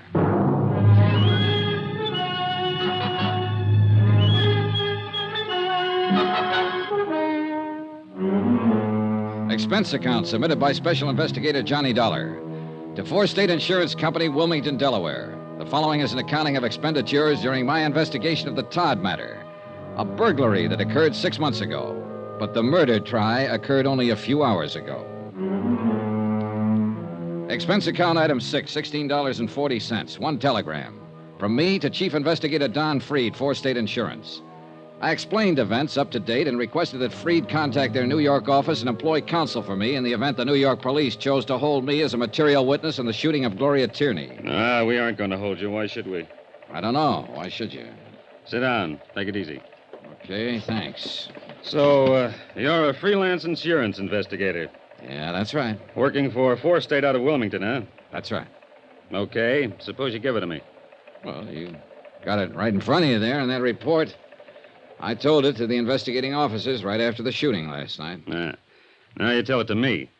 All right. I made an appointment to meet this girl. She called me about 12 o'clock midnight, and I went on over to her apartment. She wasn't around when I got there, so I waited and talked to her landlady. A few minutes later, I saw her coming across the street. I went over to meet her because she looked like she'd been hurt or something. I walked her back across the street. Somebody pulled up in a car just as we got to the curbing. Says here, Black Caddy, 1955 Coupe de Ville. Yeah, I didn't pay too much attention. What was the license number? Couldn't tell. It was blacked out. Okay, go on. There was a man in it. I didn't see his face. Didn't even notice him, really. He just started shooting. The girl was hit 3 times. I was trying to help her, and he got away. Well, what else? That's it. Okay. Tell me why you were in here yesterday afternoon checking to see if this Gloria Tierney had a record. I was about to contact her. I wanted to know if she'd ever been in trouble. Now tell me what you're working on. The Todd case. Todd? Yeah, a burglary out in Long Island about 6-7 months ago. I had reason to believe the girl might be able to help me on it. Because of what? Because of her mink coat. Well, I'm glad you answered that way, Dollar. The coat's in the lab now. They're looking it over. We found it listed in our stolen property files. So far, your story is okay, but believe me, it isn't over yet. Huh? Tell me more. We know about the coat. We want to know about the girl who was wearing it. Sorry, I can't help you. We didn't have her prints on file here, but we sent them off to Washington. She's still unconscious. She's in pretty bad shape. She can't talk. You can. What's her angle? I don't know. You don't know who shot her. You didn't get the license number. You just stood there and let it happen. All you were interested in was your mink coat. Look, Is that what you're trying to tell me? I might be through trying to tell you anything, pal. Don't get smarty pants with me, Dollar. I got myself a shooting to straighten out. I'll straighten it out any way I can. What else did she have from the Todd business? You tell me. Nothing. A small diamond ring on her little finger. It's not on the stolen property list. Tell me, Dollar, did your insurance company pay off this claim? Yes, the whole thing. About $75,000. $75,000? That's right. Well, at least you got the coat back. Even if it has got 3 bullet holes in it. Maybe we'll get a line on the whole job. If she regains consciousness. Meanwhile, you can sit here and tell me about your tip. What? Who put you on to Gloria Tierney? No, I'm afraid I can't tell you that. Why not? Because I promised not to disclose any names. Oh, I can tell you this much, though. The man who told me about Gloria Tierney couldn't possibly have had anything to do with the Todd case. He was in prison when it happened. Let's have his name so I can check it. He's in Indiana now. He's got a name in Indiana. What is it? Sorry. You going to sit there and tell me he gave you a name to start with and that's all you bought? Yep. Suppose I told you I don't believe anything. And then I think I'll hold you for a while until you forget about whatever deal you made with an ex-con. Well, suppose I told you that a lawyer for my insurance company is on his way down here right now just to see that I get treated right. What's funny? You insurance guys. You know what? You give me a pain. Right here. We went on like that a little while. Then I accompanied Sergeant Mapes to Gloria Tierney's apartment. A full crew of technicians were there, giving the premises a complete check. Mapes dispatched 2 sets of detectives to cover the neighborhood for possible witnesses to the shooting. Another pair began to cover the apartment house itself. I went with Mapes to talk to the manager, Mrs. Stromberg. She looked white and shaken. You remember, Mr. Dollar? Yes. Hello, Mr. Dollar. How's poor Gloria? Not very good, Mrs. Stromberg. She's still unconscious. And we're still pretty much in the dark about all this, Mrs. Stromberg. Where is she? What hospital? I'd like to go see her. Maybe there's something I can do. Best thing you can do is try to help us find out who shot her. She's at the police emergency hospital right now, Mrs. Stromberg. I'll have them phone you when she can see people. Well, thank you. Oh, what an awful thing. Well, what's it all about? Why would anyone want to shoot Gloria? We hope we can ask her that question. Right now, we're going to try to find out all we can, and maybe you can help us. Well, I hope so. What can I tell you? Where she worked, how she lived, what people she knew. Oh, dear. Yesterday, you told me you'd known her for a year. Yes, ever since she moved in. All right. Was she a nice girl? Of course she was a nice girl. Quiet, minded her own business. Where's she work at? Well, I don't know. I mean, Gloria doesn't work as far as I know. Who pays her rent? She always gave me a check. Who gave her a check? Well, I really don't know. Don't you know anything? What's the matter with you? Well, I'm trying. Mapes, why don't you go sit down? All right, I'll sit down here. Mrs. Stromberg, what can you tell us about her? Do you know where we can contact her family? Think about it. Well, I don't know. I know they live in California somewhere, but that's all I do know. She talked about them now and then. Uh-huh. How about her friends here in town? What about them? Well, for instance, the man who drove the black Cadillac last night. I never saw that car around here before. Did she talk about her friends to you? Why, no. Well, she's a pretty girl, young. Boyfriends? Oh, yes, she did talk about them now and then. Do you suppose one of them had something to do with this? Mrs. Stromberg, some guy pulled up in a black caddy last night and pumped 3 slugs into her. She acted funny before that, according to you. Run out when she was supposed to meet Dollar here. Don't you know if any of her friends drove a car like that? No. You know this, but you don't know that. What kind of a friend were you? What? What kind of a friend were you? That girl's lying in a hospital right now. She's got a slug here, another one here, and here. They've operated twice. You weep and holler and stand around wringing your hands about her, but you won't open your mouth about helping us find who did it. Now, let's start with that car again. You've got the front apartment here. You can see the street from those 2 windows. Have you ever seen that black caddy here before? Yes. Well, why didn't you say so in the first place? Whose is it? I don't know. I don't know his full name. Well, what do you know about him? His name is Bill something. Bill something. Yes? That's a big help. What does he look like? Where does he work? What does he do? I don't know. I really don't know.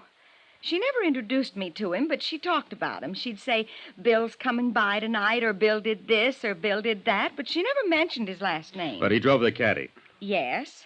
Now, what does he look like? I told you, she never introduced me. I heard that part. But I know if someone young and fresh and pretty like Gloria Tierney lived across the hall from my wife would be at the window every time she heard the bell ring or heard a car drive up out front. She'd want to see who was buying her the candy and flowers, who was knocking on the door. Isn't that so, Mrs. Stromberg? Yes. No. Yes. Well, what do you mean? Now, look. For the 3rd time, what does this guy Bill look like? Well, he's tall and very dark. Tall? What does that mean? Tall like me? Tall like Dollar? Tall like what? Like Mr. Dollar. How old? How'd he dress? What kind of build? Easy, Mapes. Why don't you go through that offering me to sit down part now? All right. I was wrong about you, Mapes. I admit it. Well, maybe I was kind of wrong about you, Dollar. Hardly anybody ever admits anything these days. Okay. I'm sorry I'm raising my voice, Mrs. Stromberg. But tell us about the man. All you can remember about Bill. Heavy? Light? A husky fella, and he dressed very nicely, too. What color was his hair? Dark, I think. He always wore a hat. How about his eyes? I don't know. Uh-huh. About how old would you say? Oh, 30, maybe 35. I'm not very good at ages. How often did he come here to see her? Oh, once or twice a week. Gloria's been going with him? Yes. Did she ever mention where he works or what he does? No, she never mentioned that. Do you have any idea how long she's known him? How long she's been going with him? Well, I have no idea. I just know he's been coming to see her ever since she moved in here. This, Bill. Would you say he had money, Mrs. Stromberg? Yes, I'd say so. He drove that big, expensive car and always dressed so nice. And, of course, he gave Gloria that coat. The mink coat? Yes. Oh. Do you know if he ever gave her any jewelry? I don't know. I don't think so. Gloria'd usually run across the hall and show me when he gave her something. Mostly they were small gifts, candy, and things like that, but I don't remember if he ever gave her any jewelry. Did he ever bring any friends here? I don't know. All right. Was Gloria going to marry him? Well, she never talked about it. You sure about that? Yes, she never said, and I never asked. Why? Why not? Well, I don't know. I never asked her. I wanted to, but I never asked her. You think right away I've been a busybody watching that girl and so on. Well, yes, I watched her from time to time, and I was her friend here. But there are some things we just didn't talk about. There sure were. Well, as you ask me questions, I realize how much we didn't talk about. I can't tell you where she came from or where her family is or who Bill is or what she planned for the future. I just know she was a nice, decent, honest sort of a girl. Yes, we got that impression, Mrs. Stromberg. Anything you want to ask, Dollar? No. My apologies again for raising my voice. Thank you for the information, Mrs. Stromberg. Come on, Dollar. Okay. Goodbye. Goodbye. Goodbye. Well, you got it out of her. Yeah, but I don't trust her. Took too much work. Are you really as tough as you look? Sure. You're a good cop, Mapes. Thanks. I like to have somebody mention that every 5 years. Well, better get out this guy's description. Yeah. There's a hall phone right there. Uh-huh.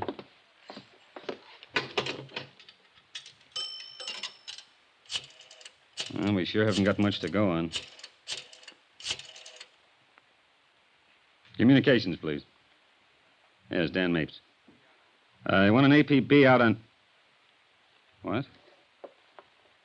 Oh, I'll give it to you later.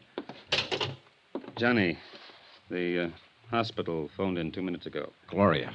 Yes. They think she's dying.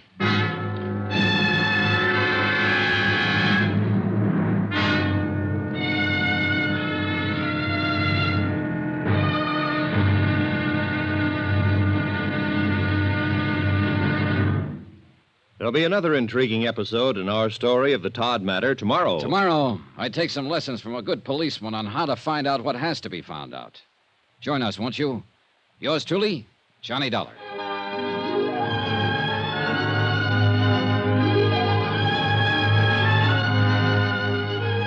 Yours truly, Johnny Dollar, starring Bob Bailey, is transcribed in Hollywood. Written by John Dawson, it is produced and directed by Jack Johnstone.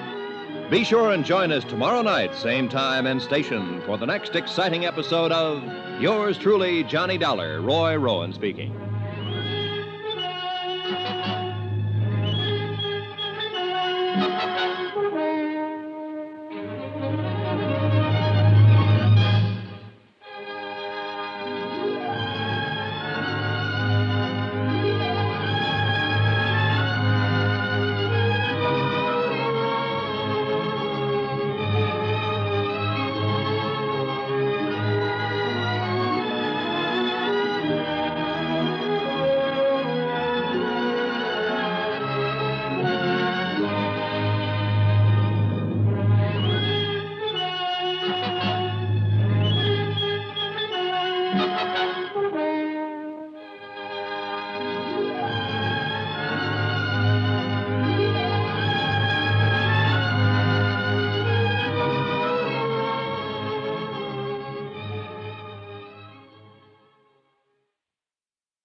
From Hollywood, it's time now for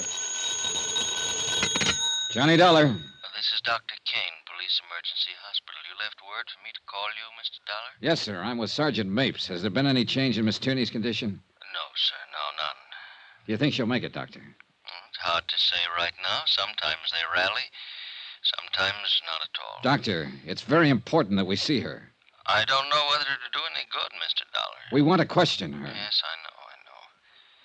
Well, why don't you and Sergeant Mapes come on over to the hospital? All right, sir. We'll be right there.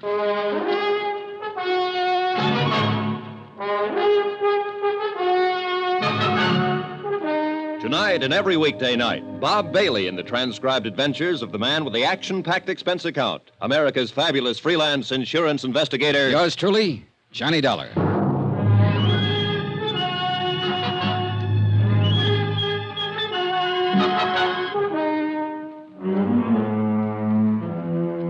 Expense account submitted by Special Investigator Johnny Dollar to 4 State Insurance Company, Wilmington, Delaware. The following is an accounting of expenditures incurred during my investigation of the Todd matter, the burglary that resulted in a shooting. On a tip from an ex-convict named Orrin Vance, I came to New York to question one Gloria Tierney. My information was that she had in her possession an expensive mink coat, part of a $75,000 burglary at the Todd home on Long Island. Gloria Tierney was shot and seriously wounded by an unknown gunman before I was able to question her about the coat. A description of her assailant and how she had obtained the coat were still to be ascertained when Sergeant Dan Mapes and I arrived on the second floor of Emergency Hospital. Mr. Dollar? Yes. Oh, I'm Dr. Kane. Oh, yes, this is Sergeant Mapes. How do you do? Has she managed to talk yet, Doctor? No, and she may not. I see. Now, before we go in, I hope both of you will carefully frame only your most pertinent questions. 2 minutes is about all I can give you with her. Sure, Doctor. Better put your cigarettes out in that. Oh, yeah.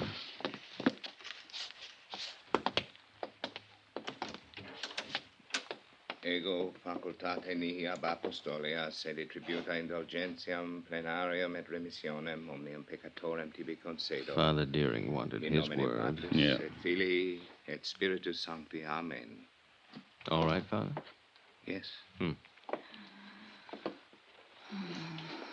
Is she conscious?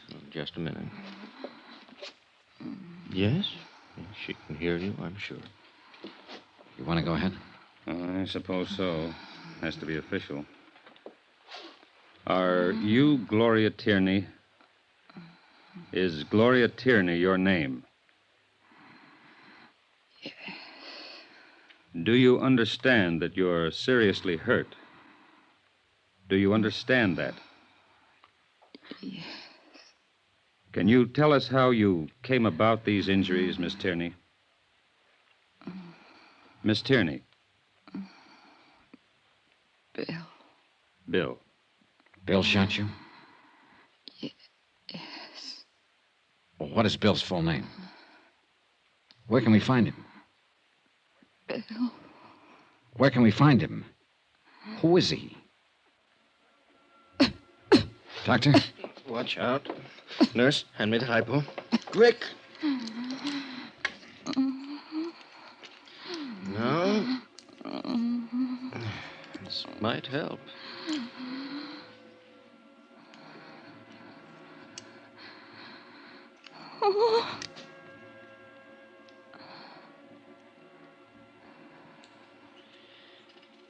Sorry, fellows. Nothing more I could do.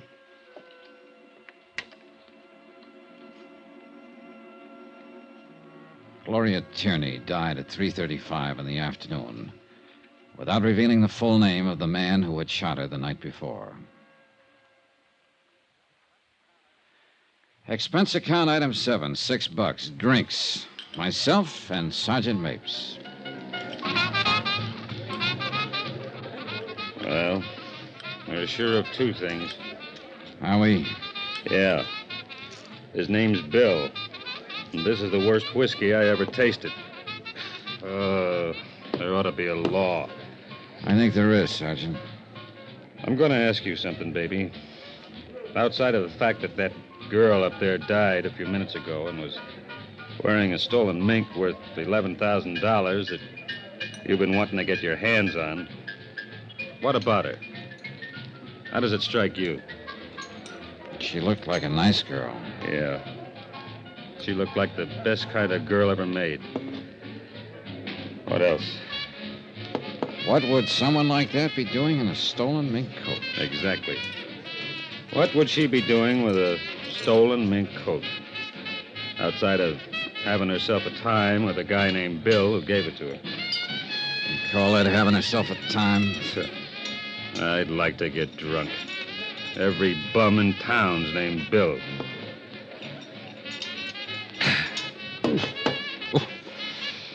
This is bad. Terrible.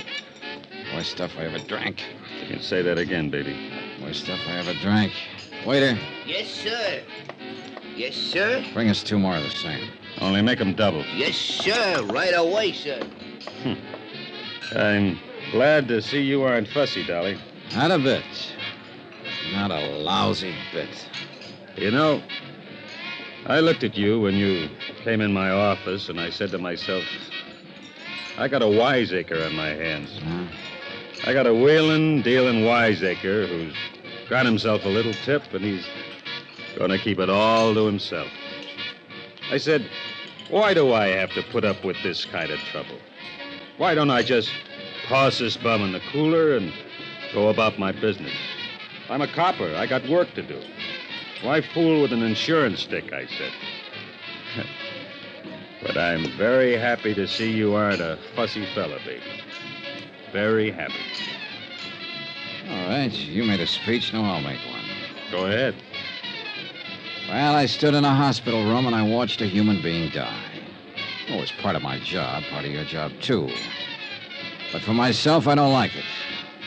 If I have to go into why every man's death diminishes me, I'm going to fall all over myself because I never could go into that kind of stuff. Yeah, I know what you mean. But I'll say this. That girl that died in there was... Well, she was the kind of girl I could have kept right on seeing. Yes, I'd like very much to have knocked on her door almost any old night. Sergeant, I would have liked that more than I can tell you. She wore a stolen mink coat, remember? I remember. But I can sit here and feel bad about it, can I? You sure can. I'll feel bad with you. Look at them early eaters, Dollar. Coming in to drink their dinners. Don't change the subject. I have to. We got work to do, pal. Yeah. Here we are, gentlemen. As long as it's here. Yeah. Cheers. Cheers yourself.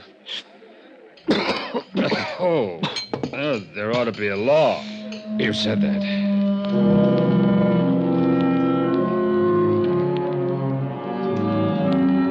I remained with Sergeant Mapes the rest of the day as he continued his investigation of the death of Gloria Tierney and the Todd burglary. The apartment where she'd lived finally yielded some information.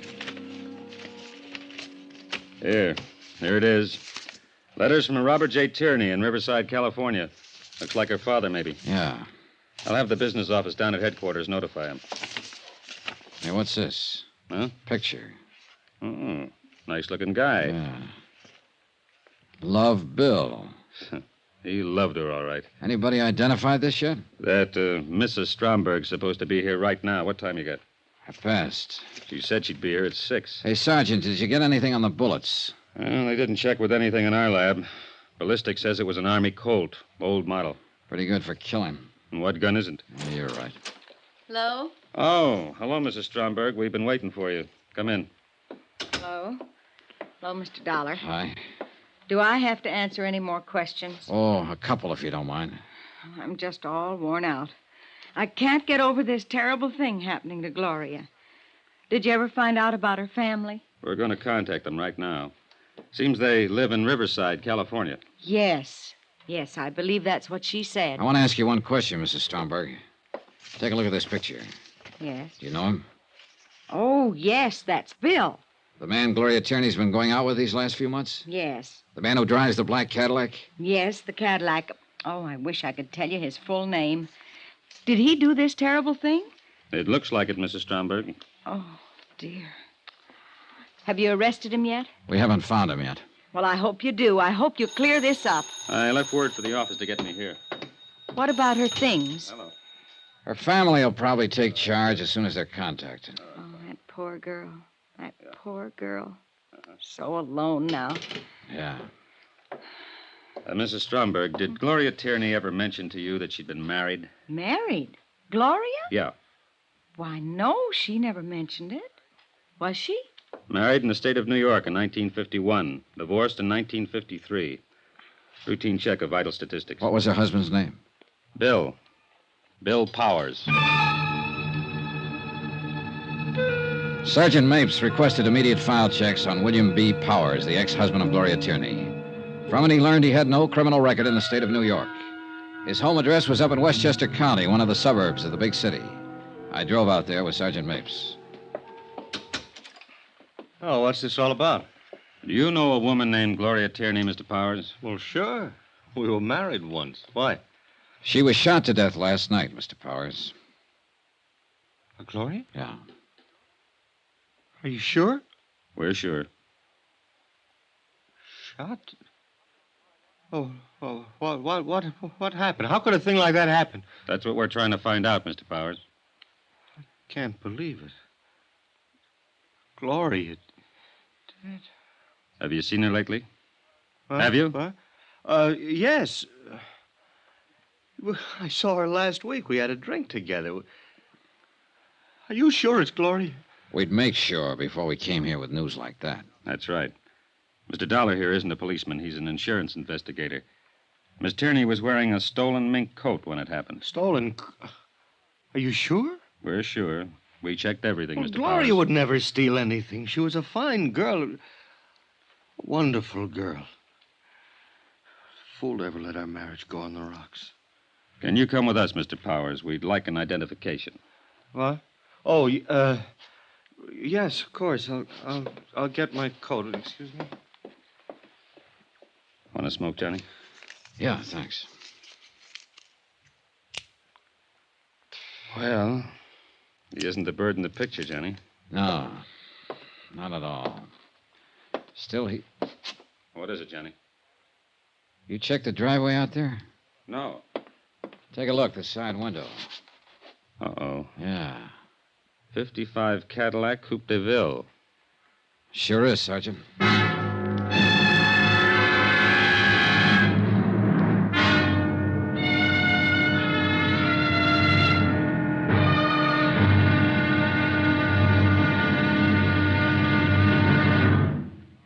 There'll be another intriguing episode in our story of the Todd matter tomorrow. Tomorrow? Well, you find one killer and you find them all. And then you have to start all over again. Join us, won't you? Yours truly, Johnny Dollar.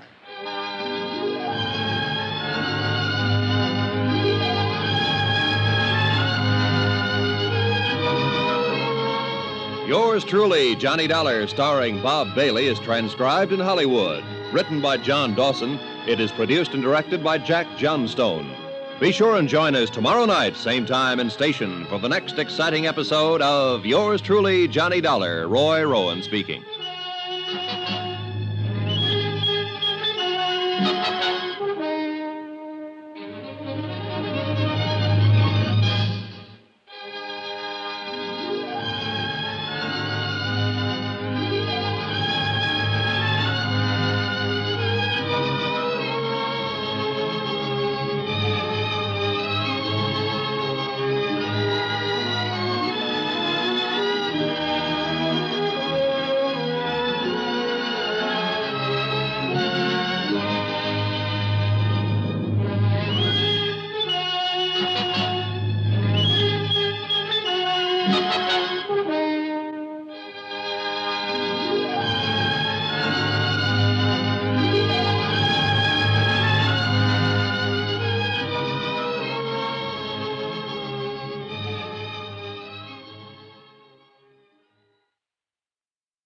From Hollywood, it's time now for...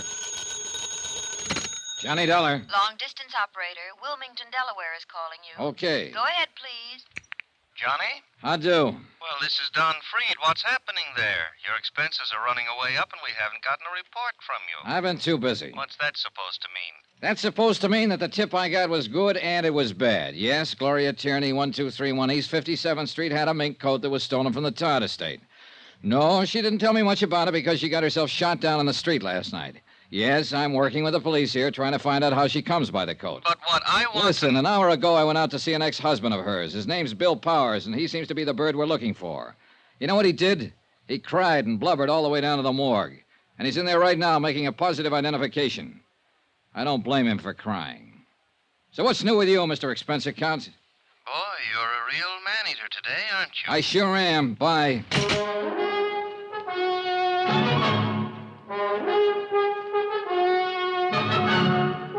Tonight and every weekday night, Bob Bailey in the transcribed adventures of the man with the action-packed expense account, America's fabulous freelance insurance investigator. Yours truly, Johnny Dollar.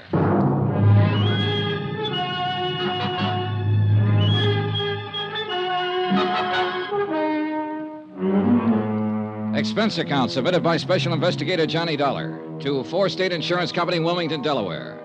The following is an accounting of expenditures during my investigation of the Todd matter. Expense account item 8, 20 cents, aspirin. I bought them in a drugstore across the street from the morgue. I figure I needed them. On the way down in the police car, the ex-husband of Gloria Tierney gave us very little information about her activities up until the time of her death. After he made the identification, we all walked across the street. Expense account item 9, 30 cents, 3 cups of coffee. Sergeant Mapes, Bill Powers, and myself. Powers cried a while, then straightened out somewhat. I hope you get whoever did this terrible thing, Sergeant. I hope you'll get him real fast. You sure want to, Mr. Powers. Why would anybody do that to Gloria? Why? Maybe you can help us answer that. We hope you can, Mr. Powers. Oh, you. You're just interested in that coat she was wearing. Well, mister, I don't believe she was wearing a stolen coat. What do you think of that? I think that's a pretty fair way to think right now. But it's not very practical since we already have proof that it is a stolen fur and that she was wearing it. Yeah. How about some more coffee? That's cold. What? Oh, no. Look, we're just trying for the facts of the matter, Mr. Powers. I saw Gloria Tierney. I know what kind of a person she was. But we have to start somewhere. You can understand that. Yeah, I suppose so. Now, you told us you saw her last week for a drink. That's right. Have you been seeing her right along? Yeah, sure. Even though you were divorced a year or so ago? Yeah. Did you know she's been going with someone else, too? Yeah? Bill? Yeah. Bill Chambers. That his name, Bill Chambers? Well, yeah, I don't know him, but she talked about him a lot. Here. Take a look at this picture. Is this him? Yeah, that's him. I thought you knew. You're sure this is him? Oh, sure. The picture was in her apartment. I've seen it there. One day I asked her who he was, and Gloria told me about him. Well, what did she tell you about him? She just said she was going out with him. Oh, she told me that he asked her to marry him. She said he had a lot of money. Anything else? Oh, I don't know. Did she happen to mention where he works? No. What kind of work he does? No. Do you know where we can get in touch with him? No, I don't know that either. I can't help you. I only know she's been going out with him. I don't get this. You and her were divorced, but you kept on seeing her. And she got this new boyfriend. And she told you things like that? Yeah. Funny, isn't it? Why'd you bust up? Oh, this and that. Kid stuff, I suppose. Spat over this and that. I don't know what exactly. Anyway, we were going to straighten it out. We were going to be married again. Oh, what about this Bill Chambers? No, she didn't want to marry him. She wanted to marry me again. She told me. When? Day before yesterday. She said she would marry me. Now she's dead. You know what kind of a car Chambers drives? A Cadillac. How do you know that? Oh, she told me about his car. Another thing, I went out and I bought one myself just like his. I thought it might do me some good with her. We were crazy, weren't we? Where were you last night? Home. Can you prove it? Oh, yeah. Home. All night. I was home while she was out getting herself killed.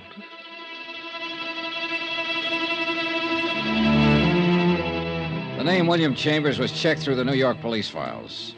24 persons more or less fit the general description of the suspect. It took 2 days for Sergeant Mapes and his men to track down all the leads.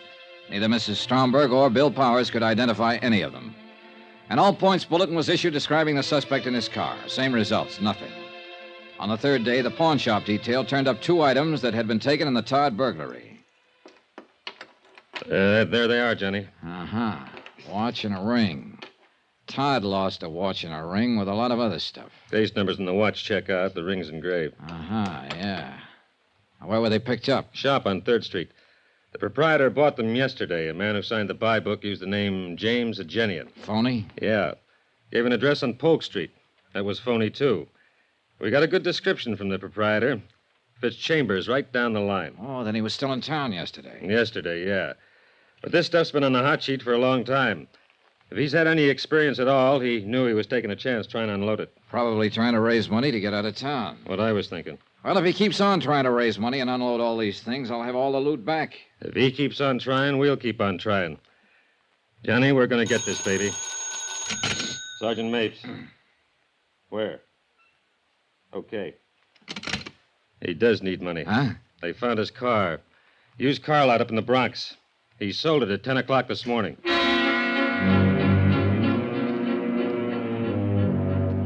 At the used car lot, we learned that a man answering the description of William Chambers had driven in that morning and offered a black 55 Cadillac for sale.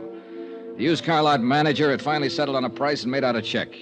He reported that Chambers seemed extremely nervous and anxious to make a quick deal. The car was impounded and examined. A full set of fingerprints on the steering wheel and dashboard gave us a positive identification on William Chambers. Oh, what do you know? William Charles, William Carles, William Charles, Walter Cameron. 1, 2, 3, 7 aliases. Real name, William Charles. Male, Caucasian, age 33. 178, 6'1". Now, let's see. 14 arrests, 2 convictions. Both car thefts. Quite a boy. Well, we got a real tag on him now. Shouldn't be long before we pick him up. Doesn't look like a killer, does he, Johnny? I don't know. What's a killer supposed to look like? The search for William Charles continued. Associates and relatives listed in his criminal file were contacted and questioned. All denied knowledge of his whereabouts. In the meantime, 2 more pieces of stolen property connected with the Todd burglary were recovered by the pawn shop detail. Expense account item 10, $3, 1 telegram to 4 State Insurance in Wilmington, explaining our progress in the case and listing the recovered items. Johnny Dollar. You interested in finding Bill Charles? Who's this? My name's... Never mind. Do you want him or don't you? Sure, I want him. I'm at Shraft's Restaurant on 42nd off Broadway. Can you meet me? Yeah. 15 minutes. I'm in a gray suit, pinstripe. I'll be sitting alone. I'll watch for you. Expense account item 11, 75 cents cab fare from my hotel to Shraft's Restaurant. A small, pretty brunette woman in nice clothes was seated at a table all alone. She looked more like a housewife on a shopping tour than someone who might be connected with a bandit and a killer. Sit down, Mr. Dollar. Okay, sure. There's a reward posted for William Charles, isn't there? For that Todd matter? That's right, $5,000. Well, I get it if I turn him over to the police. Not all of it. Half of it goes to an ex-convict who tipped me off in the first place. Half? Yes. You don't seem very anxious to get him. Oh, we're anxious. But that's the way it is. This other half of the $5,000 is spoken for. I want to get something else straight. What happens to me?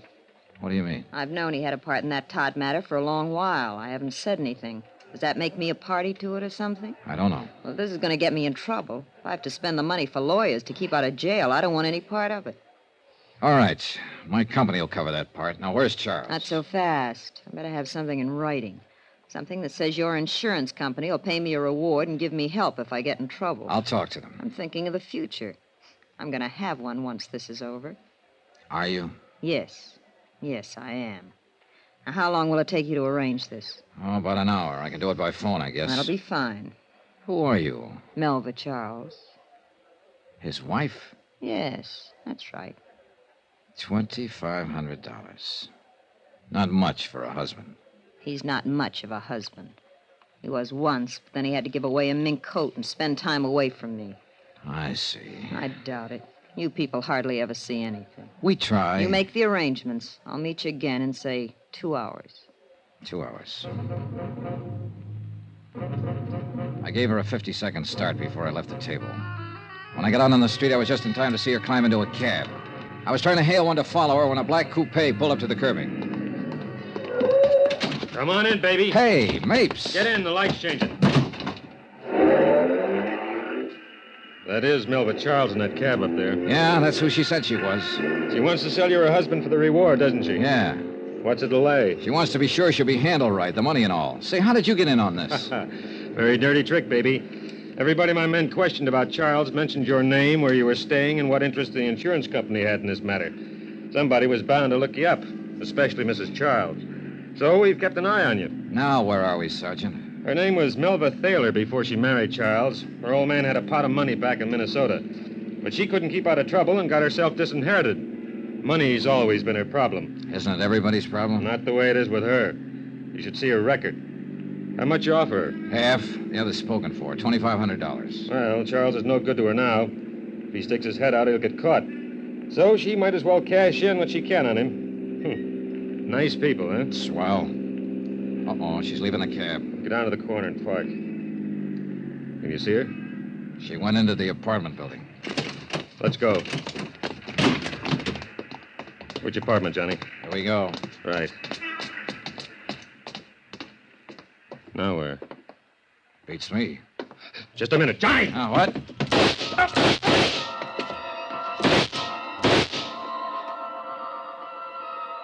Before I went down, I heard it go off a couple more times. It must have been 6 inches from my head. My eyes couldn't see, and my feet couldn't move. But I could hear. Johnny! Hold on! Hold on, baby!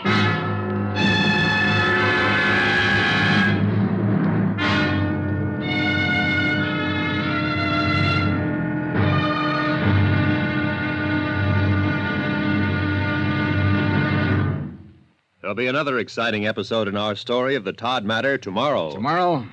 Well, there are times when $75,000 worth of stealing isn't worth a plug nickel. Join us, won't you? Yours truly, Johnny Dollar.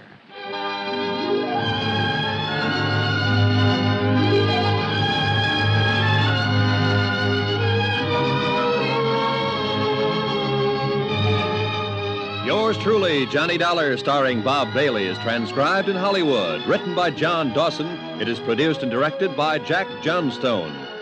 Be sure and join us tomorrow night, same time and station, for the next exciting episode of Yours truly, Johnny Dollar. Roy Rowan speaking.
From Hollywood, it's time now for...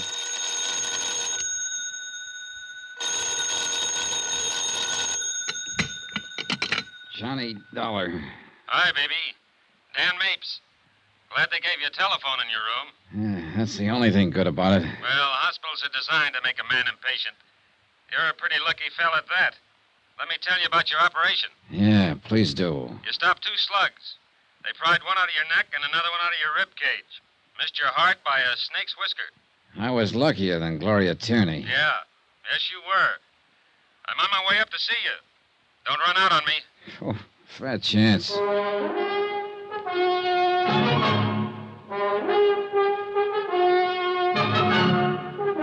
Tonight and every weekday night, Bob Bailey in the transcribed adventures of the man with the action-packed expense account, America's fabulous freelance insurance investigator. Yours truly, Johnny Dollar.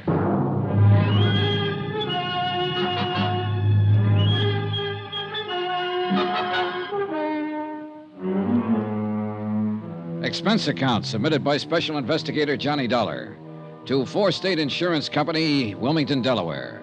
The following is an accounting of expenditures during my investigation of the Todd matter.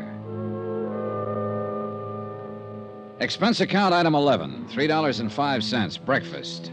I got mad at the nurse when she brought in a bowl of hot cereal and a glass of milk. So I bribed an orderly to slip across the street and get me a tray of bacon and eggs. I was just finishing same when up came Sergeant Mapes. He looked haggard and tired and worried. You nearly got it for good, baby. I got enough of it. You sure did. What do you remember, if anything? Well, we tailed Melva Charles to an apartment house. We stepped inside, and somebody began trying to kill me, and that's when I left town. Yeah, it was quite a mess. Coroner had a real job in his hands. Yeah. Hey, how about you? Not a scratch. Coroner, did you say? Yeah. Melva Charles got it. Her husband stuffed a butcher knife in her back. Oh. That was for trying to sell him out to you. Yeah. Yeah, maybe he thought he was worth more than $2,500. Maybe. A man named Henderson, who happened to be walking down the hall at the wrong minute, took 3 in the head. He was dead before he hit the floor. Woman on the street got hit, not too bad. 2 people outside, just getting into a car, got cut up pretty bad when bullets smashed their windshield. You keeping track of all this? I'm trying to. This all happened after we got there, huh? Yeah. You see, when you and I walked in there, William Charles had just finished killing his wife. He saw us and began pumping. You got hit, and I pumped back at him. You get him? Yeah, but not till he had shot up everybody else. He's on the floor above you, hanging on by a hair. He knew his ticket was up, and he just didn't care. It's my fault you're here, baby. I'd have rather cut off my arm than get you in on this. What do you mean? Well, tagging you and going after her. I didn't use my head. You know what? What? I still think you're a pretty good copper, Mapes. Thanks, Johnny. Here, I brought you a book of poetry. Poetry? Read. Take it easy. We'll be talking again soon. I felt awful. Sergeant Mapes dropped in later that afternoon, but I was half asleep. Vaguely, I remember they wheelchaired me down the hall for x-rays and lab tests.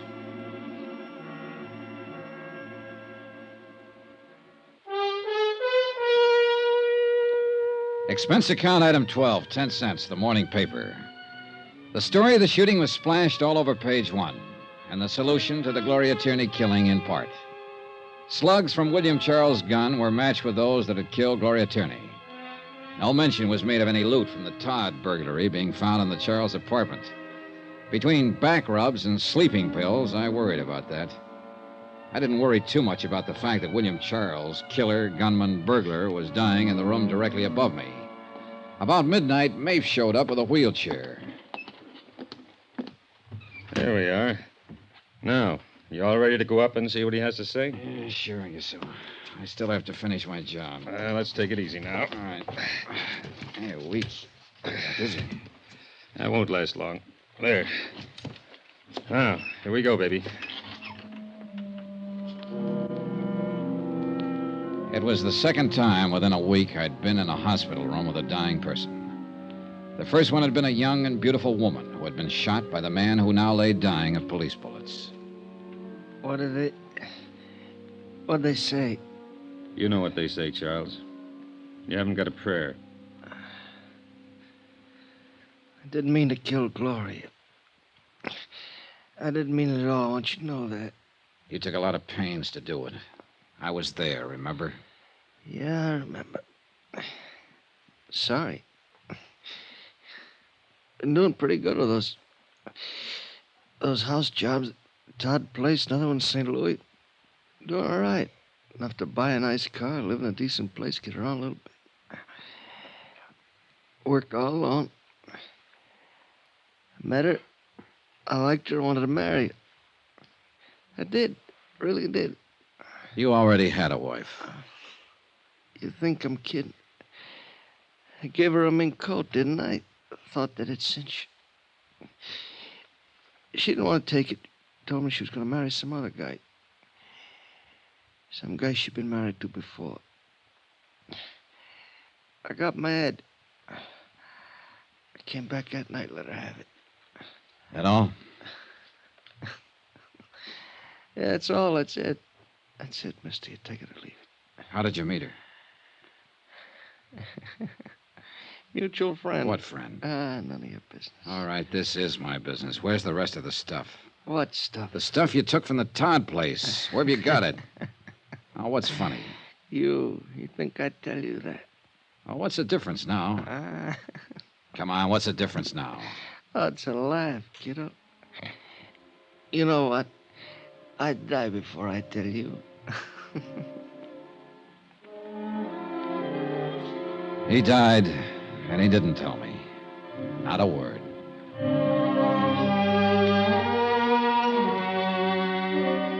Later, a private ambulance took me from police emergency hospital to my hotel room.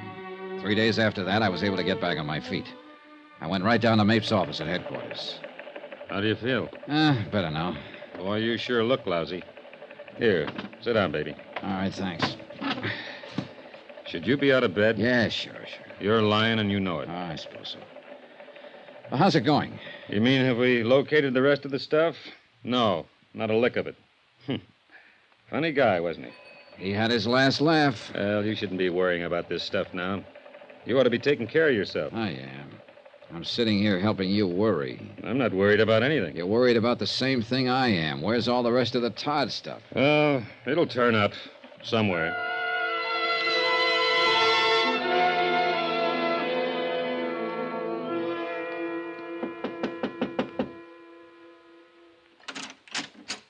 Why, Mr. Dollar, Hello, Mrs. Stromberg. I read about what happened to you in the papers. I'm sorry. I'm terribly sorry. Oh, well, I'm better now. Well, come in, please. Thanks. Say, you'd better sit down, Mr. Dollar. I'll get you a cup of coffee. Do you have any bourbon? Why, yes, I think All right, so. I'll take that. Well, all right. Is water okay? Yeah, sure, fine. Should you be out of bed, Mr. Dollar? You know, everybody asks that. No, I shouldn't, and yet I should. Well, here you are. Oh, thanks. Well, here's cheers. Remember the night Gloria was shot? Of course, very well. You know, I've been worried about that night. Huh? Uh-huh. Remember I came over here and I told you I was in the insurance business and you said you'd have her call me when she came in? Yes. Well, I remember pretty clearly. You said you'd have her call me when she came in, not if you saw her come in. Yes, did I? Uh-huh. You saw to it that she called me, Mrs. Stromberg. You also saw to it that she wasn't here to meet me when I got here. She was out there somewhere. Because by then you knew I was an insurance investigator. I don't understand you, Mr. Dollar. What are you trying sent to say? her out so he could take care of her, and you were waiting in the hall for me. Waiting for you? Why, no, I happened to see you, and I wondered You wondered what kind of cock and bull story you could give me to get rid of me. That's silly. They sound that way. That's a good drink. But not so silly if you knew that coat she was wearing was stolen and that I was after it and her. How would I possibly know that? Because you introduced her to one of your friends one night and he went overboard for her? And eventually he gave her that little present? Are you saying that I had anything to do with Gloria's trouble? Yeah. Why, that's silly. Oh, here's something sillier. A small-time burglar and thief lay on a hospital bed yesterday and wouldn't tell me how he met Gloria Tierney. Oh, he was a real gallant one, this bird. He killed an innocent girl because she was wearing a mink coat and might tell me who gave it to her. Mr. Dollar. He shot up 2 or 3 people in an apartment, including me. He got shot himself. He knew he was dying. But a simple thing like telling me how he met her wouldn't come out. He wouldn't tell me that for anything. Now, where could he meet her? Was he her kind? Did he go in the same circles? Did he? Nah.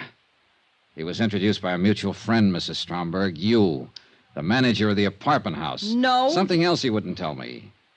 What happened to the rest of the loot from the Todd burglary? 2 things he wouldn't tell me. He didn't have to when I sat down and thought it out. You've been working with him right along. You've been keeping all the stuff here. Oh, that's fantastic. Not so fantastic at all, Mrs. Stromberg, when you think that his wife, and she was a girl who'd do anything for money, they tell me, was willing to sell him to me for $2,500. $2,500 when there's still over $60,000 worth of loot from the Todd burglary lying around. She didn't know where it was. But you do, Mrs. Stromberg. Well, if you say I do, I do. Now what? Let's go down to Sergeant Mapes. Oh, no, I'd like a good excuse to use this. Yes. Suppose you would.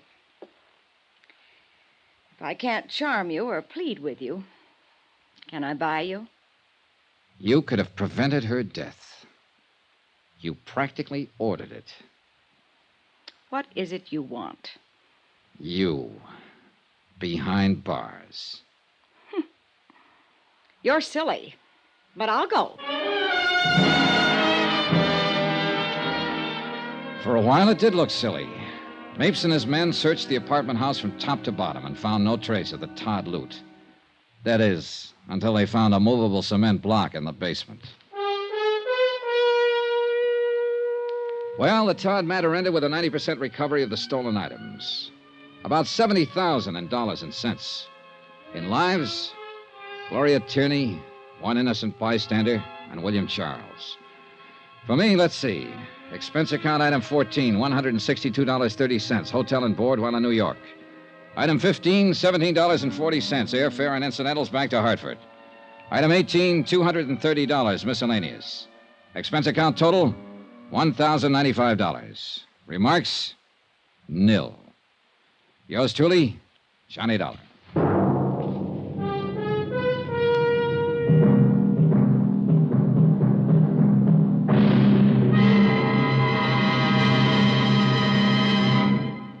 Remember, there'll be another intriguing story for you beginning next Monday night. Next week, a music lesson on a priceless Amati violin. Music and mystery and danger.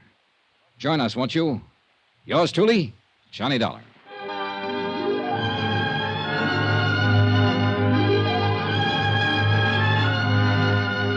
Yours truly, Johnny Dollar, starring Bob Bailey, is transcribed in Hollywood. Written by John Dawson, it is produced and directed by Jack Johnstone.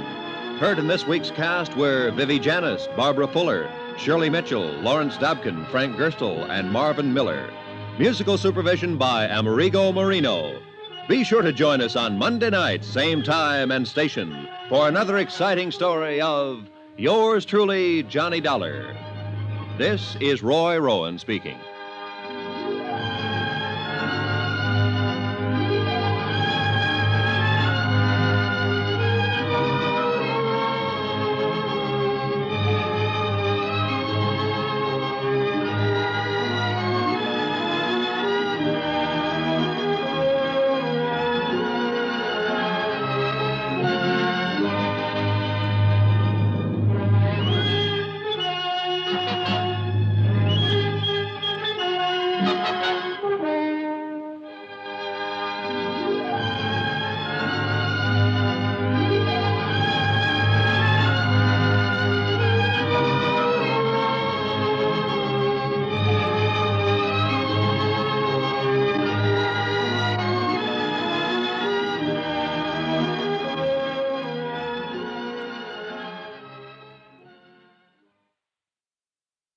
From Hollywood, it's time now for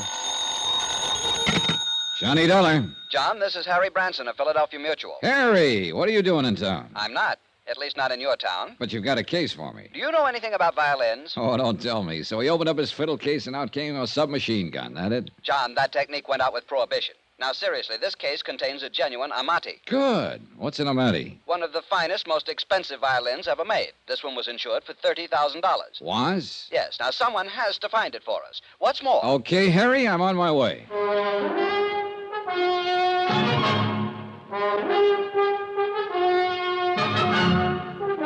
Tonight and every weekday night, Bob Bailey in the transcribed adventures of the man with the action-packed expense account, America's fabulous freelance insurance investigator. Yours truly, Johnny Dollar.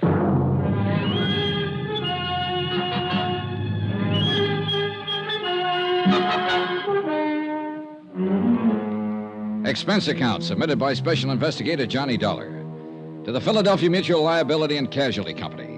The following is an accounting of expenditures incurred during my investigation of the Ricardo Amerigo matter.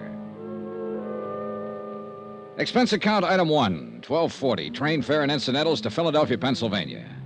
I took the train because Harry Branson didn't seem to be in any particular hurry, and I kind of like a slow look at the countryside this time of year. When I got to Philadelphia, I checked in at the Bellevue Stratford, shaved and showered, then went over to Harry Branson's office in the Security First building on Walnut Street. You deceived me, John. I thought when we talked long distance that you'd be here right away. But instead of flying down, you took Old the train. Sobersides Branson Possibly hadn't a loss of changed a valuable bit. time. I don't Hair a know. little grayer than the But last I hope time to I'd know seen him, as soon as perhaps. I hear further from But Amerigo's still the booking same serious lad We'll see who what, if always anything, acted he as can though tell he us. was carrying the weight of the world on his shoulders. I feel a deep personal concern over the whole matter because it was a man I put in this office myself who issued the policies, both of them. 2 policies on this fiddle you were talking about? No, John, one on the Amati violin, $30,000. Yeah? And one on Ricardo Amerigo himself for $20,000. Who is Ricky? Who? Well, isn't that what you said his name is? I'm sure I didn't mention anyone by the... Ricardo Amerigo, yes. Well, where's he playing? The Purple Cat or maybe Wee Willie's joint over on John, Fifth Street? this man is a concert violinist, or was. He's disappeared. Now, please, no more levity. Sorry, Harold. It's Harrison. Sorry, Harry. All right. I'm quite all right. Now, I realize that you have quite a sense of humor, John, but in a matter as important as this. Yeah, sure. Now, let's have the story. Very well.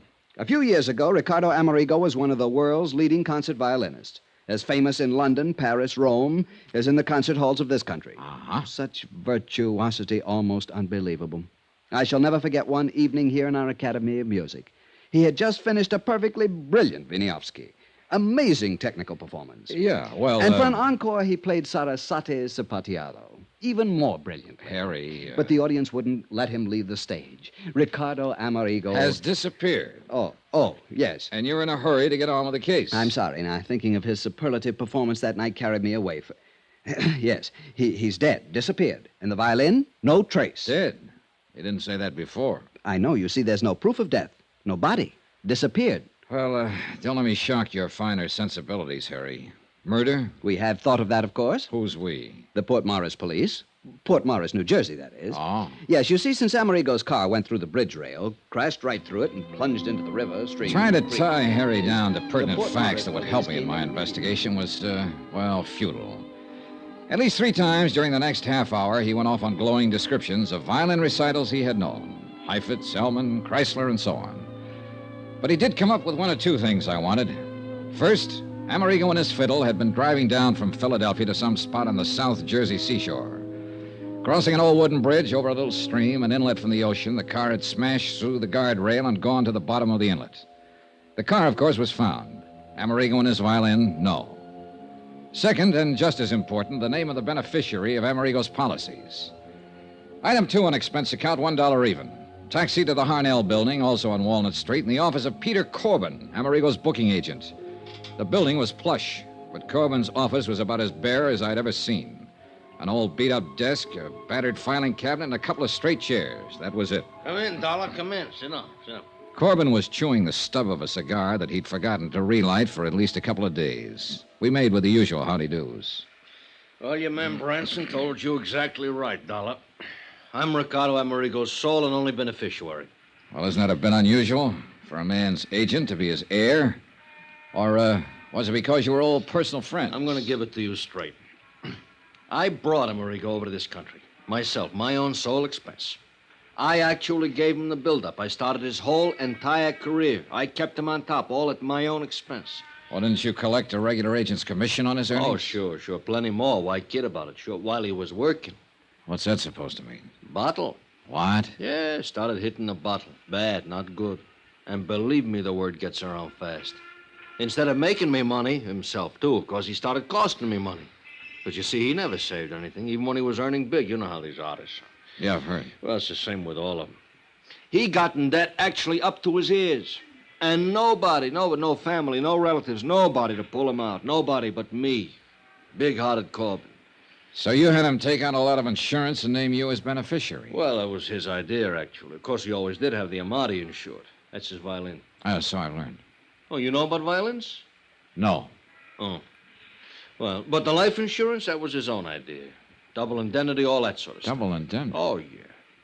But guess who had to dig up the moolah for the last couple premiums? Big-hearted Corbin. You're right. Not a bad investment, though, was it? What? Hey, couple of wait a thousand minute. in premiums, and you stand to collect plenty. If we can find proof that he's dead, and if we can't recover I don't like the... that, Dollar. I don't either, Corbin. It doesn't smell good. Oh, you think me, his own agent, actually rigged something like that for one of my best friends? You think that... Listen, wise guy. Even if I did have any of a such idea, it'd be crazy. Anything actually as obvious as that. Well, sometimes the most obvious is the best cover-up. Oh, get out of here, Dollar. Unless you want somebody to start collecting on your insurance. Even if it isn't you, huh? Get out! So help me. Yeah, pretty obvious. And every time you open your mouth... Oh, no, you don't. Why is it that people who telegraph their punches are always the first to start swinging? I don't know. Anyhow, I left Corbin to pick himself up and start thinking about some alibis he might need. And in the cab back to my hotel, I did a lot of thinking myself. Sure, the obvious off times is the best cover-up, and yet it might be too obvious. Far too obvious. Branson here? Johnny Dollar here. Oh, John, good. Listen, at least there'll be no double indemnity to pay in the Amerigo matter. For accidental death, that is. You see... Wait a minute. About an hour ago, you weren't even sure he's dead. Did somebody find the body? No, unfortunately, but I've just received a call from the Port Morris police. They completed their examination of Amerigo's car. After they pulled it out of the creek, of course. I hope so. John, they found conclusive evidence of murder. Harry, I'll call you from Port Morris. Expense account, item 2. Subway, ferry, train, and bus fares to South Vineland, New Jersey. South Vineland because Ad Bowles lived there, and I knew that if anything at all happened in the heart of sunny southern Jersey, Ad would know about it. Retired and raising some of those wonderful South Jersey sweet potatoes and peaches with plenty of hired help, he amused himself by moseying around, getting to know everybody and everything that happened in his section of the state. He had an insatiable curiosity and money enough to keep it satisfied. Hi, you conniving, chiseling son of a gun.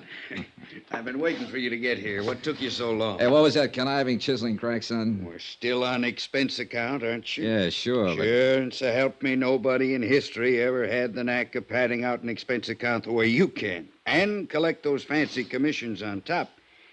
When I was a private investigator... Who is retired?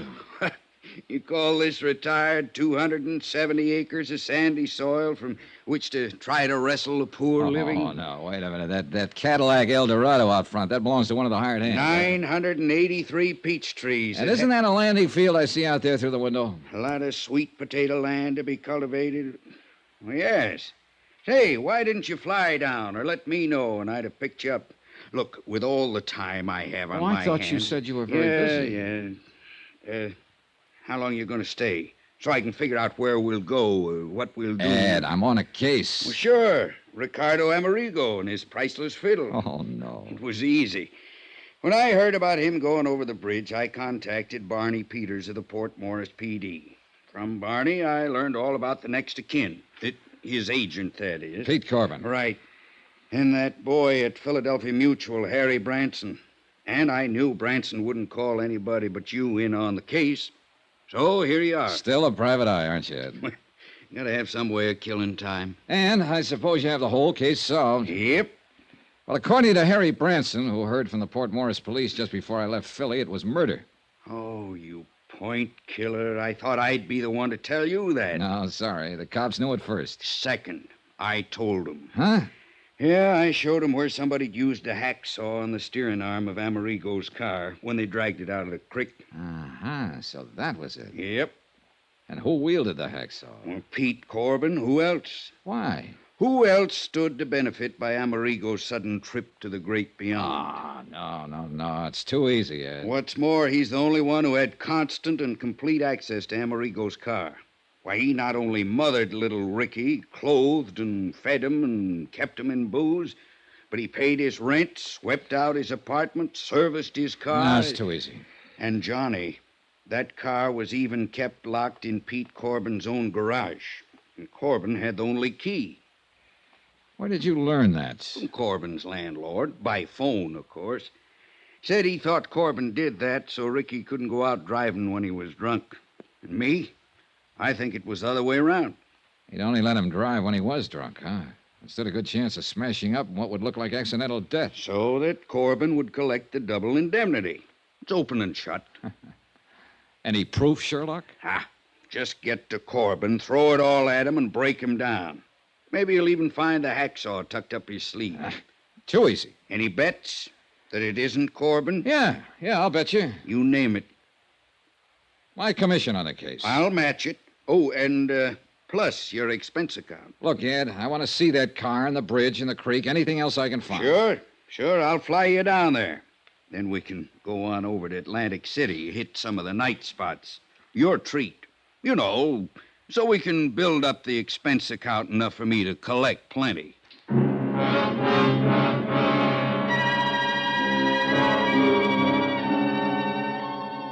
Ed Bowles had been a pretty good investigator in his day, seldom gone off half-cocked. Yet all his evidence was purely circumstantial. And where was the body? What's more, Pete Corbin acted anything but scared. Or so I thought until I put through a routine call to Harry Branson. He was worried. He had a right to be. Pete Corbin had packed a bag, jumped into his car, and disappeared.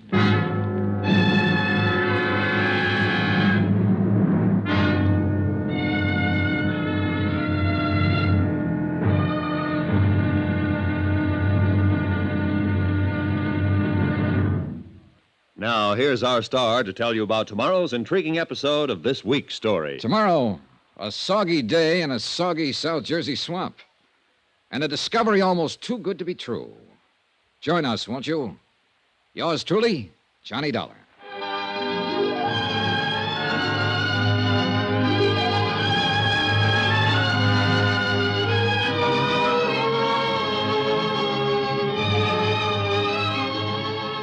Yours truly, Johnny Dollar, starring Bob Bailey, is transcribed in Hollywood. Written by Sam Dawson, it is produced and directed by Jack Johnstone. Be sure to join us tomorrow night, same time and station, for the next exciting episode of Yours truly, Johnny Dollar. Roy Rowan speaking.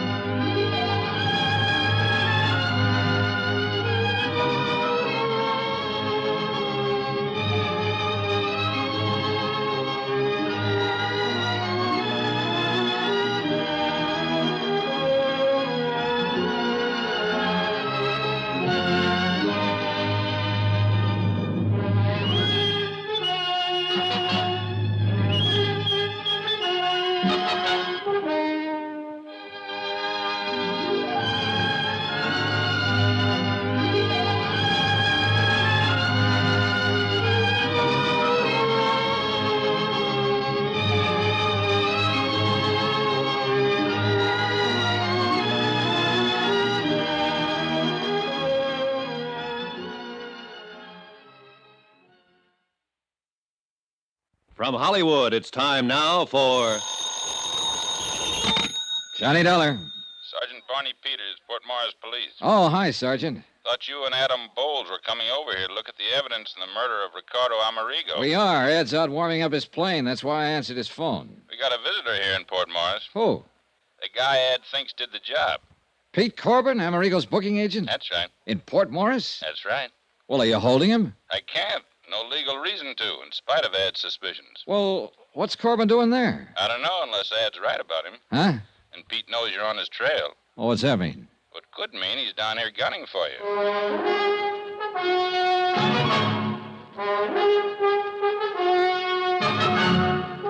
Tonight and every weekday night, Bob Bailey in the transcribed adventures of the man with the action-packed expense account, America's fabulous freelance insurance investigator. Yours truly, Johnny Dollar.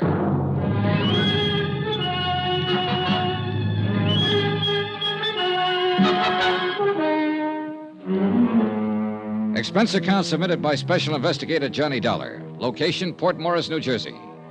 Following is an accounting of expenditures incurred during my investigation of the Ricardo Amerigo matter. Item 3, $1 even. For whatever it was, the local druggist recommended to pull my stomach back together after the flight in Ad Bull's private plane from Ad's farm in South Vineland to Port Morris. In a sense, I'm glad we flew. In a car with Ed at the wheel, we'd have been all over the road. As it was, we were only all over the sky. Oh, beautiful day for flying, isn't it, Johnny? Can't you hold a straight course, Ed? What's the matter with this ship? Not a thing.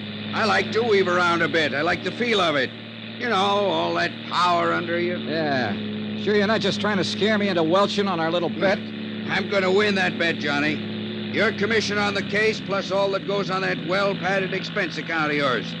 You just get busy and find the body. Why don't you forget your dark past as a private eye and stay retired? What? And leave an old friend like you floundering around with a case that's clear-cut? You don't watch your steering, we'll be floundering around in those salt marshes down there. Sorry.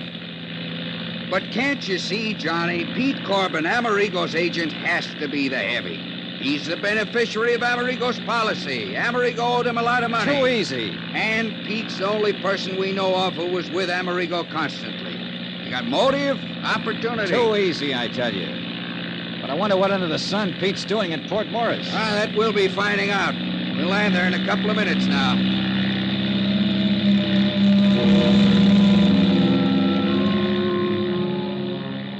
The little town of Port Morris was set on the edge of one of the wide salt marshes that border a lot of the South Jersey shore. Just a vast expanse of salt hay indented with little coves and inlets. Soggy, swampy country. Ideal breeding place for the famous Jersey mosquitoes. And I guess for me, the ideal breeding place for trouble.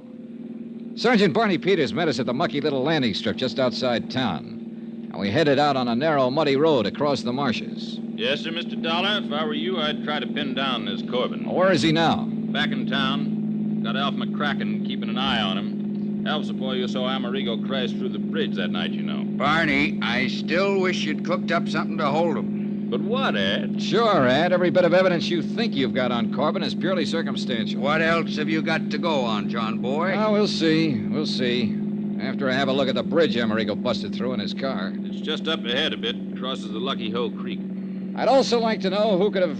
Well, I'd like to know what could have happened to his body. To that $30,000 Amati violin. You'll see. Just keep in mind that there's a mighty big flow of water in the creek from the tide coming in and going out. Tell me, Sergeant. Johnny, I checked it. Huh? Tide had just turned, was on its way out to the ocean at the time Amerigo's car went over the bridge. Right, Barney? That's correct, Ed. Right now, though, it's probably about as low as it'll... Whoa! What's the matter? Just pulling over to let this car that's coming pass us. Otherwise, one of us might sheer off into the swamp. Yeah, these roads weren't meant for two-way traffic. Darn fool's coming pretty fast for a road like this. If he isn't careful... Hey, look, Pennsylvania plates. Huh? He's right. That's Corbin's car. Corbin, huh? Swing across the road. Block him. Quick! Son of a gun. Oh, now, where's Corbin, all right? Well, then swing around. Go after him. On this road, he'd slide off into the swamp so fast, by the time we go on up to the bridge and turn, he'll be halfway back to Philadelphia, blast him. Well, we had the bird in hand and didn't know it. What are you going to do now, Johnny? Just exactly what we started out to do. You're losing valuable time. Now, if I were still in this Ed, racket... why don't you stay retired? We drove slowly on up to the bridge, stopped and got out. And although the tide was almost low now, it was easy to see how that rush of water would easily carry a violin or a body or most anything right out to sea. Or could it? The tide was running this same way when it happened. Out. Yeah. And the current was a lot stronger than it is now, so you can imagine what it would... Huh? Yeah. What's the matter, Johnny? Well, that big bird nest, whatever it is, down there at the side of the creek, 50, 60 feet. Oh, that's just where the reeds and hay got matted up.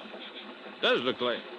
Hey. Yeah. If that isn't a fiddle case propped up on top of it. Sure looks like one. Sure it is. Sure. The tide was higher then. The fiddle's stuck in those reeds. Wait here. Well, now, Johnny, don't. You come back here. Dollar!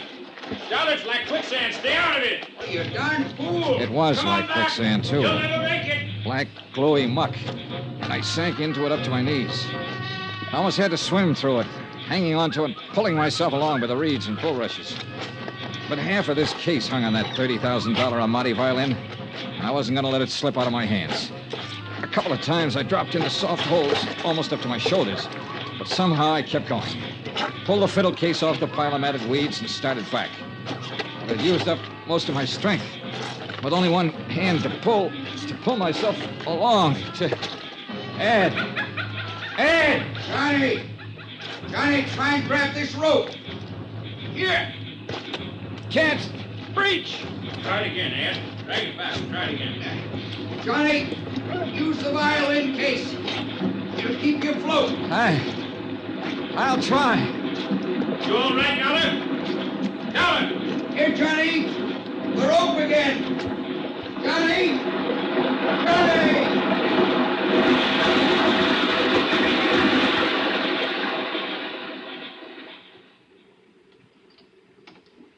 I hadn't passed out. So help me, I hadn't. Not entirely, that is. Or I'd never have been able to grab the line that Ad Bowles threw to me. Needless to say, I took a lot of kidding from Ad and Barney Peters on the drive back to Port Morris, especially since I didn't really know what had happened until I came to in the back seat of the car, clutching the fiddle case. Jerk. If you'd held onto the rope with the death grip you have on that violin case, we'd have got you out of that muck before you swallowed half the salt water in that inlet. Yeah, sure. I'll say this for you, Mr. Dollar. You don't give up easy. The fiddle. The $30,000 Amati. At least I had half of this miserable case in hand in my hands. There'd be no insurance collection on that violin. And then I saw it. Well, what's the matter, Johnny? You passed out again? No, Ed. You should have cleaned me up before you piled me into this car. What? Look. Oh, what is it? Piece of shirt. Ricardo Amerigo's shirt. Is that? Yeah, look. Monogram on the pocket, R.A. And what looks like bloodstains. Hey, you're right. Where'd you get that? I must have picked it up when I picked up the fiddle. Well, at least it proves that Amerigo went down with his car. No doubt of it. What I didn't tell him was that the piece of cloth from Ricardo Amerigo's shirt was fastened to the violin case. Deliberately put there. But by whom? By Pete Corbin, Johnny. That's your man. Are you listening? Yeah, I'm listening. Beneficiary, confidant, caretaker of both Ricky Amerigo and his car. Who else could have sawed through the steering bar that made the car run off the bridge? And a guy who was smart enough to have it happen in this godforsaken salt marsh. Now, just a minute, Ed. Okay, Barney. In the heart of sunny southern Jersey, where he expected nobody'd find car or body or even the fiddle until long after the insurance claim was met. Thanks to a tide that'd carry everything out to sea. For indeed, my friend, if your deputy, Alf McCracken, hadn't actually seen Amerigo's car slip through the bridge rail... Oh, wait a minute. Yeah. If Pete Corbin had planned this whole thing, he would have made sure the corpus delicti would be found. Johnny, that's why he had the accident happen where somebody saw it. Yet that somebody, Alf McCracken, didn't see the fiddle float away, didn't see the body float away from the car. Oh, stop it, John, boy. You know as well as I do that this whole thing was engineered by Corbin. All right, tell me, investigator, what was he doing down here today? Lord knows, and I don't care. Probably to plant that piece of shirt. Johnny, I've given you all the help I'm gonna on this case. From now on, you either follow my tip and lose your bet to me, or you don't and give yourself a black eye with insurance company. Johnny. Oh, yeah, Barney. Ed's a good detective. He'd have to be to retire on that nice farm of his over in South Vineland. He even broke a burglary case for me once here in Port Morris a couple of years ago when I couldn't break myself. Pastime. But you've got guts. I like you for it. Thanks a lot. And to me, the Pete Corbin theory looks, well, too easy. Oh, not you, Barney. That's what I've been trying to preach to that stubborn egghead sitting beside you. I'll lend you a suit of clean clothes, and you can chase this thing down in the way you want to, without the dubious help of somebody who's just trying to win a bet from you. Traitor. And if I were you, I'd hunt up a few other people who knew Ricky Amerigo besides his press agent, Pete Corbin. You are a mind reader. Gentlemen, I have only one thing to say. And, Johnny, it's addressed to you. When you finally find that Pete Corbin done it, you know where to send the check to me.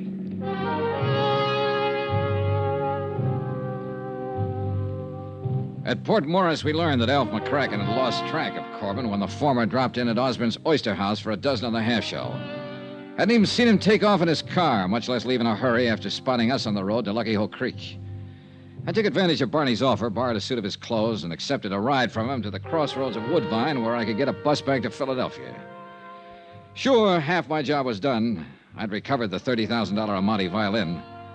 But I could still hear the oh-so-pleasant voice of Ad Bowles, ex-investigator, not so retired. You know where to send the check to me, Johnny boy. Expense account item 5, $4.95. Bus fare from Woodbine to Philadelphia. And believe me, it's a long bus ride. As soon as I got to my hotel and changed into my own clothes, I called Harry Branson at the insurance company. Mr. Branson here? This is Mr. Dollar, Mr. Branson. Yes, Mr. John. Yeah, I'm back at my hotel, music lover. And I've just won the $30,000 Amati. What? Yeah, I got the fiddle for you. Well, thank heaven you recovered it. What of Ricardo Amerigo? Later. Do you want the Amati? I'll be right over.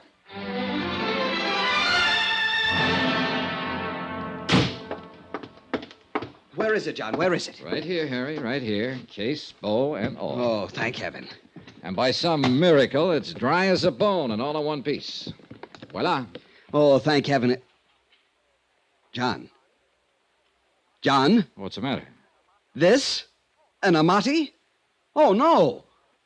Oh, no.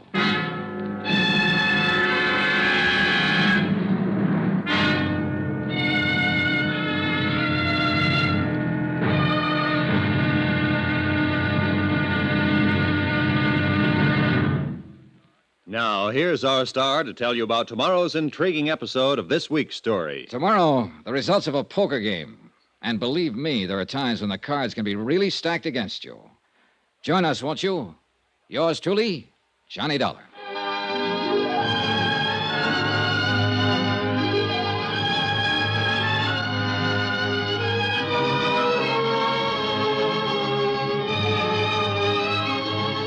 Yours truly, Johnny Dollar, starring Bob Bailey, is transcribed in Hollywood. Written by Sam Dawson, it is produced and directed by Jack Johnstone.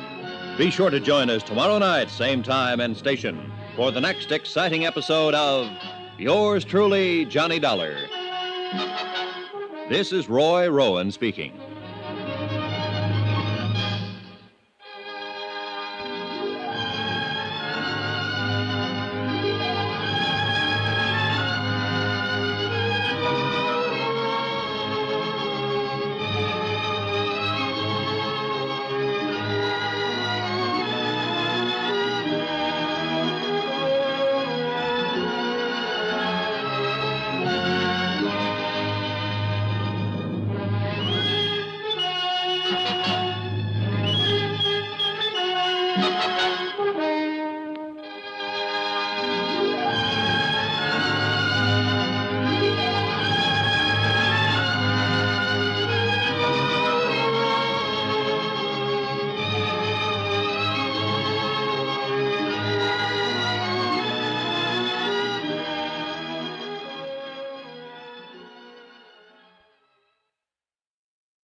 From Hollywood, it's time now for Johnny Dollar. Yeah, Pete Corbin, Dollar. I found your message when I got in, but I don't know why I'm returning your call after that lacing I took from you. Well, at least you haven't run out on us. Why should I? How would you like to explain what you were doing in Port Morris, New Jersey yesterday afternoon at the scene of the so-called accidental death of your client, Ricardo Amerigo? Oh, yeah, I thought that was you I saw in that car down there. It sure was. Are you in your office? Yeah, that's right. I thought you wanted Well, stay to know... there. I do want to know. That and a lot of other things. I'll see you in about an hour after I've made another call. Okay, I'll be here.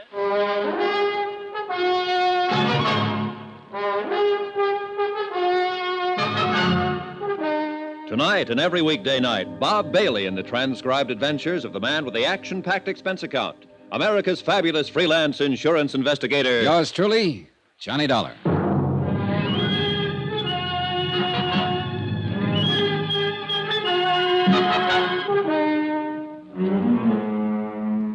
Expense account submitted by Special Investigator Johnny Dollar. Location, Philadelphia, Pennsylvania. To the Philadelphia Mutual Liability and Casualty Company. Following is an accounting of further expenses during my investigation of the Ricardo Amerigo matter. Expense account item 6. $33.75. Dry cleaning and new shirts, socks, and so on, including one pair of shoes to replace the ones I lost in the South Jersey swamp while rescuing what I thought was a priceless Amati violin in a muddy tidewater inlet called Lucky Hoe Creek. But when I showed it to Harry Branson at Philadelphia Mutual, well, at least he promised to have an expert look it over and pass final judgment. That's the reason for item 7, 85 cents. Taxi to Harry's office in the Security First building. Oh, come in, John, come in. Hi, Harry. Well, what have you found out? Nothing yet, but I should hear from the violin man any minute. John, I do hope I was wrong. Sit down. Thanks. Harry, I could have committed mayhem when you told me that fiddle I picked up in the swamp isn't the Amati. To think you nearly drowned retrieving it. Oh, brother, that's putting it mildly. But I'm sure Foresto will know. Foresto? Foresto Nigliario, however he pronounces it, the violin man. He really an expert? Well, he's the one who okayed the $30,000 policy on Amerigo's violin. Let's just hope this one's it. Did you learn anything in Port Morris? Only confirm what you'd already learned from Sergeant Peters down there. That someone had sawed through some steering connection on Amerigo's car before it crashed through the bridge. Yeah. Still no sign of the body? Nope.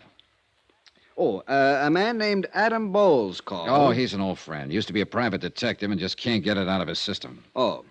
Well, he called me, you know. I know. And I must confess, John, that I'm inclined to agree with him. That Peter Corbin, Amerigo's agent, did it? Agent and beneficiary, John. And apparently the one person who knew Amerigo well enough. I said it to Ad Bowles until I was blue in the face, Harry, and I say it again. Too easy. But who else? I don't know. That's what I came back here to find out. All the evidence. Circumstantial evidence. The kind of man that'd be a fool to let pile up against him if he really was guilty. Even so. Harry, let me do it my own way, huh? What if this Corbin tries to skip out? Then will be the time to... Excuse me. Yes. Mr. Charniero to see you, sir. Cherniero. I knew that was it. Send him in. Our man is here, John. Foresto? Yes, sure. Oh, well. Come in, Foresto. Meet Mr. Dollar. Hey, how do you do, Mr. Dollar? You brought the fiddle? Yeah. Right here on the desk. Well? Thank you. I'll open up the case. Well, is it? Mr. Branson, Mr. Dollar, I'm sure.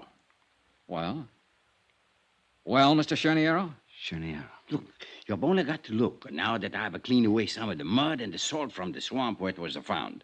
We're lucky it did not do any real damage to change the appearance. But nobody could tell the way you gave it to me. Well, how about now that you've cleaned it up? Yes. You see here. The shape of the F holes, the curve to the belly. Yeah? The beautiful shape, the signs of age, and above all, here, you see, the label. Label? Through the F hole, you can see it. There, Niccolo Amati. Then it is Amerigo's. See. You're sure, Mr. Cherniero? The label says. And Foresto says. Well, look, I talked with a fiddle player in the orchestra at my hotel last night. He told me there are literally thousands of imitations of every important violin ever made. Shape, size, label, and all. Now, listen, Foresto. See. Tell me the truth. Do you really consider yourself an expert? Well, I'm a seller violins in my store. Violins, harmonicas, ocarinas, victrolas. How good are the violins you sell? Oh, good ones. Some as high as $65.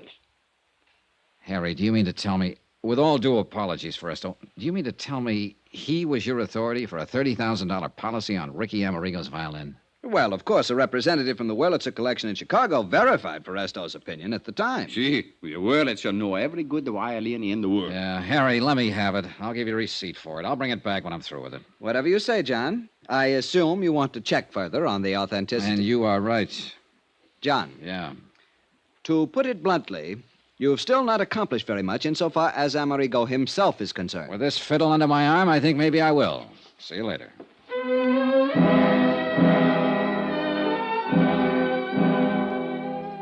Maybe Harry'd been right in the very beginning. Maybe I should have known a little more about music, or more specifically, violins. Or maybe I should have left this aspect of the case to someone else and concentrated on the disappearance death of Ricardo Amerigo. Maybe I... well... Expense account item 8, 80 cents. Taxi to booking agent Peter Corbin's office. All right, Dollar, let's not waste either your time or either mine. You want to know what I was doing? That's right, Corbin. The Amati. I found it right where you planted it. In that swamp near Port Morris. You actually found it. What do you mean where I planted it? What else were you doing down there in the South Jersey swamps? Is that where you found it? Well, you ought to know. But frankly, Corbin... I think you overplayed it a bit when you tucked part of one of Amerigo's monogram shirts there with it. I don't know what you're talking about. Actually, I mean it. Then what were you doing down there? And, brother, you better make it good. The same thing you were. Trying to find out what happened to Ricky Amerigo.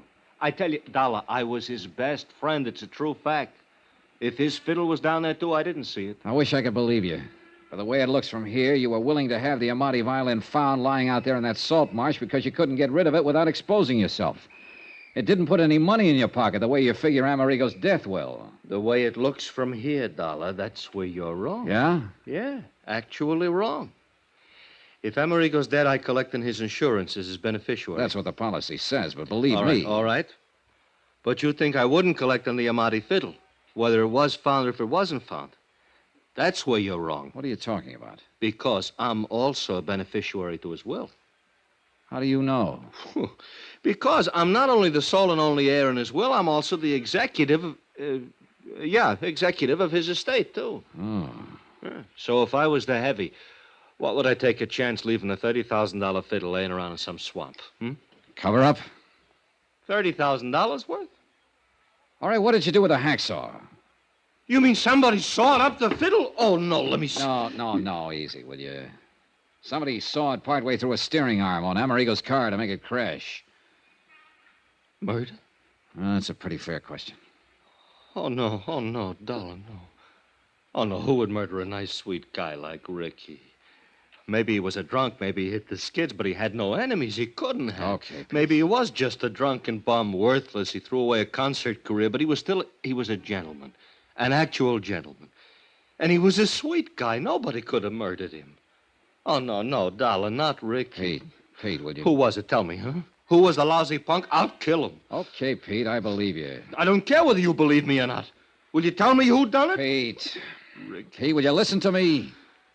I'm listening. Now, look here. Look here and tell me. Is this Ricky's Amati violin? Yeah, that's it. Ah, poor Ricky. Poor drunk. You're sure? I'm sure. All right, Pete, I'm going to give it to you straight. All I ask is you now, tell listen to me, will who... you? We don't know who killed Ricky Amerigo. We haven't even found his body. The Port Morris police are still trying, of course, but it could have been carried by the tide through that inlet, the Lucky Hole Creek, right on out to the sea. Or, of course, it may appear somewhere along the creek. It'll take weeks to search that swamp thoroughly. Dollar, Anyhow, if they do find him, I want to see he gets a decent burial. Will you promise me? Okay, I'll try, but listen, will you? Because of the sawed-through steering arm, his death was made to look accidental. Double indemnity. And you're the beneficiary. He not only wasn't making you any money because his drinking kept him off the concert stage, but he owed you money, plenty. Now, that's a motive. As for opportunity, who else had as much as you? Nobody. But I love the poor guy. I try to keep him alive, to get him back in his own You told me, and I believe you. But the fact remains that the insurance company, the police, even a pretty smart private detective I know, all figure you for number one suspect. And they hope to accumulate enough evidence to move in on you. And you're with them, huh? No. What? Yesterday right here you told me... Sure, I know I did. But I've had time to think it out. Now, pinning it on you is just too easy, much too easy. I'll say it to your face, Pete. You're no mental giant. But only an utter fool would let circumstantial evidence like that pile up against him and then commit a murder like that. I may be wrong. Lord help you if I am and find out. But I think you're clean. I swear I am. And I'm going to play it that way unless I find solid reason to change my mind. Because, Pete. Yeah, Johnny? You're the one person who can help me in this case. I'll do anything. Actually, anything. Just ask me. All right. Now, first tell me where you were last Friday evening when Amerigo's car made that dive off that bridge. Alibi? That's right, brother, and you can be sure I'll check it. At Willie's. All right, who's Willie? Willie Elliott. He's a saxophone player, one of my clients. He was a friend of Ricky's, too. Well, where can I find him? What's his address? I'll write it down for you. We had a four-handed poker game. Who else in the game? Jerry Goldsmith, 120. He know Ricardo, too? Oh, yeah. Composer, conductor, violin player. Fiddle player, huh? Who was the fourth? Eric Snowden. Who's he? He's a fiddle maker. He lives at his shop. I'll write that down. Fiddle maker, did you say? Yeah. Here you are. Yeah, he was the sole and only man Ricky would ever let touch his Amati for repairs and fixing up, you understand? Who else were good friends of Ricardo's? While he was making it, plenty. Lately, nobody. You sure? Oh, nobody, Johnny, I know. Of course, he hung around a lot of bars. He was a regular. Give me a list. Well, let's see. There's a little place over on Pine Street called the Yellow Lamp. Expense account item 9, $370. A quick sandwich for Pete Corbin and myself and a flock of phone calls to Pete's poker pals. Just to make sure they were in and available when I could get around to see them. I had to phony up an excuse for seeing each of them. A friend of Pete's, just in from out of town, suggested I give you a call, that sort of thing. And apparently it didn't arouse any suspicion. At least it was a start. And for the first time, call it a hunch or whatever you like, I felt I was going to get somewhere in this case. As it turns out, I was. Believe me.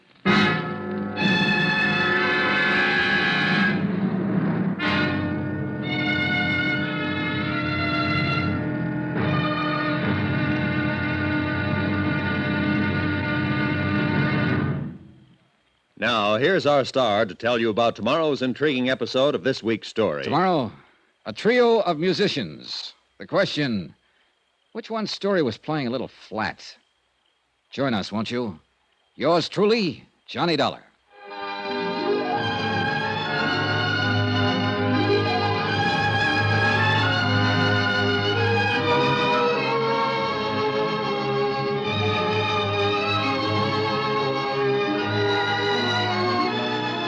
Yours truly, Johnny Dollar, starring Bob Bailey, is transcribed in Hollywood.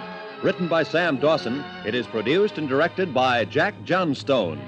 Be sure to join us tomorrow night, same time and station, for the next exciting episode of Yours truly, Johnny Dollar. Roy Rowan speaking.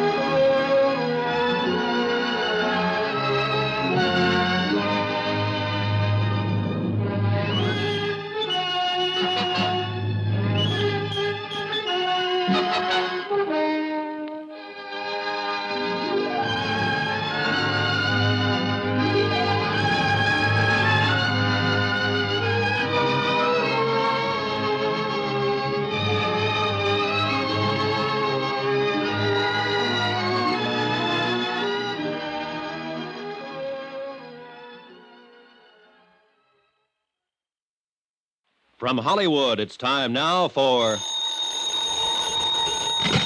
Johnny Dollar. You are investigate. Hello? What'd you say? Who is this? You are investigate Ricardo Amerigo. Yeah, that's right. I'm investigating the Ricardo Amerigo matter. Who are you? Hello? Hey, listen, do you have some information, a tip on the case? Who are you? Hello? Hello. Hey, what is this, a gag? Yeah. Or is this supposed to be some kind of a cockeyed threat, a warning for me to get off the case? Believe me, this is no gag. Hello? Hello?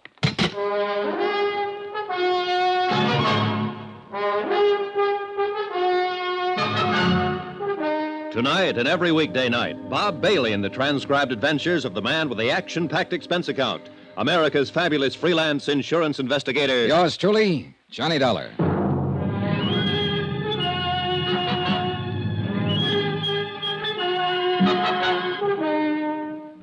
Expense account submitted by Special Investigator Johnny Dollar. Location, Philadelphia, Pennsylvania. To the Philadelphia Mutual Liability and Casualty Company. Following is an accounting of further expenses incurred during my investigation of the Ricardo Amerigo matter. Expense account item 10, $21 even, for drinks, for me alone. And believe it or not, I'm cold sober. But the least I could do was buy one at each of the bars on the list Pete Corbin gave me. A list of all the places Ricardo Amerigo used to hang out before his disappearance in a South Jersey swamp. In spite of all the circumstantial evidence pointing his way, I still wasn't convinced Corbin had engineered an accident to kill Amerigo. Pete had also given me a list of Amerigo's closest personal friends, 3 of them. I told them I'd see them later. Meanwhile, I hoped to learn something helpful from the places where he apparently spent most of his time during his last few months on this earth. But the result can pretty much be summed up by the last bar on the list, the Hangover Club. There you are. Cost you 80 cents. Here, keep the change. Oh, thanks. Yeah, it's just like I tell you, mister.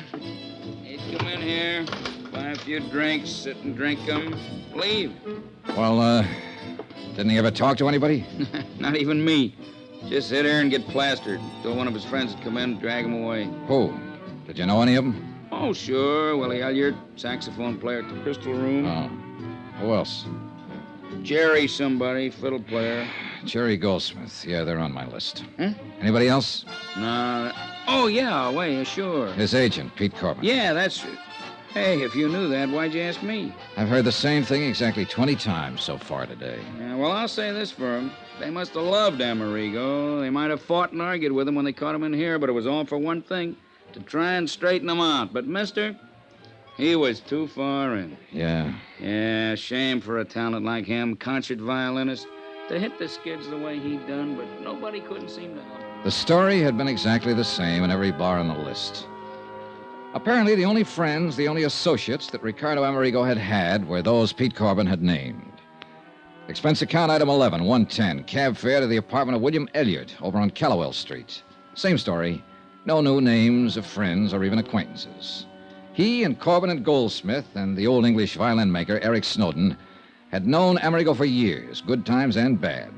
Had all tried to help him, straighten him out, were deeply grieved over his death. Item 12, 570, cab to a suburb called Lanark to see Jerry Goldsmith, where I'll admit I expected to get the same story, the same names, no more, no less. This time I took the Amati violin with me.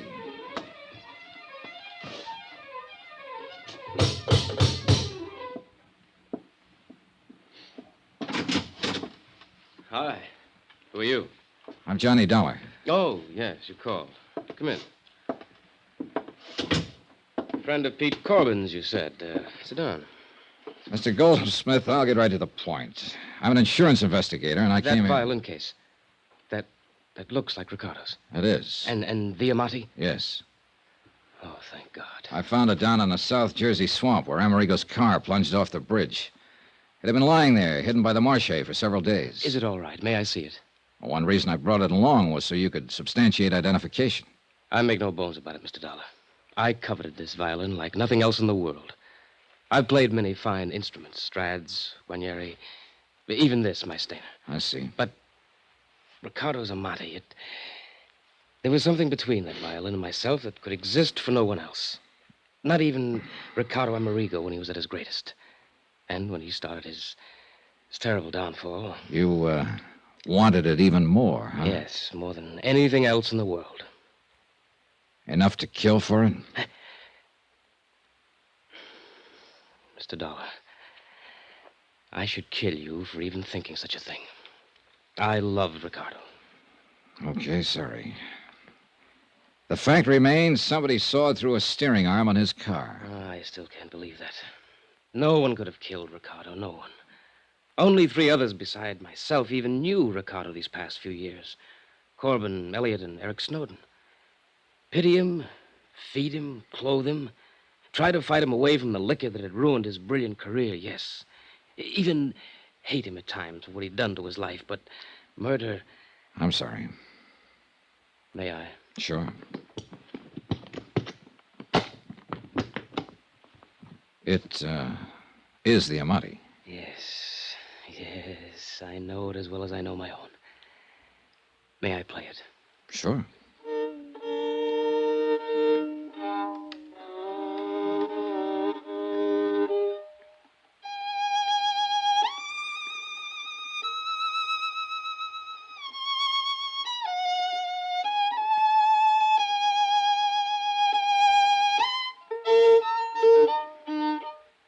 What's the matter? I don't know.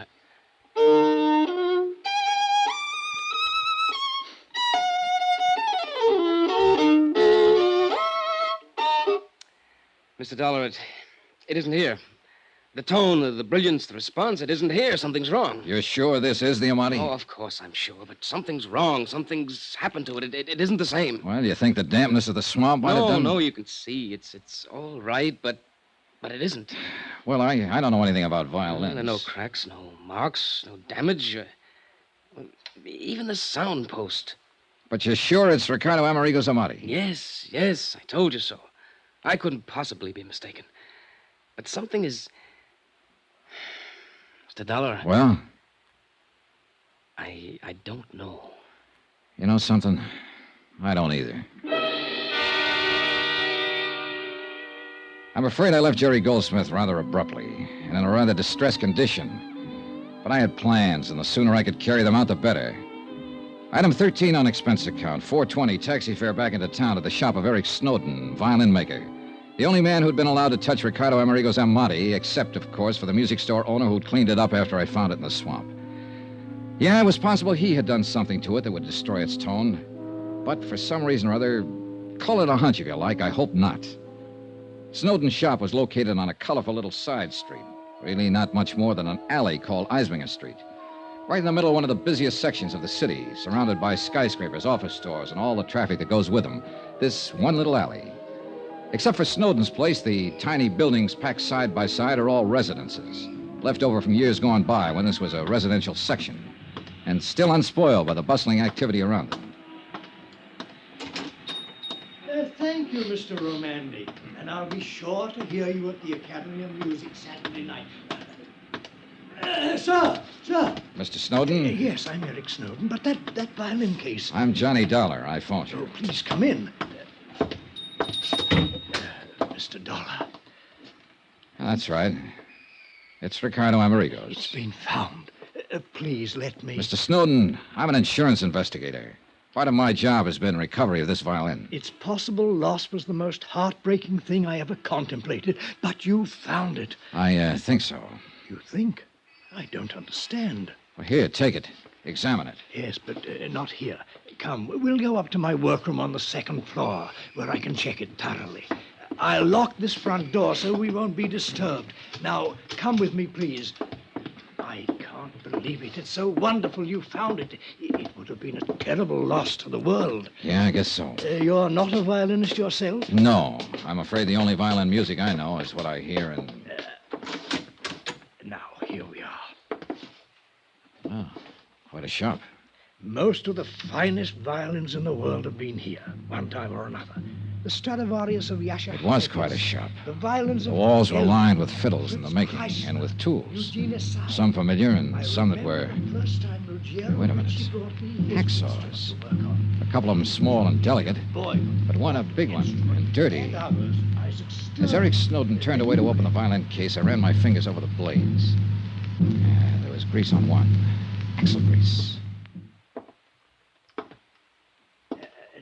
Now here.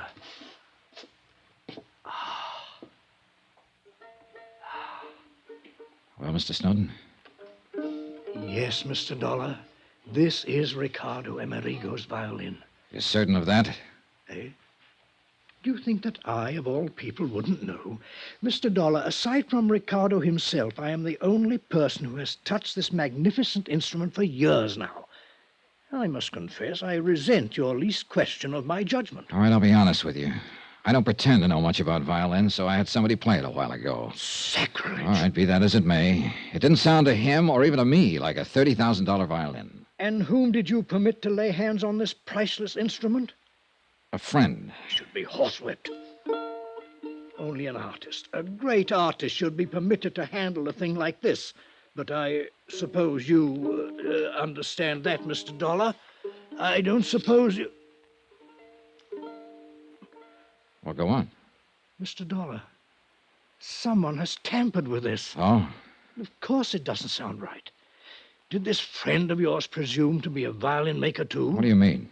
The sound post, the placement of the bridge. Of course it doesn't sound right. Now, why does somebody have to... Do you want to answer that? No, let them wait. This is more important. No wonder you or your friend or anyone else questioned the validity of this instrument. Hey, whoever that is down there, he really wants you. Look here, a simple adjustment here and here. Oh, bother. Go ahead, I'll wait. All right, I shall be right back. It was a quick suspicion when I spotted the hacksaw on the wall, and I couldn't forget the warning over the phone. While Snowden waited on his customer, I poked around the shop some more, looking for goodness knows what. And I found exactly nothing. No doubt Snowden was telling the truth. Until I started to sit down to wait for him, and as I pulled over a stool, I knocked open the door of a cabinet next to his workbench. I started to close it again, and then I saw it. Hanging there on a hook was a violin. I grabbed it out of the cabinet and held it under the light beside the one in Amerigo's case. I held them up together. It was unbelievable.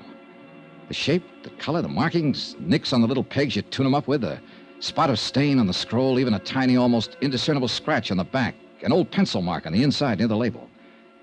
It was impossible, but it was true. These two violins were absolutely identical.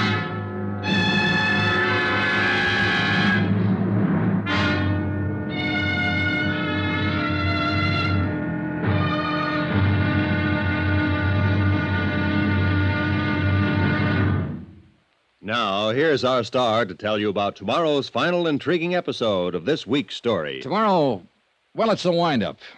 But believe me, a wind-up with a real twist. Join us, won't you? Yours truly, Johnny Dollar.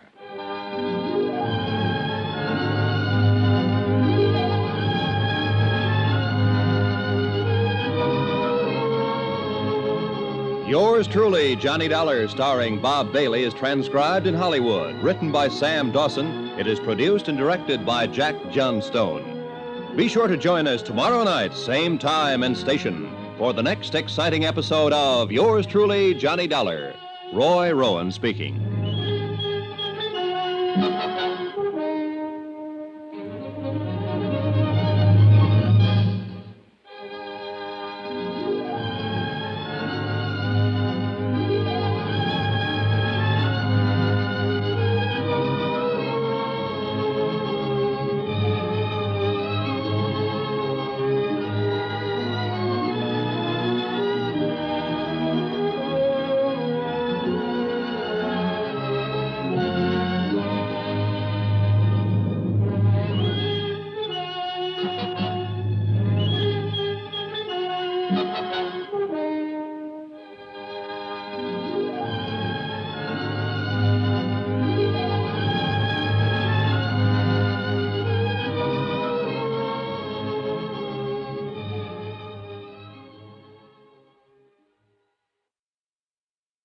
From Hollywood, it's time now for Johnny Dollar. John? John, this is... Don't tell me. Harry Branson at Philadelphia Mutual. Yes, it is. Listen, John, I know you found his Amati violin. Are you sure? But Ricardo Amerigo himself, nothing. And after all, there's not only the $20,000 policy on him, but... What do you mean, am I sure? Are you sure it was Amerigo's Amati violin I found? Why, of course... What do you mean? What if it wasn't? What if it was just an imitation? John, stop it. That's What do you mean? That $30,000 well-insured fiddle I picked up in the South Jersey swamps may be a phony. Oh, no. For heaven's sakes, come over here to the office and tell me... Oh, take it easy, Harold boy, until I've had time to find out a few things. John? See ya.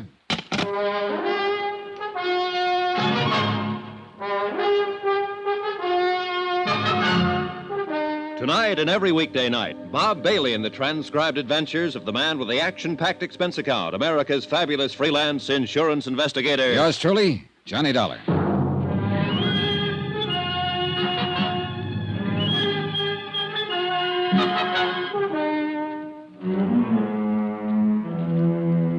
Expense account submitted by Special Investigator Johnny Dollar, location Philadelphia, Pennsylvania, to the Philadelphia Mutual Liability and Casualty Company.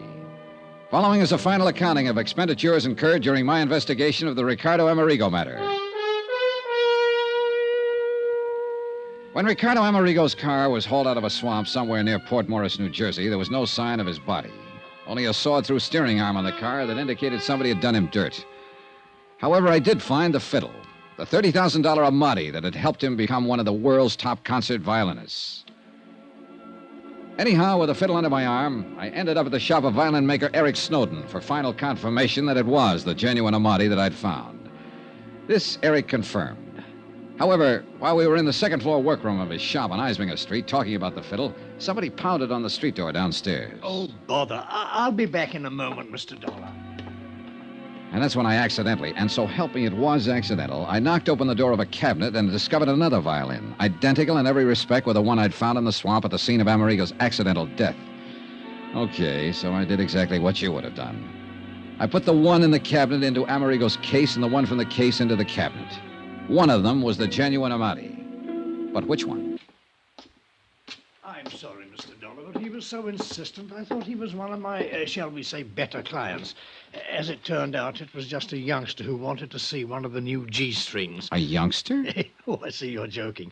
But now, let me take this magnificent instrument, readjust the sound post and bridge so that it... No, wait, Mr. Snowden. It's later than I thought. There are some things I must do immediately. Suppose I come back here later. Very well. Meantime, I shall make the adjustments on the Amati to restore its No, tone. I've got to take it with me. But I don't understand. There are a few things in this case I don't understand right this minute, but I hope to before very long.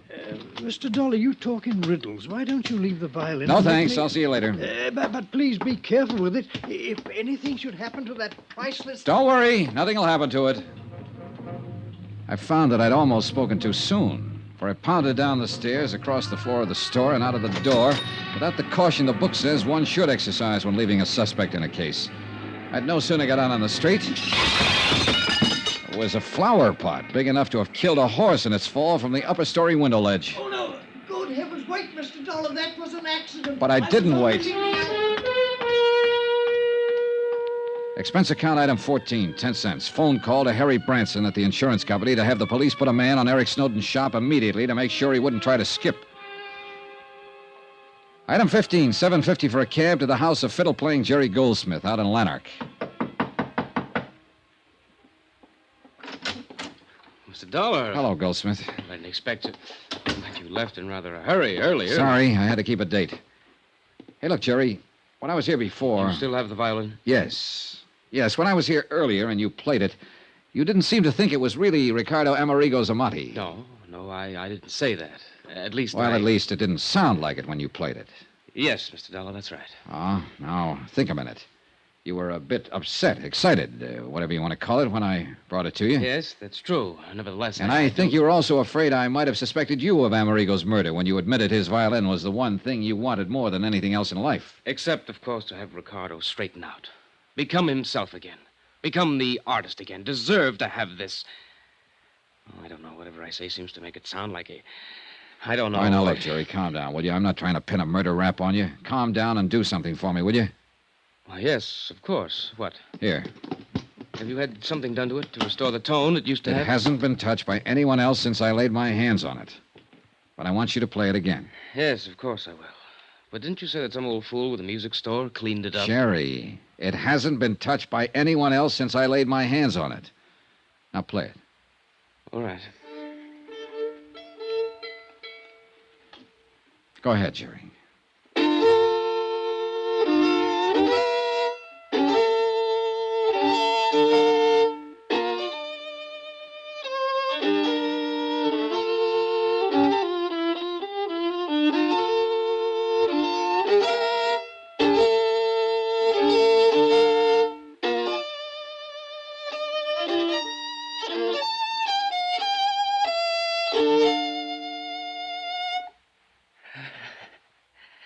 It's the Amati, isn't it?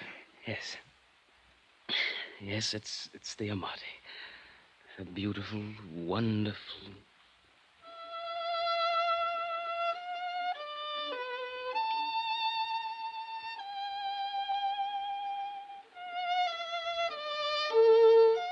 Funny. I never realized what a violin could. Can you hear me, Jerry? Yes. Yes. And to think it's taken something like this to lead me to a killer.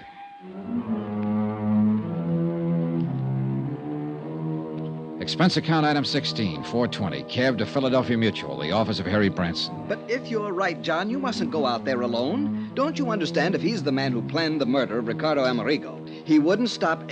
Yes, I had the police put a man out there to cover his shop. But, John, I still think it... Expense account item 17, $1.60. The buck was a tip for going through a couple of red lights.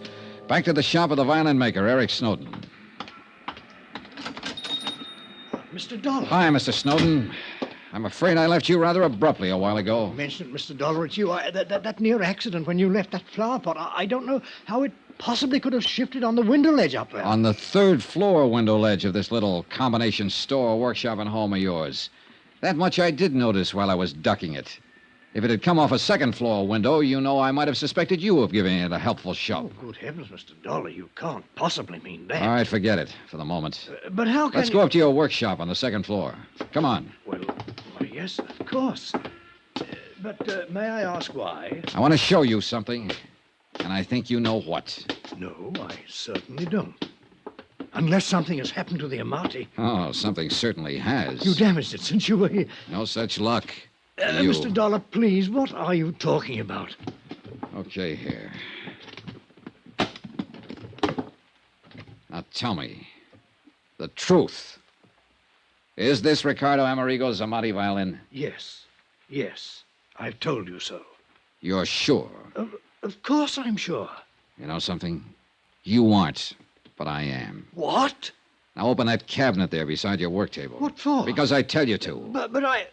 just what are you getting at, Dollar? Are you going to open it or shall I? No. Get out of here. This is my shop, my place. You can't do this sort of thing to me. Would you rather the police did? They're on their way. The police? But I... Well? There's no need to open it. Ricardo Amerigo's Amati is in it. Well, that's where you're wrong. This is the Amati. In this case, the one in the cabinet is the identical copy of the Amati that you made.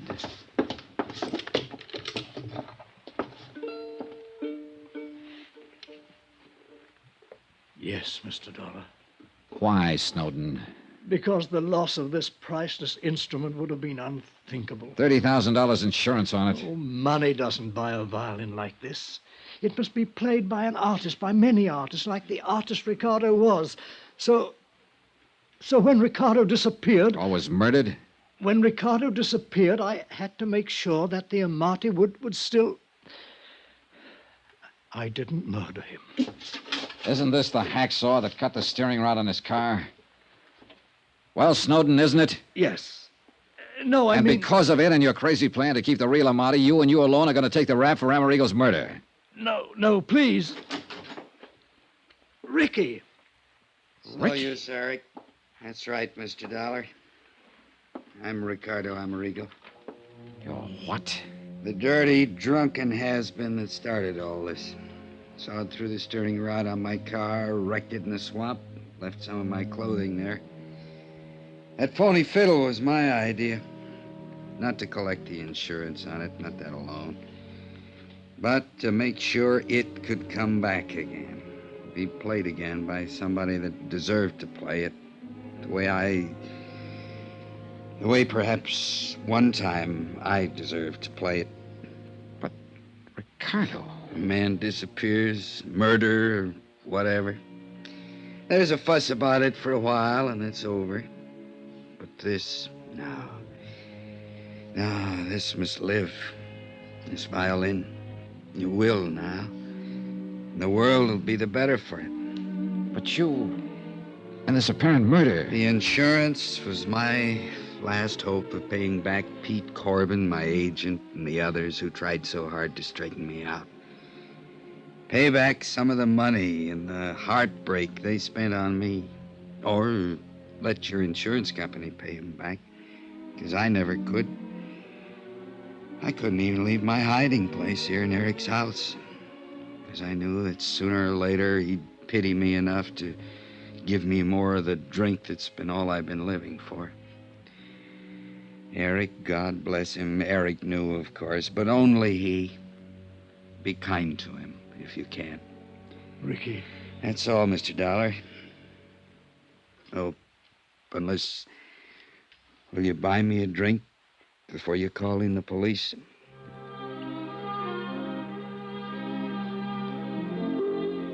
Expense account item 17, $8.50. One bottle of the best I could buy before I called in the police. Item 18, hotel in Philadelphia, miscellaneous fare back to Hartford. Total expense account, $182.65. Remarks? No insurance payment necessary on either the Amati or the man. And I guess he really was a man. More than he knew. What the courts will do about him and about Eric Snowden, well, the courts will do. And I'm glad I have to have no part in it. You know, it's funny. Somehow I think I have a little better appreciation for music now than... oh, well. Yours truly, Johnny Dollar.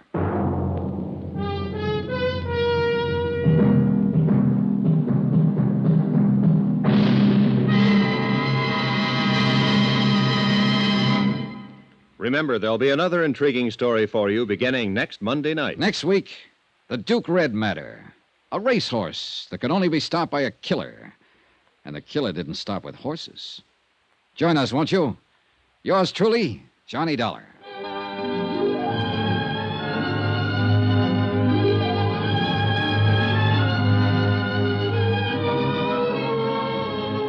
Yours truly, Johnny Dollar, starring Bob Bailey, is transcribed in Hollywood. It is produced and directed by Jack Johnstone, who also wrote this week's story. Heard in the cast were Harry Bartell, Lawrence Dobkin, Victor Perrin, Barney Phillips, Forrest Lewis, Eric Snowden, Herb Vigran, and James McCallion. Musical supervisor and violinist, Amerigo Marino. Be sure to join us on Monday night, same time and station, for another exciting story of Yours truly, Johnny Dollar. This is Roy Rowan speaking.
From Hollywood, it's time now for...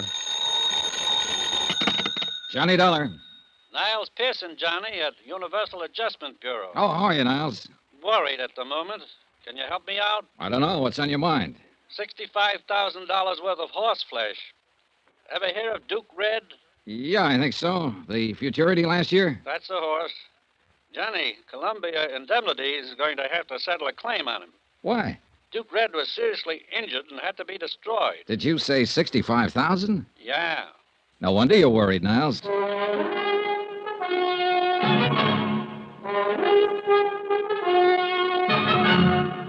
Tonight and every weekday night, Bob Bailey in the transcribed adventures of the man with the action-packed expense account, America's fabulous freelance insurance investigator. Yours truly, Johnny Dollar.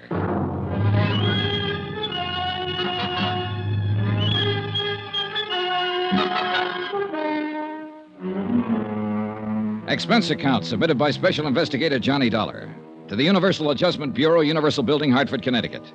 The following is an accounting of expenditures during my investigation of the Duke Red matter. Expense account item 1, $197.80. Airfare and incidentals getting me from Hartford to San Francisco and a town about 40 miles south of there called San Pietro. At the San Pietro Hotel, I learned that the Abbott Ranch was some 5 miles outside of town, but that the Abbott stables maintained offices in San Pietro.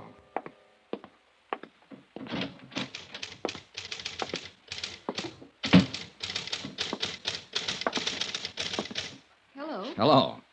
I'd like to get in touch with Mr. Abbott. My name's Johnny Dollar. Oh, Mr. Abbott's never here. He's mostly out at the ranch. You'll have to see him there. Oh. Well, is there any place in town I can rent a car? Not that I know of. Bus? Afraid not. What's your business with Mr. Abbott? Insurance. I'm here to adjust a claim of his. Oh, yes, Duke Red. Could I see Mr. Abbott's business manager? Mr. Monroe. Mr. Monroe isn't with Mr. Abbott's office any longer. Well, now, that's funny. He was with Mr. Abbott's office 3 days ago when he notified us that a claim was being filed in this matter. I got it right here on paper. Oh. Well, you might as well know. Mr. Abbott and Mr. Monroe ended things. Mr. Abbott let him go. I see. Who's in charge now? No one at the moment. Maybe I can put you in touch with Mr. Abbott at the ranch. Good. 9433, please. Smoke? No, thanks. Hello, Cully. This is Judy at the office. Is Mr. Abbott there? When do you expect him? Thanks. Out for the day, Mr. Dollar. I'm not doing very well, am I? I wish I could be more helpful. Well, maybe you can. This man, Monroe, if you could tell me where I can get in touch with him, I'd appreciate it. Didn't you understand? He doesn't work for Mr. Abbott any longer. Yeah, I know, but he did notify us about the claim. Evidently, he's aware of the circumstances in the matter, and that's what I'm here to talk about. I see. Well? Mr. Monroe isn't in San Pietro any longer. He moved out of town on Tuesday. But where? He didn't leave a forwarding address, Mr. Dollar. Where's the laundry going to send their bills? How about the finance company?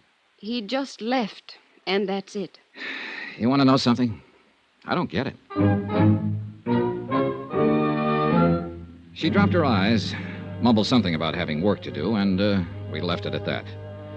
I put it in the back of my mind and asked someone else about this Mr. Monroe. Then I got busy solving one of my immediate problems.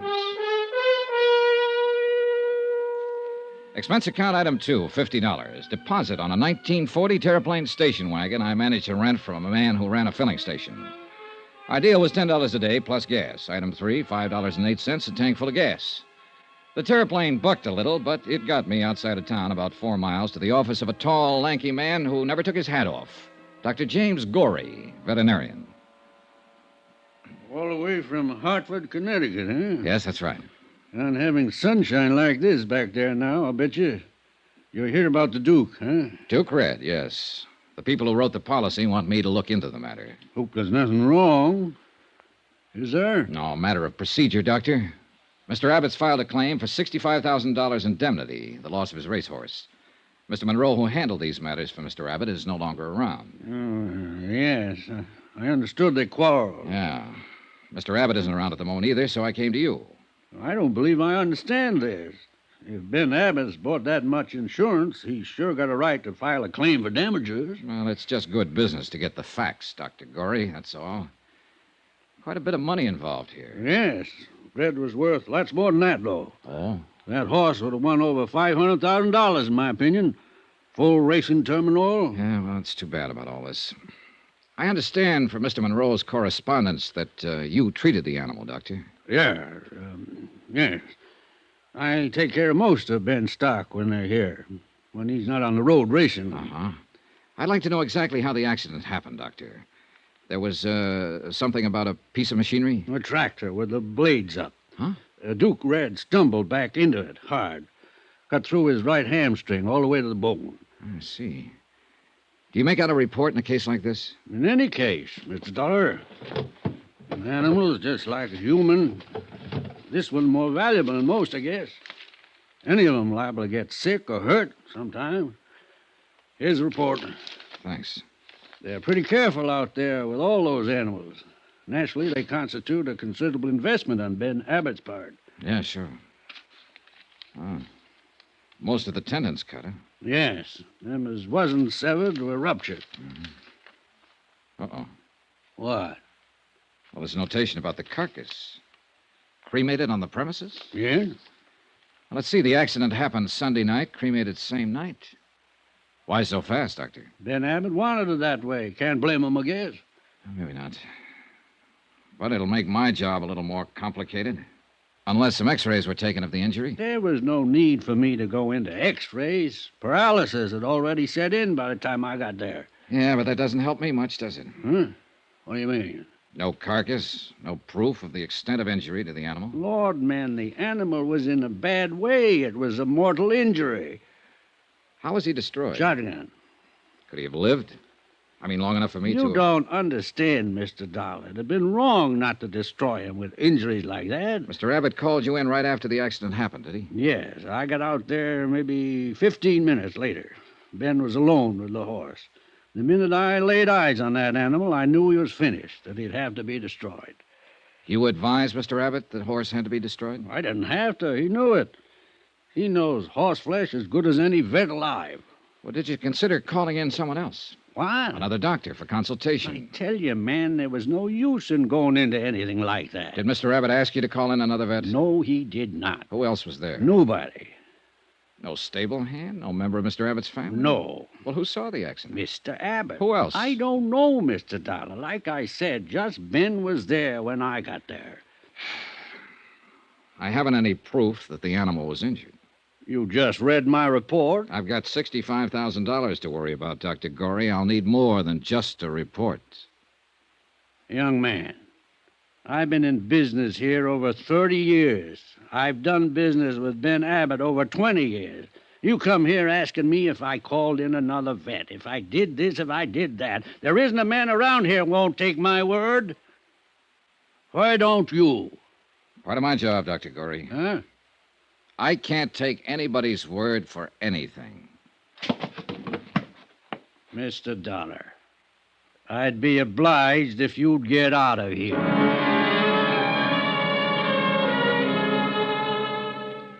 I obliged, Dr. Gorey. I got out of there. Driving back to San Pietro in my terraplane, it struck me as odd that Gorey, certainly aware of the value of the injured horse, had not taken so much as a photograph to verify the story of the accident. For that reason, I decided to verify Dr. Gorey himself. Well, hello. Hi. How you doing? Oh, I don't know. Maybe you can help me. All right, try me. Well, this Dr. Gorey. Is he new around here? You're joking. No, I'm not. He's a fixture. He's been in this part of the country 30 or 40 years. They say he's the best vet this side of Lexington, Kentucky. That takes in quite a bit of real estate. Is he loaded? I think he could retire and give advice over the phone. These horse racing people make new parents look like indifferent vegetables. They do? You don't know.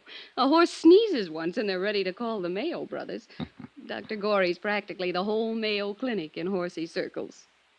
Say, how did you know about him? The insurance report. Of course. Well, I suppose you'd want to talk to him. Look, I'm driving out that way. I'd be glad to give you a lift. Oh, that's mine out there. That? Yeah, rented it from a filling station man down the street. Oh. Well, you just drive right on past the filling station for about 3 miles, and you'll see Dr. Gorey's place. Oh, thanks, but I've already been there. Huh? Yeah, just left him. Well, then why are you asking me about him? Heavens. Just asking. You're a funny one. Hey, what's your name? Judy Brown. About finished here for the day? As a matter of fact, yes. Well, Judy Brown, let's you and I go get something to eat and drink. How do you know I haven't got a husband? I don't. Have you? No. Well, how about it? Give me 5 minutes.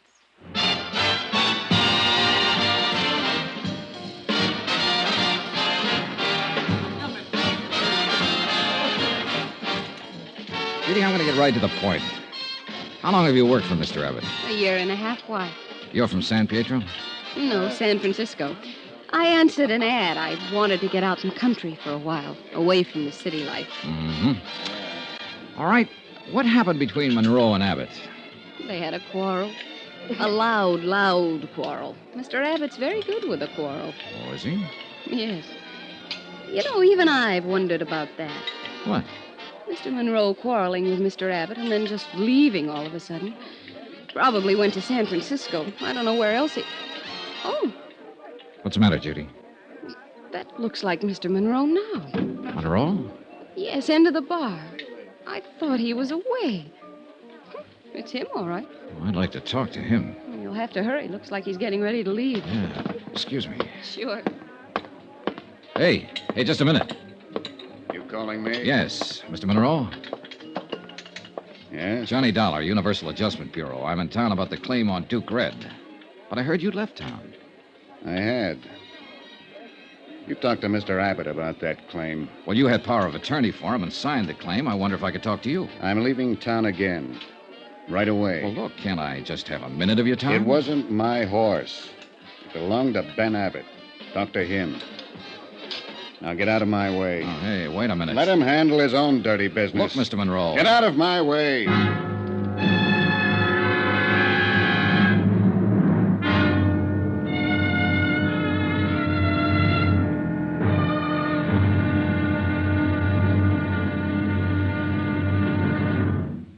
Now, here's our star to tell you about tomorrow's intriguing episode of this week's story. Tomorrow, there's proof that things are just about as wrong in this case and as dangerous as they can get.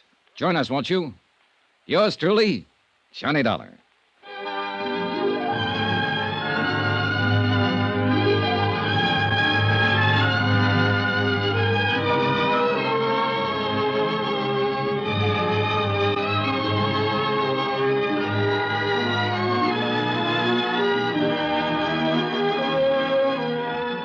Yours truly, Johnny Dollar, starring Bob Bailey, is transcribed in Hollywood.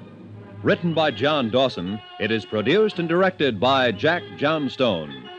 Be sure to join us tomorrow night, same time and station, for the next exciting episode of Yours truly, Johnny Dollar.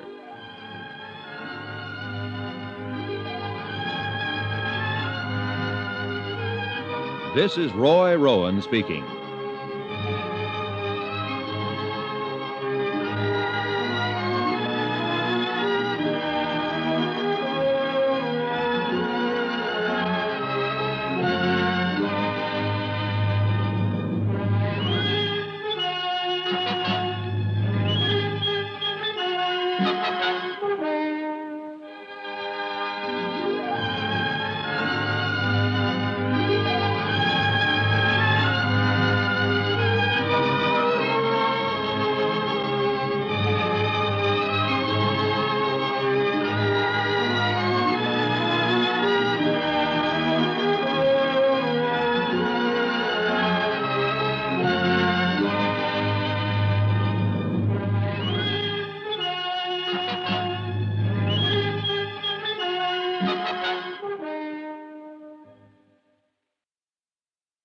From Hollywood, it's time now for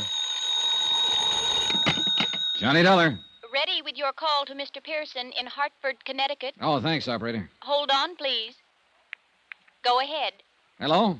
Hello, Johnny? Yeah, I got your wire. Hold up payment on the Abbott claim? that's right. Anything wrong? I haven't talked to Abbott yet. The people I have talked to are all wrong. The veterinarian who handled a horse, a secretary in Abbott's office, and an office manager he fired. There's something cockeyed around here. Any ideas? Not yet. Okay. We'll hold up the claim on your say-so, and if there was anything wrong about that horse's death, you better find out about it. No.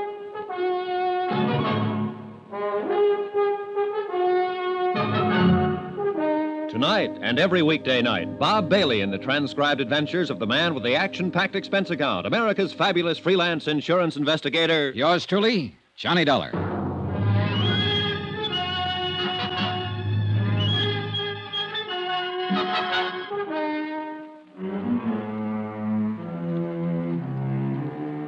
Expense account submitted by Special Investigator Johnny Dollar to the Universal Adjustment Bureau, Universal Building, Hartford, Connecticut. The following is an accounting of expenditures during my investigation of the Duke Red matter in San Pietro, California. Expense account item 3, 48 cents, postage. I sent a registered letter containing a copy of Dr. Gorey's injury report on the racehorse Duke Red to a veterinarian service in Cleveland, asking them to verify the extent of injuries to the animal. Item 4, 25 cents, toll call to the Abbott Ranch outside of San Pietro. Whoever answered the phone told me that Mr. Abbott was busy somewhere in the grounds. I didn't bother to leave my name. Instead, I drove right on out. The Abbott breeding farm was complete with white fences, rolling green hills, bluegrass, and a stately old colonial residence set at the end of a long roadway among towering trees. From the porch of the house, I was able to see the stables and a trainer working with a horse out on the ranch track.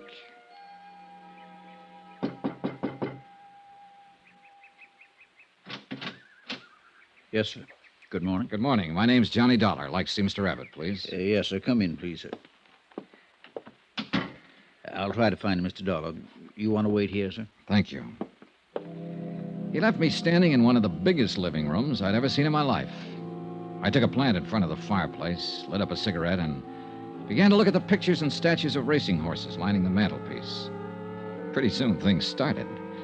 A blonde girl in a yellow suit walked in, having an argument with a gray-haired man in jotters. They didn't see me as they entered, or they just didn't pay any attention to me. You aren't old Pardon? enough, strong enough, or have brains enough to live as you please. I forbid Oh, you to... I know what you're going to say. Oh, Mm-mm. that stuff about how you forbid it and it can't go on. Well, let me tell you, it can go on just as long as I want it to go on, and I don't care what you do. Now, you listen to me, young lady. As long as you're in this house and under this roof, you will conduct yourself according to the way I dictate. Dictate? Yes. Who are you, Hitler or somebody? Don't whatever you do interfere with me again. Ever. Terry. I'm sick of it. Do you hear me? Sick of it.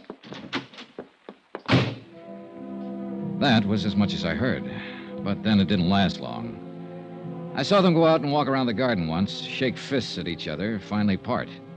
He disappeared up a narrow stairway. And then, about a minute later... Wait a minute. Who... Hello.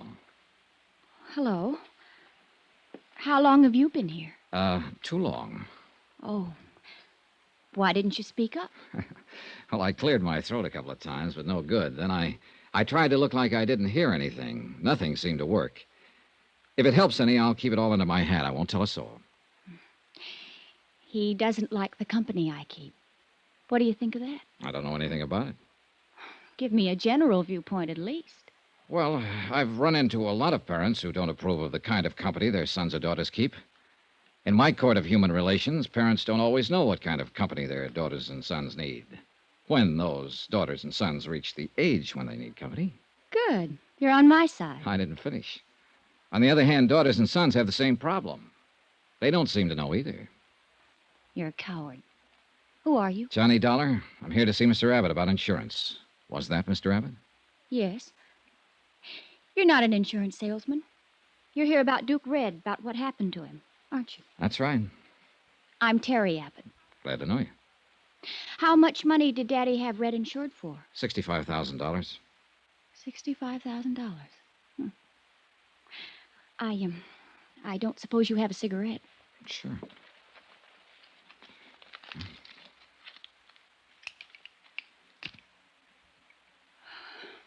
Thank you.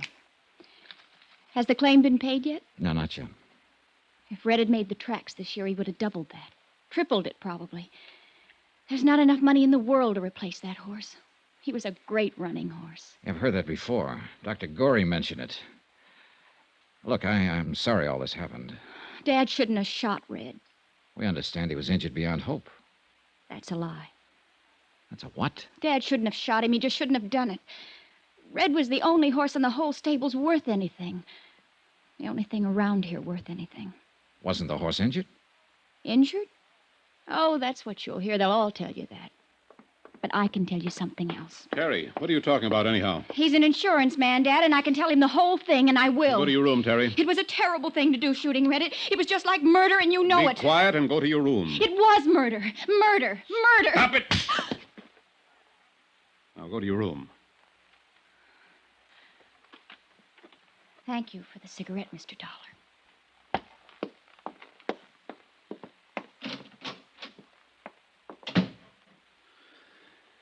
Oh, she's been terrible about all this. Very upset.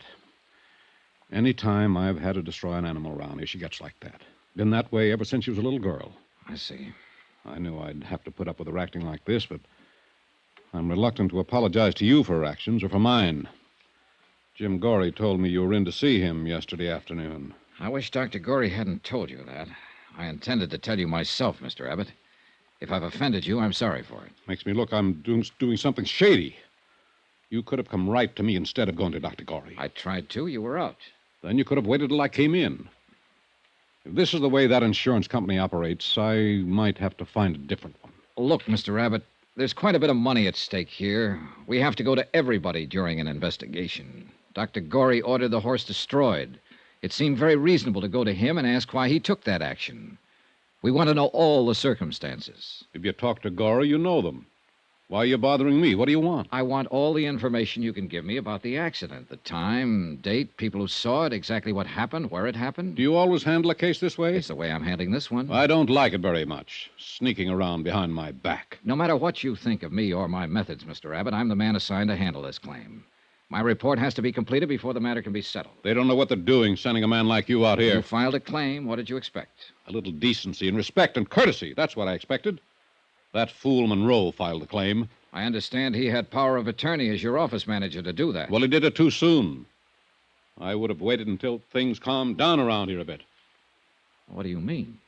Well, you saw how my daughter acts. Losing a fine racing animal like Red can have a bad moral effect on the entire ranch. That's what I mean. Monroe didn't use his head. So you fired him? Well, that's one of the reasons, yes. Another reason is I don't like him. Never did like him. But what business is that of yours? Are you here to accuse me of something? Mr. Abbott, we'll pay off your claim when we're satisfied the circumstances were proper. We're not satisfied now. Let's discuss those circumstances. I'm not afraid of you, Dollar, or your insurance company. I don't like you snooping around my office in town, talking to my friends about me, talking to my daughter about me. No man would. If I don't get my information from you, Mr. Abbott, I'll get it somewhere else. That'll drag this whole matter out. What I've seen of you so far and what information I do have isn't exactly in your favor. I don't like that kind of talk. You don't seem to like anything about this. Now, how about it? Do we keep this up or do we get down to business? The trainer was bringing Red back from his afternoon exercise. Outside the stall, Red got scared. A mouse or something. He reared back and jammed into the blade of the tractor we use out on the track. It cut into his Achilles tendon, hamstrung him. When Dr. Gorey got here, he said that Red didn't have a chance, so I shot him. I'd like to talk to the trainer. What's his name? Tom Warner. Where can I find him? He isn't around anymore. I fired him right then and there. Told him to get off my property and stay off. Where'd he go, Mr. Abbott? I don't know. He took his things and cleared out as fast as he could. He knew better than to hang around here. Well, what do you mean by that? What I said. He knew better. That's what I mean. Well, I'll have to find him and talk to him. Who else was there when it happened? No one. Just me. The rest of them were up at the house having dinner. No stable hand, chore boy? I just told you. No one. How about right afterwards? I went to the office in the stable and called Dr. Gorey. Before or after you fired Tom Warner? After I fired him. You were there alone with an injured horse? You didn't call up to the house for help, send for anyone up there? You went in and called Dr. Gorey? Yes, we handled it together. Any objections? It would have been better. Perhaps we could have avoided all this unpleasantness if you'd left the remains for us to examine. Dollar. I've got maybe 150 head on this farm. Now and then accidents happen. If one of my stock is dead, I get rid of it as fast as I can with as few people as involved as possible. I do that for a number of reasons. That's the way I operate. Nevertheless, you were aware the insurance company would ask you for proof of loss in this matter, and if you... The insurance company does not run my farm. I run a Dollar, and I take orders from no one. Look, I'm trying to tell you the problem we face. We have no carcass to examine. Therefore, we have to ascertain the facts from other sources. Did your daughter see any of this? The accident or destroying the horse? Terry. Yeah. Of course not. You mean those crazy things she was saying when I walked into the room? Well, in view of the crazy circumstances, what she was saying might be worth listening to, Mr. Abbott. I had the impression that she saw the accident. Pipe dreams. She wasn't even around. I'd like to talk to her just the same. Cully! Cully! You talk to anybody you like, Dollar. I don't care. But I hope you made notes today because you've already got all the information you're going to get from me. Yes, sir, Mr. Abbott. Yes, sir. Cully, I want you to look at this man. Yes, sir. His name's Johnny Dollar. Yes, sir. If he comes knocking at this door again, if he even comes to the front gate, if you see him on the grounds ever again, throw him out. I don't want him around here. Yes, sir, Mr. Abbott. And right now, Cully, you can just show him out. You're being foolish about this, Mr. Abbott. Show him out, Cully. This way, Mr. Dollar, sir. Never mind. I can find my own way.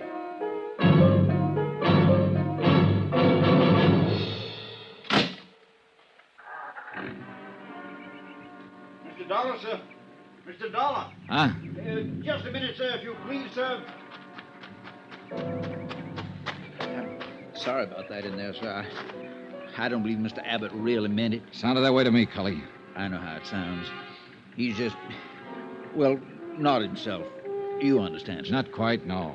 Losing the horse and all. Sounds to me more like he's losing his mind. Does it, sir? Huh? Do you think Mr. Abbott's losing his mind? Do you? Yes, sir. Yes, sir, sometimes I do.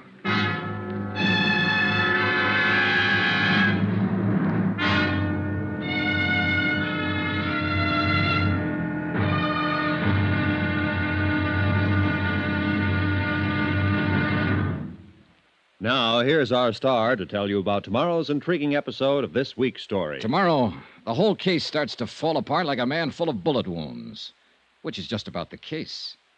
Join us, won't you? Yours truly, Johnny Dollar.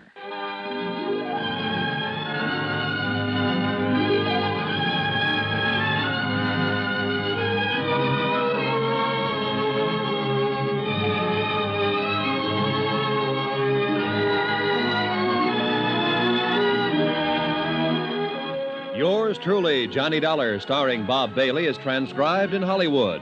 Written by John Dawson, it is produced and directed by Jack Johnstone. Be sure to join us tomorrow night, same time and station, for the next exciting episode of Yours truly, Johnny Dollar. Roy Rowan speaking.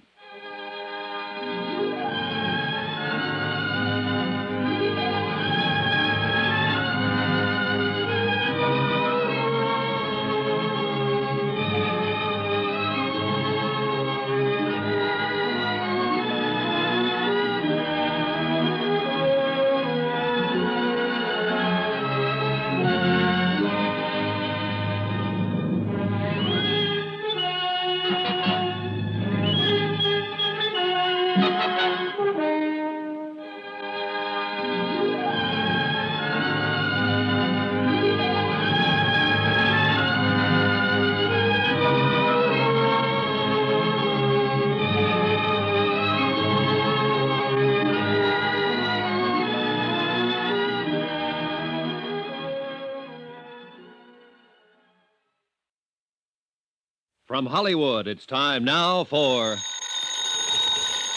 Johnny Dollar. Who? Johnny Dollar, the insurance investigator. This is Miss Abbott, isn't it? Yes. What are you doing in the stable office? Waiting for you to call me. Your father threw me off the farm a few minutes ago. A man named Cully who works for your dad said he really didn't mean it. Said he'd fix it up for me to talk to you. Cully. I guess that's why he asked me to phone the stable office. You told me the horse wasn't injured, shouldn't have been destroyed. Oh, I hope you didn't believe all that, Mr. Dollar. Well, now, look, I've got to settle a $65,000 claim on the death of a racehorse. The carcass was cremated, and I have no evidence that the horse was destroyed or even injured. I don't know what to believe yet, but I can tell you this. Don't ever talk to an insurance investigator the way you did earlier today, not unless you can back it up. My, you sound grim. You sound like it's a laughing matter. Hardly anything's a laughing matter. I'll be right down.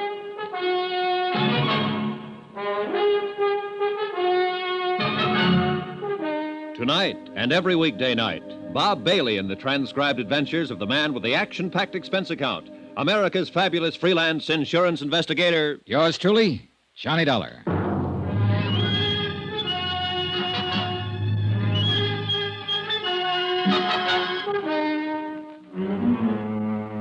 Expense account submitted by Special Investigator Johnny Dollar. Location, San Pietro, California.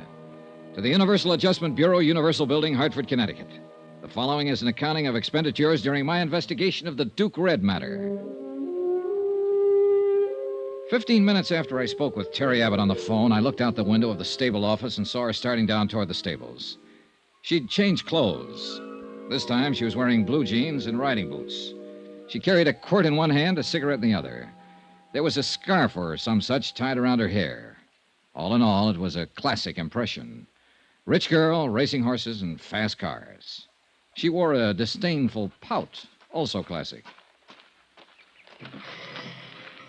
Hi. How do? Father asked me where I was going, and I told him I was going for a ride. Why'd he throw you out? He didn't like questions I asked him, I guess. I don't know. Maybe I won't like the questions you ask me. Possibly. Probably. You don't really work very hard trying to please anyone, do you? Industrial hazard in my business. Hope it doesn't bother you too much, Miss Abbott. Nope, I like it. You're so darn sure of yourself, and you know so darn little, and you look like you might be thinking all kinds of things. How tall are you? No, let me guess. 6'1"? Not quite. Well, you're tall enough, I suppose. Do you like this office? I suppose you've been opening the files and going through all of Father's papers. That's what you're supposed to do, isn't it? Nope. Well, unless you know something about horses, the papers around here wouldn't mean much to you. Times, weights, whole schedule and chart for every bit of stock on the place. Do you know anything about horses? Just one.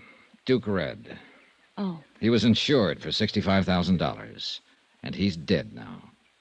You know, I didn't think I'd ever see you again. I wanted to talk to you before I left. What about? I didn't insure Duke Red. My father insured him. Your business is with my dad, not me, Mr. Dollar. Pardon me if I seem a little confused, but earlier today you were very anxious to tell me something about all that.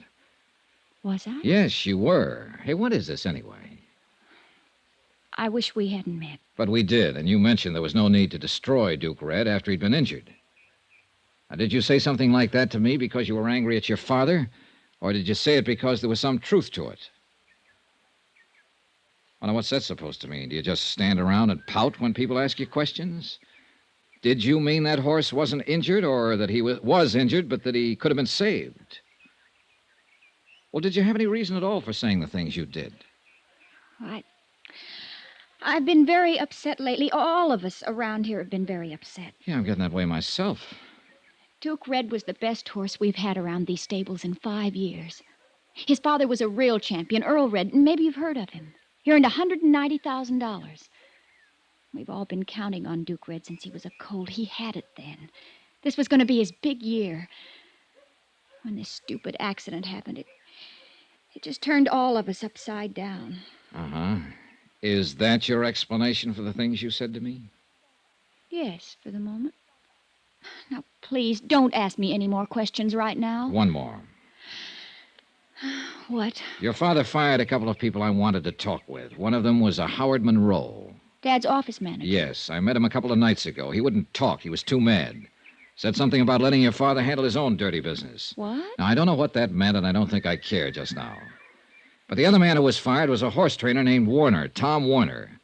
According to your father, it was Warner's neglect that caused the horse to stumble and back into the tractor blades. What? Warner isn't around here now, but he must be somewhere, and I want to talk to him.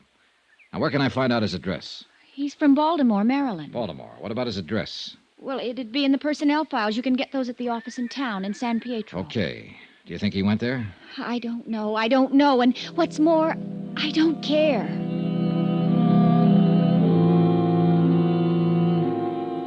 The Abbotts, father and daughter, were turning out to be a real peachy pair to deal with. I left them in their racing farm and drove back into San Pietro and the offices where I obtained the Baltimore address on Thomas Warner. Expense account item 4, $1.05, one telegram. To Hartford in the office of Niles Pearson, requesting a complete record of Benjamin Abbott's financial status. Item 5, $1.60, another telegram. To Thomas Warner, horse trainer. requesting him to contact me as soon as possible at the San Pietro Hotel. Meanwhile, I did what I could to establish Abbott's local credit standing. I started with the bank. Dollar? That's right. What's it about? I'm an insurance investigator. I'm working for Universal Adjustment Bureau. We have a claim in on a property of Benjamin Abbott. Duke Red? That's right, $65,000. Wow. Yeah. That's quite a load. What can the bank do for you? Tell me about Abbott's credit situation, for one thing. Oh. He does bank here, I presume. Yeah, for years. My name's Dale O'Ryan. We better go in my office. Sure. Grab a chair, Dollar. Thanks. Miss White, Yes, Mr. O'Ryan. bring in Mr. Abbott's file, please. Up to date. Yes, sir. It'll take a few minutes, Dollar. All right. Maybe you can give me a rundown on how things are generally. Maybe. This is all confidential, I suppose. Absolutely, Mr. O'Ryan. I have no axe to grind. You must have something to grind, or you wouldn't be here. People usually try to cheat insurance companies for money reasons, don't they? Well, usually, yes. Have you been cheated? I don't know. I don't know if there's any reason for us to be cheated. Look, maybe it'll put your mind at ease if I just tell you that a man with a $65 claim has his financial situation checked as a matter of course. You're a careful bunch of cut-ups, aren't you? Well, business being the way it is, yeah. Well, I don't think you'll find too much to raise an eyebrow about with old Ben. He's got one of the largest balances in town. Roughly, it'd be in the $100,000 area. Yeah, racing horses is quite a business, and he knows what he's doing. I doubt very much if he'd try to bamboozle you people out of a tiny little $65,000. Well, that's small change to Ben Abbott. That ranch, the stock, his investment there must come to well over $1 million. He meets a weekly payroll in the $10,000 class. Terry must run him a couple of thousand a month or so. You mean his daughter? Yeah. You met her? Yeah. Well, when Terry wants a new car, she just parks the old one she's been driving and takes a plane to San Francisco and buys a new one. She might even feel like having a vacation and fly over to Honolulu. She's very expensive that way. If what you say is true, she must be. No doubt about it. Well, she'll probably be marrying somebody one of these days as soon as she can find a guy who can stand the freight charges. I figure it'll be one of that Los Angeles oil gang or somebody from Texas. Oil's her best bet, don't you think? Well, that is, if she wants to stay in her social circle. It isn't very wide, naturally. Naturally. Oh, yes? Mr. O'Ryan. Oh, come in, come in. Mr. Abbott's folder. Oh, thanks. Well, here it is. See for yourself. Yeah. There's a lot to it. You want to take that office over there and look this over, Mr. Dollar? Mr. Dollar. Yeah, I think I'd better.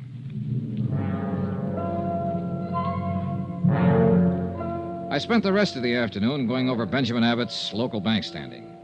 It confirmed in detail what Mr. O'Ryan had said in general.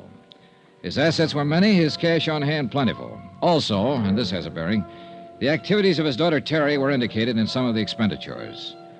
There was only one item I had to question O'Ryan about when I'd finished looking it all over. Yes, Dollar? I noticed a check was drawn 5 days ago payable to Howard T. Monroe, $5,500. Yes? It's marked bonus. Monroe handled business affairs for Abbott a year or two, and Monroe left a few days ago. Probably severance and things like that. Yeah. Anything wrong? I don't know. For all I can gather, they didn't part company under the best of terms. As a matter of fact, they had kind of a row. Seems strange he'd pay Monroe a balance after he kicked him out. He's a strange guy. Check cleared all right. No question on it. Oh, yeah, I noticed. Something else, then. Hmm? Monroe was fired last Tuesday. Monday, a man named Thomas Warner was fired, too. Tom Warner, the trainer? Yeah.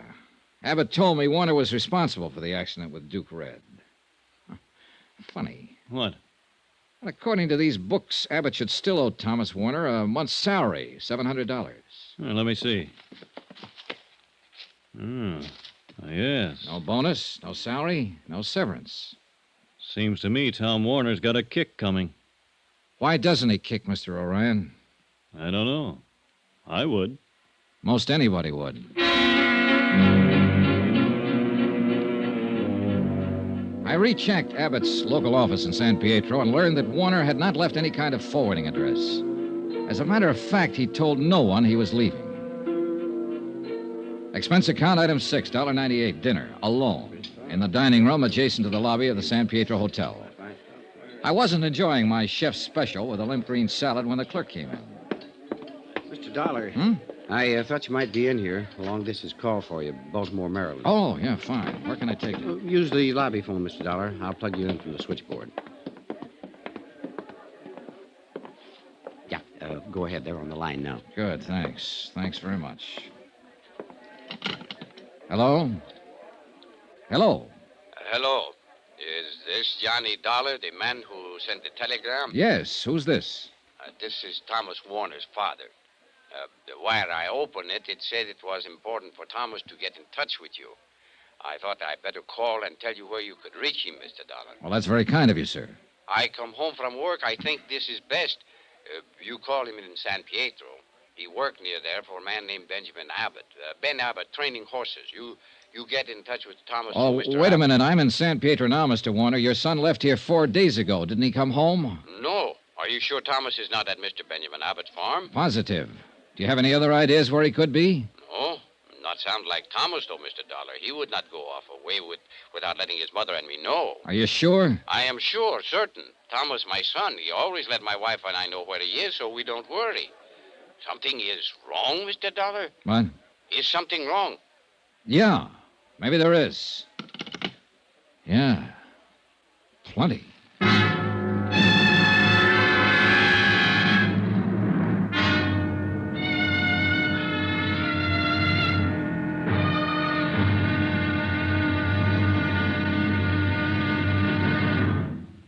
Now, here's our star to tell you about tomorrow's intriguing episode of this week's story. Tomorrow? Well, sometimes a dead man can answer a lot of questions. Join us, won't you? Yours truly, Johnny Dollar.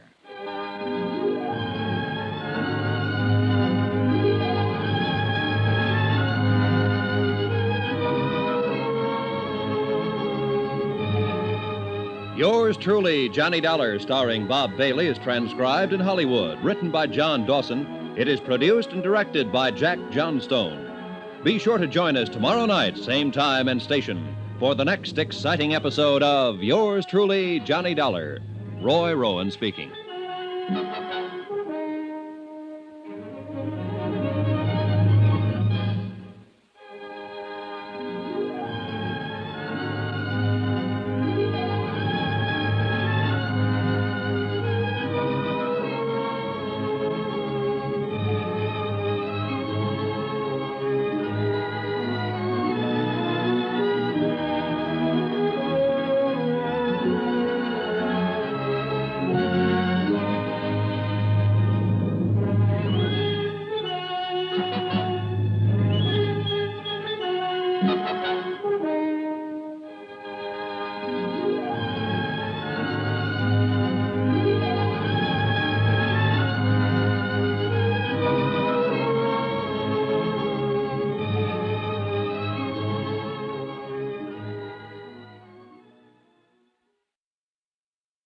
From Hollywood, it's time now for Johnny Dollar. You placed a call to the Universal Adjustment Bureau in Hartford, Connecticut? Yes, I did. We have Mr. Pearson on the line now. Go ahead, please. Thank you. Hello? Johnny? Niles. Ben Abbott's rating with Dun & Bradstreet is very good. He doesn't need any money. I still haven't determined if there was really an accident. Oh, and no one seems to know what happened to Thomas Warner. Who's that? The trainer who was supposed to be with the horse when Abbott destroyed it. When his father called me from Baltimore, he doesn't know where he is either. Is that so? Something just occurred to me, Niles. What? Abbott's claim was filed over a week ago, yet he hasn't threatened to sue us or go to the insurance commission. I know. And that's usually pretty standard procedure with a man like Abbott. It is, if he has a just claim.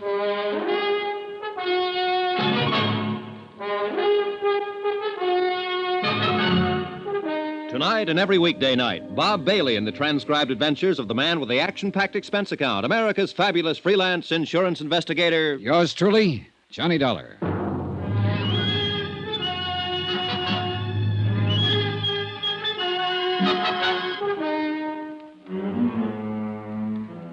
Expense account submitted by Special Investigator Johnny Dollar. Location, San Pietro, California. To the Universal Adjustment Bureau, Universal Building, Hartford, Connecticut. The following is an accounting of expenditures during my investigation of the Duke Red matter. I had a strong suspicion that the death of Duke Red, a racehorse, had not happened as reported.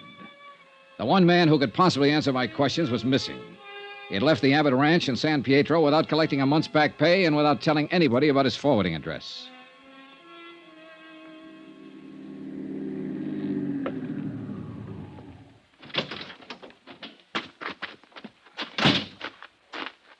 Just a minute there, sir. Hi. Mr. Dollar. Hello, Kelly. Mr. Dollar, you can make this pretty hard for me. Mr. Abbott told me I shouldn't let you on the ground. Well, now, you didn't strike me as the kind of fellow who took that order too seriously. What do you want, sir? I want Thomas Warner, wherever he is. Well, he isn't here. I know that, Kelly. I want to find out where he is.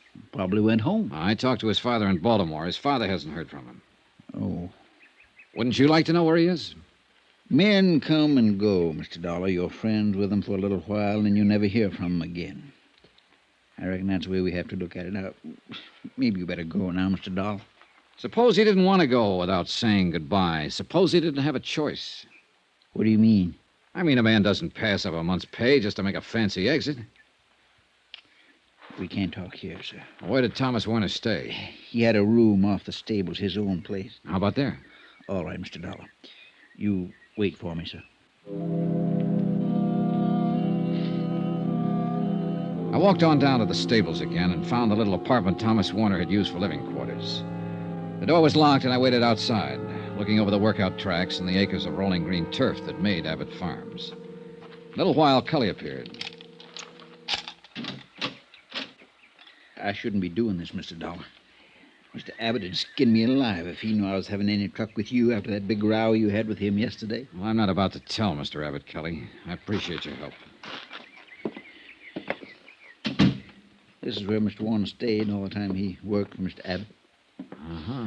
You can see for yourself. It's all cleaned out, not a stitch left. Yeah. Did you happen to see Warner leave here that night? Right after the accident, he was gone. Mr. Abbott came up to the house about 9 o'clock. He told us all that Duke Red had been hurt, he had to shoot him, and that he had taken care of the rest. You mean destroying the carcass? Yes, sir. That's a pretty big job for one man. Well, I believe Dr. Gorey helped him with it, sir. He was with Mr. Abbott. Oh. Then Mr. Abbott told us that Mr. Warner was to blame for the accident and that Mr. Warner wasn't with us anymore. I wonder if any of the others saw him actually leave the premises.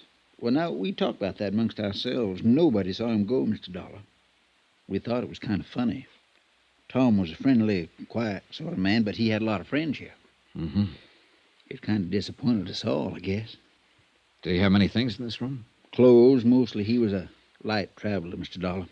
Horse training was just one thing. He worked on ships and in mining camps and lumber mills, I know that much, and he read a lot. Always seemed to be studying, finding himself. Did he have a temper? No, sir. No, sir. That's one thing Mr. Tom didn't have. Good horse trainer can't afford to have a temper. Even Mr. Abbott he could handle. All except that night, I guess. Mr. Abbott got powerful mad, I'm sure. Mr. Abbott is not an easy man to work for. How long have you been with him, Cully? 23 years, sir.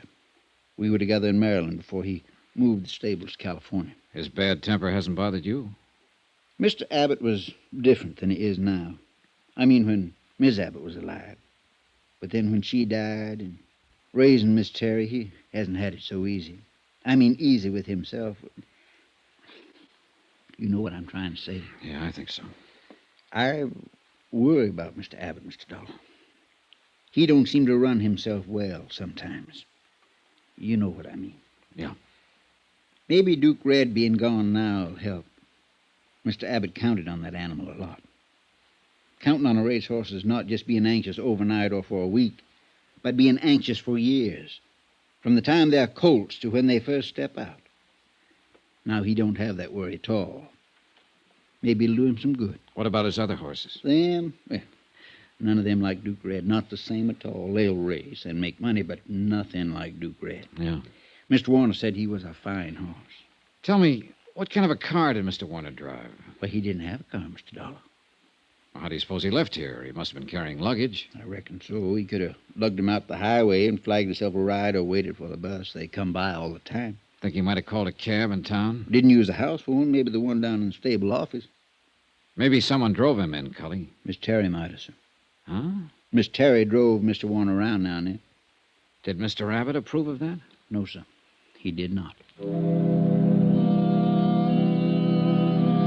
After my talk with Cully, I took a chance and hung around the stables trying to get a line on Thomas Warner. Ben Abbott's belligerent attitude seemed to permeate the whole farm. The horse handlers I talked with were grumbling and complaining. I was able to learn nothing from them. I decided to tackle Abbott himself again. He wasn't in, but his daughter was. Well, you came around just the right time, Mr. Dollar. We haven't had too much excitement around here all day long.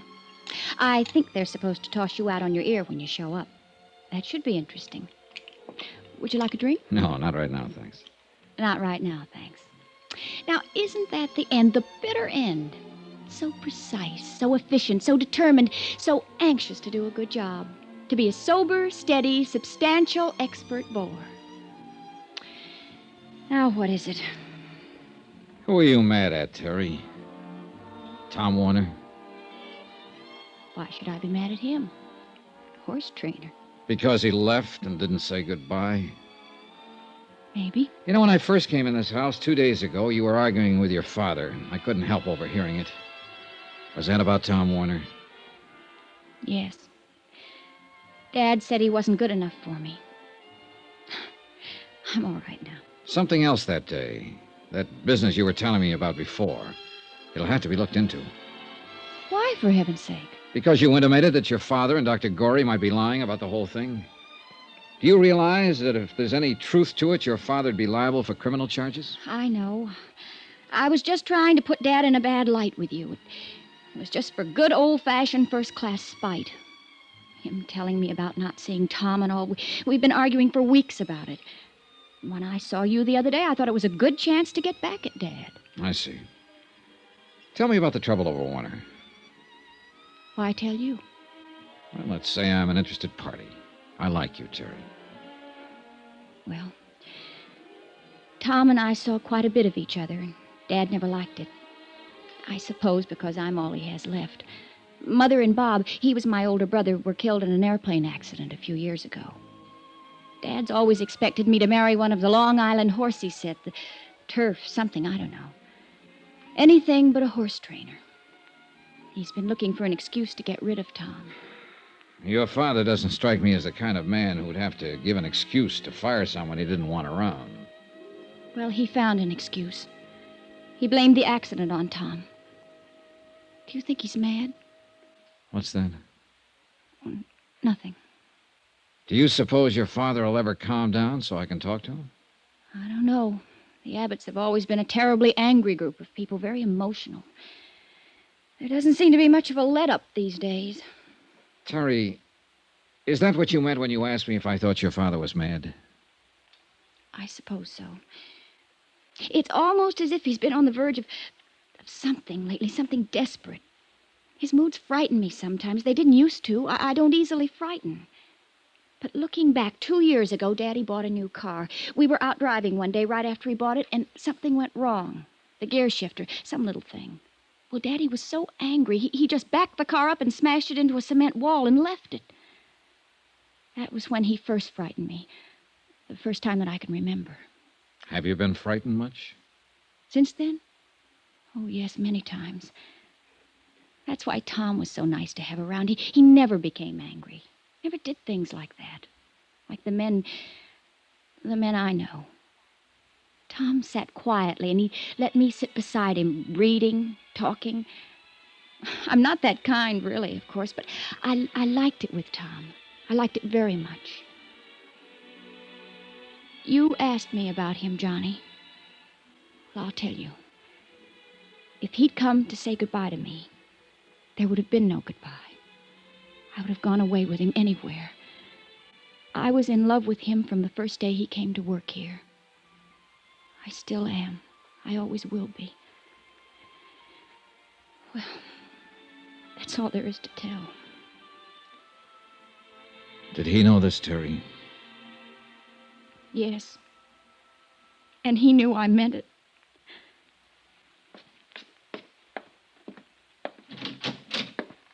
I do. Hi. What can I do for you? Constable in? I'm in. I'm the constable, Tad Polk. My name's Johnny Dollar. I'm from Hartford. Mm-hmm. What's your trouble, Mr. Dollar? Well, I'm worried, I guess, Mr. Polk. I walked around for a long time before I came in here. Yeah, sit down. Yeah, hardly anybody drops in this time of night, unless they're drunk. How about you? Nope. No, didn't think so. Mr. Polk, I'm an insurance investigator. I've been in San Pietro 3 days now trying to get the facts about a claim filed by Benjamin Abbott. Mm-hmm. I suppose about his horse, Duke Red. That's right, Mr. Polk. I can't seem to locate a man named Warner, Thomas Warner. Worked as a trainer for Abbott up until the day of the accident. Go ahead, sir. Warner and Abbott had an argument over the accident. Warner left. He was fired. His folks in Baltimore haven't heard from him, and they're worried. I can't seem to get a line on him myself, and I need to talk to him. Yes, well, what exactly do you want me to do for you, son? Help me find him. You sure he's missing? He isn't around. You want to make out a missing persons complaint, that it? I suppose so, yes. Yes, all right. Now, you just sign here. All right. There. You guarantee results? I might surprise you, mister. I'll let you know what happens.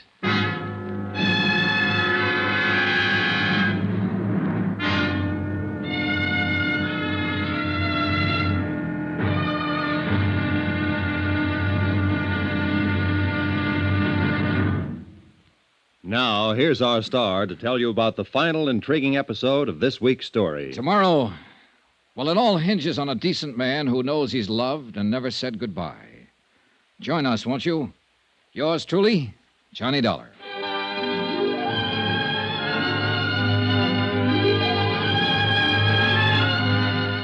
Yours truly, Johnny Dollar, starring Bob Bailey, is transcribed in Hollywood. Written by John Dawson, it is produced and directed by Jack Johnstone. Be sure to join us tomorrow night, same time and station, for the next exciting episode of Yours truly, Johnny Dollar. Roy Rowan speaking.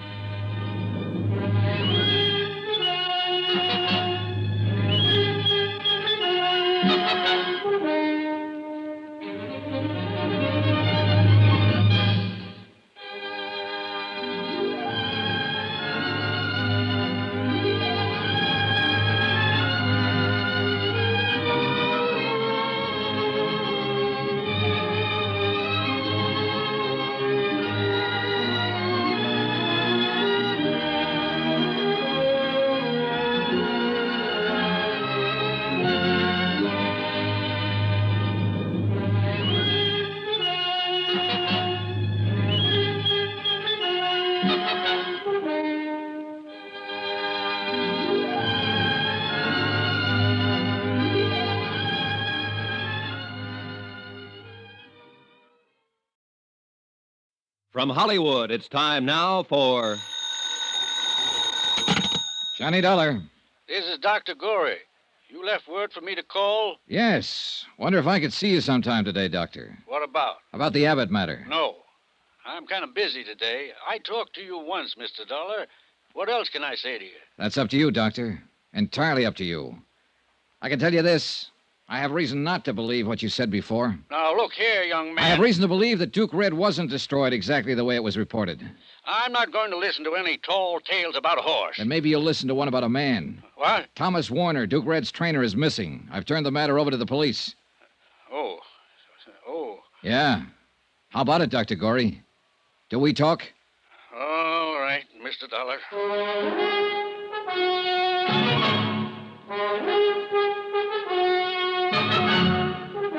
Tonight and every weekday night, Bob Bailey in the transcribed adventures of the man with the action-packed expense account, America's fabulous freelance insurance investigator. Yours truly, Johnny Dollar.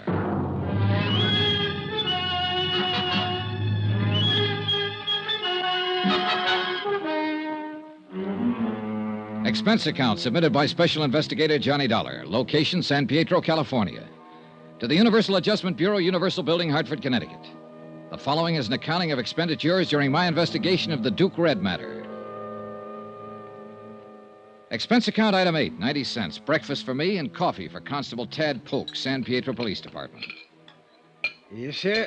I'm glad we could get together this morning, Miss Dollar. You know, I thought a long time about you reporting Tom Warner missing. Well, maybe I'm worried for nothing. But I do know I don't like the circumstances of his disappearance. You using me, Mr. Dollar? What? You know I got a police force of 4 men. We can't conduct any sizable investigation into a disappearance. Just aren't equipped for it. I thought it might be something like that. I don't want to be spending civic money to satisfy some doubts in the mind of your organization. It's not my province, Mr. Dollar. Look, the man's missing. Nobody knows where he is. He didn't leave a trace. He did leave a month's pay behind him. He left after an argument with Abbott. Nobody saw him leave that farm, Constable. No one knows where he is now. Now, just hold on to your britches, boy. I didn't say I wouldn't do anything about it. Huh? I'm going out and have a talk with Ben Abbott, Mr. Dollar. I've known him for a long time. Think maybe I can find out something about this. We'll see what happens there first, then make some plans. Well, that sounds fair enough, Constable. Where can I get in touch with you in case I have to? I'm going over to see Dr. Gorey this morning. After that, I'll be at my hotel. Fine. Dollar? Yeah? You think something might have happened to Tom Warner? Yeah, Constable. I sure do. Expense account item 9, $2.50. One long-distance phone call to Hartford. I explained the matter of Tom Warner and requested Niles Pearson to have a man in Baltimore start checking with Warner's parents there in the event some lead as to his whereabouts might turn up there. After that, I drove out to see Dr. Gorey, veterinarian.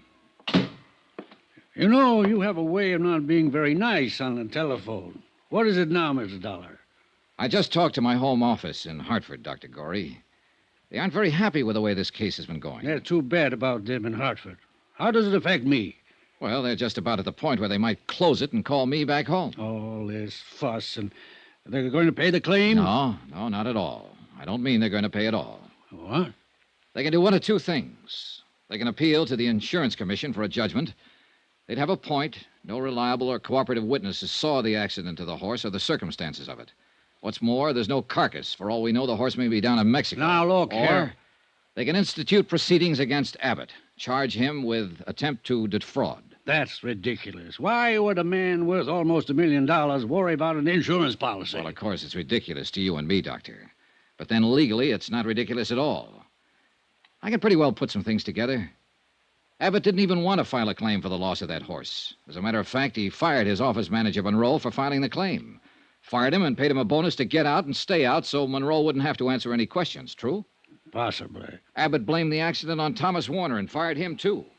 Warner hasn't been seen or heard of since. Now, you said on the phone... I didn't say it, but I'll say it now. Abbott hated Warner because Warner was seeing his daughter. I'll also say Abbott never struck me as a man who could control his hates. Tom Warner's nothing to me. I don't know anything about him. But Ben Abbott is something to you. Now, look, Doctor. I spent some time checking you out because you're one of the parties who can help settle this thing. You've been in practice around here for a good long time. People seem to think a lot of you. I hate to see a nice guy like you get the book. I think I can stop that if you cooperate. Now, look here. Forget I'm an insurance investigator. I'm just a guy giving you some information. When I said my company's ready to turn the matter over to the Insurance Commission or file charges, it means that Abbott will have to sue for settlement. And that's just what we'd want him to do. In court, he'd have to produce Thomas Warner and prove his story of the accident. I don't think he can produce Thomas Warner. With what we have so far, Abbott would lose the suit, and the insurance company wouldn't fool around then. There's no outfit tougher than an insurance company when somebody's trying to cheat them, whether it's inadvertent or not. You'd have to be in court, too, Doctor. Oh. Do you see what I mean? Yes. Well, how about it? Can you give me the real story now? I've been Ben Abbott's friend for 20 years. And he asked you to lie for him. That's understandable to me. In a court, though, it's perjury. What did it do to him? That's up to the company. I'll have to hear your part of it first. Duke Red was dead when I got out there that night. Ben had shot him. Duke Red hadn't had any accident. Ben made me promise to tell you that he had.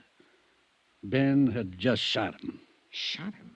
But why? Duke Red wasn't the horse Ben counted on or thought he was. He had good conformation, but he just wouldn't run.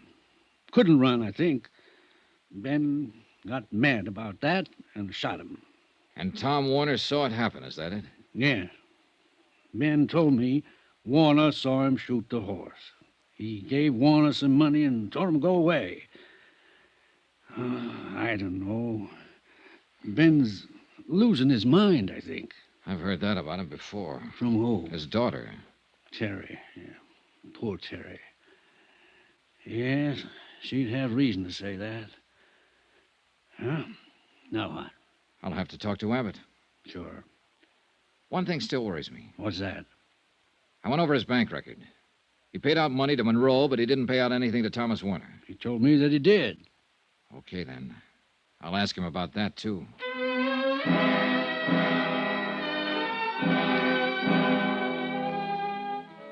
Expense account item 10, 35 cents. I lost it in a payphone trying to get in touch with Ben Abbott. No one answered, so I drove on out to the farm. The short winter day was over when I got there. Darkness had already come over the fields. Darkness and loneliness. Hey. Hey in there, open up. Open up. Open up, somebody. Open up.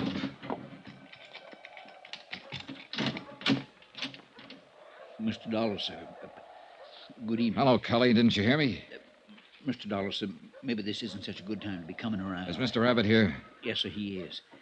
But Constable Polk was out here this afternoon asking him questions, and he got powerful mad. There's no telling what he might do. He's awful mad. Well, I'm a little mad myself. I'd like to see him. Tell him I'm here. Mr. Dollar, please. That's all right, Cully. You go ahead. All right, Miss Terry. I'll find Mr. Abbott, Mr. Dollar. Hello, Johnny. Hi. Oh, don't. Don't come any closer. Well, what is it? Why is it so dark in here? I'd rather you didn't see me just now. Huh?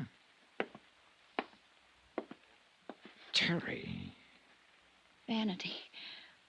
A woman always has that first, they say. Oh, Johnny. Who did this to you? Dad. He's crazy. I just don't seem to do anything to please him. Here now. Oh, Johnny, I think it's the end. Here now. Take your hands off of her. What? I said take your hands off her. I'll kill you with this. Oh, Johnny, be careful. Wait a minute. I'll show you. I'll show you. I killed a man with that kind of thing. Eddie, stop it. Stop it. Terry. Terry, baby. No, don't touch me. Oh, Johnny. Johnny. Oh, that's a pretty heavy cane he uses. Oh, lie still. I'll phone a doctor. No. Where'd he go? I don't know. Out that way. Johnny, did you hear? About killing someone else? He was talking about Tom Warner. Johnny, I know it. He was talking about Tom.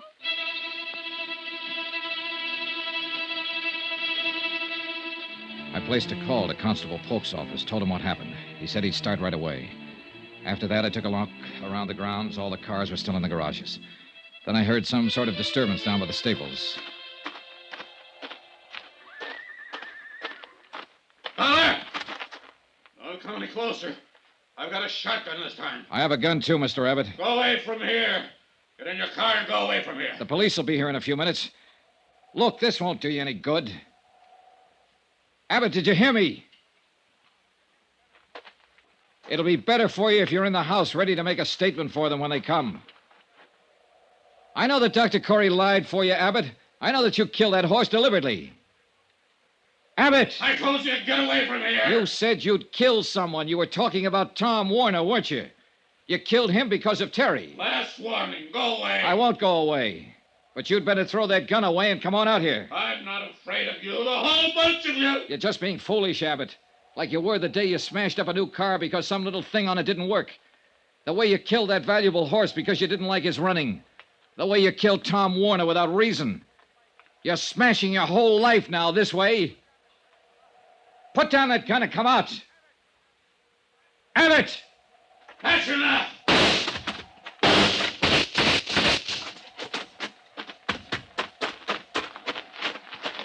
Abbott.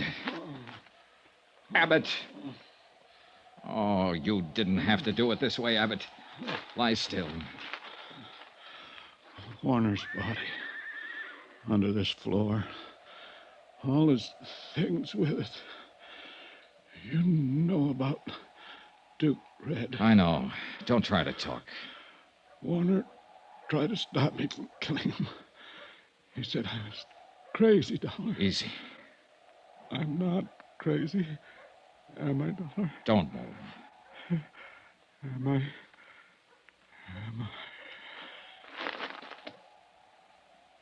No. You're not crazy. Not anymore.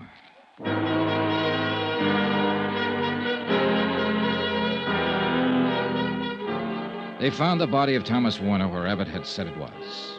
He'd been shot to death. Terry was still in the hospital when I packed up and left San Pietro.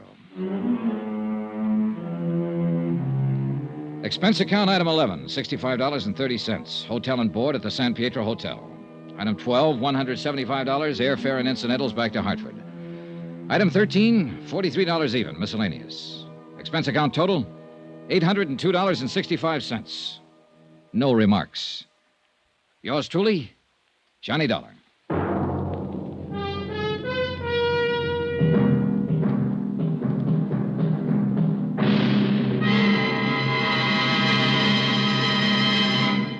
Remember, there'll be another intriguing story for you beginning next Monday night. Next week, the Flight 6 matter.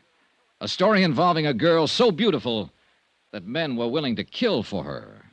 Join us, won't you? Yours truly, Johnny Dollar.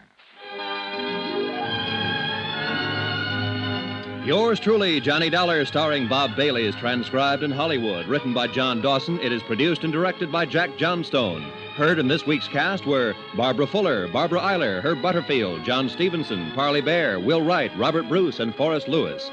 Musical supervision by Amerigo Marino. Be sure to join us on Monday night, same time and station, for another exciting story of yours truly, Johnny Dollar. Roy Rowan speaking.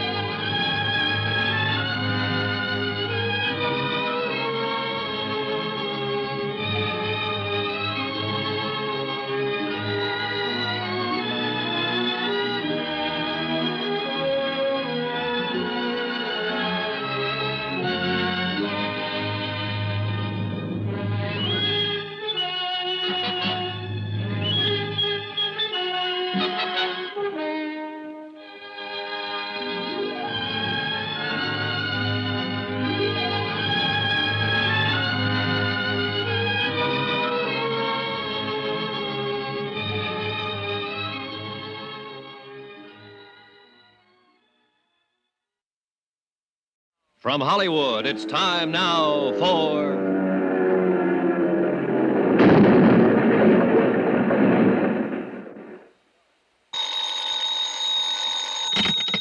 Johnny Dollar. Pete Codley, Johnny. Guaranteed transport. Oh, hiya, Pete. Seen the papers? No, I just got up. Why? What's happened? Air crash, for one thing. Air crash? Where? Mexico. Flight 6, Aztec Caribbean line, Mexico City to Havana. Crashed in the mountains 10 minutes after takeoff.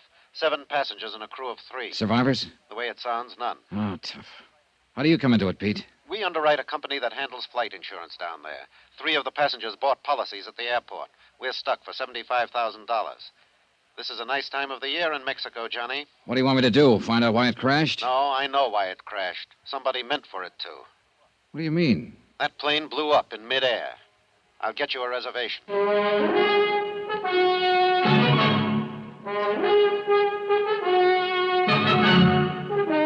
Tonight and every weekday night, Bob Bailey in the transcribed adventures of the man with the action-packed expense account, America's fabulous freelance insurance investigator. Yours truly, Johnny Dollar.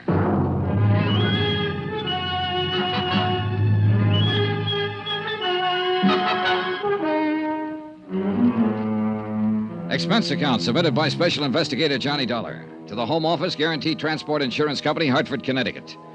The following is an accounting of expenditures during my investigation of the Flight 6 matter.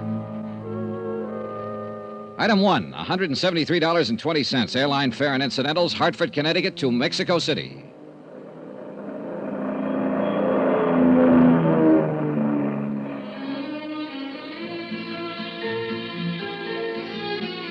I checked my baggage through customs and started making inquiries, and more inquiries, and then some more. And after the 14th Quien Sabe, maybe is better you ask Kim, I found the office I was looking for. Or at least I thought I'd found it. The flowery Spanish title on the door translated roughly into Inspector General of the Department of Civil Air Transport. But when I opened the door, I wasn't so sure. Come in, Jack. Make yourself to home. Oh, I'm sorry. I was looking for And the... you found him. That's me. Don't let the big words on the door fool you. I'm all there is. There ain't no more. So come in. Shut the door. All right, thanks. Is your name Dollar? That's right, Johnny Dollar. Macklin here. Macklin. One-time mongrel from the south side of Chicago. I got a wire from your office. Said you'd be in on Pan Am Flight 12. Pull up a chair and squat, will you? All right. Or what were you expecting? Spanish grandee with a white silk shirt, a black silk tie, and a second cousin on the cabinet? Well, maybe. At least I wasn't figuring on a South Side Mick with a 17th century desk and a cotton sweatshirt. Well, now, here's what little dope we've got on the crash. Most of it you probably know already. I left on 20-minute notice. All I've seen is one newspaper item. I can use a lot more. Well, you won't get much more out of that report. We got a crew over at the wreckage around 2 hours ago. Survivors? No, he didn't have a chance. That crate is scattered over 10 acres of mountainside. Didn't catch fire, though, so we might turn up something or other. Oh, I got a good man in charge up there, Juno Romero. You'll meet him later. I'm sending another jeep up there in a few minutes, and you can go along if you want. Thanks, I will. My company figures sabotage. Any chance they're wrong? Could it have been accidental? Equipment failure, personnel failure, something like that? Well, if I thought so, I'd be up there at the wreck myself. That'd be my kind of job. But this one's different. You know, it's detective work, your kind of job. And Gino Romero's. Now, he talks as soft as a girl out of finishing school. Looks a little like one, in fact. But underneath it, he's as sharp as a tack and tougher than an old boot full of nails. What actually happened when the plane went down? All I've heard is that it blew up in midair. That's right. Well, a few Indians were the only ones who saw it. They were burning charcoal up on a slope at about 9,000 feet. They were watching the plane circle, gaining altitude. Then one big flash, the tail blew off. Pilot didn't have a chance. He rode it straight into the side of the mountain. The tail? That sounds like the baggage compartment. That's the way I figure it. An explosive of some kind, a time bomb smuggled on board before the takeoff. I'm covering that angle from this end. I'm rounding up every one of the baggage gang, the maintenance crew, anybody who had a chance to get near that plane before it left the field out there. And what have you found out? Well, so far, nothing. We're trying to check back, too, on the individual passengers, the plane crew, trying to find out who might benefit by having any one of them dead. Well, I guess that'll be your angle, too. Yeah. Yeah, at least as far as insurance is concerned. Well, there were 3 flight policies issued, and the names are in the reports here. Yeah, I know. I've got them. The Home Office gave them to me, along with the names of the beneficiaries. I haven't talked to any of them yet. I figured that you know how to go about it better than I would. And there's another possible insurance angle, and that's the cargo. Do you know if there was anything valuable on board? Worth destroying for the insurance, you mean? No, it was done by somebody who deliberately set out to kill one of the 10 people on board that plane. And who didn't mind killing 9 others to get that one. It was premeditated, cold-blooded. Now, you get him, Johnny. Get him for me, and then just leave me alone with him for about... Come in. One of you is Senor McLean, Inspector General de Departamento... Yes, that's me. What can I do for you, Jack? They will not give to me any information, Senor McLean. Not the police, nor the airline office, nor anyone. Who are you, and what information do you want? I am Ramon de Lagos, Senor, and I am here... De Lagos? Wait a minute. That's the name of one of the... Yes. Look, are you related to Maria de Lagos? My wife. She was on the plane. Now tell me, please, what news do you have? Have you reached the scene of the crash? Yes, we have. 2 hours ago. And what did you... Is there any chance... I'm sorry, there were no survivors. No. Oh, no. I'm sorry, Senor de Lagos. It is too terrible. I didn't know you were here in the city, or I'd have let you know right away. I sent word to your office in Havana. I have been here for 6 weeks. Maria came for a visit only a few days ago. Now... I know, it's a rough deal. I am sorry. Oh, this is Johnny Dollar from the States. Senor. How do you do, sir? He's here to investigate the cause of this thing. What is the use, Senor? It will not return life to the dead. No, but I don't like to see a murderer get away with it. A murderer? Then the rumors are true. The plane was destroyed deliberately. It is hard to believe that anyone would... Senor McLean, what arrangements are being made? The bodies will be brought down to the Federal District Hospital, and I'll see that you're notified. Gracias, Senor. No, let's see. I believe your wife's brother, Don Serrano, is staying at the Hotel Regis. Yes, he is. But I am at the Monte Casino. Don Serrano and I are not friendly. I see. All right, senor. Then I'll contact you at the Monte Casino as soon as I have word. You are very kind. And again, I'm sorry. Yes. That is all one can say. Adios, senores. Know anything about him, Mac? Well, only what his wife filled out on the flight form. He's Cuban. Residence and business address, Havana. In the export game. And you know, of course, that his wife was one of the 3 people who took out accident policies. But naming her brother, Don Serrano, as beneficiary.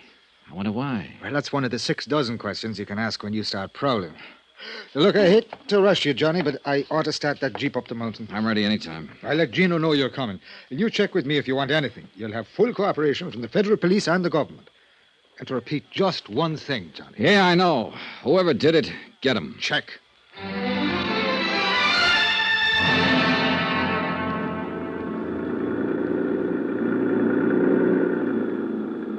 The Jeep driver was a young Mexican boy who'd been brought up in the best and wildest chauffeuring traditions of the capital. He knew only one way to drive, with both accelerator and horn wide open. Since most of the other drivers were playing the same game, it was a sheer miracle that we ever got through the narrow streets of the city and finally reached the open valley. Maybe the colored postcard pasted on the dashboard, a picture of the Virgin of Guadalupe, had something to do with it. We finally left the last cart road and bumped along a narrow woodcutter's trail, cleared and widened enough now so that we could drive into the crash area and miss the 1.5-mile walk the first rescue party had been forced to take. For some reason, only a small part of the wreckage had caught fire and burned, and the rest was strewn piecemeal along a great raw gash through the trees and brush. Men in uniforms of the Mexican Army searched through the tragic debris, lifting, sorting, and collecting. And nearby, a silent group of Indians were watching, with the age-old sadness in their eyes. You are Senor Dollar, no? Yes. Gino Romero, senor. Oh, glad to know you, Gino. It's a terrible thing, no? Yeah. Any ideas yet? Not of importance, but it's certain now this. It was caused by one explosion which has occurred in the baggage compartimento. Véngase. Come on. We have found many pieces which can be identified, can be known which part of the plane they are in before the crash. I see. Toward the front, these pieces are more large, but in the back, near the tail, they are very little. Oh, here, you look. These are pieces of the baggage, muy pequeño, very tiny. Oh, yeah. The crash itself wouldn't have done this. It had to be an explosion. Seguro. Look, it's burnt a little, each one of these pieces, but these more big ones from the seats of the plane, they are not burned. Here, you smell these ones. Yeah, I see what you mean. Either dynamite or nitroglycerin. Was dynamite. We have found little tiny pieces of red paper from the wrappings on the sticks. Was dynamite. Any idea how much? How big a charge? One of the soldados, Pascual, who have used much explosive, is think maybe 30 or 40 pounds. Light enough to be put on board in a piece of luggage. It's going to be tough, Gino. Plenty tough to. They're bringing out the bodies. The Indians set up a low, wailing dirge, and one of them tapped softly on a native drum. A wordless terror before the ancient mystery, death. One by one, the bodies passed us, borne by the silent soldiers. Madre de Dios, may they find peace. Then, for the first time, I noticed the girl, standing alone some distance away, watching without expression as the stretchers passed her. She was young, blonde, and beautiful. Not conventionally so, but beautiful as a young animal is beautiful. And she looked very much out of place. You are observing the señorita, no? What's she doing up here? ¿Quién sabe? She's strange, that one. Always she's look for danger. She's what you say, the daredevil. But it's like she's always have the charm. Death has never find her. So perhaps she has come here to look on his face. Do you know who she is? Pues sí. She's American. Her name is Marvel Terrence. Marvel Terrence? You have heard of her, senor? I'd heard of her, all right. And I'd wondered what kind of a girl would have a first name like Marvel. And now I knew, partly at least. And I planned to find out a whole lot more. 3 of the people who died on that plane had taken out flight policies. Maria de Lagos was one of them. The other 2 were men, both of whom had named as beneficiary Marvel Terrence.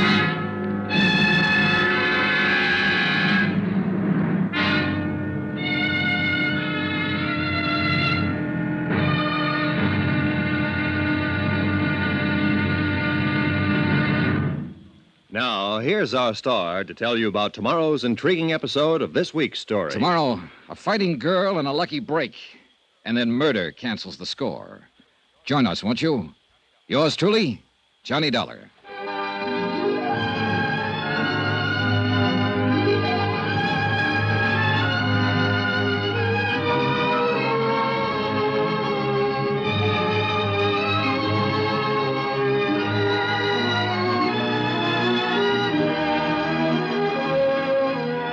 Yours truly, Johnny Dollar, starring Bob Bailey, is transcribed in Hollywood. Written by Les Crutchfield, it is produced and directed by Jack Johnstone. Be sure to join us tomorrow night, same time and station, for the next exciting episode of Yours truly, Johnny Dollar.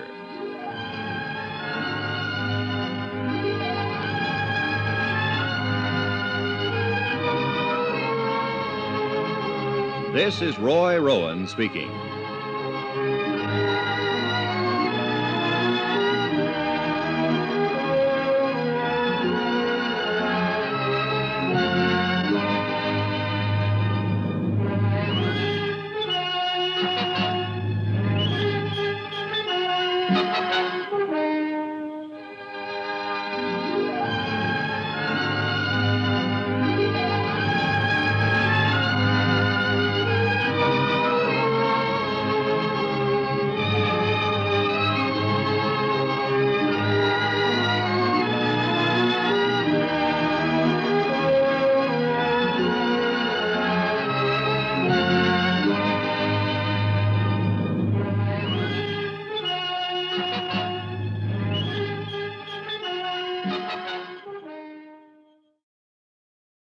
From Hollywood, it's time now for... Johnny Dollar here. Go ahead. Macklin, Johnny. Is Gino around? Yeah, he's over across the slope at the moment. They're getting the bodies out of what's left of the plane. Well, how does it look? Anything new? Nothing we hadn't already guessed. There was an explosion, all right. Dynamite in the baggage compartment. Probably put on board in a piece of luggage. Well, that figures. I've run into something down here in the city along those same lines. What do you mean? The ground crew remembers one of the baggage handlers acting strange before Flight 6 took off last night. A man named Ramirez. What do you mean, strange? They say he had one suitcase that he wouldn't let any of the other handlers touch. Put it on the plane himself just before takeoff. Hey, you know anything about tigers, Mac? Tigers? I'm about to tangle with one.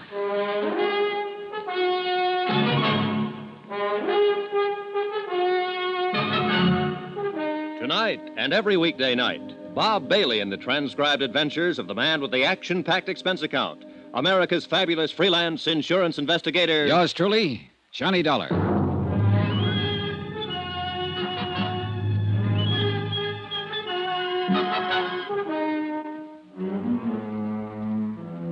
From Special Investigator Johnny Dollar, location Mexico City, to the Home Office Guaranteed Transport Insurance Company, Hartford, Connecticut. Assignment, the Flight 6 matter. Expense account continued. I was taking Gino Romero's word for it that the girl was a tiger. His word and my own instincts. At first glance, she seemed soft, shy, and lovely. Then you sensed a wildness about her, a kind of suppressed violence that brought you up short and made you stop and reappraise her. She leaned against a tree, watching the bodies of the plane crash victims being carried down the slope and placed in the Army Jeep, with no sign of emotion on her face.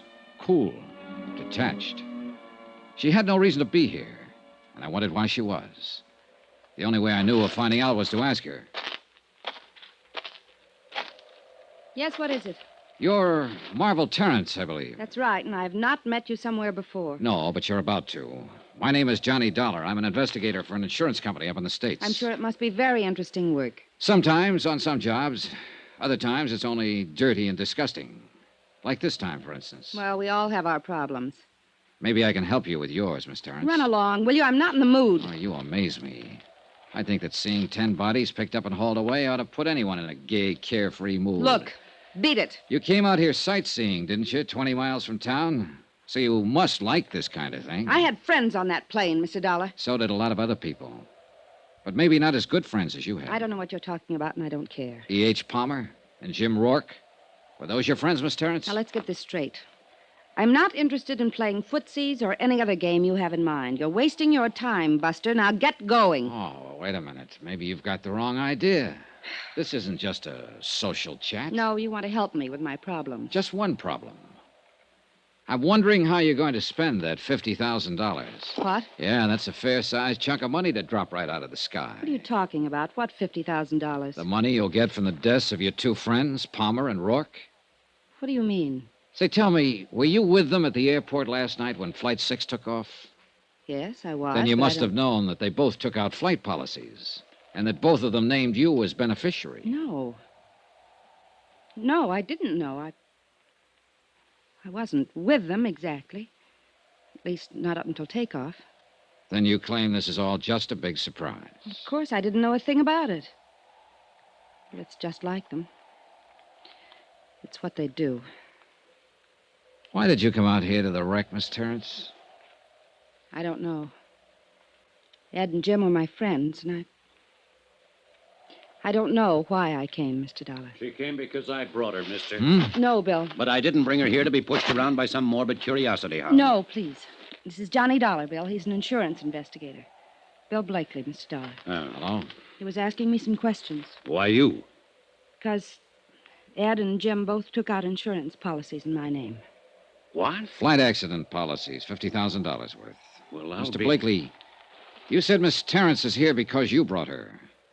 I wonder if you'd tell me why you're here. I don't know that it's any of your business. Sometimes I make things my business. Then sometime you may get your teeth knocked out. They're in pretty solid, Blakely. Yeah? Well, maybe... Bill, stop it. Sorry, Marple. Ed Palmer and Jim Rourke were Bill's business partners. What business, Mr. Blakely? Engineering. We're building some roads around Mexico City. How many partners? Just the three of you? Yes, just... That's right, Dollar. The business belongs to me now. What about it? Nothing about it. Congratulations. One more crack Bill, like I that... said stop it. Let's go, Marple. I've got to get back to town. Wait for me at the truck. I'll be there in a few minutes. All right. Suit yourself. Dollar, just one thing. Don't push me. Blakely, 10 people died over there on that hillside last night. They were murdered. I intend to find out who did it. And if it takes pushing to find out, then I'll push. See you around. Yeah. You probably will. This thing hit Bill pretty hard, Mr. Dollar. You have to make allowances. How long have you known him? A couple of months. And Palmer and Rourke? The same. It's nothing serious, nothing romantic, if that's what you're thinking. It was all just for fun. Was that all it was on their side? Oh, men always claim to be serious. But that's only part of the game. What else do you do, Miss Terrence? Beside play the game. That's all. I'm a wealthy orphan, Mr. Dollar, and my only career is drifting around the world playing the game. I'm ornamental, irresponsible, and rather useless. Maybe not entirely useless. Just being ornamental has some importance in this world. So you play too, huh? No, I meant it. I guess I was pretty obnoxious when you spoke to me a while ago. Well, I suppose I asked for it. I'm staying at the Hotel Monte Cassino. Are you? I'd like to see you again. I could teach you the game, Johnny. Well, that's a very attractive offer. Outside of business hours. But you think I'm mixed up in this. No, I'm not sure. Well, think about it, Johnny. You can call me at my hotel. The Monte Cassino. That's where DeLagos is staying. Happen to know him? Ramon? Well, yes, of course. Why? Well, one of the passengers killed in that plane was his wife. Didn't you know? I saw the name DeLagos, but I didn't even know he had a wife. Another just for fun? I think you've got some wrong ideas about me, Johnny. Come see me and I'll straighten them out for you. All right. I will. And something else. You'll find it out anyway, so I may as well tell you. Tell me what? I had reservations on Flight 6, too. I was going over to Havana for the weekend. I canceled out at the last minute. I see. Maybe that's why I came out here. To see for myself. I'm not afraid of death. I've tempted it too many times to be. But it does fascinate me. I stood there watching and thinking. Could have been me being carried down that slope. except for luck. Why did you cancel out at the last minute? I was talked out of making the trip. By whom? Bill Blakely. I watched her swing down the slope, lithe, erect, and lovely.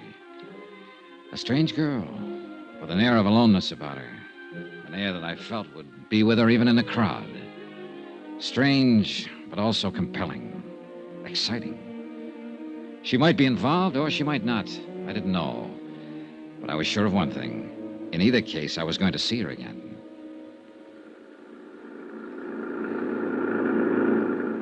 An hour later, Gino Romero and I were heading back toward the city in the government jeep, leaving behind us the wrecked plane, the crushed trees, and the lonely slope on the mountain. You have found a young lady of interest, senor? Yeah, I found her of interest. Always she's doing the crazy things. Daredevil, flirting with the eyes, looking for danger. Playing the game, she calls it. Si, senor. Playing the game. Qué lástima. It is too sad that 10 persons are not be playing the game now anymore. Oh, it's all right, Gino. I'm not that much under her spell. ¿Qué dice? If she's guilty in any way, I'll pin it on her just as quick as the next one. Oh, but I did It's not all right, mean that... forget it. No, I do not think she's guilty. It is not the thing she would do, and she does not need the money. She's very rich. Do you know that? Everybody says so. Well, that's what I mean. It's worth checking into. Es posible, but I still do not think she would do such a thing. It is too terrible. And she's too beautiful. Maybe I ought to give you the advice, Gino. Before the beauty of a woman, senor, we are all as brothers, like Senor Blakely. I see he will look very disturbed. Yeah, he did get a little hot under the collar. What do you know about him, Gino? Almost nothing. He's come here for 3 months now, making the road. And his partners, Palmer and Rourke, who were killed in the plane crash. What do you know about them? The same. Nothing. They all arrive together. Always they work together, play together. Then along came Marvel Terrence. True. They were all rivals for the senorita. And there is one thing. What's that? They have the building for the machinery outside the city, the warehouse, you call it. What about it? In this warehouse, they keep much dynamite.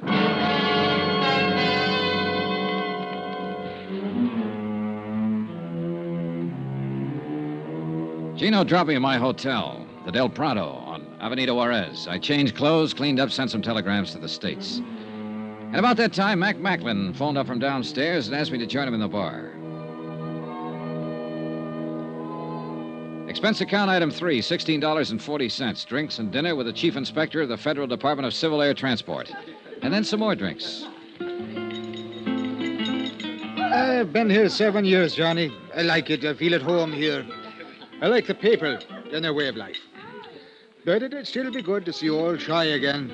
The snow piling up along the loop, and the wind ripping in off the lake. The crazy little joints along Baker Street. When were you there last, Mac? 1932. Oh, then you're about due. Well, why don't you take a couple of weeks and fly up there? No. Too much water under the bridge, Johnny. Too many little wars here and there in the world since 32. And too often McMacklin was flying in them. On one side or the other. Oh, what of it? Well, you know, Uncle Sam frowns on that kind of thing, Johnny, so we've got a sort of an understanding. I stay the heck away, and he forgets about me. I see.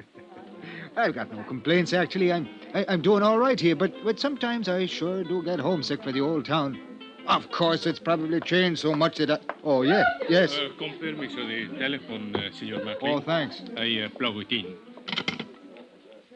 Hello, yeah? What? All right. Well, have you told the federal police? Yeah, I'll be here for a while. Adios. Well, we just lost our best angle, Johnny. What do you mean? That baggage handler, the one I figured slipped the dynamite on board the plane. The boys just now located him. His throat has been cut.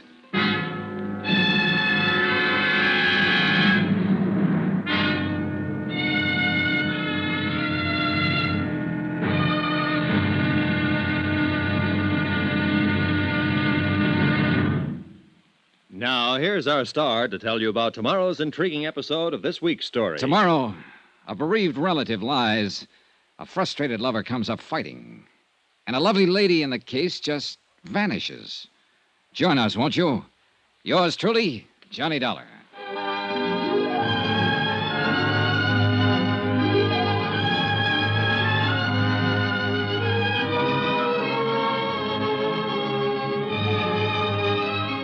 Yours truly, Johnny Dollar, starring Bob Bailey, is transcribed in Hollywood. Written by Les Crutchfield, it is produced and directed by Jack Johnstone.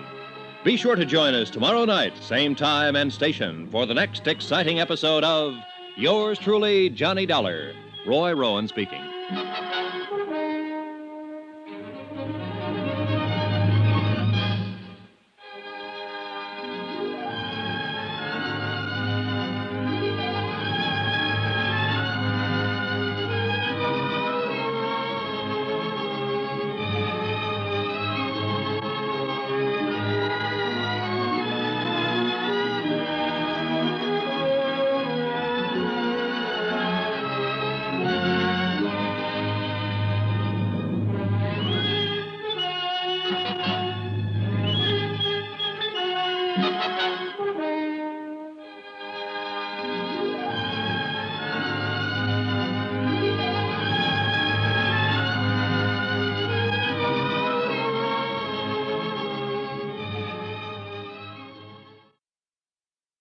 From Hollywood, it's time now for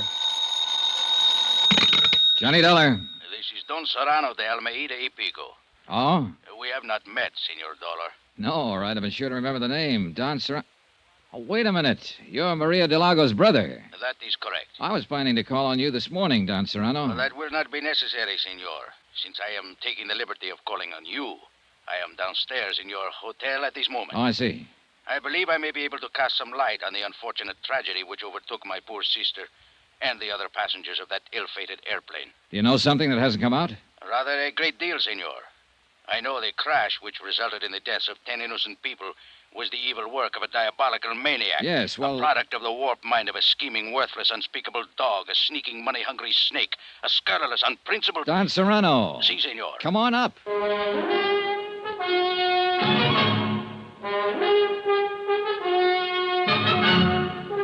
Tonight and every weekday night, Bob Bailey in the transcribed adventures of the man with the action-packed expense account, America's fabulous freelance insurance investigator. Yours truly, Johnny Dollar.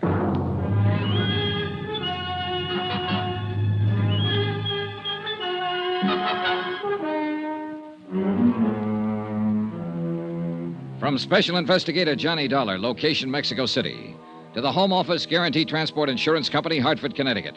Assignment, the Flight 6 matter. Expense account continued. Item 5, $3.90, room service. Breakfast for myself and a pot of coffee for my visitor, Don Serrano de Almeida y Pico, I think. He was a thin, straight man with a small goatee and the face of a hawk. Stiff, formal, unbending. A classy grande type from an old school long out of business. And a man of much suppressed violence and hate. Once upon a time, Senor, there existed a gentleman's code for the settlement of such matters as this. The duello, as it was called. But we are living now in lesser and more decadent times. A man is no longer permitted to kill his enemies. He must suffer interference by the police, the Civil Air Transport Department, the government. And even special investigators from the States, huh? Is that what you mean? I was not speaking personally, Senor Dollar. You are as much a victim of the times as I am. Well, it doesn't seem to be irritating me as much. More coffee, Don Serrano? Gracias, no. Perhaps it is because you have not lost your dearly beloved sister, Senor. Oh, maybe. In that, at least, you have my sympathy. But let's get to the point. You've done quite a lot of talking about wanting to kill somebody, but I'm still not too sure who or why or what. It is very simple, Senor. Not to me. Suppose we start at the beginning. As you like. But who can ever say what is the beginning of anything? All right, then let's be arbitrary about it. Let's start 3 weeks ago when your sister Maria came here from Havana to join her husband, Ramon de Lagos. I believe you said Ramon had been here for a month at that time on some kind of a business deal. A business deal? Do I look like a fool, Senor? Oh, now, let's stick to the point. Women. That is his business, Senor. Women with money. Then a week ago, Maria wired you, said she was terribly unhappy, and asked you to come at once. And when you got here, she told you what was the matter. She said Ramon was carrying on with an American girl named Marvel Terrence. A Jezebel, Senor. So you took over. you got Maria an airline reservation back to Havana on Flight 6, the one that crashed, and told her you'd handle Ramon. Oh, she was putty in his hands. He lied to her every day since they were married, and she always ended up by believing him. I told her in the beginning he was interested only in her wealth. Which amounts to how much? Oh, much. Even after Ramon's foolish dissipation over the last few years. What happens to her estate now? Half of it she was permitted to dispose of as she wished. She made a will some time ago in favor of Ramon. Against my advice, I may say. What about the other half? Now, that reverts to me, senor. Oh? It is a matter of family tradition. Who managed your sister's estate before Ramon came into the picture? I did, senor. And quite profitably. I did not waste my energies on illicit follies and ludicrous intrigue. All right. Night before last, then, you took Maria to the airport and saw her off on the plane. Si. What was she planning to do when she got back to Havana? Was she going to divorce Ramon? My sister was a very pious woman. May she rest in peace. Her religion would never permit such an act. I see. And, of course, there was the matter of family tradition. Oh, naturally. Did Ramon go to the airport with you? I had not seen Ramon since the night before, nor had Maria. We had quarreled violently over his disgraceful conduct. Did Ramon know that his wife was taking Flight 6? I informed him the night before. Did you or Maria see him at the airport? Oh, no, senor. He was much too clever. He managed to keep out of sight. Then how can you be sure he was there? Senor Dollar, who else would be so vile as to place an explosive on board the plane? Oh, well, now I can follow your reasoning, but... The matter is self-evident. Well, look, I'm afraid we need more than self-evidence, Don Serrano. The problem of evidence is your responsibility, senor. I have told you who committed the deed. No, you've told me who you suspect. Do you doubt my word? Not as far as it goes. Sure you won't have some more coffee? No, gracias. Do you happen to know this girl, Marvel Terrence? By sight, I mean. She has been pointed out to me. Mm-hmm. Did you see her at the airport? Si, I did. I was under the impression she was going to leave on the plane, but after it departed, she was still in the terminal. Did you notice her talking to anyone before the takeoff? Yes, to some American, I believe. Red hair, stocky build, about 35? Si, he would fit that description. Blakely. Did you see her talking to anyone else? Any of the baggage handlers or the ground crew? I'm afraid I did not notice. Is it important? It could be. Well, thanks for your information, Don Serrano. My only concern is to see justice done. I'm sure it will be. And now suppose we take a look at what you didn't tell me. Senor? The fact that Maria took out a flight accident policy for $25,000 and named you as her beneficiary. Well, I considered it a mere whim of my sister's. But the way things turned out, it was a pretty valuable whim, wasn't it, Don Serrano? For you, I mean. Senor, are you implying... I'm implying that Ramon wasn't the only one with a motive. Wasn't the only one who'll profit by Maria's death. You'll do pretty well yourself. Half her estate and $25,000 cash. That's not a bad deal. I should kill you for such an insult. You'd like to, wouldn't you? You're very big on this killing business. That's how you planned to handle things with Ramon, wasn't it, as soon as Maria went back to Havana? It is only what he deserves. And now you're trying to use me to do it. That's why you came here. You don't care about justice. All you want to do is get Ramon. He is guilty. If he is, Don Serrano, I'll find it out and I'll pin it on him. But if he isn't, I'm not going to be pushed into framing him. So you can take these dirty, underhanded insinuations of yours and you can... Get out, Don Serrano. Expense account item 6, $12.60. Taxi fares in and around Mexico City. I checked with the federal police first. They had their best men working on the murder of the baggage handler at the airport. And so far, they turned up nothing. They didn't have a single lead. I went through their files on the other 7 people who died on the plane. Nothing. The 2 pilots and the stewardess were Cuban and apparently had no close friends or enemies in Mexico City. 2 of the passengers were Brazilians and were only traveling through en route from the States. And as far as the other 2 were concerned, there seemed to be no motive. So it came right back again to the 3 I was already working on. Maria de Lagos and the 2 business partners, Ed Palmer and Jim Rourke. The 3 people who'd bought flight insurance policies. And that left me with 4 possible suspects. Ramon de Lagos, Maria's husband, Don Serrano, her brother, Marvel Terrence, and Bill Blakely, the partner of Palmer and Rourke. I checked with Inspector Mocklin. but he'd made no progress. With Gino Romero, no progress. I tried to reach Blakely, but he hadn't shown up at his office. I phoned Marvel Terrence and got a reluctant agreement from her to meet me for lunch. I waited for her at the Vendôme for an hour. She didn't show up. Finally, at 1 o'clock, I went to her hotel. Oiga, mozo, traiga el equipaje del cuarto número 85. Ahorita vaya. Ándale, pues. Si, senor. What can I do for you? I'd like to see Miss Marvel Terrence. I wonder if you... Miss Terrence. Que señorita tan bonita, tan hermosa. Yeah, well, if you'll... She's the most beautiful woman where I've ever stayed at this hotel. Yeah, she's pretty gorgeous, all right. Would you mind Sometimes telling... I think everybody in the world is in love with this señorita. All day long, it is one man after another which call up to talk to Miss Terrence. Well, would you ring her and tell her I'm waiting... 2 times so many calls we get on the switchboard while the señorita is live here. That's very interesting. And now would you You please... must forgive me, amigo. When I think of Miss Terrence, I lose all sense in my head. All right. You're forgiven. Now, if you... What is it you wish, senor? Will you ring Miss Terrence and tell her I'm waiting down here in the lobby? Immediately, senor. Your name, please? Johnny Dollar. Johnny... D-O-L-D-O... How you spell it, please? D-O-L-L-A-R. L-A-R. Gracias. I will tell her at once that you... Sacre nombre. I had forgot. Forgot what? She's not here no more, senor. What? She has checked out of hotel at 11 o'clock this morning. Expense account item 7, $2.10. Lunch at the Monte Casino Hotel, alone. I was sorry she'd skipped.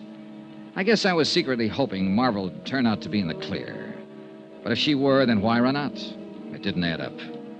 I paid my check and started to leave the dining room. And at the entrance, I ran square into a man I was planning to see later in the day. He didn't seem very happy about it. Senor Dollar. How are you, Ramon? It is a pleasure to see you again, senor. And I'd now, like to if talk you'll to you a excuse couple of minutes. Come on, let's step into the bar. But I have a most important engagement, senor. Oh, this is important, too. I understand you're a friend of Marvel Terrence's. See, it is my honor and pleasure. Well, she's checked out of the hotel here. Do you know where she went? Oh, senor, I do not discuss the private affairs of my friends. Oh, knock it off, Ramon. This isn't a tea party. 10 people have been murdered by an explosion aboard a plane. One of them was your wife, remember? I cannot help you. I know nothing of Miss Terrence's plans, and now... I talked to your brother-in-law this morning, Ramon, Don Serrano. He tells me you're the one who put the explosive on board the plane. It is a lie. He seemed pretty certain of it. He tells me you stand to inherit half of your wife's estate. Then he is better informed as to the details of the matter than I am. I do not know what happens to the estate, senor. He seems to think you wanted to get your wife out of the way in order to have a free hand with Miss Terrence. Don Serrano, as you may have noticed, is a bigoted and jealous old fool who thinks only of money. He knows better than that. What do you mean? Maria was different from the women of your country, senor. She understood such matters as my friendship with Miss Terrence. And accepted them? Except such times as Don Serrano goaded her into being foolish, yes. It is a difference of the Latin temperament, senor. I see. Then there was no trouble between you and Maria? None of importance. The trouble was Don Serrano. He has hated me from the day of our marriage, because from that moment on, he no longer had any control over Maria's fortune. If you wish to discuss this further, senor, I will be happy to do so later, but I must leave now. Con su permiso. I watched him hurry out of the hotel. I had no real reason to stop him and no authority to. On sudden impulse, I crossed the lobby to the public phones, called the Hotel Regis, and asked for Don Serrano de Almeida y Pico. Don Serrano had checked out. No forwarding address. I called the Del Prado and asked for Bill Blakely. Mr. Blakely had checked out. No forwarding address. I left the phone booth and hurried back to the desk. The clerk was very sorry. Ramon de Lagos had checked out earlier in the day. No forwarding address.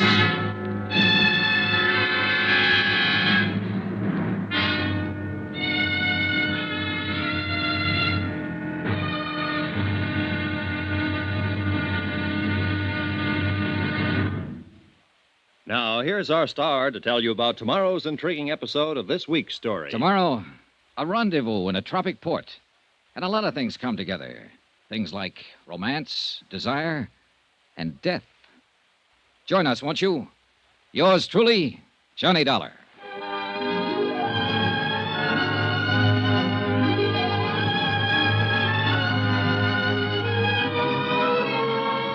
Yours truly, Johnny Dollar, starring Bob Bailey, is transcribed in Hollywood. Written by Les Crutchfield, it is produced and directed by Jack Johnstone. Be sure to join us tomorrow night, same time and station, for the next exciting episode of Yours truly, Johnny Dollar. Roy Rowan speaking.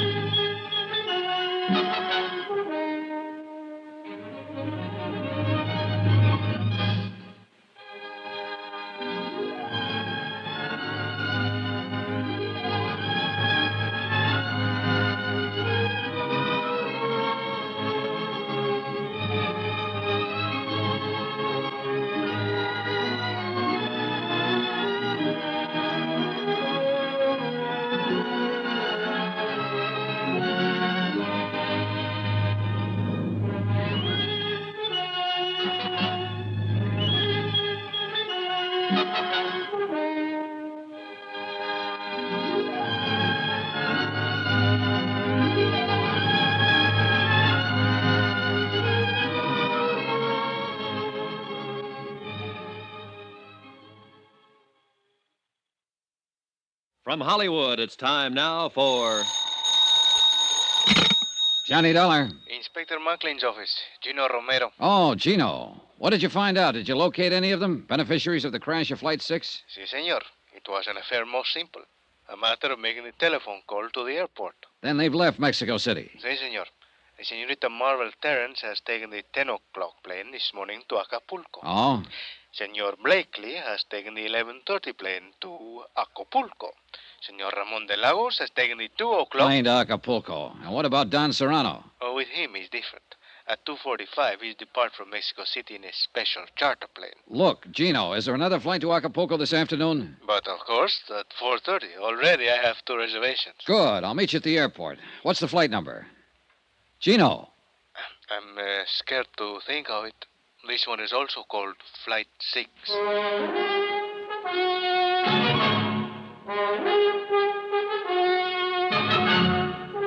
Tonight and every weekday night, Bob Bailey in the transcribed adventures of the man with the action-packed expense account, America's fabulous freelance insurance investigator. Yours truly, Johnny Dollar.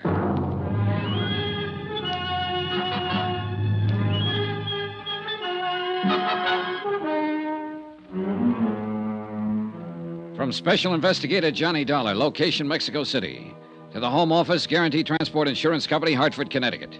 Assignment, the Flight 6 matter. Expense account continued. Item 9, $63.45. Incidentals in Mexico City and plane fare to Acapulco. One more of the sharp contrasts of Mexico.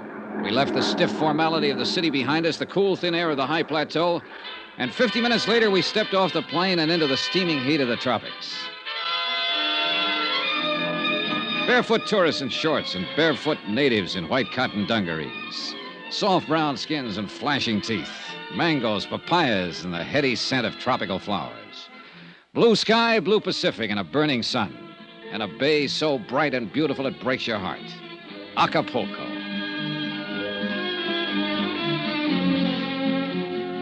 Gino Romero of the Department of Civil Air Transport knew his way around. So I waited for him while he checked his contacts, airport police, custom agents, limousine drivers. And in a few minutes, he'd made his rounds and rejoined me in front of the terminal. It is an affair most simple, senor. A merely matter of ask the question and listen to the answer. What did you find out, Gino? Senorita Miss Terrence is stay at the Hotel Los Flamingos. So? Senor Blakely is also stay there. Ramon de Lagos is go to the Hotel Caleta. And Don Serrano is stay at the Club de Pesca. So you see? Yeah, I see. All right, Gino, let's get going. And where we are going is to the... We'll put up at the Los Flamingos. That is what I expect. Oh, she's very beautiful, senor. True, but there are even better reasons for staying there. ¿Qué dice? Well, in some way, I'm not yet sure how, I think this whole thing centers right around Marvel Terrence. You think it's possible she are guilty of the crash of the Flight 6 to collect the insurance? Maybe. Or she might have been used. Or maybe... Oh, I don't know, Gino. But it's about time we found out.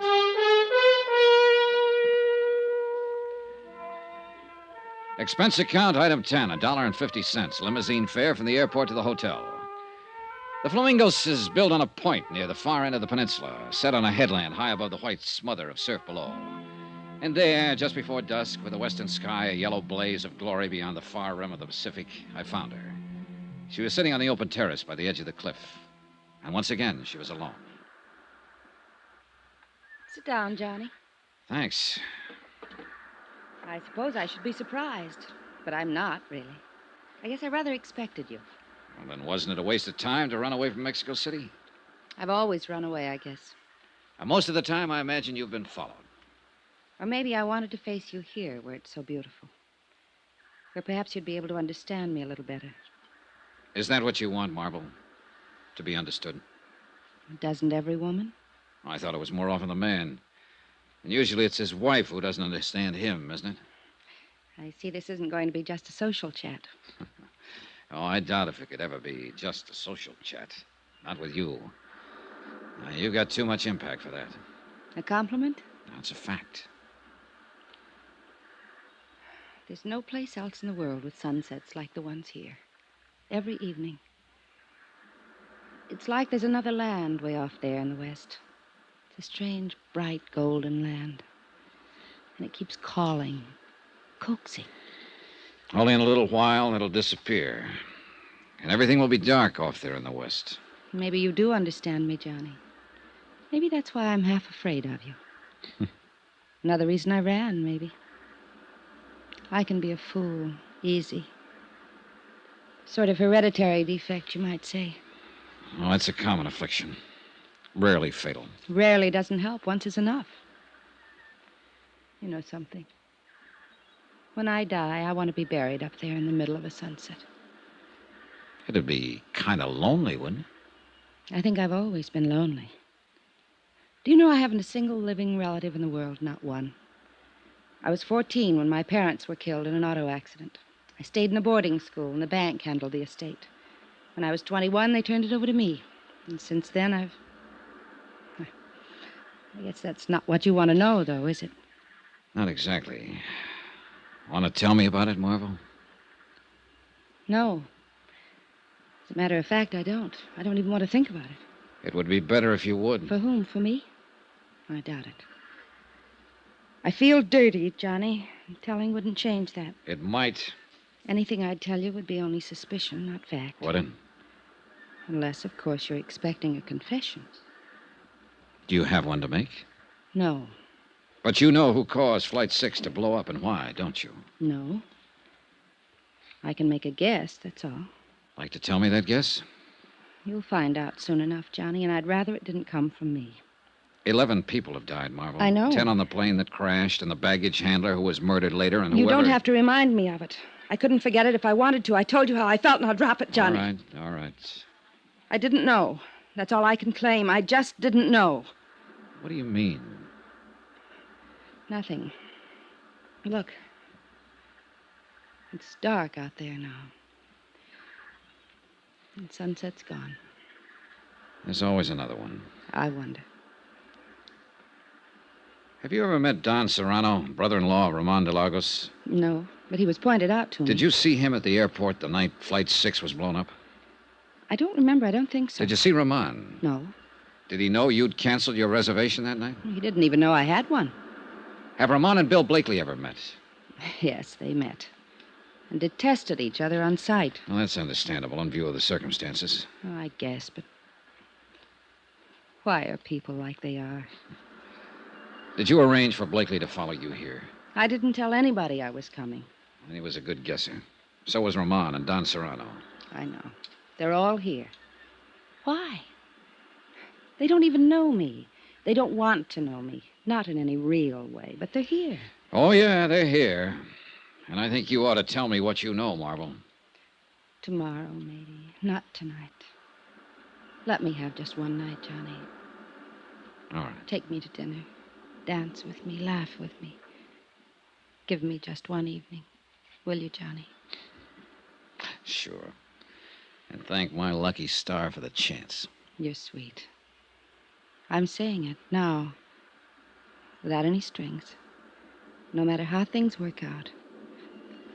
I'll still mean it. You're a sweet guy, Johnny. Give me time to change.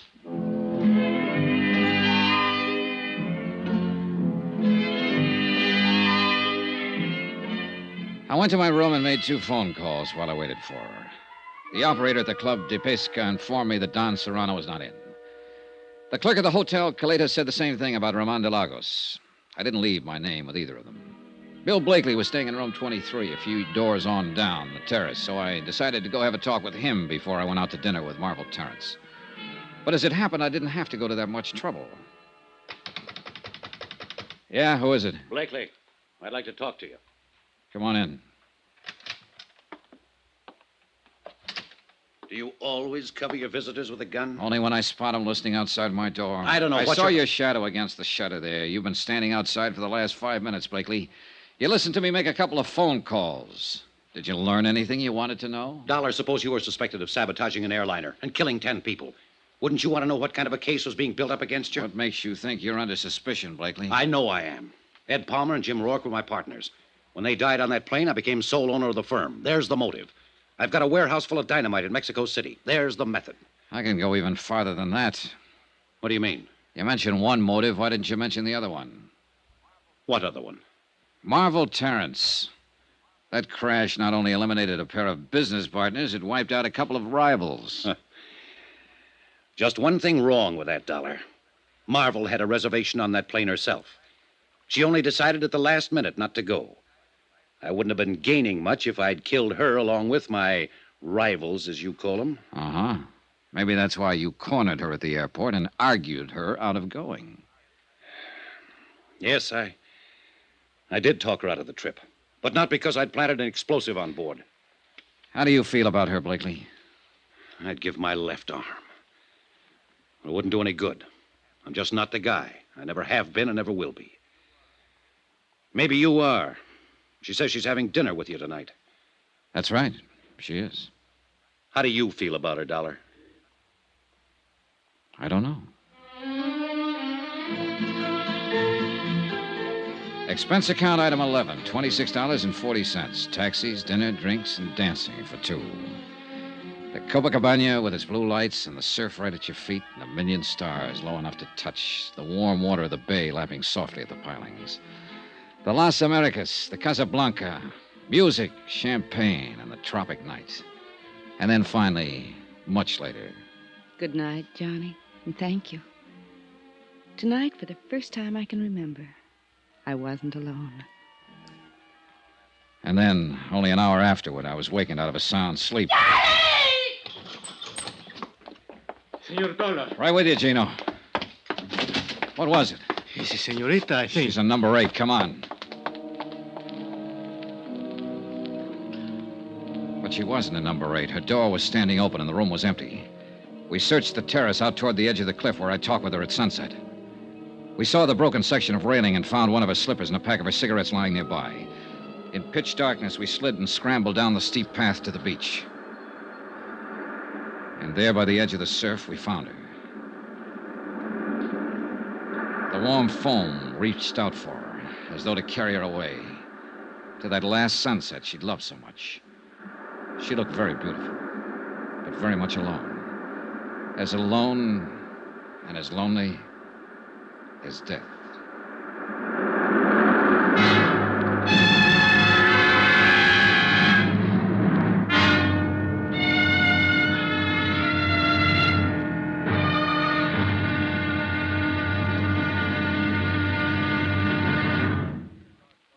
Now, here's our star to tell you about the final intriguing episode of this week's story.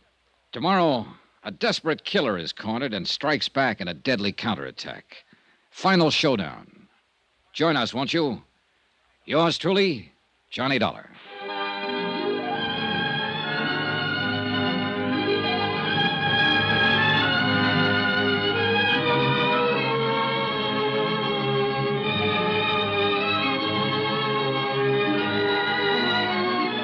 Yours truly, Johnny Dollar, starring Bob Bailey, is transcribed in Hollywood. Written by Les Crutchfield, it is produced and directed by Jack Johnstone. Be sure to join us tomorrow night, same time and station, for the next exciting episode of Yours truly, Johnny Dollar. Roy Rowan speaking.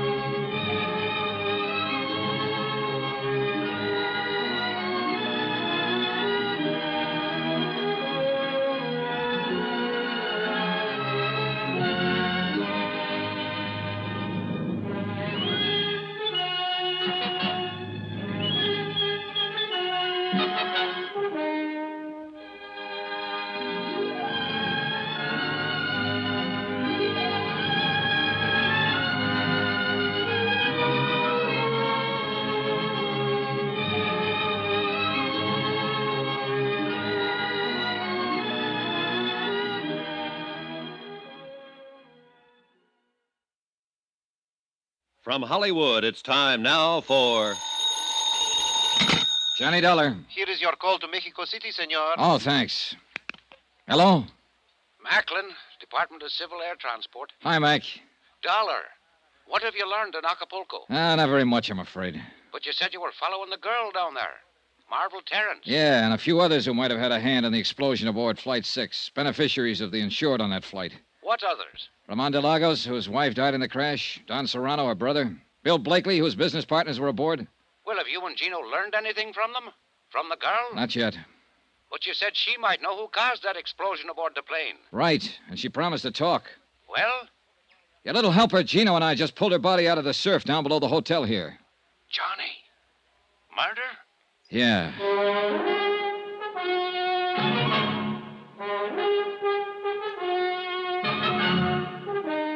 Tonight and every weekday night, Bob Bailey in the transcribed adventures of the man with the action-packed expense account, America's fabulous freelance insurance investigator. Yours truly, Johnny Dollar.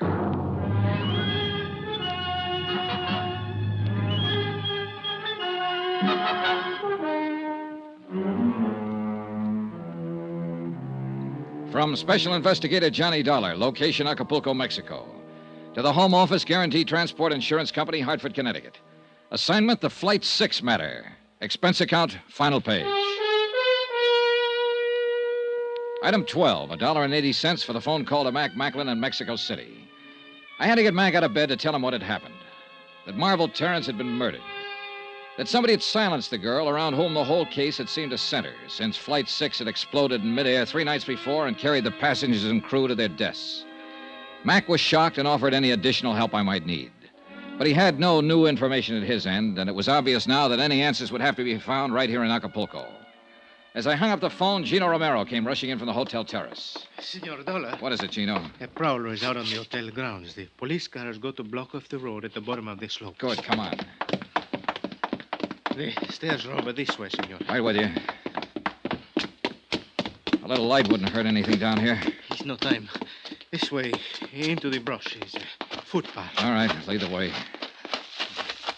Over there is only 100 feet to the cliff. The other side is the road for the hotel. Here is the only place anybody can go. It's down this slope. Yeah, but there are plenty of places to hide. Si, senor, but it's a matter... Oh, wait. Huh? Listen. Listen. We could hear someone moving through the jungle growth a few yards away, moving swiftly but cautiously. Then a sudden silence. Whoever it was had also stopped and was listening for Gino and me. We waited for the fugitive to move again, straining our ears, trying to tag the location. Seconds passed. Then a slight rustle ahead of us. Gino nudged me, and we slipped quietly toward the sound.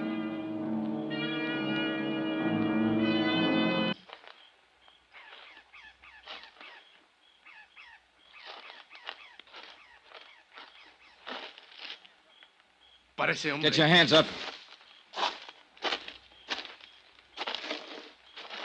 Well, well. Buenas noches, Senor Dollar. You seem to be quite a night owl, Don Serrano. Not ordinarily, Senor. The circumstances which place me in this rather awkward position are not usual ones, I assure you. You were up there prowling around the hotel. Why? I was looking for my unmentionable brother-in-law. Ramon de Lagos? Why? What made you think he'd be here? I went to his hotel. He was not in his room. I knew he had not been able to see Miss Terrence since she had spent the evening with you. So I assumed he might be waiting for her here, at her hotel. And my assumption has, of course, been proven correct. Did you see him? No, but I heard the police discussing the murder of Miss Terrence. It was obviously Ramon's handiwork. Still after him, huh? My feeling about Ramon is not a secret, Senor. Nor his about you. So why did you go to his hotel? To kill him. Why else? Time was running out, so we took Don Serrano back to the hotel to the police. One very important person hadn't put in an appearance.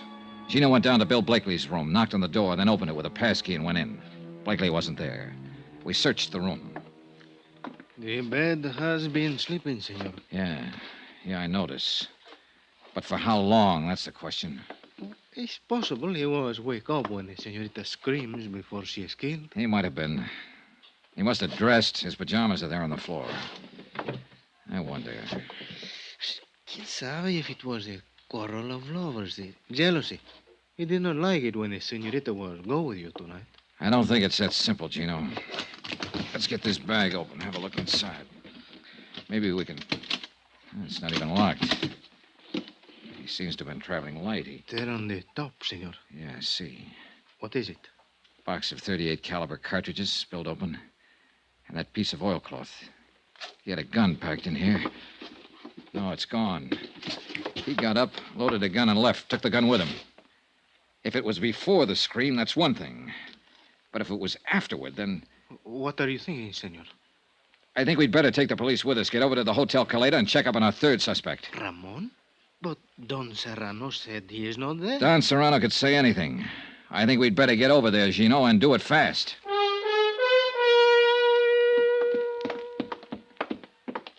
The clerk said room 34. That's the second door down. See. Let's go.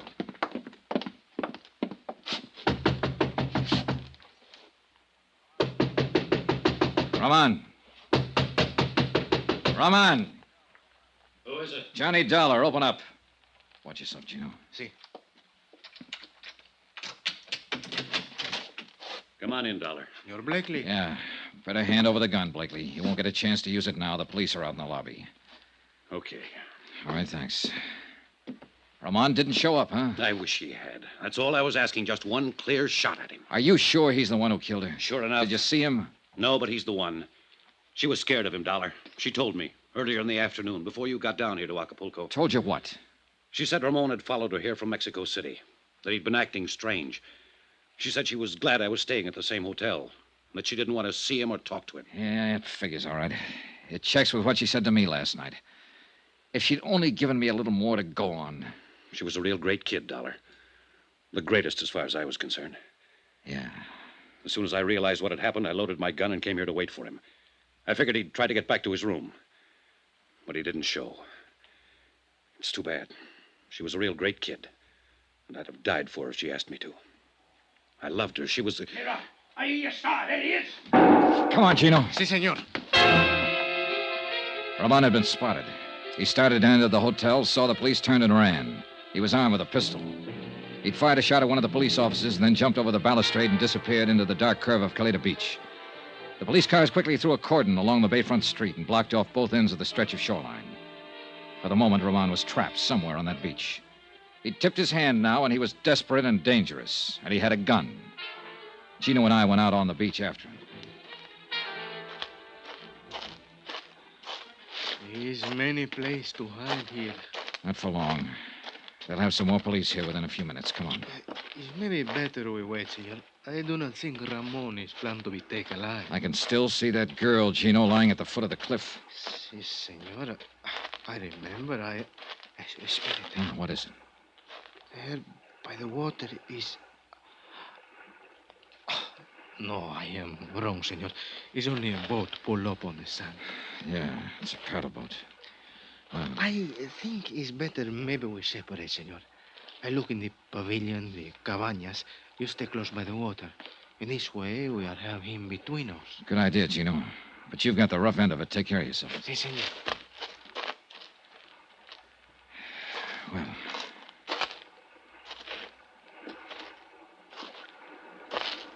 Not much cover along the shoreline here. Do not move, senor. Do not make a sound. Well, Roman. So you were hiding behind that boat. I have nothing to lose now, senor. If you make one move or try to call out, I will kill you. Yeah, I think you would. All right, then, what comes next? This boat.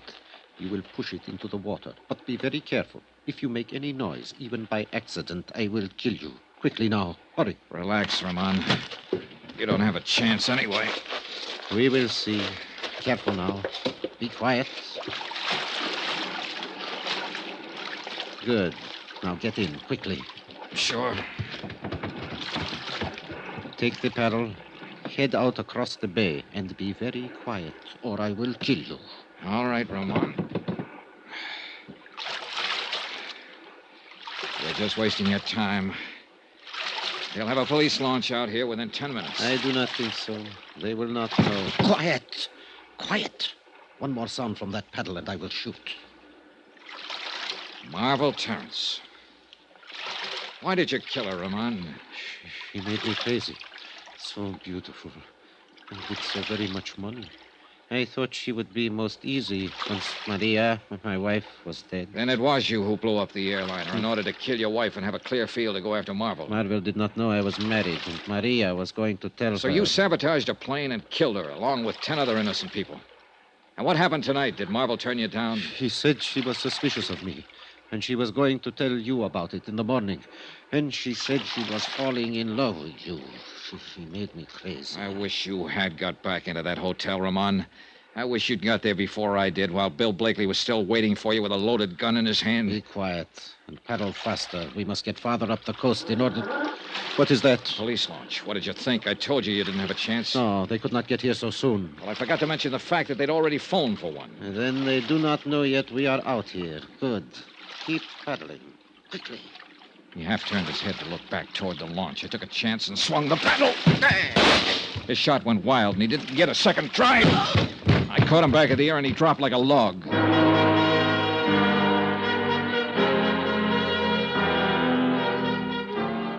The police located our boat a few minutes later and hauled him over the gunwale and into the launch.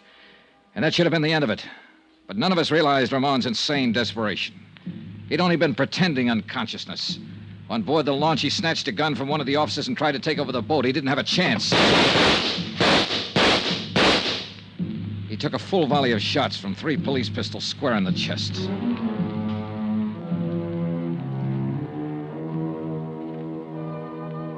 Expense account item 13, $312.20. Hotel and incidentals in Acapulco and Mexico City and plane fare back to the States. Expense account total, $608.10. End of expense account, end of report. Remarks? I'll never see another sunset now without thinking of her somewhere out beyond it. I hope she doesn't feel alone anymore. Yours truly, Johnny Dollar.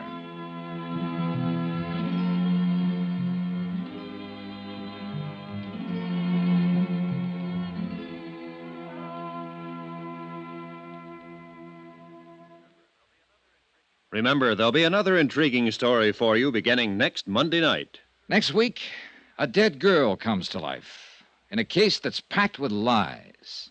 Yet every one of them comes true. Join us, won't you? Yours truly, Johnny Dollar.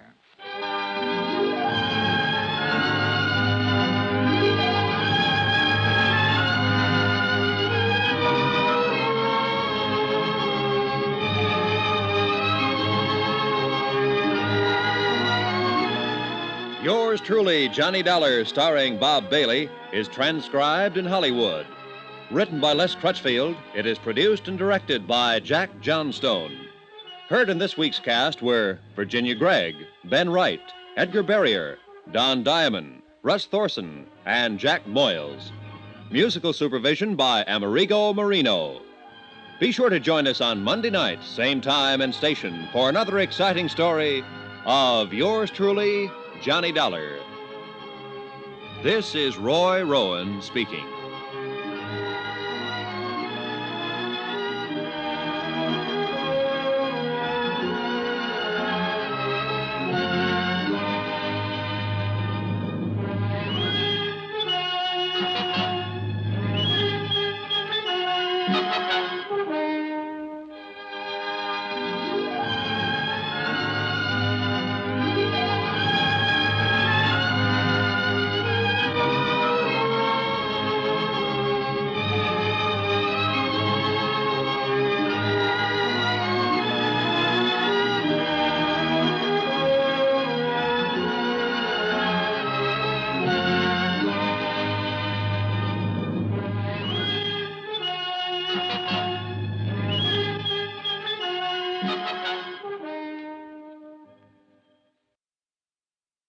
From Hollywood, it's time now for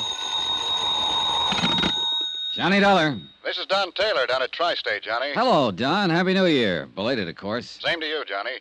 Listen, would you like to come over to my office and meet a pretty girl? Sure. Is she interesting? Very. As a matter of fact, she just told me the most interesting thing I've ever heard. Oh, what's that? She just told me that she was dead.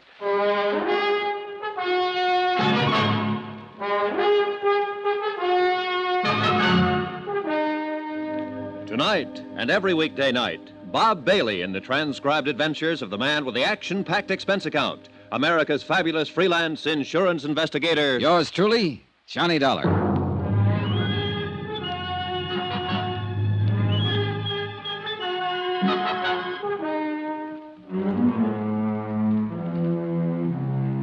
Expense account submitted by Special Investigator Johnny Dollar to Tri-State Insurance Underwriters, International Building, Hartford, Connecticut. The following is an accounting of expenditures during my investigation of the McLean matter. Expense account item $1, cab fare to the International Building in Don Taylor's office. He was sitting behind his desk when I walked in, talking to a tall, dark-haired girl in her late 20s who was standing casually looking out the window at the street below.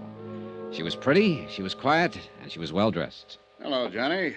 Thanks for coming right over. I'd like to have you meet Mrs. McLean. How do you do? Hello. Sit down, Johnny. Make yourself comfortable. Take my desk. Where are you going? I'm going to let Mrs. McLean talk to you alone. She has a most unusual story. Yeah, something about being dead, isn't that what you said? Yes, something about being dead. Mrs. McLean, Mr. Dollar will be handling this matter for Tri-State. I wish you'd tell him exactly what you've just told me. Ring the buzzer when you're through, Johnny. Oh, sure. Would you like to sit down? He thinks I'm crazy. That's what he thinks. Well, isn't it? Well, I doubt that. Well, sit down. Let's talk it over. Of course he does. It's the first I've told it to anybody. It's fantastic. What did he say your name was? Johnny Dollar. Dollar. What do you do? I'm an insurance investigator. Oh. For him? For anybody who hires me. Here. Try one of these, Mrs. McLean. Thank you. I suppose I'll be put in jail, don't you? Look, Mrs. McLean, why don't you try to tell me some of the facts about, about whatever it is. The facts are, I'm legally dead, Mr. Dollar. And my husband collected on my insurance policy. Mm-hmm. When did all this happen? 2 years ago in Los Angeles. How much money did your husband collect on your insurance policy? $10,000. Where is your husband? In Los Angeles. I suppose you tell me how it worked, Mrs. McLean. My husband's a doctor, Mr. Dollar. His name's Dave McLean. One night he had a patient come in, a girl. Oh, she was in pretty bad shape. She'd been drinking somewhere, and she just came in off the street. Saw his shingle outside the office. I was there helping Dave as a receptionist. Oh. Dave took her into one of the examining rooms to see what the matter was. She had a heart attack. She died on the table. Well, there was nothing he could do for her. Nothing anybody could do for her. Mm-hmm. She died on the table, and then what? Well, Dave came out and told me what had happened. We looked in her purse to find out who she was and where she lived. There wasn't anything but an address in Jersey City. No Los Angeles address? No. Her name was Teresa Corbett. She was from Jersey City, and that's all. Then what? Well, Dave called long distance to the place in Jersey City. It was an apartment. He talked to the manager there. I see. Go on. Well, Dave didn't say anything about Teresa Corbett being dead. He didn't have a chance, really. The manager was very upset. He told Dave that Teresa's mother had died very suddenly 2 days before. He said he'd been trying to locate her there in Los Angeles. Oh, he was very frantic. Well, go on. It was just one of those crazy things. The apartment house manager was just about out of his mind. Teresa's mother had died in one of his apartments on his premises. He himself had assumed responsibility for the body. He didn't know what to do about a funeral or anything else. He told Dave that Teresa was all the old woman had in the world. Nobody else. And Teresa Corbett was dead in your office at the time? Yes. Well, Dave hung up. I didn't know what he was thinking at first, and then he said to me, "We're in luck." Hmm. I asked him what he meant by that, and And he said that the girl who had died in our office didn't have anyone in the world and no one would know the difference. Then he told me we'd use her body.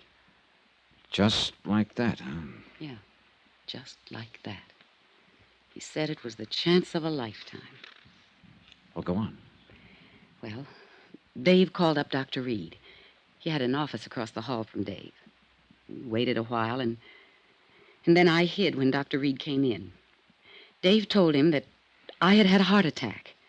He took him back in the examining room and showed him the body of Teresa Corbett and told Dr. Reed it was me. It was awful. How do you mean? Well, I mean, I hid there in the back office and listened to them talk. They tried oxygen on the girl and shots and everything else. But it was too late. Dave knew it was too late. But, well, Dr. Reed signed my death certificate. 2 days later, they buried Teresa Corbett under my name. And then what did you do? Well, I took a hotel room that first night, and then I went down to Palm Springs. Dave said he'd meet me there. Oh, wait a minute. Dr. Reed had the office across from your husband's? Yes. Well, didn't this Dr. Reed know you? Hadn't he seen you around? You said you were acting as a receptionist for your husband. I'd never met Dr. Reed. He was just new. Okay. So you went to Palm Springs? Yes. After the funeral, Dave came down, and he said I'd have to disappear for a while to give him the time to collect the insurance money and straighten out some things. He collected the money? Yes. Yes, he did. All of it. Then what happened? I came to New York to live. Dave was going to close his practice in Los Angeles and come to New York, and we'd be together again. He never met me in New York. Do you know why he never met you in New York? No. Did he write to you? Yes, for a while. For about 3 months after I left. He wrote me once or twice a week and said that he'd be in New York any day. And then he stopped writing. Do you have any of those letters? No. No, I'm sorry, I don't. Do you know why he stopped writing to you? No. I have no way of finding out. I couldn't call anyone in Los Angeles and ask them to look into it for me, could I? Tell me, what is it you feel now, Mrs. McLean? What? Well, just what is it you want us to do? Well, I don't know. What do you do in a case like this? I've never had a case like this. Why did you come to us? Well, I've had this thing on my mind almost 2 years. It was wrong to begin with. It's wrong now. I suppose it's because this insurance company was wronged mostly. My husband and I cheated them out of $10,000. At least my husband did. What about this Dr. Reed? Well, he didn't have anything to do with it. I mean, he just signed the death certificate, but he didn't know the difference. You sure about that? Quite sure about that. I don't want to get anyone into trouble. I mean anyone. Including Dr. Reed. Yes. Well, I know how fantastic all of this must sound, but it's the truth.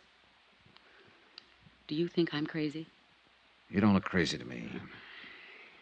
What's the saying? What's saying? Oh, something about how you can leave home, but eventually you have to come back to count the spoons. I guess that's what I'm doing now, telling you all this. Mm-hmm. It's good to tell it to someone after all this time. Did you get any of the insurance money, Mrs. McLean? Not a dime. Were you supposed to? I suppose so, yes. If Dave had met me... Would you say the whole thing was his idea? Yes. Yes, I would. I didn't know what he had in mind that night after he hung up the phone. You've been living in New York for the last couple of years since it happened, is that right? Yes. 2257th Street. Apartment 23. What have you been doing? How do you live? I've been working. I took a job in a medical lab. Under your own name? No. I used the name of Patricia Kennedy. Is there any way you can prove you're actually Doris McLean? I could in Los Angeles. How? Well, people there know me. Friends I've had all my life. Were you ever fingerprinted there? No, I don't think so. During the war, did you work in a defense plant, maybe? No. How about a California driver's license? I don't drive, no. Would you be willing to furnish me with a list of names of people who might be able to identify you? People in Los Angeles? Yeah, sure, anywhere. Well, yes, I would, if it's necessary. It's necessary. Don't you believe me? All of this has to be checked, Mrs. McLean. Now, what was the reason for trying to cheat the insurance company? Oh, Dave was badly in debt. He needed so many things that... Well, it It seemed a good way to get them without too much trouble. You mean burying a girl named Teresa Corbett under your name? Yes. A girl without any family anywhere, with a mother who died 2 days before. Yes. Very few people in this world are without somebody, somewhere, Mrs. McLean. Teresa Corbett didn't have anybody, Mr. Dollar. I know that. Do you know any more about her than what the apartment house manager said on the telephone to your husband? No. Do you remember the name of the apartment house manager in Jersey City? No. The address? No. Is there anything else you'd like to tell me about all this? Well, I can't think of anything. No. Before I ask Mr. Taylor to come back in here, I want to ask you again, why did you come to the insurance company? What? Why did you come here to Hartford to the insurance company? You asked me that once, and I told you. The insurance company were the people that were wrong. Now, look, obviously, you've been living and working in New York and getting along. No one knows anything about this. There was no need for anyone to know anything about it. No need for us to know about it. Now, you'll pardon me, but you don't seem like the type of person who wakes up one morning with a big pain in the conscience. Not at all. Now, you sat here and told me about your husband, how your husband thought of the idea, how your husband hung up the phone, how your husband called in a Dr. Reed to sign a death certificate, how your husband handled every detail, all of it. Not you, Mrs. McLean, your husband. He's the one you want us to get, isn't he? Yes. He didn't have to meet me in New York once he got his hands on that money. He didn't have to do anything about me. I was dead. On paper. And I couldn't go back. I buy a Los Angeles newspaper now and then, and I saw a notice yesterday that he's going to get married again. I see. But I'm still his wife. He tricked me. You helped him to do it. Who's he going to marry there? I didn't recognize her name. How old are you? I'll be 30 next June. I'm going to ask you something else, Mrs. McLean. Have you ever been in trouble before? No. Well, you're in trouble now, if all this is true. Well, it is true. Now, I Would just you be willing told to sign a statement in front of witnesses containing all the information you've given me here today? Yes. Yes, I would. Okay. Yeah, Johnny? You can phone your legal department, Don. Mrs. McLean is willing to make a statement regarding this whole matter. All right. Mrs. McLean, you can make your statement in front of Mr. Taylor and whatever witnesses he wants to use. I'll see you in about an hour or so, Don. Good. You're all through with me? No, there's one more thing, Mrs. McLean. Do you realize that if what you've told me is true, both you and your husband will be criminally charged? Well, yes. Yes, I realize that. Oh, Johnny, for heaven's sake, you're trying to scare us. I just wanted that part understood. I'll see you. Johnny, wait a minute. Don't worry. I'll be around. Plenty.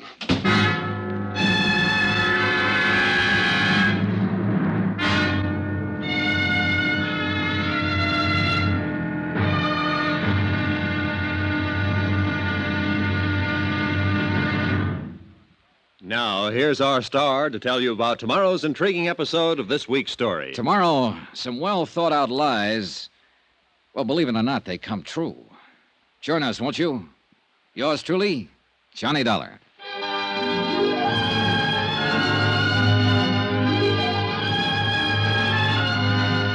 Yours truly, Johnny Dollar, starring Bob Bailey, is transcribed in Hollywood. Written by John Dawson, it is produced and directed by Jack Johnstone. Be sure to join us tomorrow night, same time and station, for the next exciting episode of Yours truly, Johnny Dollar. Roy Rowan speaking.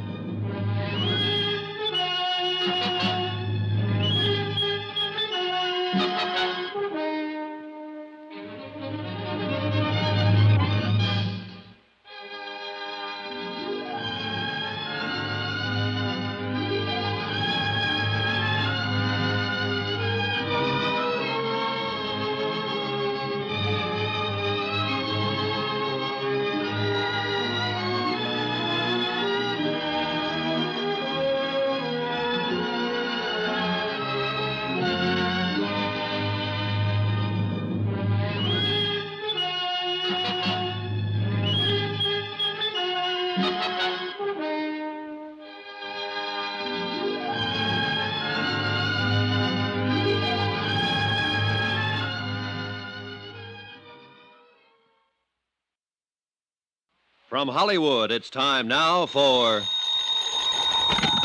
Johnny Dollar. Don Taylor, what do we do about Doris McLean? Find out if she's telling the truth about being legally dead and having her husband collect her insurance, Don? No, Johnny. I mean right now. You can't press any charges against her or him until we get some facts. She gave us a statement admitting everything. Can't we file charges on that? I'd rather not. Huh? Why? Oh, just a feeling. Call it a hunch if you like. Now, wait a minute. Don, I don't think she's told us the truth.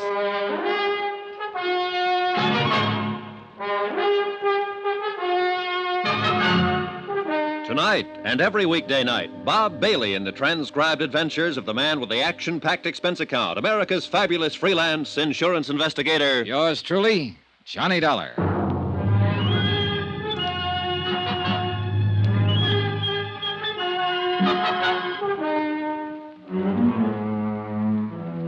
Expense account submitted by Special Investigator Johnny Dollar to Tri-State Insurance Underwriters International Building, Hartford, Connecticut. The following is an accounting of expenditures during my investigation of the McLean matter. A dead girl who was very much alive. Expense account, item 2, $5. Lunch at a little place called the Copper Kettle for myself and Don Taylor. I think we should act, Johnny. Yeah, well, I don't. Not yet. Look, I listened to her whole story. You listened only a part of it, so get this. She was married to a doctor in Los Angeles, Dr. David McLean. Yeah. One night, 2 years ago, a girl named Teresa Corbett walked into his office, a little drunk and a little sick. She had a heart attack. She died. The doctor found a name and a Jersey City address in the girl's purse. He called up the New Jersey address, and an apartment house manager told him the girl's mother, her only living relative, died 2 days before. Dr. McLean hangs up and tells his wife he'll bury the other girl under her name and collect the insurance. No sense in going into all this, Johnny. Now, wait a minute. Doris McLean agreed to this. Her husband calls in another doctor and has the death certified. Doris McLean goes to New York. Her husband collects the insurance. But didn't meet her in New York, as he said he would. 2 years ago this happened, Don. Today she comes in and says, I'm tired of waiting for him. We cheated you. Do something to us. She also said she'd read a notice that her husband's going to marry some other girl. Makes sense to me. Yeah, well, not to me, Don. At least not all of it. Why? Why not? What are you looking for? The holes, and there are plenty of them, Don. Look, for one reason, she told it the same way both times. For the second reason, if all this happened on the spur of the moment in Los Angeles, that is, the girl came into the doctor's office off the street and died suddenly, why would the doctor bother to call New Jersey? Why wouldn't he call the Los Angeles police, for instance? Because he had the insurance thing in mind? Well, what do you think? Now, look, Johnny, I think you're pushing too hard in here. I'm trying to tell you what we're up against. All we have to do is verify her story. Yeah, well, there's something cockeyed in the way it comes out. According to Mrs. McLean's statement, the doctor thought of the insurance trick as he went along. That is, after he called Jersey City and found out the dead girl in his office had no one else in the world because her mother had died a couple of days before. After he saw he had a good chance. Yeah? He wouldn't have known he had a chance to pull the trick if he'd done what he was supposed to do and called the Los Angeles police. Yes, but... Now, that's important. And look, here's another thing. Mrs. McLean says she was acting as receptionist in his office when this strange girl came in. Now, I don't know about you, but every receptionist I've ever seen in a doctor's office will ask you your name and address before you see the doctor. Mrs. McLean didn't do that at all. But... They'll get your name and address unless they already know it. Where's Mrs. McLean now? Over at the New Hartford Hotel. I asked Sam Benson to keep an eye on her until we file charges and take her into custody. Well, you can call him off. Now, look here, Johnny. Every word she has told us will have to be verified before we can take any action like that. Every word. I don't know whether I want you to handle this or not. That's okay with me. Either way. Now, wait, Johnny. You want some more coffee? No, thanks. Let's not argue anymore. Okay, let's not. Mrs. McLean admitted she helped her husband cheat us out of $10,000. We've got that on paper. Look here. I made a check on the policy. We issued a straight life policy endorsed Mary McLean in Los Angeles, April 23rd, 1945. According to our records, Mrs. McLean passed away February 1st, 1954. Yeah. Claim was filed by the beneficiary, husband, David Earl McLean, M.D., February 4th, and paid off on the 10th. $10,000 full claim. Here you are. Uh-huh. That's a photostat of the death certificate attached. Yeah. Cause... coronary thrombosis. Now look at that signature. Dr. Willis Reed. That's the same doctor she said her husband called in. I know. What else? Business about her living and working in New York in a medical lab. This is the name of the place. Mm-hmm. She said she'd used the name of Patricia Kennedy. Well, I put in a call to their personnel manager. I described Mrs. McLean to him, and he said that sounded like her. Checked out. They'd been with him almost 2 years. Yeah, that's about it. Well, I called the airport, and they'll get me out to Los Angeles by tomorrow morning. Thought it'd take a few hours in New York to check some other things out. Sure. That looks pretty definite to me, especially with her statement and all the things she said. So what have you got to worry about, Johnny? All the things she didn't say. Expense account item 3, $38.14. Transportation, Hartford, Connecticut to New York, New York. I checked my bag at Idlewild and took the limousine in as far as the Waldorf. Expense account item 4, $3, cab fare and tip. Number 22, 57th Street. Doris McLean's residence, where she'd lived as Patricia Kennedy, apartment 23. I talked to the manager. This is her apartment, Mr. Dollar. I see. How long has she lived here? Moved in, 2 years ago next month, March 1954. Good tenant? Very quiet. Ever talk to her? Not much. Christmas time, we had a drink together down in my apartment with my wife.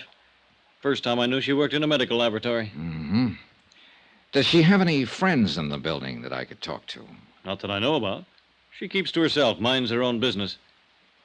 May I ask where she is now? In Hartford, Connecticut, at the New Hartford Hotel, if you want to talk to her about anything. I might want to talk to her about you. So? You knock on my door and say you're an insurance investigator and you want to look at her apartment. I saw your credentials and all that, but I don't know about you now. She asked me to investigate a matter. This is part of the investigation. Well, if you feel any better, why don't you telephone her long distance, tell her I'm here. I'll pay the charges. Oh, that's okay. Do you mind if I look around? I'll have to stay with you, Mr. Dollar.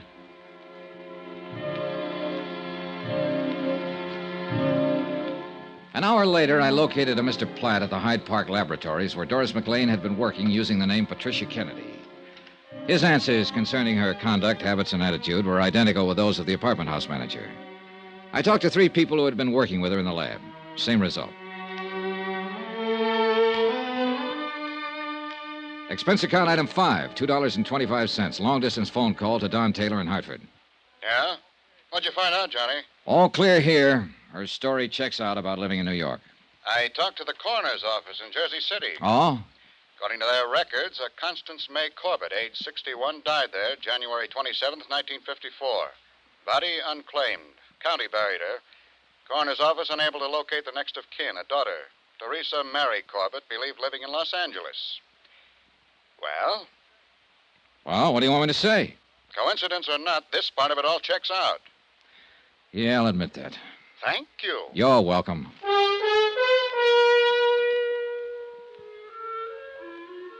Expense account item 6, $113.65. Transportation, New York to Los Angeles. We landed at International Airport in a heavy fog at 8:35 in the morning. By 9:35, I was in my room at the Statler Hotel sleeping. At 4 o'clock in the afternoon, I got up and showered and shaved and had something to eat. There was a special delivery airmail folder for me at the desk from Don Taylor. It contained a flash picture of Doris McLean, a sample of her fingerprints and handwriting, along with the names and addresses of several people in Los Angeles Mrs. McLean thought might be able to identify her.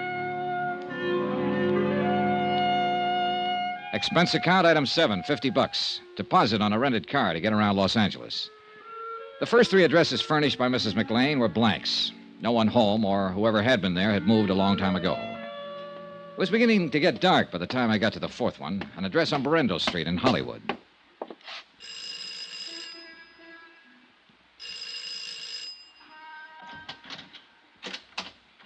Hello? Hello, I'm looking for Pauline Henderson. What do you want? I want to talk to her for a minute. My name's Johnny Dollar.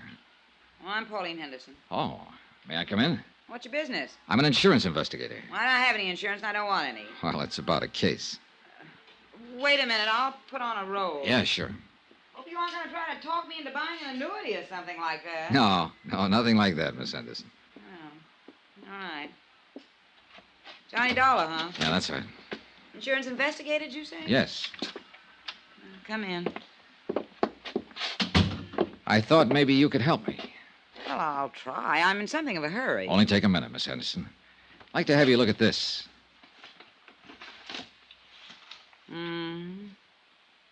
Have you ever seen the woman in that picture before, Miss Henderson? She looks terribly familiar.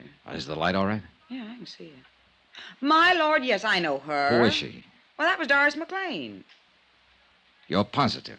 Yeah, she was married to Dave McLean. He's a doctor here in Los Angeles. She died a year or so ago, very suddenly. Yes, so I understand. How well did you know Mrs. McLean, Miss Henderson? Oh, we were friends. I mean, we worked together in a medical lab here before she married Dave. How long did you know her? 5 or 6 years. What is all this? Just wanted to make sure this was Mrs. McLean. Pictures of her, all right. Yes. You know, I don't think you've been exactly telling me the truth. Well, I just had your name on a list, Miss Henderson. I was told that you might be able to recognize a picture of Doris McLean if you saw one. Who told you that? I'd rather not say. My, so mysterious. Well, I don't mean to be. You look nice enough. Is that all you want to know? Yes. Well, one more thing. When did you hear about Mrs. McLean's death? The day after it happened. I read about it in the paper. It was quite a shock. Doris was always so healthy. How did Dr. McLean take it? What? How did her husband take her death?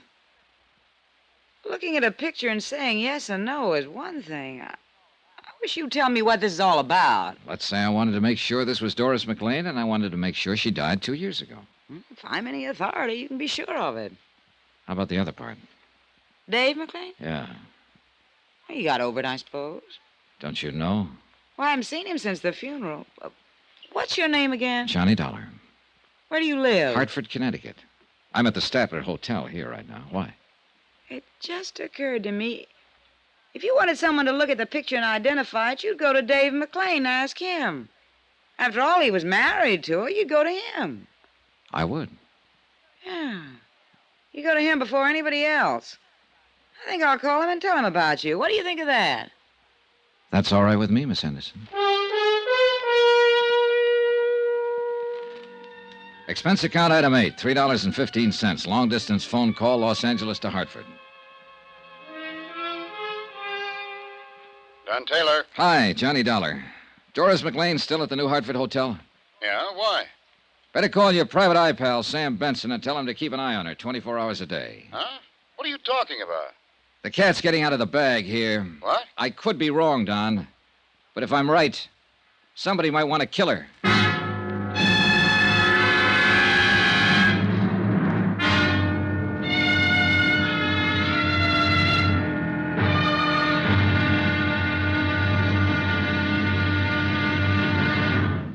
Now, here's our star to tell you about tomorrow's intriguing episode of this week's story. Tomorrow, a bit of information about a girl who had a date to die. That's right. Join us, won't you? Yours truly, Johnny Dollar.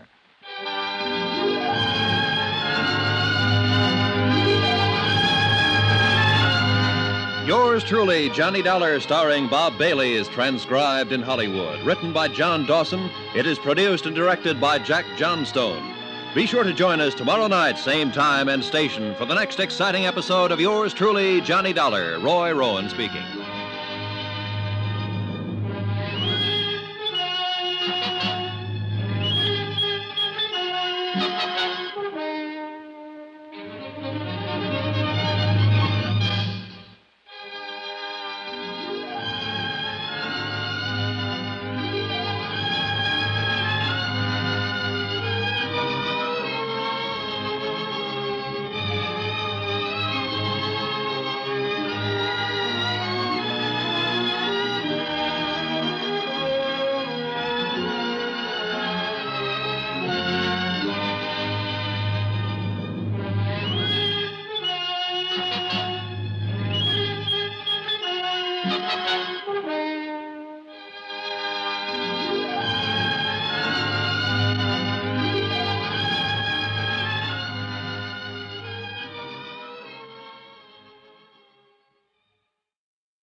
From Hollywood, it's time now for... Johnny Dollar. This is the desk, Mr. Dollar. Your number's ringing now. Good.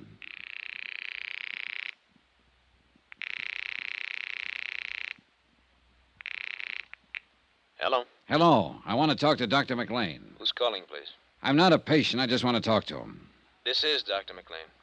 I'm Johnny Dollar. I'm from Hartford, Connecticut. I want to see you. What about? About life and death, Doctor. You must be drunk, whoever you are. Do I come to your office or do I meet you? You come to my office, I'll call the police. Get busy then. I'm on my way.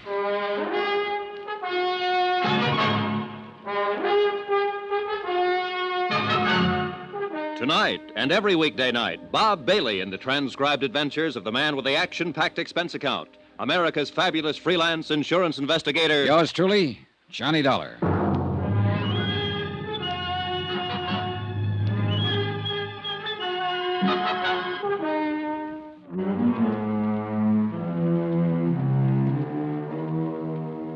Expense account submitted by Special Investigator Johnny Dollar to Tri-State Insurance Underwriters International Building, Hartford, Connecticut. The following is an accounting of expenditures during my investigation of the McLean matter.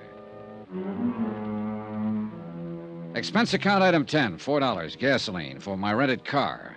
I was in the filling station at the Statler Hotel having it filled up when George Riley stepped out from the lobby entrance. Hey, Dollar. Huh, Riley?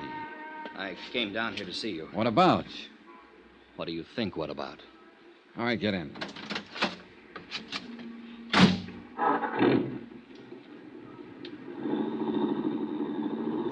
I got to thinking after you left me today about my girl, Terry. And you know what happened? No. The police came to see me. They told me practically the same thing you did. They said they were getting up a court order to exhume the body. Her body, they don't know for sure yet. They'll have a job making the identification. My girl, Dollar. Yeah, you mentioned that. We both know it'll be her, don't we? Sure we do. They have to go through with all this legal stuff, huh? This has to be right. That has to be right before they can do anything. That's right. Yeah. Hey, where you driving? Around the block. Dollar, you know what I'd like to do? I'd like to get my hands on the bird or put it down on the ground that way with somebody else's name. He was a doctor, wasn't he? That's what it looks like. Doctor who? You'll find out soon enough. Let me ask you something. How would you feel if you got the kind of news I got today, huh? You'd feel pretty lousy. Well, I feel pretty lousy. I was going to marry Teresa Corbett a couple of years ago.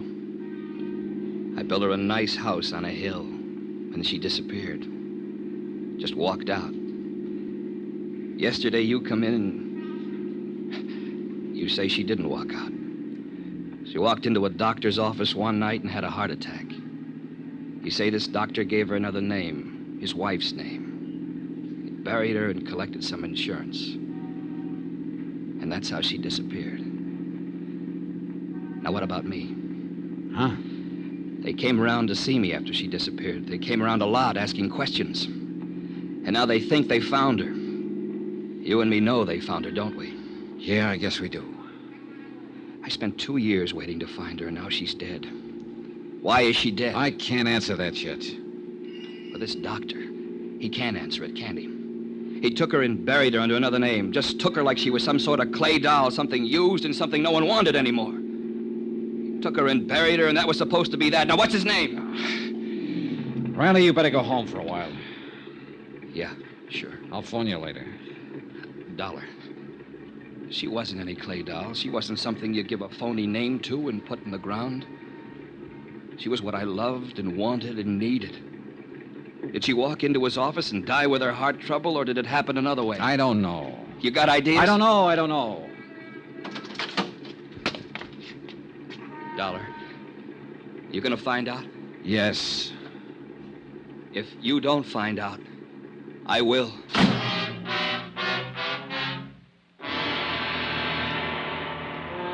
I stayed right there and watched George Riley lurch across the street and hail a cab.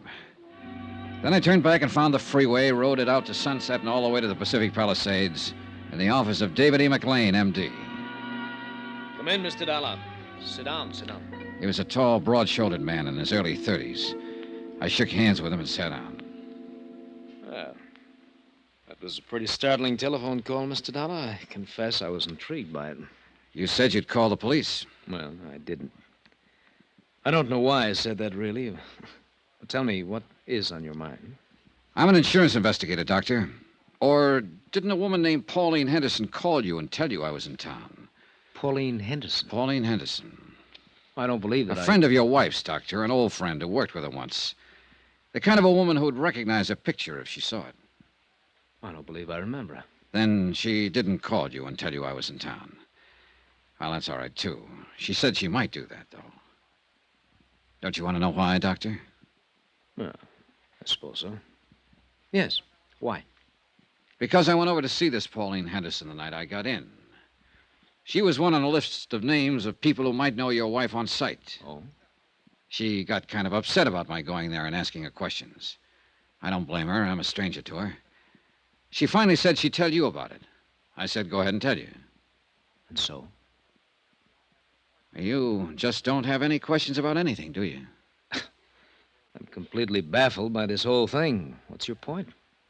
Don't you really know why I'm here, Dr. McLean? I haven't the least idea, but I can't tell you we're wasting a lot of time.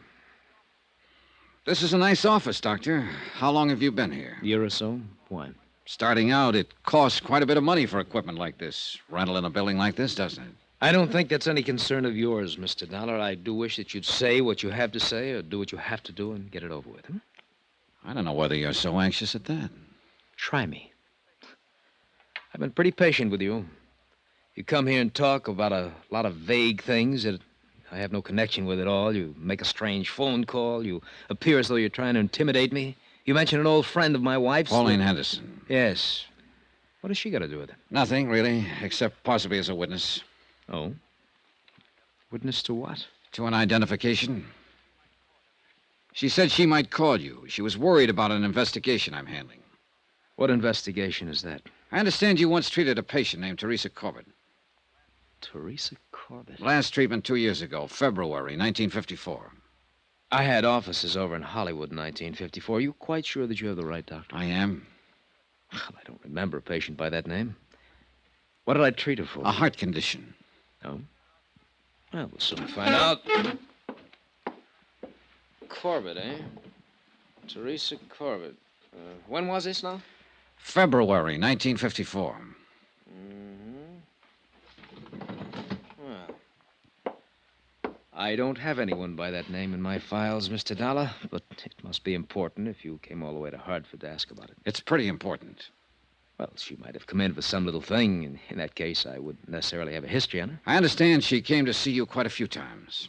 Could it have been another Dr. McLean? It was you. Well, that's funny. Oh, now, wait a minute. 2 years ago. My wife was my receptionist then. She wasn't too good at keeping records. Do you suppose I could talk to her and ask her? My wife is dead, Mr. Dollar. Oh.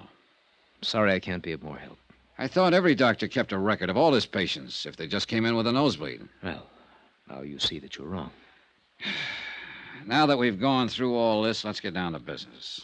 What do you mean by that? I'll come right out and say it, Doctor. You should have kept a file on Teresa Corbett. You should have kept that one above all things. The fact that you don't have one is going to make me believe a lot of things I haven't really believed up until now. What things? What are you talking about? I'm talking to you about your wife, who isn't dead at all. What? 4 days ago, she came to me in Hartford, Connecticut. She said that Teresa Corbett died in your office one night and that you identified the body as your wife's. What? And what's more, you collected $10,000 worth of life insurance on her. Here's a picture of the woman who gave me that statement. Is this your wife? Well? All right, I'll tell you. It is your wife, Doris McLean. And she's still very much alive. And the story she told me in Hartford is pretty much the truth. I've never seen the woman in that picture in my life. I ran into one person here in Los Angeles who recognized her right away. I've got a list of 8 more people who'd probably recognize her. I can go to every one of them and get their statements to that effect, but I don't think I need to. I've got a pretty long statement from Doris McLean herself. It tells the whole story. Would you like to read it? No. Then maybe you'd like to make a statement yourself. I have nothing to say, Mr. Dollar. I didn't think you would, Doctor.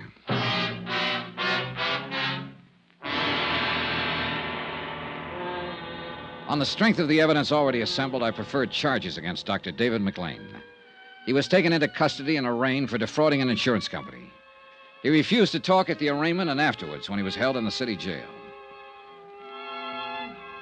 Expense account item 11, $2.20, telegram. I wired Hartford advising Don Taylor of the events in Los Angeles. The following morning, I received an answer from him to the effect that he was bringing Doris McLean to Los Angeles. That should have made the case complete. That and the fact that the coroner's office had exhumed the body and it had been identified as Teresa Corbin.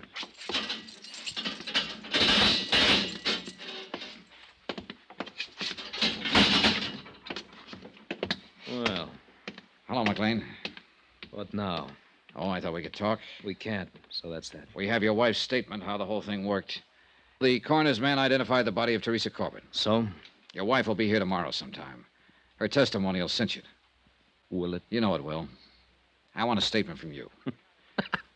Look, we aren't in a courtroom now, McLean, but we will be. It'll be a tough case from top to bottom, but we'll get you, and we'll get you good.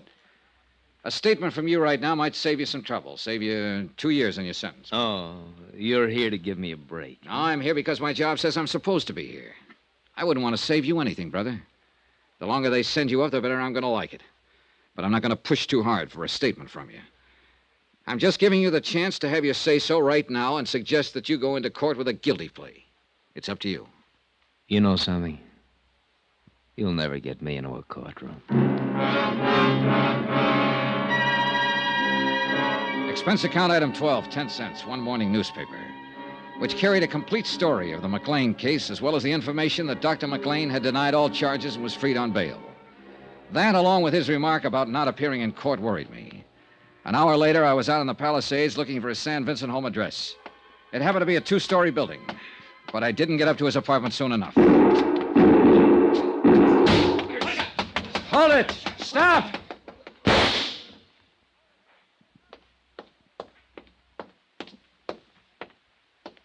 Riley.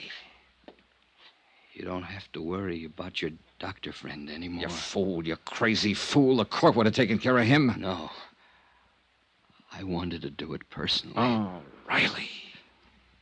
For my girl, Johnny. For my girl.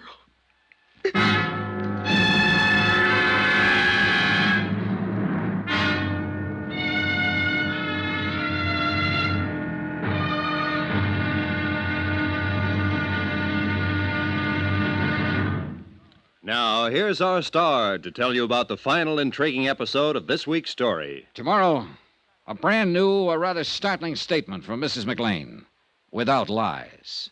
Join us, won't you? Yours truly, Johnny Dollar.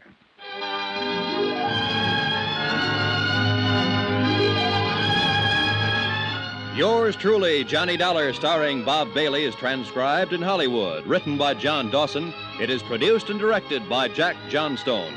Be sure to join us tomorrow night, same time and station, for the next exciting episode of Yours truly, Johnny Dollar. Roy Rowan speaking.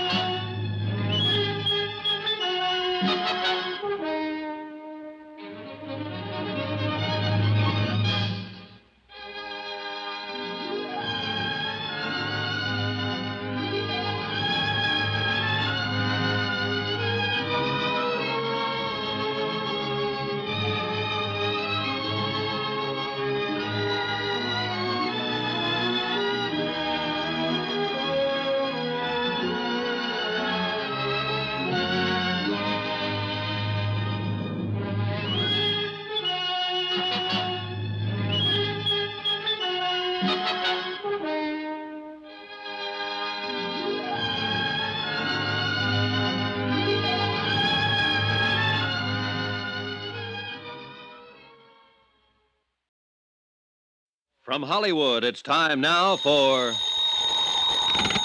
Johnny Dollar. Johnny, Don Taylor. Are you here in L.A.? With Mrs. McLean. Why didn't you meet my plane? Dr. McLean's been shot. What? Teresa Corbett's boyfriend, a guy named Riley, pumped 3 slugs in him this afternoon.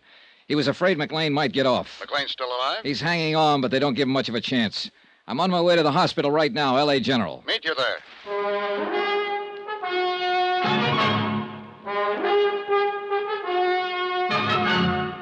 Tonight and every weekday night, Bob Bailey in the transcribed adventures of the man with the action-packed expense account, America's fabulous freelance insurance investigator. Yours truly, Johnny Dollar.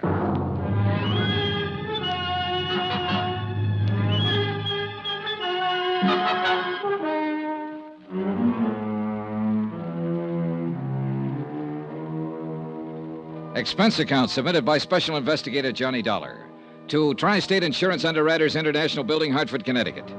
The following is an accounting of expenditures during my investigation of the McLean matter. Expense account item 13, $10. Rental for a tape recording machine, which I took with me to the hospital room of Dave McLean. Don Taylor met me in the hall. Hi. Hi. Where's Mrs. McLean? I turned her over to the police. Do you know about this? No.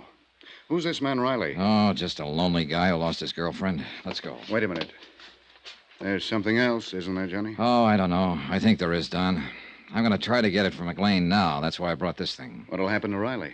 He's being held for assault with a deadly weapon intent to kill. If McLean dies, it'll be changed to murder.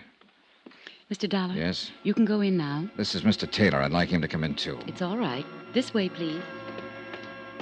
The nurse led us down to the end of the hallway and into McLean's room. Transfusion equipment was rigged up on one side of him, intravenous on the other.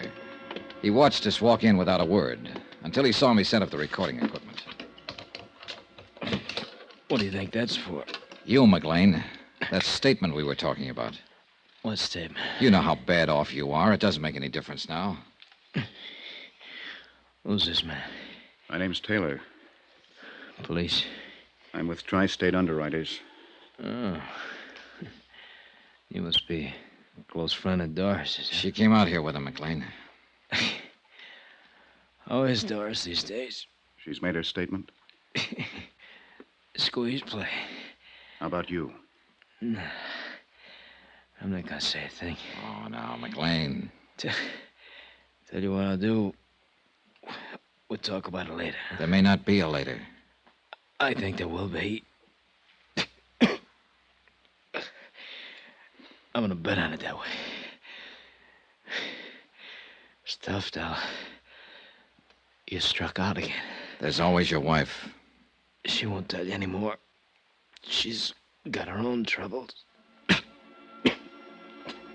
I think you'd better leave now, Mr. Dollar. Yeah.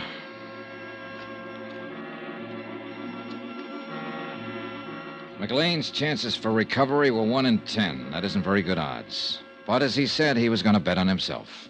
And he won. 3 days later, he took a turn for the better. Within a week, he was walking around the hospital. The trial date was set for him to answer charges of defrauding an insurance company. Mrs. McLean was named co-defendant. All set. When do you take off, Don? About 5 minutes. Good night for flying. Yeah. Now, what's the matter, Johnny? Oh, I don't know. This whole case, the people in it, I just don't know. You ought to be satisfied. You've certainly done your job. McLean's are going to stand trial, and there's no doubt they'll be convicted. You testify in court, and that's about it. I know. Don. Yeah? There's more to it. What? I know there is. There has to be. McLean's slick enough not to open his mouth. He hasn't admitted anything. His wife's done all the talking. Sure, that's true, but what she said was enough for us. Was it? Well, wasn't it? Not for me, Don. Johnny, what is it? Riley, I suppose, and that poor girl, Teresa Corbett. A couple of little people who walked into it.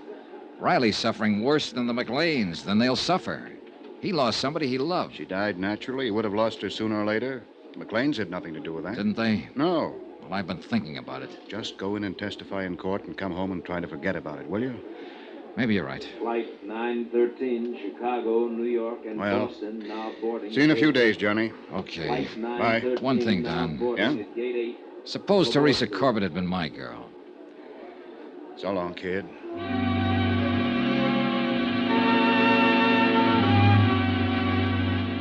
Don Taylor went back to Hartford and left me to wrap up the details and testify in court. The day before the trial, I went over to the county jail to interview Mrs. McLean just once more. Hello. Hello. The uniform isn't too attractive, but they say it's a very healthy life in here. I mean, the regular hours and all. I suppose I should try to get used to it. Yeah.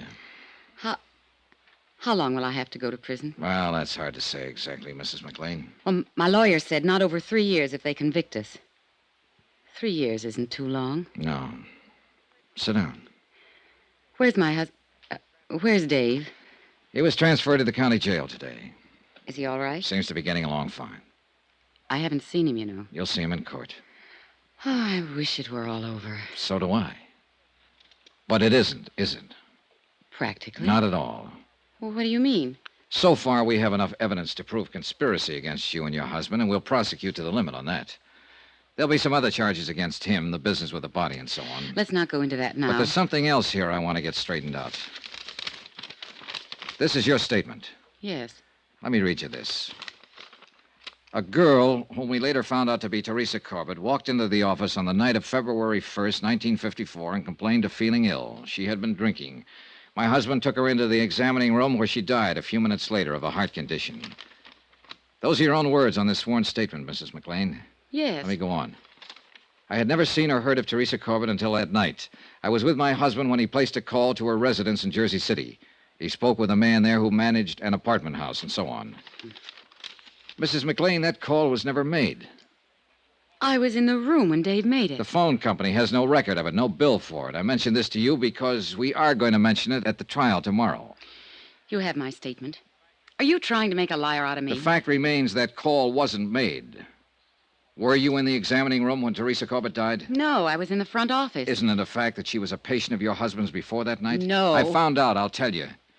Teresa Corbett was one of your husband's patients. Why, She came here to live in Los Angeles because of a heart condition she had. He was the doctor she went to see. She just didn't walk in that night and drop dead. If that's true, I didn't know it. That night, you said you were acting as a receptionist in your husband's office. When Teresa Corbett walked in, she must have given you her name when she asked to see the doctor. Well, she didn't. Frankly, I thought she was just a little drunk.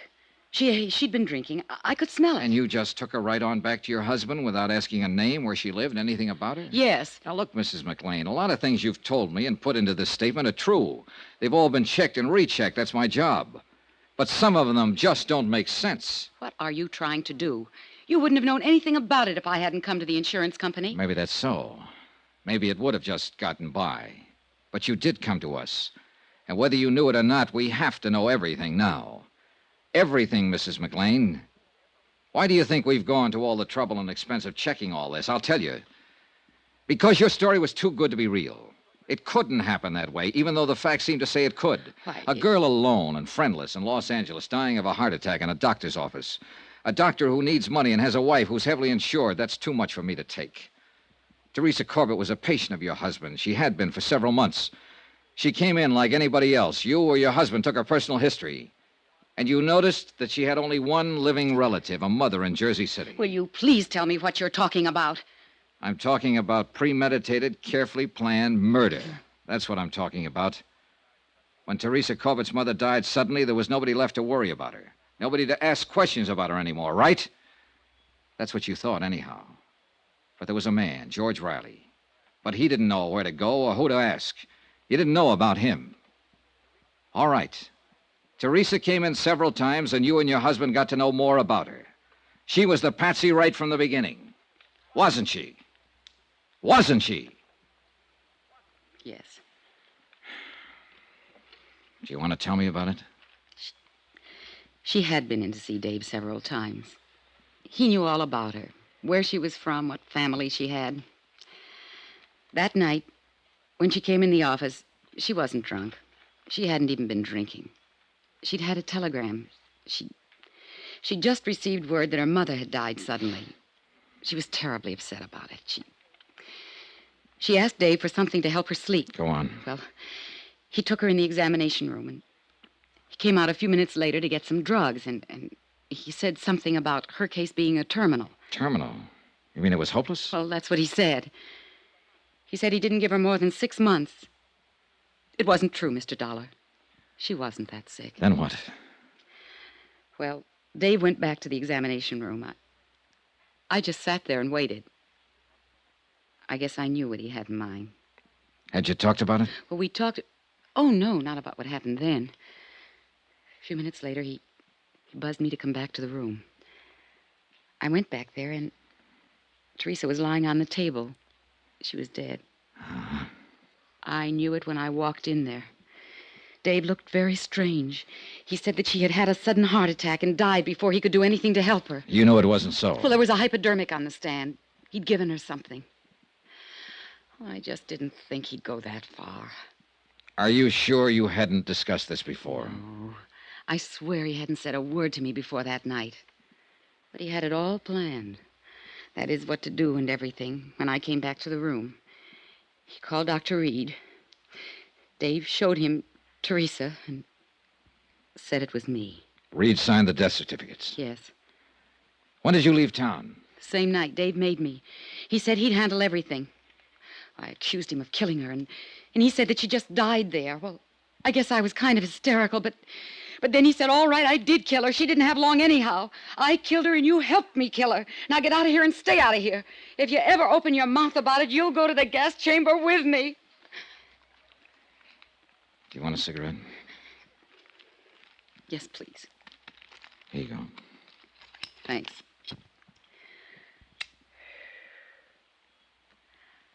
I told you that story. I mean, about the phone call and all. To get back at him. I never thought that I'd tell you this part, too. Oh, I'm glad I did. I'm glad it's all over.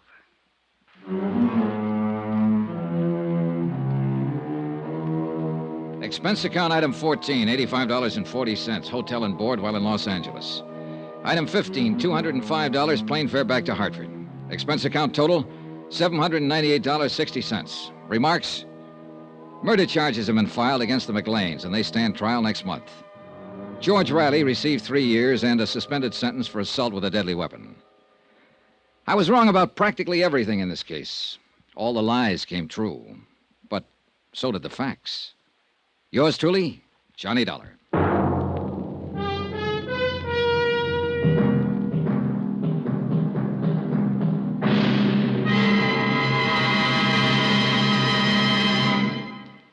Remember, there'll be another intriguing story for you beginning next Monday night. Next week, cui bono. That's Latin for who benefits. And believe me, it isn't the killer in the case. Join us, won't you? Yours truly, Johnny Dollar.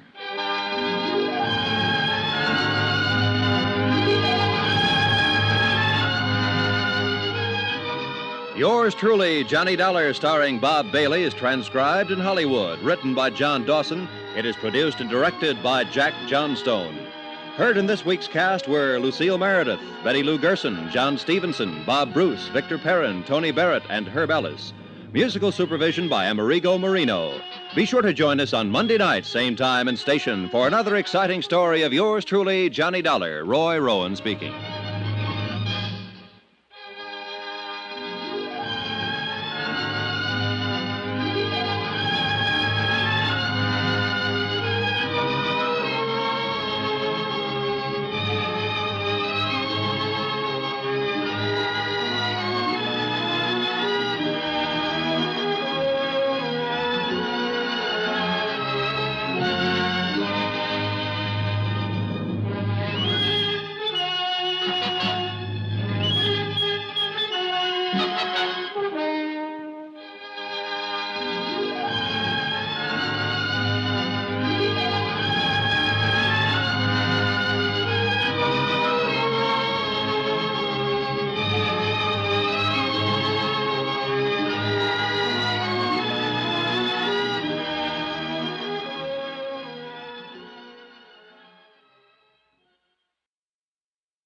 From Hollywood, it's time now for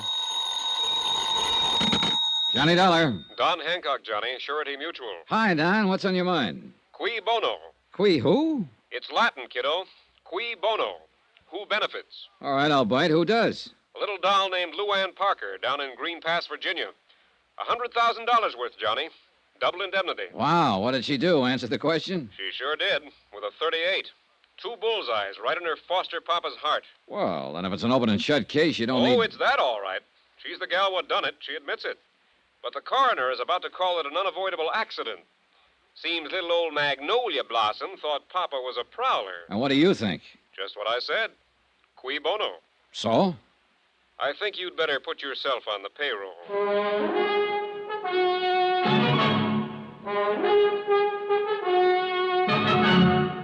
Tonight and every weekday night, Bob Bailey in the transcribed adventures of the man with the action-packed expense account, America's fabulous freelance insurance investigator. Yours truly, Johnny Dollar.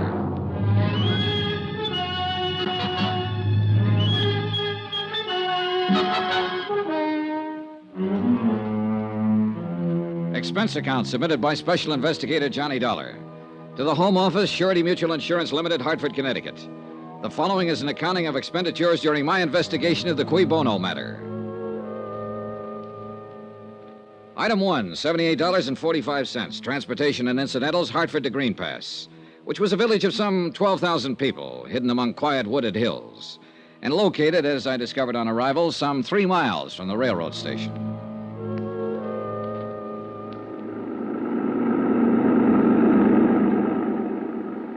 Nice weather we're having. Yeah, it's fine. You from New York? Well, near there, Hartford. Bet you ain't been having weather like this up there. No, it's been pretty cold. You say your name was Dollar? Yeah, Johnny Dollar. I'm Jake Deagley. You here on business? That's right.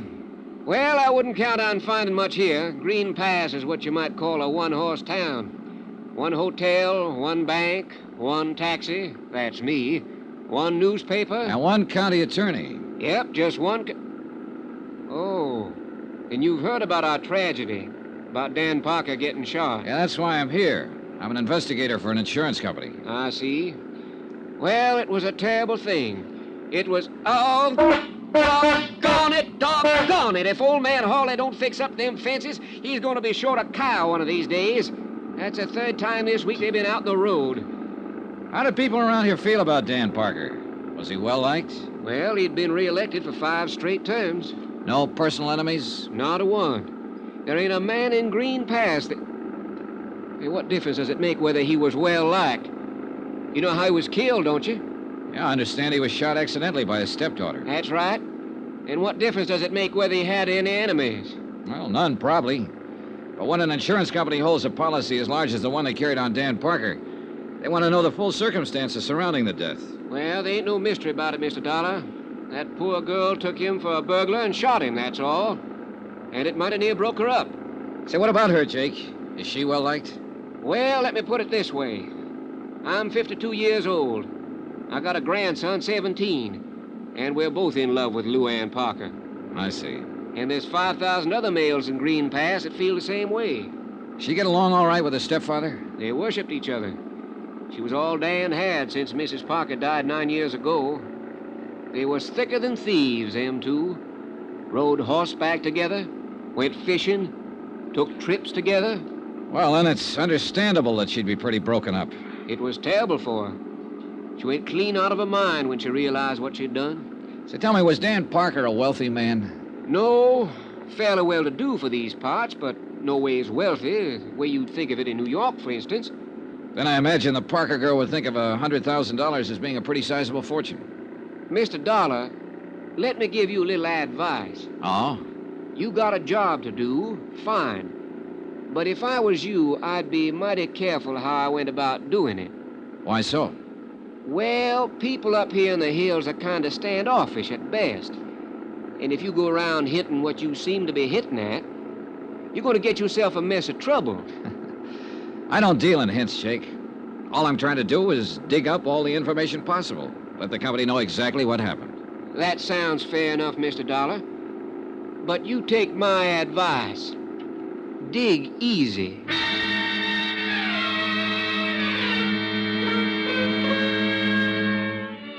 Jake Digley's one-man taxi service dropped me off at the town's one-man hotel. I signed in, left my bags, and did a quick resume of the case which Don Hancock had given me in New York. I tried pumping the hotel proprietor, but when he found out who I was, he frosted up like a mint-julep on a sultry day. But he did tell me I could find the sheriff across the square at the town's one pool room. It turned out to be a one-man place, too. And at the moment, Sheriff Jim Peterson was the one man.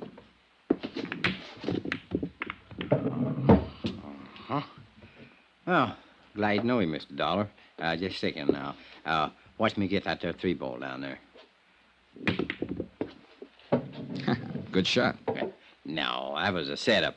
You couldn't miss one like that if you wanted to. Got something on your mind, sir? Yes, I'm an insurance investigator. I'm here in connection with the Parker case. I'll see. Doggone it. Well, I don't think I'd call it a case exactly. It was an accident. Ain't no mystery about it, far as I can see. I didn't mean to imply that there was, Sheriff. As it stands now, this is a routine investigation, nothing more. I just like to get the facts, find out exactly what happened. In order to furnish my company with the report, they need to pay the claim. I'd appreciate your cooperation if you've got the time. Oh, I got the time all right, sir. Yeah, well, how much you know about it? Well, not much. Dan Parker, as I understand it, was your county attorney here. His stepdaughter, Luann Parker, who is the beneficiary under our policy, mistook him for a prowler, shot him, and killed him. Well, that's about it. Well, the thing happened 3 nights ago. Dan been up to Richmond on business. He come back in on the midnight train. He walked down from the station. Walked 3 miles at that time of night? Well, it's a little over 2 to his place. It's outside of town a ways. Well, that's still quite a walk. Why didn't he call this taxi driver, Jake Deagley? Yeah, well, he probably did try to, but Jake wasn't expecting any business, so he took a night off. He was out at Happy Hollow. See, that's a kind of a roadhouse about 5 miles up the highway. Does Dan's daughter have a car? Yeah, she does. But I figure he didn't want to bother her at that time of night. See, he wasn't due in till the next afternoon. But it appears like he finished up his business and decided to come on back at night without letting Luann know or anybody else. Now, let me see here. Was he in the habit of coming back unexpectedly from trips? No, I wouldn't say he was. Well, go on. Huh? Oh, well, Dan didn't take many trips. And when he did, he most always made arrangements with Jake or Luann to meet him at the station. I see. So, anyway, walked home that night, and he took a shortcut through the lane and come on in the back way across the terrace. And right there was his fatal act. Oh, what do you mean? He bumped against the lawn chair, and the sound woke up Luann. And then she heard him fumbling with the lock of the back door and heard him come on in the house. She took a .38 pistol from a drawer of her night table and went to the head of the stairs. When she heard him start up, she fired twice and killed him. Mm-hmm. Were there any lights on in the house? No, she was afraid to turn on any light. And I reckon Dan was trying to keep from waking her up. 2 shots, 2 bullets in the heart, firing down a stairway in pitch darkness.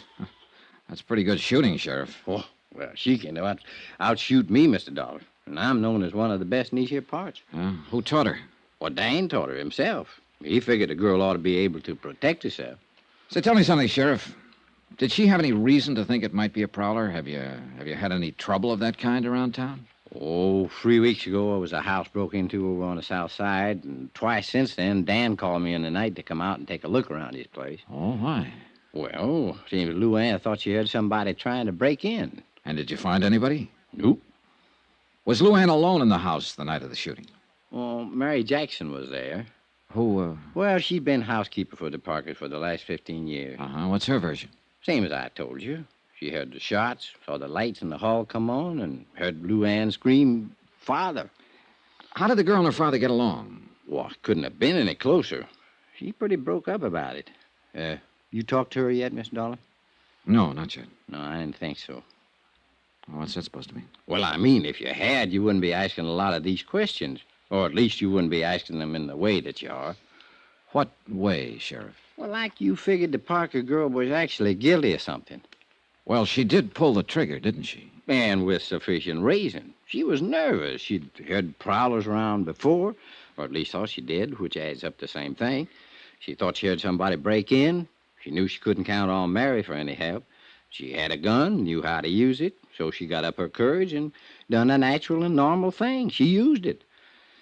And she'll regret her mistake the rest of her life.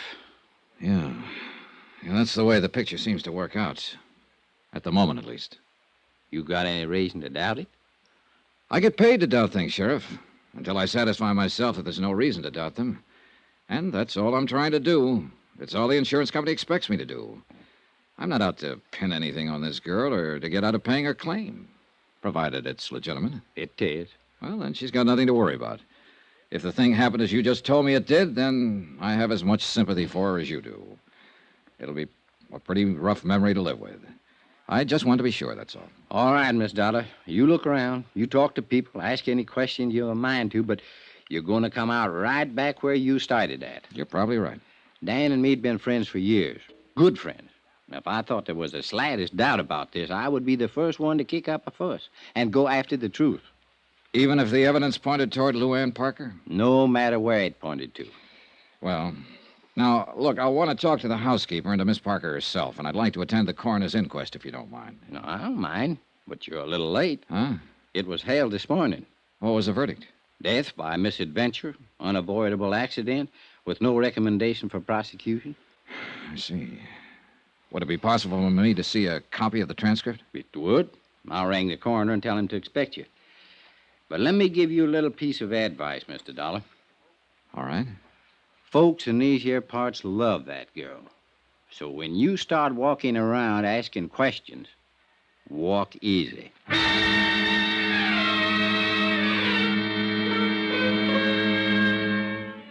I went over the coroner's report and found nothing. Luann had been called as a witness and appeared to have answered all questions in a frank and a straightforward manner. I checked her school record. She was regarded as an unusually bright girl and had stood at the head of her class all through high school. She'd been elected cheerleader in her junior year, won the lead in the class play, had been chosen queen of the senior prom. She was the town's darling. They worshipped her. And I could see that casting any aspersions on her would be like an attack on the crown jewels. I began to feel like a peeping Tom, like a louse, like I was wrong. And yet, cui bono? Who benefits? 2 bullets in a man's heart and a $100,000 payoff. I had to be sure.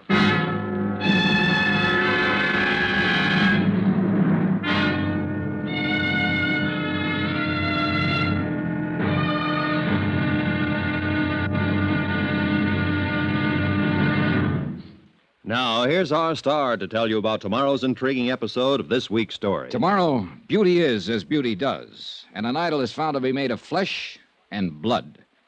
Join us, won't you? Yours truly, Johnny Dollar. Yours truly, Johnny Dollar, starring Bob Bailey, is transcribed in Hollywood. Written by Les Crutchfield, it is produced and directed by Jack Johnstone. Be sure to join us tomorrow night, same time and station, for the next exciting episode of Yours truly, Johnny Dollar. Roy Rowan speaking.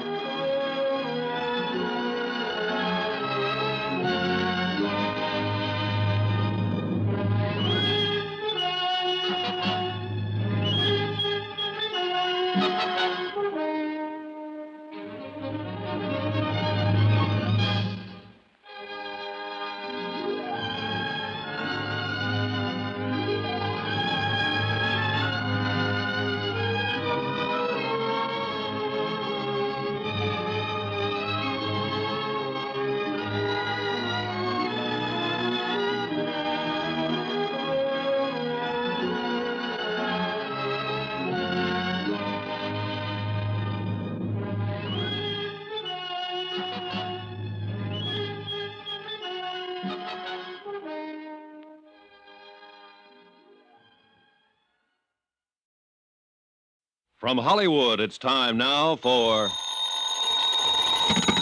Johnny Dollar. Tom Bates, Mr. Dollar. Tom... I'm acting county attorney since Dan Parker's death. Oh, yes, I was looking for you earlier. So Sheriff Peterson said. What was it you wanted to see me about? Didn't Peterson tell you why I'm in town? Yes, of course. You're an insurance investigator. You're here in connection with Parker's accident. Accident, did you say? I thought the sheriff straightened you out on that. He tried his best. Well, I'm afraid I can't tell you any more. Mr. Bates, are you in your office at the moment? Yes, I am. Stay there, then. I'll be right over.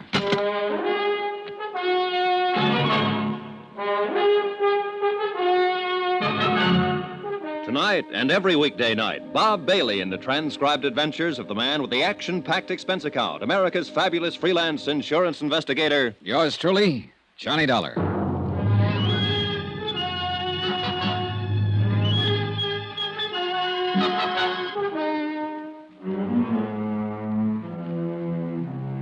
From Special Investigator Johnny Dollar, location Green Pass, Virginia, to the Home Office, Surety Mutual Insurance Limited, Hartford, Connecticut.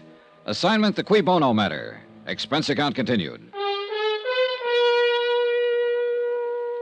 Item 4, 5 cents for a copy of the Green Pass Weekly Sentinel. I glanced through it as I walked across the square from the hotel to the courthouse. The big news, of course, was the tragic death of longtime county attorney Dan Parker. And 2 columns of the editorial page were devoted to eulogy and sympathy for the dead man's adopted daughter, Luann, who had mistaken her father for a prowler and shot him to death with his own gun. But neither the editorial nor the front page mentioned the fact that Luann, because of her mistake, stood to collect $100,000 worth of insurance. Come in. Are you Tom Bates? That's right. My name is Dollar. I just talked to you on the phone. And I told you I had nothing to say. Mind if I sit down? Now, look here. You look, Mr. Bates. I've been in the business of insurance investigation for quite a while. And I probably know the legal rules and responsibilities of your office about as well as you do. Get out, Dollar. Well, for 2 cents, that's exactly what I'd do. And if I did, you'd find yourself in a real tight spot. What are you talking about? The company would have a battery of high-powered legal eagles in town by 8 o'clock tomorrow morning. And they'd have a subpoena, a restraining order, an order to show cause so quick it'd make your eyes bug out. And that's where it would start to get embarrassing, Mr. Bates. When you tried to explain to the court why you were withholding evidence and refusing to cooperate. What do you mean, refusing to cooperate? I haven't refused a thing. It sounded that way to me. I don't care how it sounded. Look, I know what you're up to. Peterson told me why you're here. Oh? You're out to muddy this thing up. You're trying to pin something on Miss Parker so you can get out of paying the insurance claim. And subpoena or no subpoena, you'll get no help from my office on a crooked deal like that. Any reason for you to think something could be pinned on her, Mr. Bates? Of course there's no reason. You saw the transcript of the coroner's inquiry, didn't you? I did. Well, did you find one single hint of suspicion anywhere in it? No. Not much of anything else, for that matter. Are you always as gentle with your witnesses as you were with Miss Parker? The girl was half out of her mind with grief, on the verge of a breakdown. We got the facts. What more do you want? Maybe we should have thrown her in jail, beat her up with a rubber hose, starved her till she thought of something to confess. Is that the way you'd have done it? Oh, relax, Mr. Bates. You're not in a courtroom. No, and by heaven, I'm not going to be. Not on this case.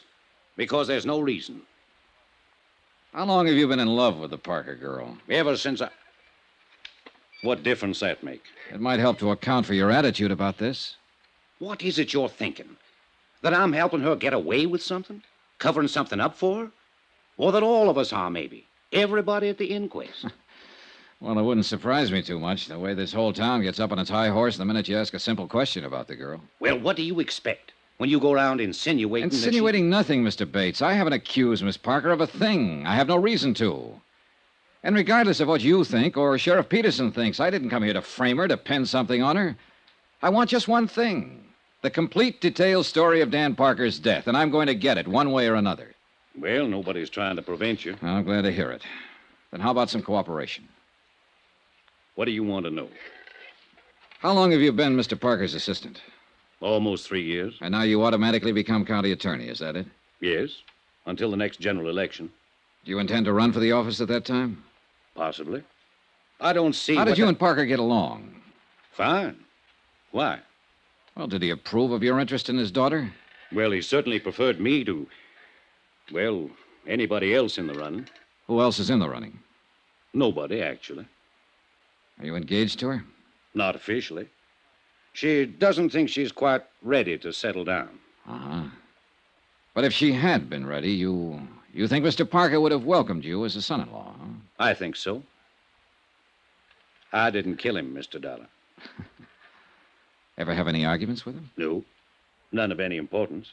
Who were his enemies, Mr. Bates? He didn't have any. A county attorney without a single enemy? That's a little remarkable, don't you think? That was the type of man he was. He'd usually let sleeping dogs lie. Easy going. Too much so, maybe. That was half the... Half the reason the two of you argued? Is that what you started to say? There were times when he should have gotten tough, or at least let me do it. Well, you'll have your chance now. And I'm going to take advantage of it. In one case, at least. Oh, what case is that? The Happy Hollow Roadhouse. That place should have been closed 2 years ago. But Mr. Parker wouldn't hear of it. And the sheriff wouldn't touch it without Parker's okay. Who runs it? A dirty little... His name's Sammy Drake. A cheap 30-cent crook. Why should the place be closed, Mr. Bates? Because it's a menace to the community. Drake's got everything going out there, wide open. He ought to be run out of town. And before the month's up, he will be. Was Drake a friend of Mr. Parker's? Hardly. Is Miss Parker acquainted with him? She knows him, of course. In a town this small, everybody knows everybody else. Doesn't mean anything. I see. You see what? What are you driving at anyway? The complete detailed story, that's all. Fine. But what bearing does this stuff have on the story? Oh, none, probably. The sheriff tells me Miss Parker is a dead shot with a pistol. Do you know if that's true? Absolutely. She can outshoot me any day of the week, along with most of the other men in the county. That's one of the ironies of the thing. It was her own father who taught her to shoot. Was she given a paraffin test the night of the accident to determine whether she'd fired a gun? Of course not. In the first place, we're not set up for it. And in the second place, there was no doubt but what she had. The housekeeper heard the shots and ran out in the hall and saw her standing there with a gun in her hand. And she admits she fired him. What more do you want? I guess that ought to satisfy any reasonable person. Well, thanks a lot for your cooperation, Mr. Bates. You're welcome. And I'll frankly admit I don't have the slightest idea what line of thought it is you're trying to follow. It's the same one I've been following ever since I left Hartford. Do you know the Latin phrase, cui bono? Sure. Means who benefits. It was an old principle of Roman law. And it's still a good one. Who benefits here? Well, Luann Parker, of course, to the tune of $100,000. But maybe she's not the only one. There are different ways of benefiting, you know. It still comes back to the same thing. She's the one who mistook her father for a prowler that night. She's the one who pulled the trigger and fired the shots that killed him. Apparently so. But it's possible that somebody might have used her, Mr. Bates.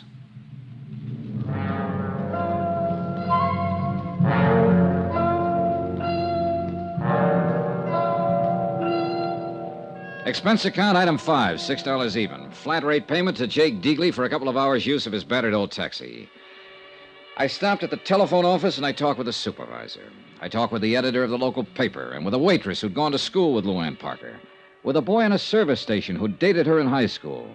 And all of their remarks fit the same picture. A sweet, fresh, all-American girl with an adored father who'd showered her with gifts and attention. And now her own personal tragedy was the town's public one, and they all wept for her. Not a fact out of line. So finally I decided I'd filled in the background enough for the moment, and it was high time I met the little princess face to face.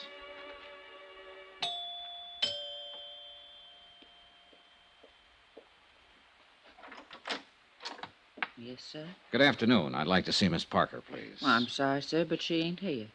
Oh? She's been staying in with Dr. Praley and his wife.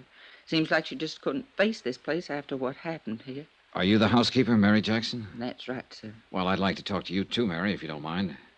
What about, sir? Just a routine question or two. I'm with the insurance company that carries the policy on Mr. Parker's life. Well, I don't think I ought to go around talking Well, it's quite about... all right.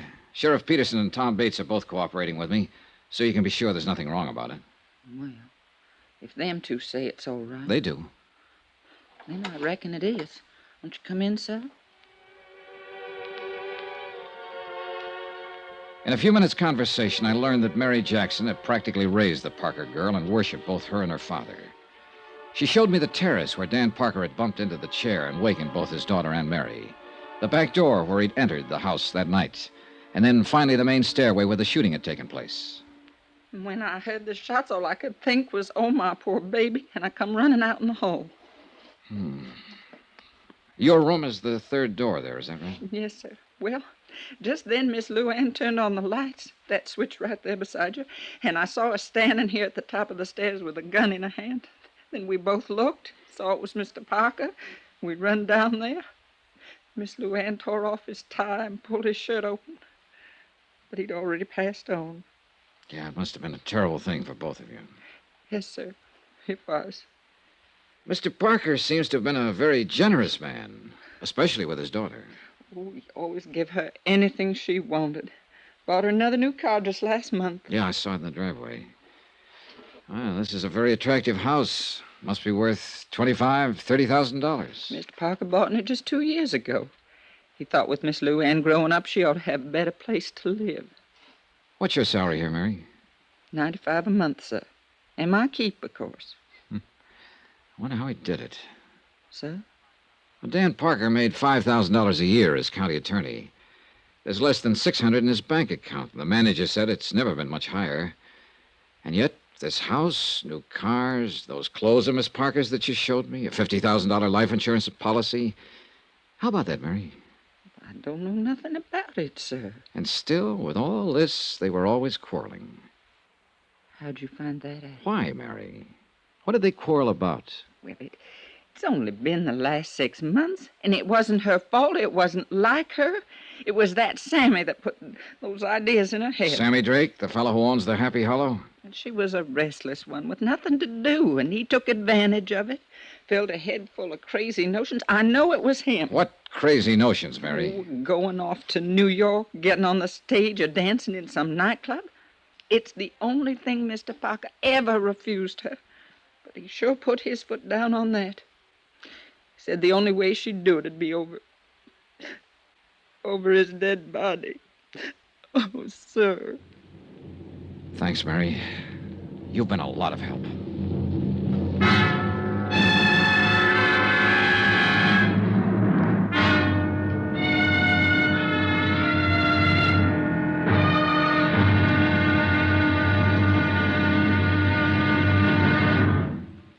Now, here's our star to tell you about tomorrow's intriguing episode of this week's story. Tomorrow, the net tightens. A rat runs for cover. Then the whole thing blows wide open. Join us, won't you? Yours truly, Johnny Dollar.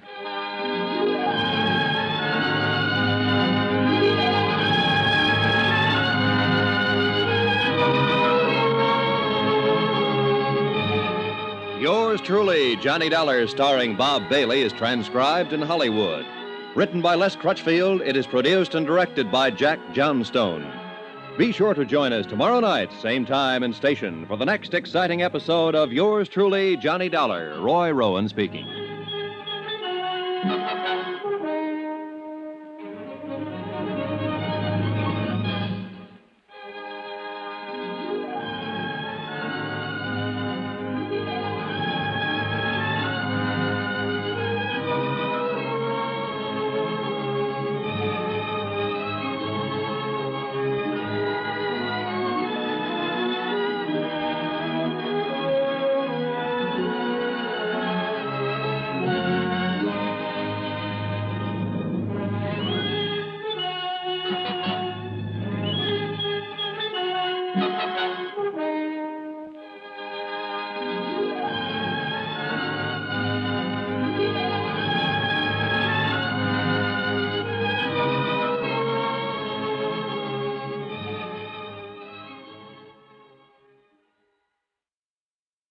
From Hollywood, it's time now for Johnny Dollar. This is Tom Bates. Oh, how are you? Dr. Praley just called me, Mr. Dollar. He says you've been threatening him.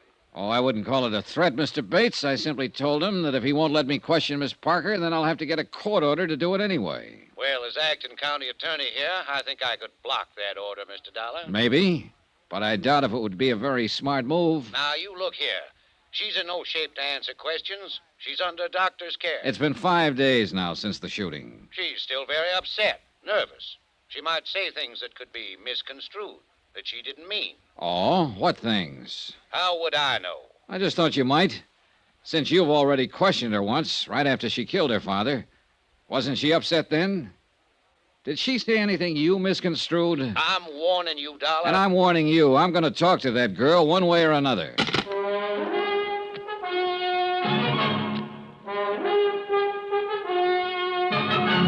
Tonight and every weekday night, Bob Bailey in the transcribed adventures of the man with the action-packed expense account, America's fabulous freelance insurance investigator. Yours truly, Johnny Dollar.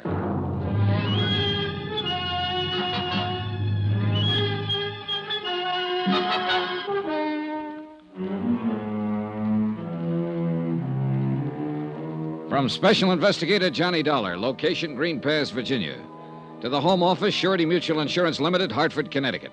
Assignment, the Cui Bono matter.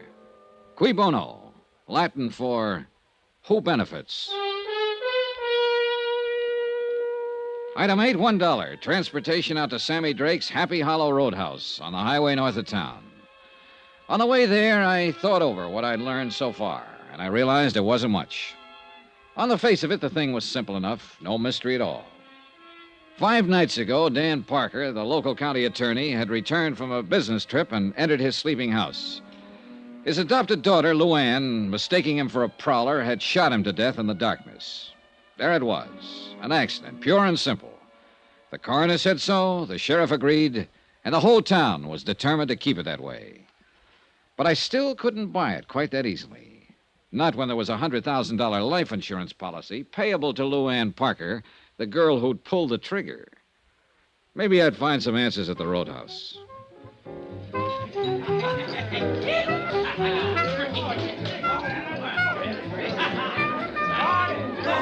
The Happy Hollow was like 1,000 other places of its kind. A neon-lighted barn set 50 yards off the road. Inside, a jukebox, a raucous bar, and a scattering of tables around a splintery dance floor. Saturday nights, a 4-piece band. Probably a game or two going on in the back room, and whatever else the local sports might demand. It was early yet, and the joint hadn't started to jump. What's the word, Mac? Save your money and buy booze. Yeah, man. Out of towner, huh? Depends on which town. Any town but this one, man. Here it's for the birds. Oh, I don't know. Looks to me like you got a good setup here. I'm eating. But it ain't easy, man. It's rough. Oh, it'll be rougher, Sammy, with a new county attorney. What's the pitch, Mitch? That's your name, isn't it? Sammy Drake? That's a crime, maybe? Oh, it might be. I don't know yet. You with the feds? No. Syndicate man? No, I'm an insurance investigator. Insurance? You mean protection?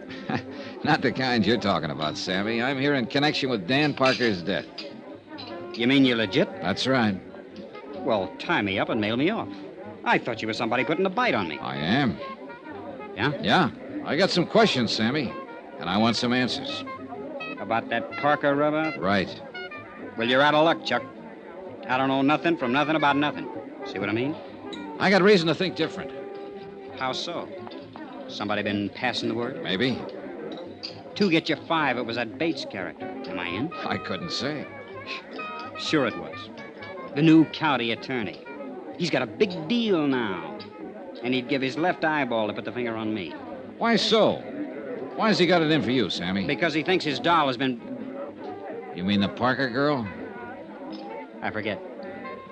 You want to do it the hard way, Sammy? No speak English. I can get Tom Bates to issue a warrant, you know. He'd love to have that chance. So you can either talk to me here and now, or you can talk to him and the sheriff in the basement of the courthouse. Rough and tough, huh? If that's what it takes, yes. Come on back to the office. All right. What'd you say your name was, Buzz? I didn't. It's Dollar, Johnny Dollar. Dollar, huh? Yeah, rhymes with collar. I always like to be wise to who's putting the slug on me. Come on in. Thanks. How about a drink? No, not now, thanks. Well, I guess I'll have a short one for my health. You hungry? Like a steak? Later, maybe. They're the most. This is a crummy joint, strictly for the sticks, but the food's good. Well, here's a go. Yeah. Maybe you think I'm trying to stall. I know you are, Sammy. No, not really. Not now, anyway. Because when I stop and think about it, I can't see where I got anything to worry about. You see what I mean? You haven't, unless you had something to do with Dan Parker's death. Now, let's relax, Max. The way I get the word, nobody had anything to do with it except that doll. Could be. Could be nothing. Did she blast him or didn't she? Apparently she did. Thought he was a burglar. That's a rich one. And she's halfway right at that. Meaning? Look, Dollar, I'm on a level with you. If you got any idea that I wanted Dan Parker knocked off, you're way out there. You want to know why? I can probably guess. I'll tell you why. He was my fix in this town. 3 years I've had this place open, and I've never been touched. So why would I want to put myself out of business? Oh. How much was the payoff? $1.50 a month. Maybe you figured you could make a better deal with somebody else. Yeah? Who? Not with that stuffed shirt Bates. He's just been itching to get at me. But Parker kept a lid on him. How about the sheriff? Who knows? I'm going to give him a pitch, of course. It's my only chance now to stay in business. But I don't know if he'll play. See what I mean? All right, Sammy. Let's go back to the question I asked you outside there. Why does Bates have it in for you? Because he's got the drooling goose for that Parker kid. And he didn't like it much when she kept hanging around me. How'd you feel about it? You want the truth? I didn't like it much either. Why not? She was too wired up. and spoiled. Used to getting her own way. Oh, this town's treated her like a queen or something. She figured she could do as she pleased. Well, that don't go in a joint like this. What do you mean? Well, these lads come in here, get a few shots under their belt. Dame like that starts to mean trouble. I didn't want her hanging around. I had a good thing going here, and I wasn't about to get it lost up. But it was no use. I couldn't keep her out. What did her father think about it? He didn't like the idea, but he couldn't do much about it. She got her own way with him, the same as with everybody else. Except when she wanted to go to New York. Well, nobody can win them all. I understand you put that idea in her head, Sammy. Then you better take a different understanding. Yeah? Yeah. She was bugged up on that idea before I ever met her. That's why she started coming in here. She wanted me to put her hep on how it was in the big, wild city. She wanted to know how to get in. What was the names of all the spots, including the rough ones? How the rackets worked. How would I know how the rackets worked? I didn't say a word, Sammy. You know something? In some ways, that kid's as smart as a mink. But underneath, she's a regular hick, just like the rest of them around here. She thinks that stuff is glamour, the big time, hot stuff. And she was busting her braces to get at it. Even this place, this crummy clip joint. To her, it was wicked and exciting. Oh, man, how square can you get? I suppose you tried to talk her out of going to New York. Do I look crazy or something? I was all for it, anywhere. As long as it got her off my neck.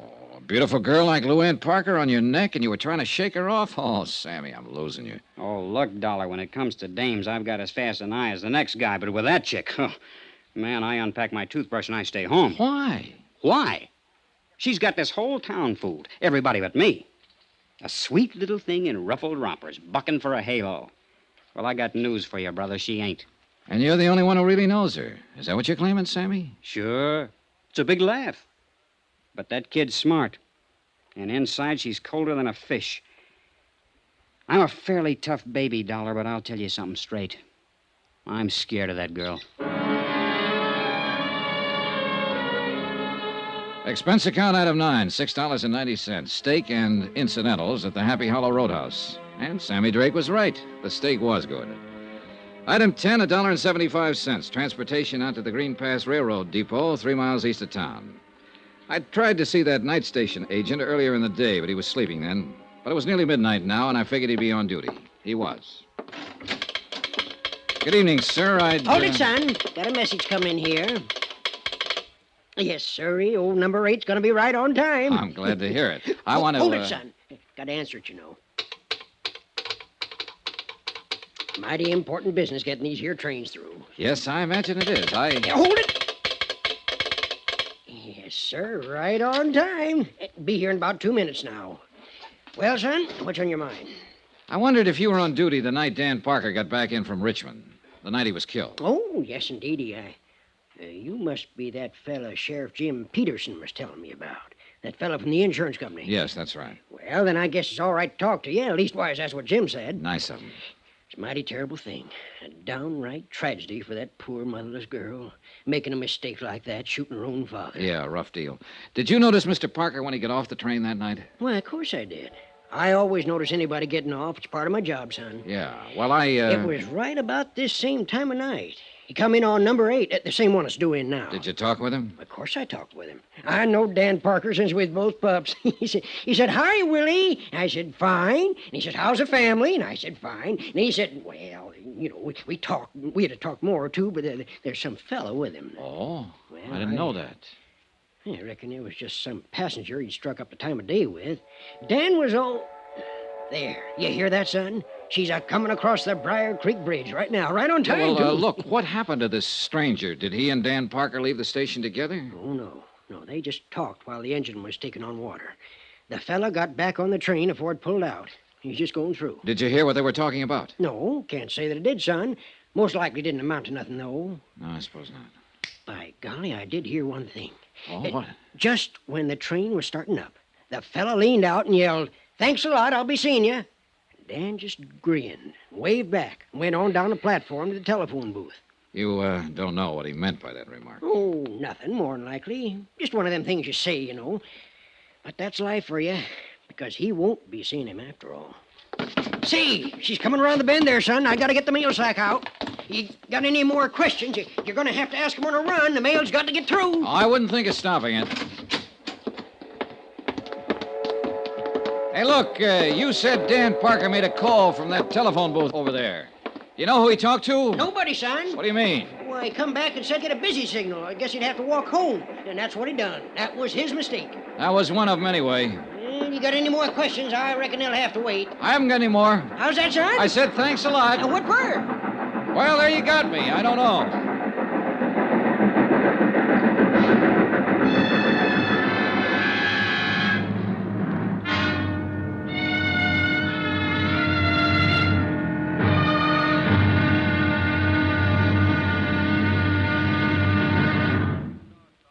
Now, here's our star to tell you about tomorrow's intriguing episode of this week's story. Tomorrow, a tense interview, a subtle attack by a shrewd and dangerous opponent, and complete surrender. Join us, won't you? Yours truly, Johnny Dollar.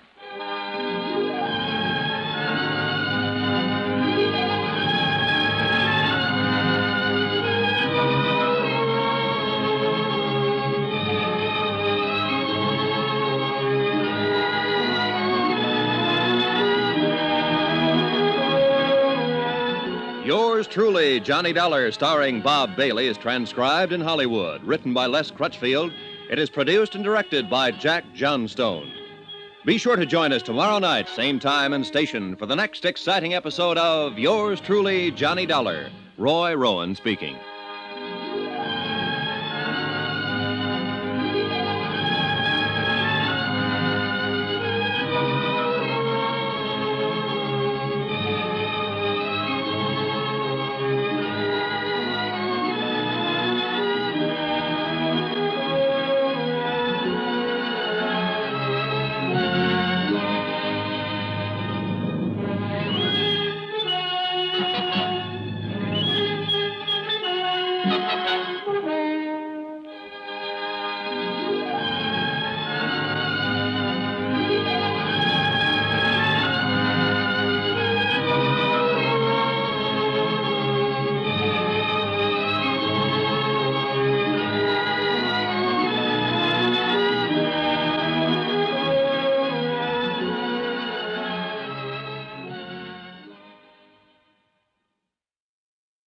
From Hollywood, it's time now for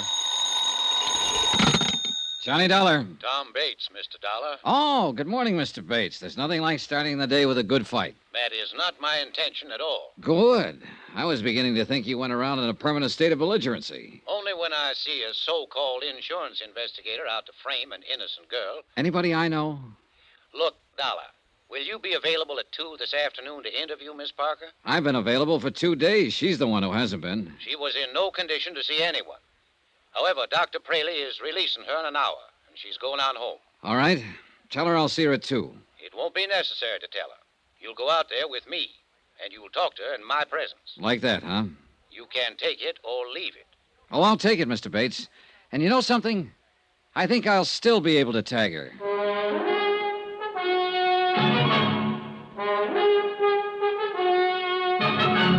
Tonight and every weekday night, Bob Bailey in the transcribed adventures of the man with the action-packed expense account, America's fabulous freelance insurance investigator. Yours truly, Johnny Dollar.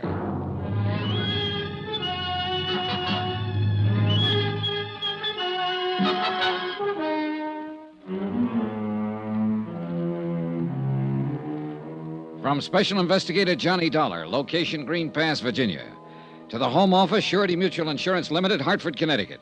Assignment, the Cui Bono matter. Expense account continued. Item 12, $1.80 for a late and leisurely breakfast in the hotel coffee shop. Leisurely because I had nothing to do but kill time. I'd covered every possible lead I could think of, and the result, 0. The simple facts of the case were that Dan Parker, the local county attorney, had returned unexpectedly from a business trip late at night, entered his darkened home, and had been shot to death as a prowler by his daughter, Luann. Coroner's verdict, accidental death. Amount of insurance, $100,000. Beneficiary, Luann Parker. Why don't you give up, Dollar? Admit you're wrong. Wrong about what? About thinking you've got a chance of beating Miss Parker out of her insurance money. Oh, so that's what I'm trying to do, huh? That's what your company pays you for, isn't it? To find some angle, some technicality that they can use to break the claim? No, they pay me for the unpleasantness of having to put up with bull-headed acting county attorneys, Mr. Bates. Sure. You'd a lot rather question that girl without me being around. Bates, I'd rather do anything without you being around. Well, the feeling is mutual. I just can't quite figure you. Usually, I get complete cooperation from the local prosecutor's office. But you've tried to block every move I've made here. I'm protecting Miss Parker's rights, that's all. Her rights haven't been challenged. I'm not out to get her. If I'm convinced that she's innocent and that her claim is legitimate, I'll report it that way. All the company wants is the facts. Look, I'm not hired as a claim breaker. And of course you know that. You've dealt with insurance cases before. So I wonder what the real reason is for your attitude. Suppose you tell me. Well, you're in love with her, of course, and that itself could be the explanation. Or maybe it's only part of it. Meaning what? Maybe you know more about it than you've admitted. Maybe you know she's guilty and are trying to cover up for her. I know she's innocent, sir. Or, it's possible your motives are a little more selfish. Maybe she's covering up for you. What do you mean by that? It's that old Latin phrase, cui bono, who benefits? Who gains through Parker's death?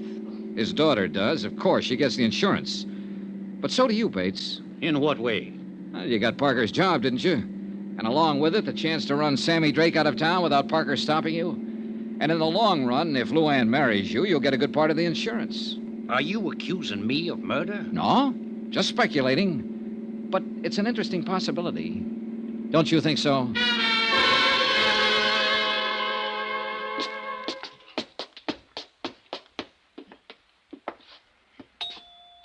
Any particular subjects I should avoid, Mr. Bates? Ask anything you want, as long as I'm here to advise her. Oh, hello, Tom. Luann, this is Mr. Dollar from the insurance company. How do you do, Miss Parker? Mr. Dollar, won't you come in? Thank you. I guess we better go in the study. Mary's cleaning the living room. In here. Just sit down anywhere. How do you feel, Luann? Oh, I'm all right now. For a few days after it happened, I couldn't feel anything but horror, self-loathing. I wanted to kill myself. But the last 2 days, I've done a lot of thinking about what Daddy'd say if he was still here. He was a wonderful man, Mr. Dollar. Yes, the whole town seems to agree on that. I'd give my life gladly to change what happened. But it can't be changed.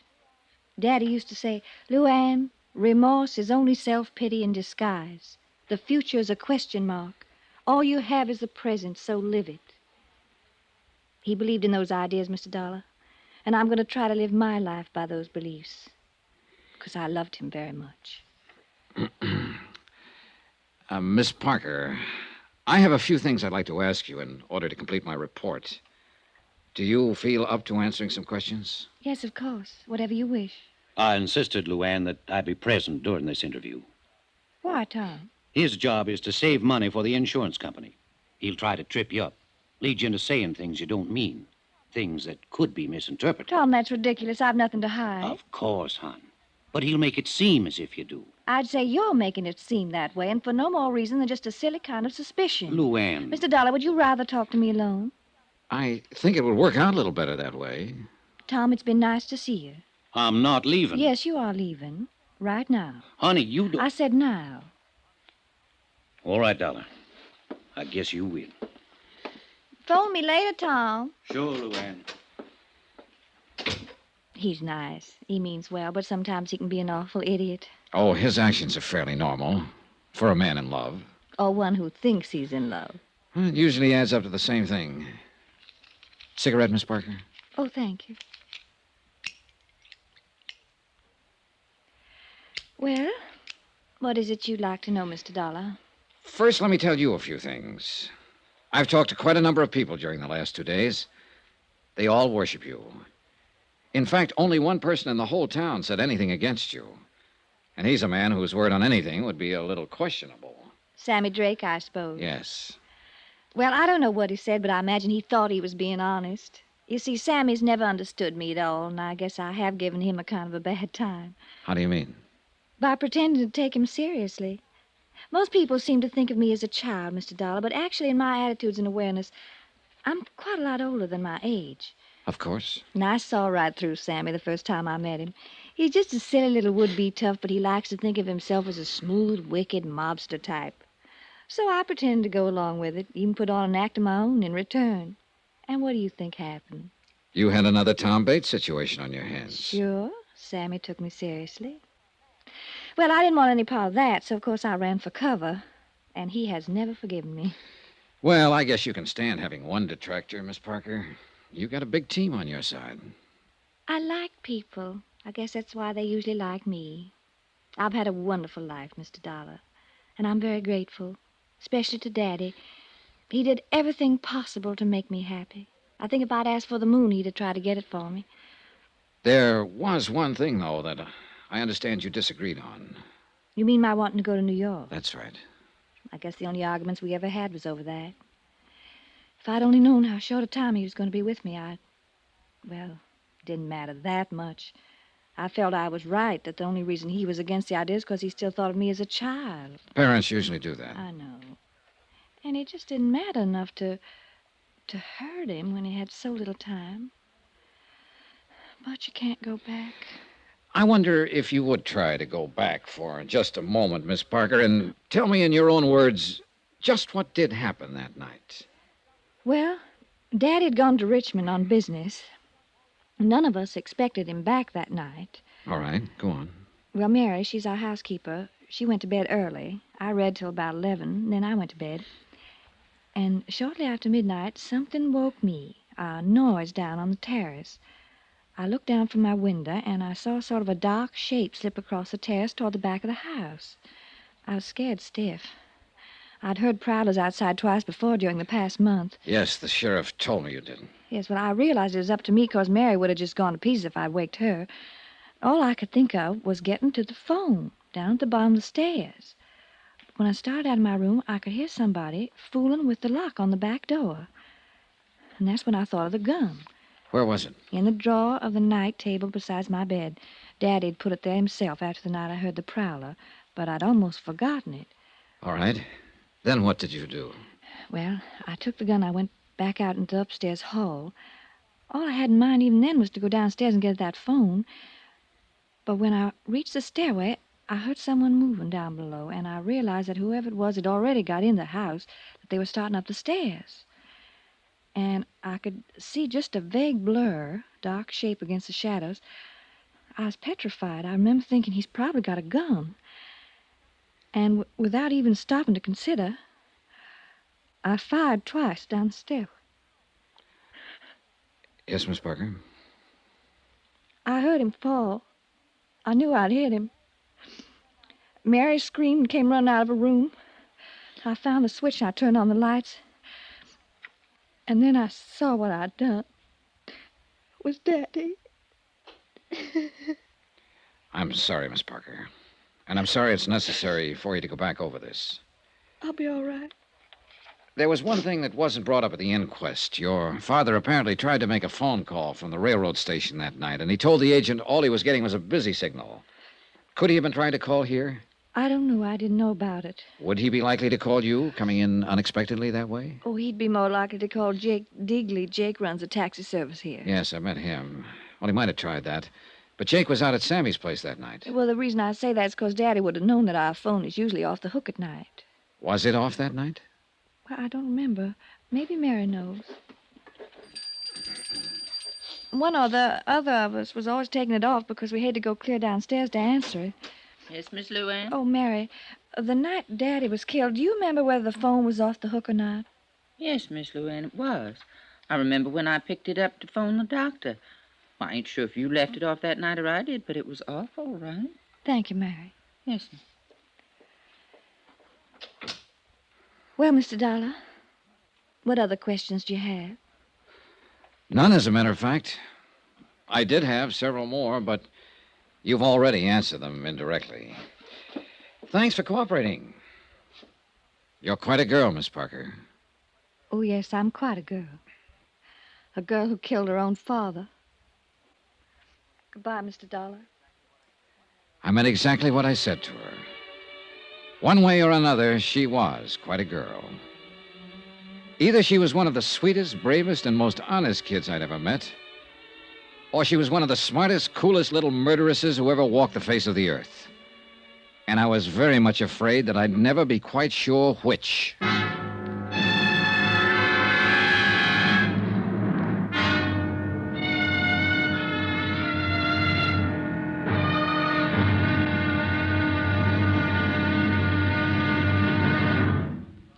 Now, here's our star to tell you about the final intriguing episode of this week's story. Tomorrow, one slip of fate, then the avalanche. And a wind-up that'll raise the hair on the back of your neck. Join us, won't you? Yours truly, Johnny Dollar.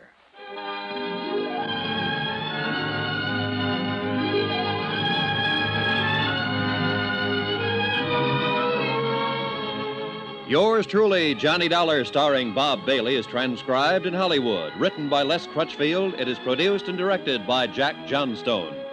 Be sure to join us tomorrow night, same time and station, for the next exciting episode of Yours truly, Johnny Dollar. Roy Rowan speaking.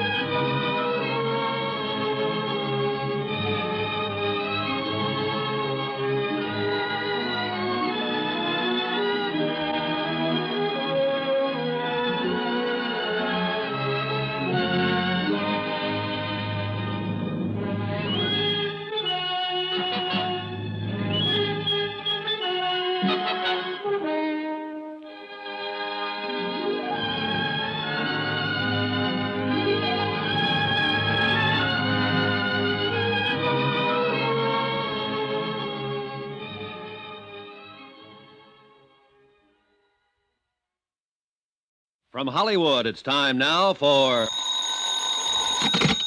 Johnny Dollar. Jim Peterson, Mr. Dollar. Oh, hiya, Sheriff. I understand you talked with Miss Parker this afternoon. That's right, I did. Well, what do you think now? I think I'm going back to Hartford the first thing in the morning. So, you finally decided the girl is innocent. I don't know, Sheriff. And I probably never will know. I'm just finishing up my report now. I'll send you a copy of it. Well, I'll be mighty interested in seeing it. On the basis of my investigation, I'm sure the company will pay her claim without question whenever she's ready to file. I'm beat, hands down, and there's no use denying it. Well, you can't win every time, Mr. Dollar. It's not that, Sheriff. But this is the first time I've ever had to end a report with a question mark.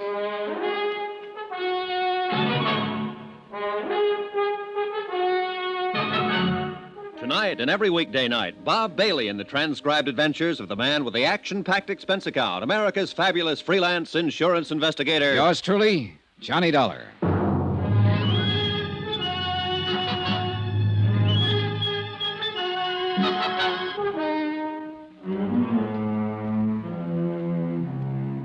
From Special Investigator Johnny Dollar, location Green Pass, Virginia, to the Home Office, Surety Mutual Insurance Limited, Hartford, Connecticut. Assignment, the Cui Bono matter. Expense account, final page. Item 14, 50 cents. Notary fee on a 20-page report. A report that covered everything and told nothing.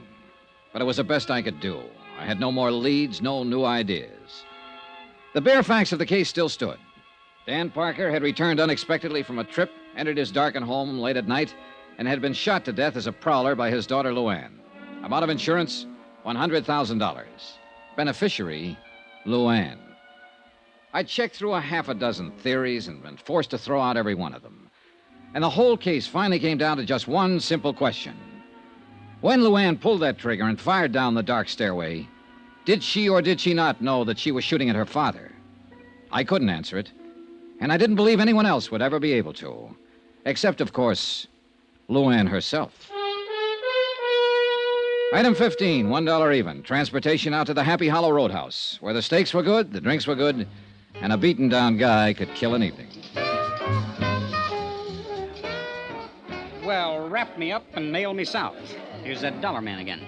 How's it going, Sammy? Business gets any worse, I'll open an artery. You here for kicks tonight, or are you going to put the arm on me again? Let joy reign unsuppressed. That's the word, man. That's the word. Come on over. I'll let you buy me a drink. You're riding on a swindle sheet. Or better yet, I'll let you buy me one. You own the joint. Okay. Set us up, Joe. Make mine a usual fusel. What'll you have, sir? Scotch on the rocks. You ever get through to that Parker chick? Yeah, I talked to her this afternoon. Well, what do you think, man? Was I right or was I right? About what? Is she a cool fool or not? I don't know, Sammy. She's a tough one to figure. She's just a tough one, period. Well, here's to the housekeeper's daughter. Yep. Whew. This stuff is murder. I don't know why the customers stand for it. So what comes next, Tex? I'm going back to Hartford in the morning. And little Cookie gets her payoff. 100 G's. Man, it's really going for broke. If she is on the level, it's not enough to pay for the way she'll probably feel for the rest of her life. Feel? That one? I'm telling you, man, I know that little fluff. She's got a heart about as big and warm as the olive in a martini. You could be right. I know I'm right. She's took you, man. She's took you good. Bang, bang, and the little lady wins a prize. Maybe so. A big, fat 100 G's. And bad old Papa in the cold, cold ground. Man, she was really shooting for new shoes that night. Well, if she was, she's got 'em, Sammy. There's nothing more I can do about it. So that's life. What is it? You win a little, lose a little, and taxes take the rest. Why, Parker's got it made, man. Safe and cozy in his little box. No more worries. Oh, sure. But we can't all be lucky. Sometimes it... Well. Brace yourself, Sammy. It looks like you're raided. What? Oh, it's the sheriff. Right on time.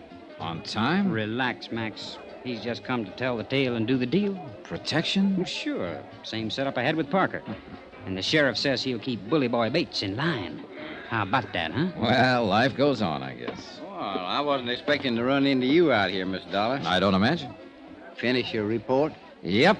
Right down to the last comma, Sheriff. And the last question mark. Oh, now, I don't reckon there's any question mark. You got to the truth, all right. Just wasn't what you'd expected, that's all. Maybe so. You got a minute, Sammy? Sure thing, pal. Let's go back to the office. Stick around, Dollar. The joint will be jumping. Fine. I can hardly wait.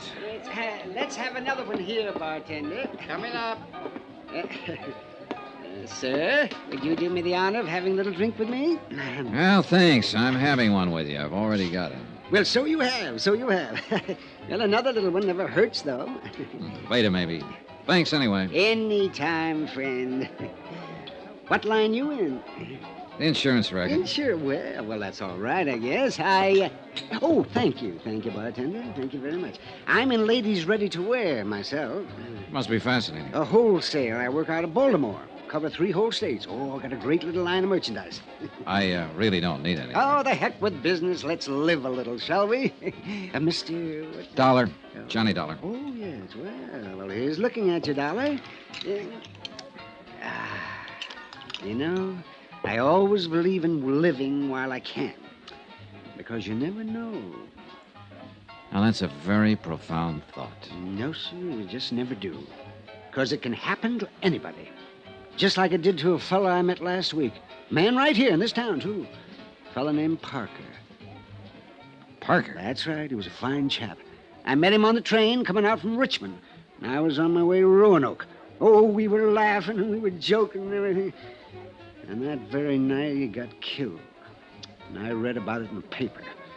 So you just don't never know. Hey, look, tell me something. Are you the man who got off the train with him, talked with him on the platform while the train was standing in the station? That's right. He wanted me to meet his daughter. And that's all he talked about. It was his daughter. Oh, he was crazy about that kid. Well, did he expect her to be there at the station? Yes, but she wasn't. I guess he got the wires crossed. He tried to phone her, but he didn't have any luck. So I get back on the train. He walks off down the road, and a half hour later, he's dead. I'm telling you, just never know. On the train, on the way down, what did he say about his daughter? Oh, you know, the way a guy talks about his kid. He worshipped her. Yes, he did. That's all. He was telling how they were always kidding each other, and they were... Oh, say, here, take a look at this tie I'm wearing. Yeah, sure, it's a nice tie. Sure, it's a nice tie. That's what anybody would think, just to look at it. Yeah, it's a nice... Come on. I want to show you something about this tie. Well, can't you show me without going... No, you got to go outside, so come on. Mr. Parker gave me this tie. He was wearing one on the train, and I liked it, so he gave me one. He said he had 3 of them. His daughter gave them to him the week before. He got them from some novelty house. So come on. Well, look, what is it you want to show me about it? Oh, come on. We got to go down there at the corner of the building. Oh, boy, this'll knock you out. No, I'm telling you, it's just real crazy. Yeah, it must be. Parker never would have given it to me except he had 3 of them. He figured he could never wear them all, so... Well, come on, let's see the trick. All right. Look, it's just a nice necktie, isn't it? That's all. Yeah, that's nothing out of the ordinary. Now, come on around the corner here out of the light. Oh, boy, this is going to fracture you. Now, look. Well, I'll be... Good Lord. How about that, eh? Is it crazy? That daughter of Parker's really must be something, huh? Yeah, she is. Can you imagine a kid thinking up an idea like that? Can you? Giving her dad a necktie that glows in the dark.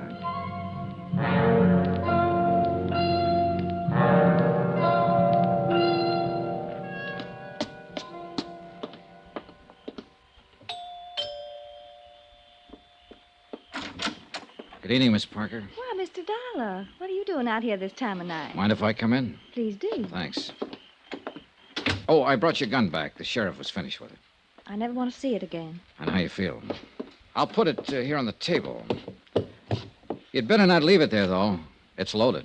I wish Sheriff Peterson had kept it. Oh, it may come in handy sometime. Again. Mr. Dollar. I was planning to leave town in the morning, Miss Parker. I'd already made out my report and given you a clean bill of health. Well, I didn't even realize I was under suspicion. What was I supposed to have done, Mr. Dollar? Deliberately murdered your father in order to collect $100,000 in life insurance? You've got a pretty horrible mind, haven't you? Maybe, but I wouldn't trade it for yours. Haven't you noticed my necktie, Miss Parker? I thought you'd tag it the first thing. Why should I? Because it belonged to your father. A special gift from his loving daughter. He gave it to a man he met on the train, and I bought it for $10 this evening.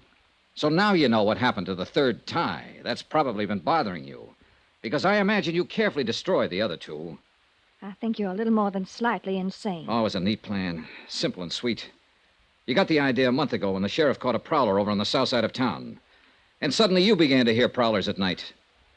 You bought your father a set of ties that glow in the dark. And then you waited. And when he came back from that trip, you got your chance. You've got quite an imagination. Oh, it was a great setup.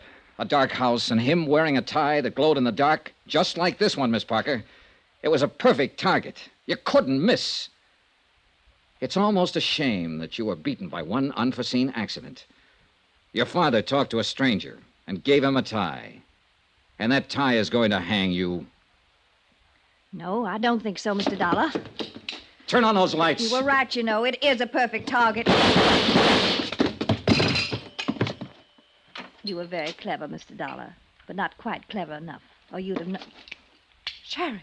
Yeah, I've been standing out there on the terrace. You... No, Luann. You better give me the gun. No use pointing it, honey. It's loaded with blanks. You all right, Miss Dollar? Yeah, I'm all right, Sheriff. A little sick, that's all. That anybody so beautiful could be so rotten. You faked it. You tricked up the whole thing just to frame me, you filth. You dirty evil. That's enough, Luann. That's enough. Nobody tricked you except yourself. That's hard for me to believe. Dan and me used to take you fishing with us when you wasn't no higher than that. You was the prettiest little thing I think I'd ever seen. Oh, shut up, you old fool. Now I got to take you someplace again. Wish I hadn't ever lived to see this day. And I'm mighty glad that Dan ain't here to see it. Come on, honey. We better get started.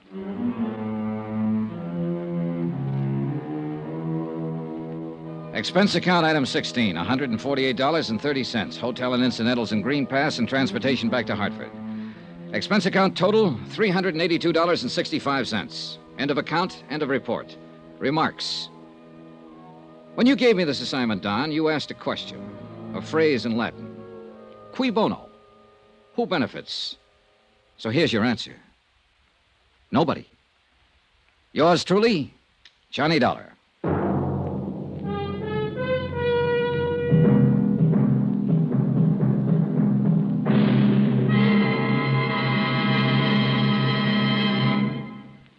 Remember, there'll be another intriguing story for you beginning next Monday night. Next week, a study in entomology. You know, bugs. And this one's the deadly variety. a firebug. Join us, won't you? Yours truly, Johnny Dollar.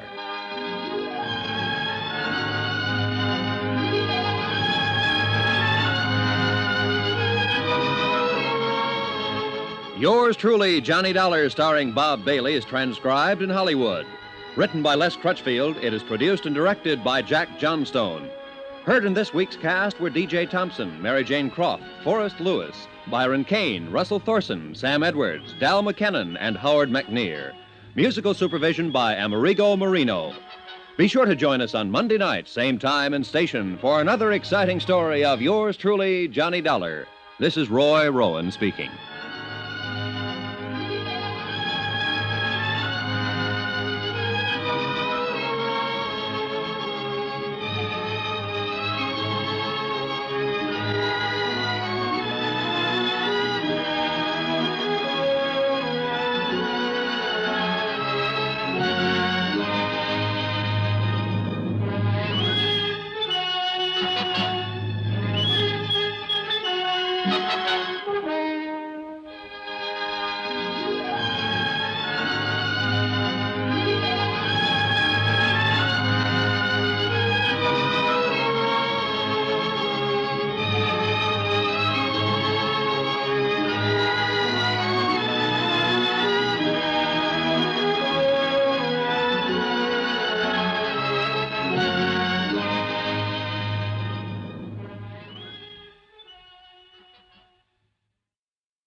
From Hollywood, it's time now for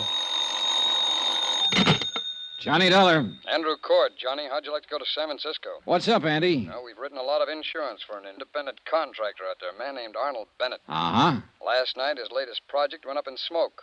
An office building he completed a month ago. How much is the policy worth? There were 5 companies involved. They took it on at $100,000 apiece and turned it over to us. $500,000? Yep. I talked with the arson inspector for National Fire Underwriters in San Francisco. He said the fire looked phony. I'll pack my things.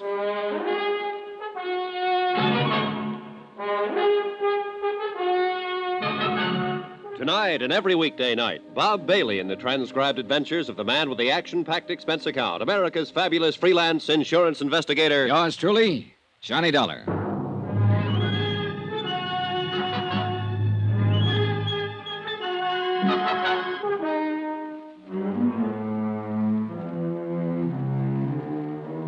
Expense account submitted by Special Investigator Johnny Dollar to the 4-State Fire Insurance Corporation, 4065 Spear Boulevard, Hartford, Connecticut. The following is an accounting of expenditures during my investigation of the Bennett matter. Expense account item 1, $15, flowers for my girl. I wasn't able to keep our date. Instead, I met 4-State Fire Investigator Andrew Cord at his office, and we made immediate arrangements to fly to California. Item 2, $25.06, one raincoat. Item 3, $144.15. Air transportation, Hartford, New York, San Francisco. En route, Andrew Cord filled me in on the details concerning Arnold Bennett. Oh, Johnny, as things stand now, Bennett hasn't filed claim yet, although I imagine that'll be coming through pretty fast if I know him. I met him once when he was in New York getting money to finance one of his big subdivisions. Yeah, it seems I've heard of him. Oh, he's made time and life a couple of times each. Oh, yeah. When I met him, I said to myself, Andy, look well on this man. He may be the last of his kind. Oh, how's that? Well, Arnold Bennett must be past 60 now. He's been everything in his lifetime. Sailor, soldier, lawyer, financier, bootlegger, gun runner, Lord knows what all. Talked fast, worked hard, and what he couldn't get one way, he got another. All in all, he's done pretty well. It shows all over him. I didn't like him, Johnny. Well, go on. Well, maybe I was just jealous of his aggressiveness, or maybe it's that I've just heard stories of how he ran roughshod over big and little. About this new building of Bennett's that burned down. Yeah. Well, the man in San Francisco is pretty sure the fire was of incendiary origin.